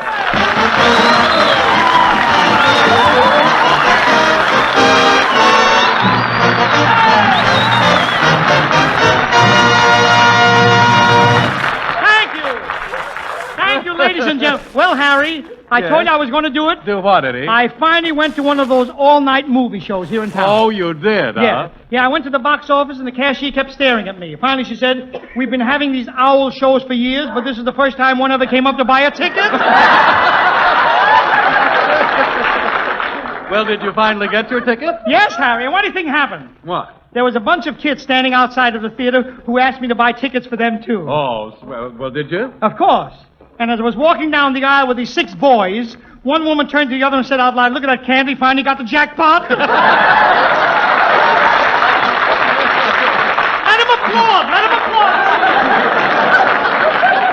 Well, Eddie, when you got in, where did you sit? Where would I sit? A fellow like me? Yeah. In the balcony. You don't know what goes on in the balcony. You see the necking that goes on up there. No. A Marine kept kissing and kissing and kissing his girl. Finally, I said to him, "Hey, buddy, why don't you watch the picture?" He said, "Oh, they got movies here, too?" Well,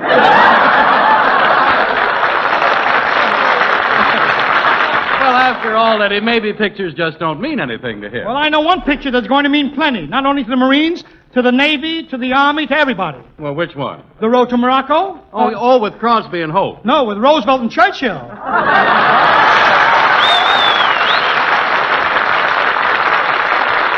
See? I wrote it in with pencil. We make those...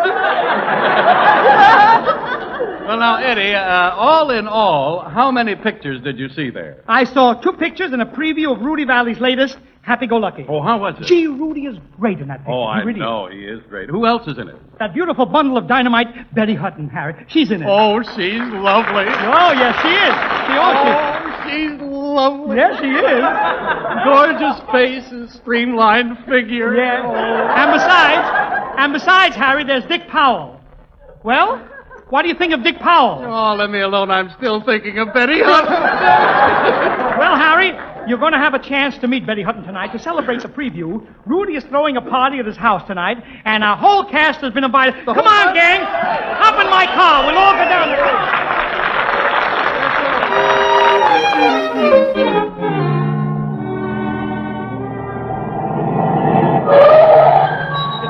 Well, here we are. See how we save gas here? Wait a minute, Eddie. Are you sure this is the place? Rudy's place? Yes, it must be. Look at the sign up there. What? Rudy Valley, America's Dream Man, admission 25 cents. He forgot to say he's also the star of the SEAL test program every Thursday night. He forgot yeah. Well, look, hey, there's Rudy opening the door now. Hey, Rudy! Rudy Valley! Come on, Rudy!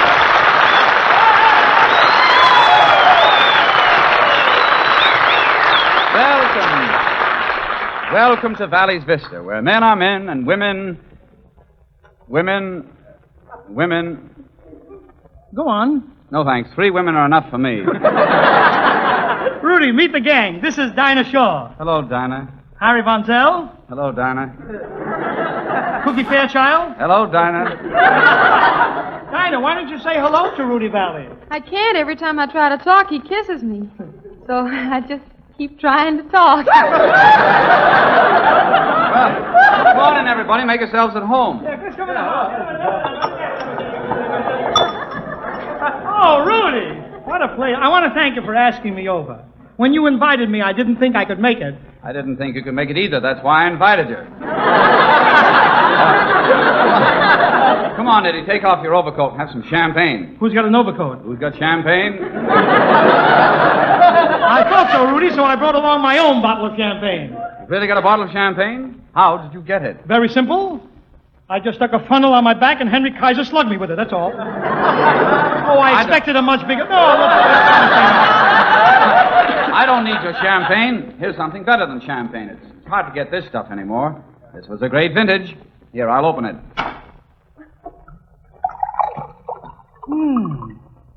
Coca-Cola 42.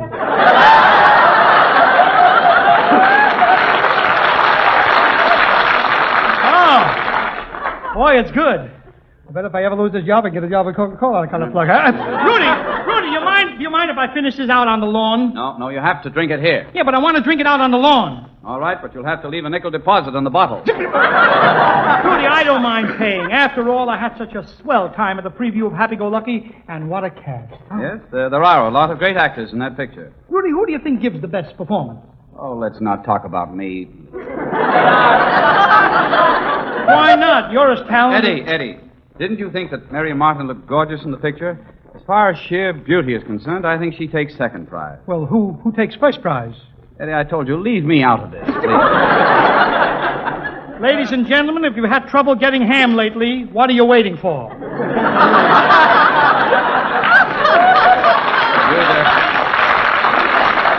better watch out for yourself, Eddie. You know there's a shortage of corn, too.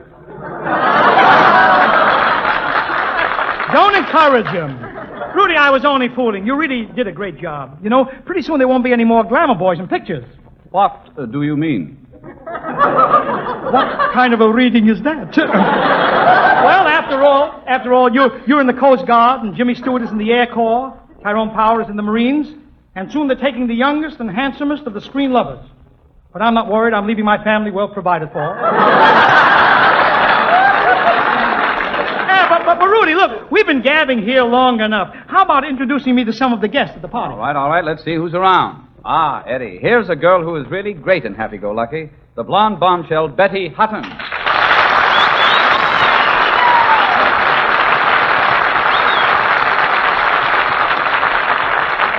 Hiya, Rudy. Gosh, I wish I had hair like his. Eddie, this is Betty. Oh, Betty, you know, I'm a great fan of yours. I love the way you bounce and jump around when you sing. Honestly, I'm surprised to see that you're able to stand still. And I'm surprised to see you're able to stand. Well, I'm serious, Betty. Why is it that when you sing, you always twist and turn? Yes, is it because you're nervous? No, those are intentional, jerks. Wait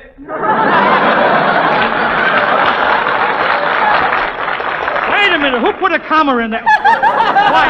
Why, she wants me. Why, Betty. I'm sorry, Eddie. I didn't mean to hurt your feelings. Kiss me. Okay, put out your lips. Okay, pull in your eyes. Okay, this is really going to be something, sister. You know, I've got a kiss that's strictly 1A. Let's go. Oh. Well? Brother, you've just been reclassified. Why, Betty, what's wrong with me? It's not you, Eddie. It's just that my heart belongs to somebody else. He's in the service overseas. Overseas, huh? Well, Betty, the next time you send him a letter, remember this. When you write overseas to your serviceman, do it the V-mail way. You will find it the safest and surest plan and the way with the shortest delay. You see, your letter is photographed and reduced to the size of a dime. So you save precious space on the ships and the planes, and your mail's there in double quick time. You can get V-mail blanks at the post office free, or at most any stationery store. So do right by our boys. Write their letters V-mail. It's one more way to help win the war.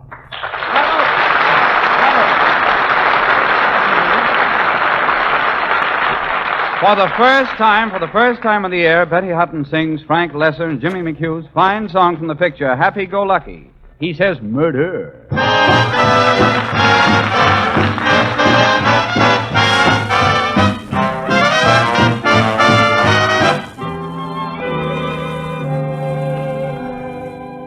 Finally found a fella almost completely divine,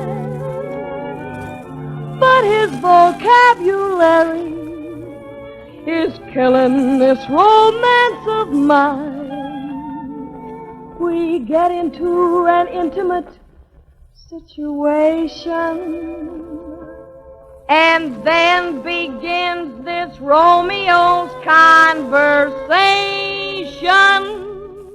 He says, murder, he says, every time we kiss. He says, murder, he says, at a time like this. He says, murder, he says, is that the language of love? He says, solid, he says, takes me in his arms. He says, solid, he says, meaning all my charms. He says, solid, he says, is that the language of love? He says, chick, chick, you torture me. Zoot, are we living? I'm thinking of leaving him flat. He says, dig, dig, the jump the old kicker is given. Now he can talk plainer than that. He says, murder, he says, every time we kiss. He says, murder, he says, keep it up like this and that. Murder is the tone. Whispering on nobody's murder, but his own. He says, Jackson, he says, and my name's Marie. He says, Jackson, he says, she who's a snoop to me. He says, Jackson, he says, is that the language of love? He says, whoop, whoop, he says, when he likes my hat. He says, what the heck is that? He says, whoop, whoop, he says, is that the language of love? He says, hep, hep, with helium. Now, babe, we're cooking, and other expressions to wit. He says, we're in the groove, and the groove is good looking. He sounds like his uppers don't fit. He says, murder! He says, murder! And the way he says murder in that impossible tone. I've told him over and over and over again that it'll be nobody else's murder but his own.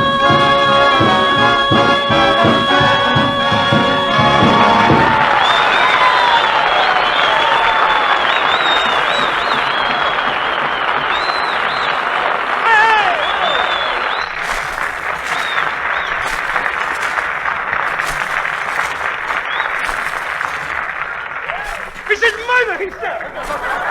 He says murder, he says.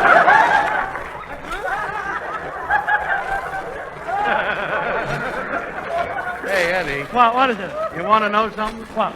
I'll bet everybody at Rudy's party tonight is in pictures except me. I can't understand why nobody signs me up. Well, don't worry, Harry. Lots of... Well, Eddie, the movies need men like me. After all, I'm dashing, handsome, and a good actor. Dashing, Harry? What do you mean dashing? Dashing after a streetcar? What are you dashing after? Well, after all, I'm handsome and a good actor. What say, Harry? What? I said, after all, I'm a good... Better stick to radio, huh? I would, Harry. Yes, Harry, stick right here with me, because here you really get a chance to help people. You do. Well, Eddie, I sincerely hope it is helpful to a person to hear how he can feel better, faster.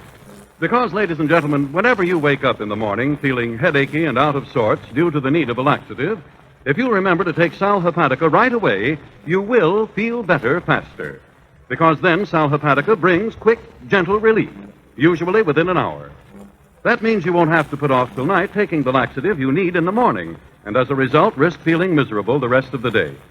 And here's something else worth remembering about Sal Hepatica. Sparkling Sal Hepatica also helps counteract excess gastric acidity, helps turn a sour stomach sweet again. So tonight or tomorrow, get a bottle of Sal Hepatica from your druggist. Then, anytime you need a laxative, morning, noon, or night, see how much faster you feel better when you take gentle, speedy Sal Hepatica.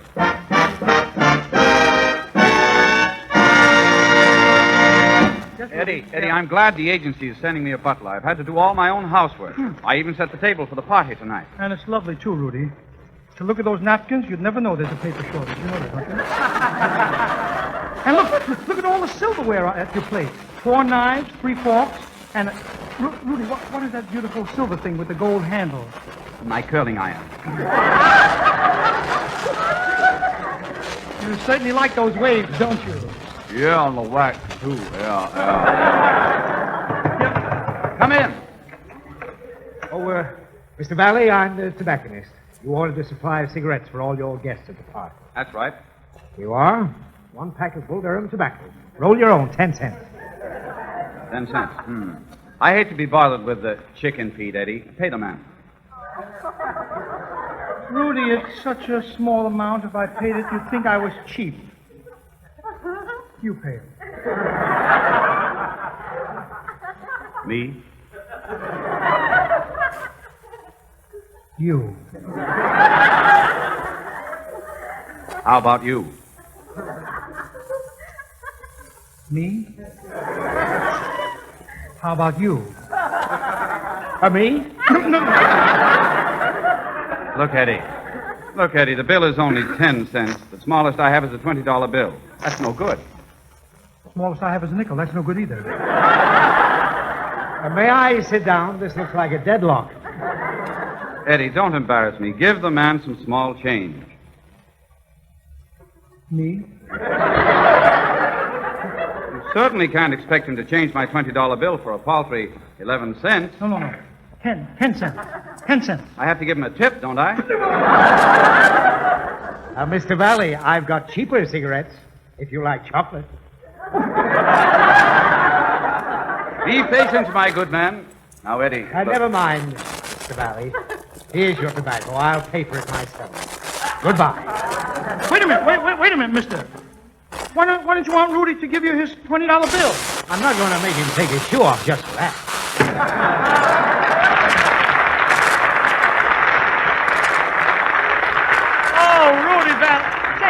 Say, Rudy, we've been here. I'm getting hungry. Have you arranged dinner? Oh, yes. It's a very tempting menu. First, we'll have shrimp cocktail.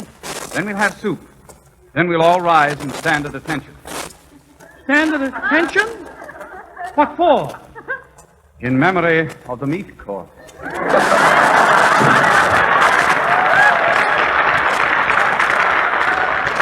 Well, you can forget my soup, Rudy. Forget your soup? Nonsense. It's delicious soup. I fried it myself. I tell you, I don't want any soup. I'll just start off with a shrimp cocktail. Eddie, you might as well have the soup. It's on the 50-cent dinner. Yeah, but Rudy, you can't. That must be my new English butler. English butler, did you say? The agency said he was way over. Come in. How do you do? Gordon, the mad Russian. Cheerio, stout fella. Gebirnie. Hello, Dean. Gebirnie. Tip, Gebirnie. Yeah, wait a minute. I thought you were an English butler. What is that Gebirnie? That's by Jove in Russian. Did you say by Jove? Get it correct. Russian, I'm very short of help, so you'll have to prepare dinner. That's right up my kitchen. As an appetizer, I have already prepared my special chicken croquet. No. Croquet. Croquet is a hard ball that you hit with a mallet. When you taste it. Oh, get to work. Go in the kitchen and prepare dinner. Right. I'll be back in a flash with the trash. Sally? Yes, Dinah? I'd like to pay you this forward. You got 2 nickels for a dime. Where's your dime? Rudy, here comes your butler. Here comes your butler with a tray. Want some beef? With a vegetable, the tray of vegetables. Beef. Carrot. Anybody want some succotash? Succotash? Stop that, Russian. Why are you scraping all the vegetables off the floor with a spoon? Should be a fork, eh? A fine butler. Hello? You? Oh, hello, darling. I have waited so long to hear from you, honey. Yes, my love. I know everybody chases you. You little sweetheart. Goodbye, my precious. Who is that, your girl? No, my butcher. That's enough, Russian. You'd better get out. Leave me alone. I just got a 12-pound goose from the butcher. Yeah. Well, get out, will you? I know. Back to the kitchen. Such slippery succotash. Oh, he's impossible. Cookie. Cookie Fairchild. Cookie, go into the kitchen, will you? Yes, master. Will you stop with that yes, master? Yes, master. You're no slave. I pay you, and I pay you well. Well, you pay me. Oh, go on, Cookie, will you? Mr. Wally, I beg to announce that dinner is almost ready. Will you tell the guests to go into the kitchen? The kitchen? Who's eating in the dining room? Me and the butcher. Cookie, take him in the kitchen and help him to prepare the roast goose, will you please? Say, Eddie, here's a fellow who's loved to meet. He's a great songwriter. I've been song for 25 years. Why, it's Jimmy McHugh. What a fine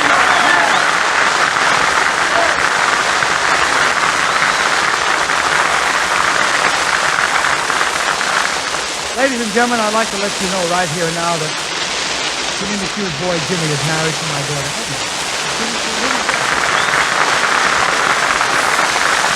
How do you like that, Jimmy?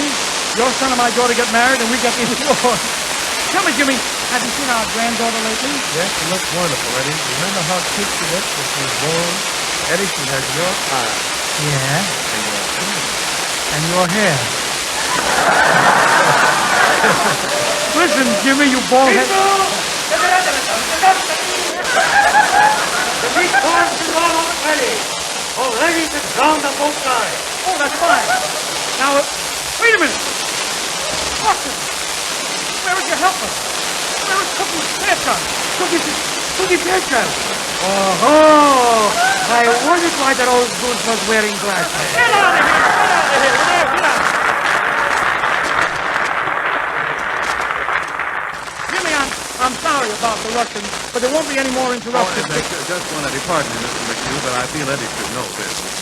Well, Eddie, I just found out that the Russian isn't really Rudy's chef. Of course not. I know that. Rudy Valley has the most wonderful kitchen fish that ever... Wait just a minute. You mean chef, don't you? No. Hypnotist. When it comes time to save the cream corn and salmon sauce, he puts you in a trance and you'll swear you're eating a double sirloin steak with onions. Oh, yeah. Yeah? Well, maybe the creamed corn and the salmon croquettes can fool you, Eddie, but they can't fool your teeth and gums. What do you mean, as if I don't know? Well, I'll tell you. The foods you mentioned are soft foods. And as a result, they don't give your gums the exercise they need to help guard against gum trouble. So what's a person to do? Well, for one thing, faithfully use Ipana toothpaste and gum massage. Because you see, ladies and gentlemen, Ipana is not only unsurpassed for cleaning and brightening teeth, but when used with massage, it is especially designed to help give gums the exercise and stimulation they need and don't get from creamy, well-cooked food. And since healthy gums are so important to sound teeth and sparkling smiles, many dentists suggest this easy, healthful routine. Brush your teeth regularly with Ipana toothpaste. And every time you do, put a little extra Ipana on your brush or fingertip and massage it on your gums. So, ladies and gentlemen, stop at your druggist tonight or tomorrow for a tube of Ipana toothpaste. And remember, since the government has ruled that we can't buy toothpaste of any kind without turning in an empty tube in exchange, be sure to take an empty tube of some sort with you when you get your Ipana toothpaste.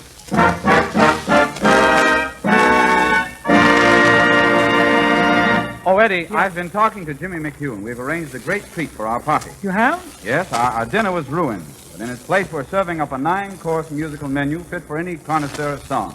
Here it is, a McHugh medley of outstanding hits, some old, some new, and some being sung for the first time from the Paramount picture, Happy Go Lucky, with Jimmy at the piano.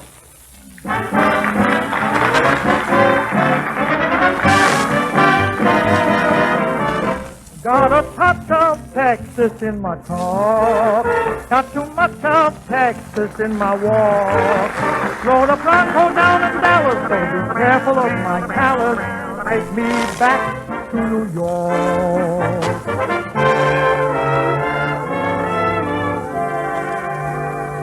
I can't give you anything but love.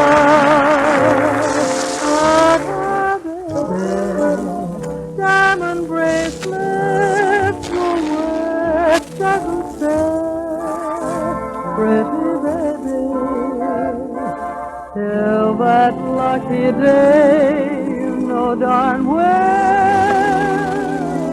baby, I can't give you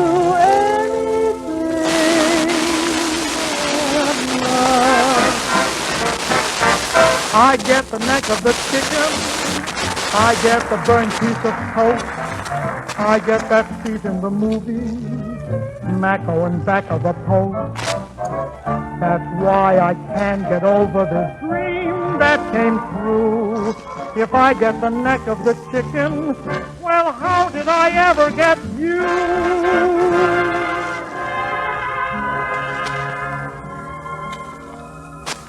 I'm in the mood for love, simply because you're near me.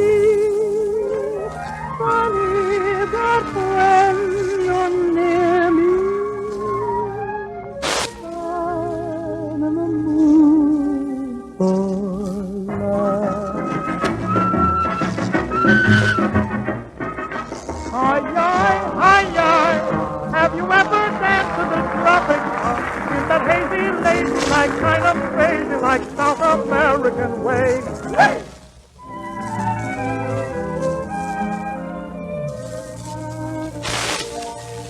I know why I've waited.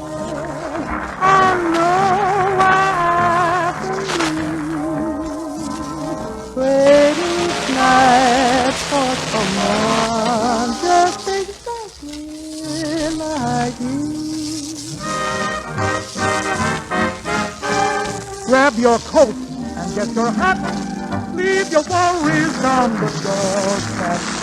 Just direct your feet on the sunny side of the street.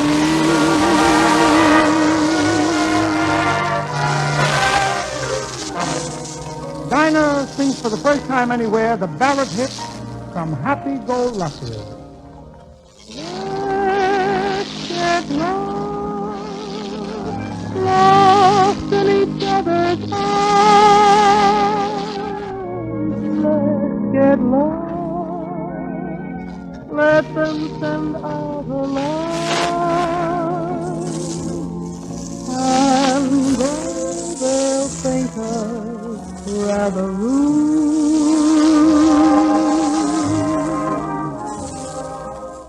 let's tell the world we're in that crazy mood. Let's defrost in a romantic mist.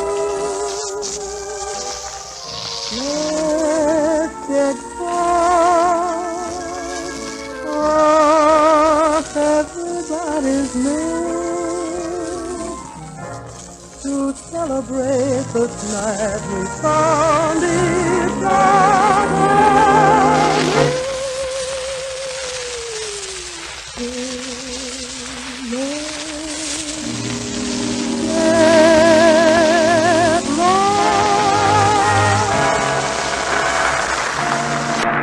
Now, Mr. C will sing the title song in the picture, Happy Go Lucky, and don't be surprised if I sneak in the middle. Can this be me feeling so happy-go-lucky? Looking in your happy-go-lucky eyes. Can this be me feeling so happy-go-lucky? Me what's always acted so smart and wise. Can this be me singing, oh, everything's ducky, following you on your happy-go-lucky way? Well, this is me feeling so happy-go-lucky. Pardon me while I skip a kiss to say, heaven bless this happy-go-lucky day.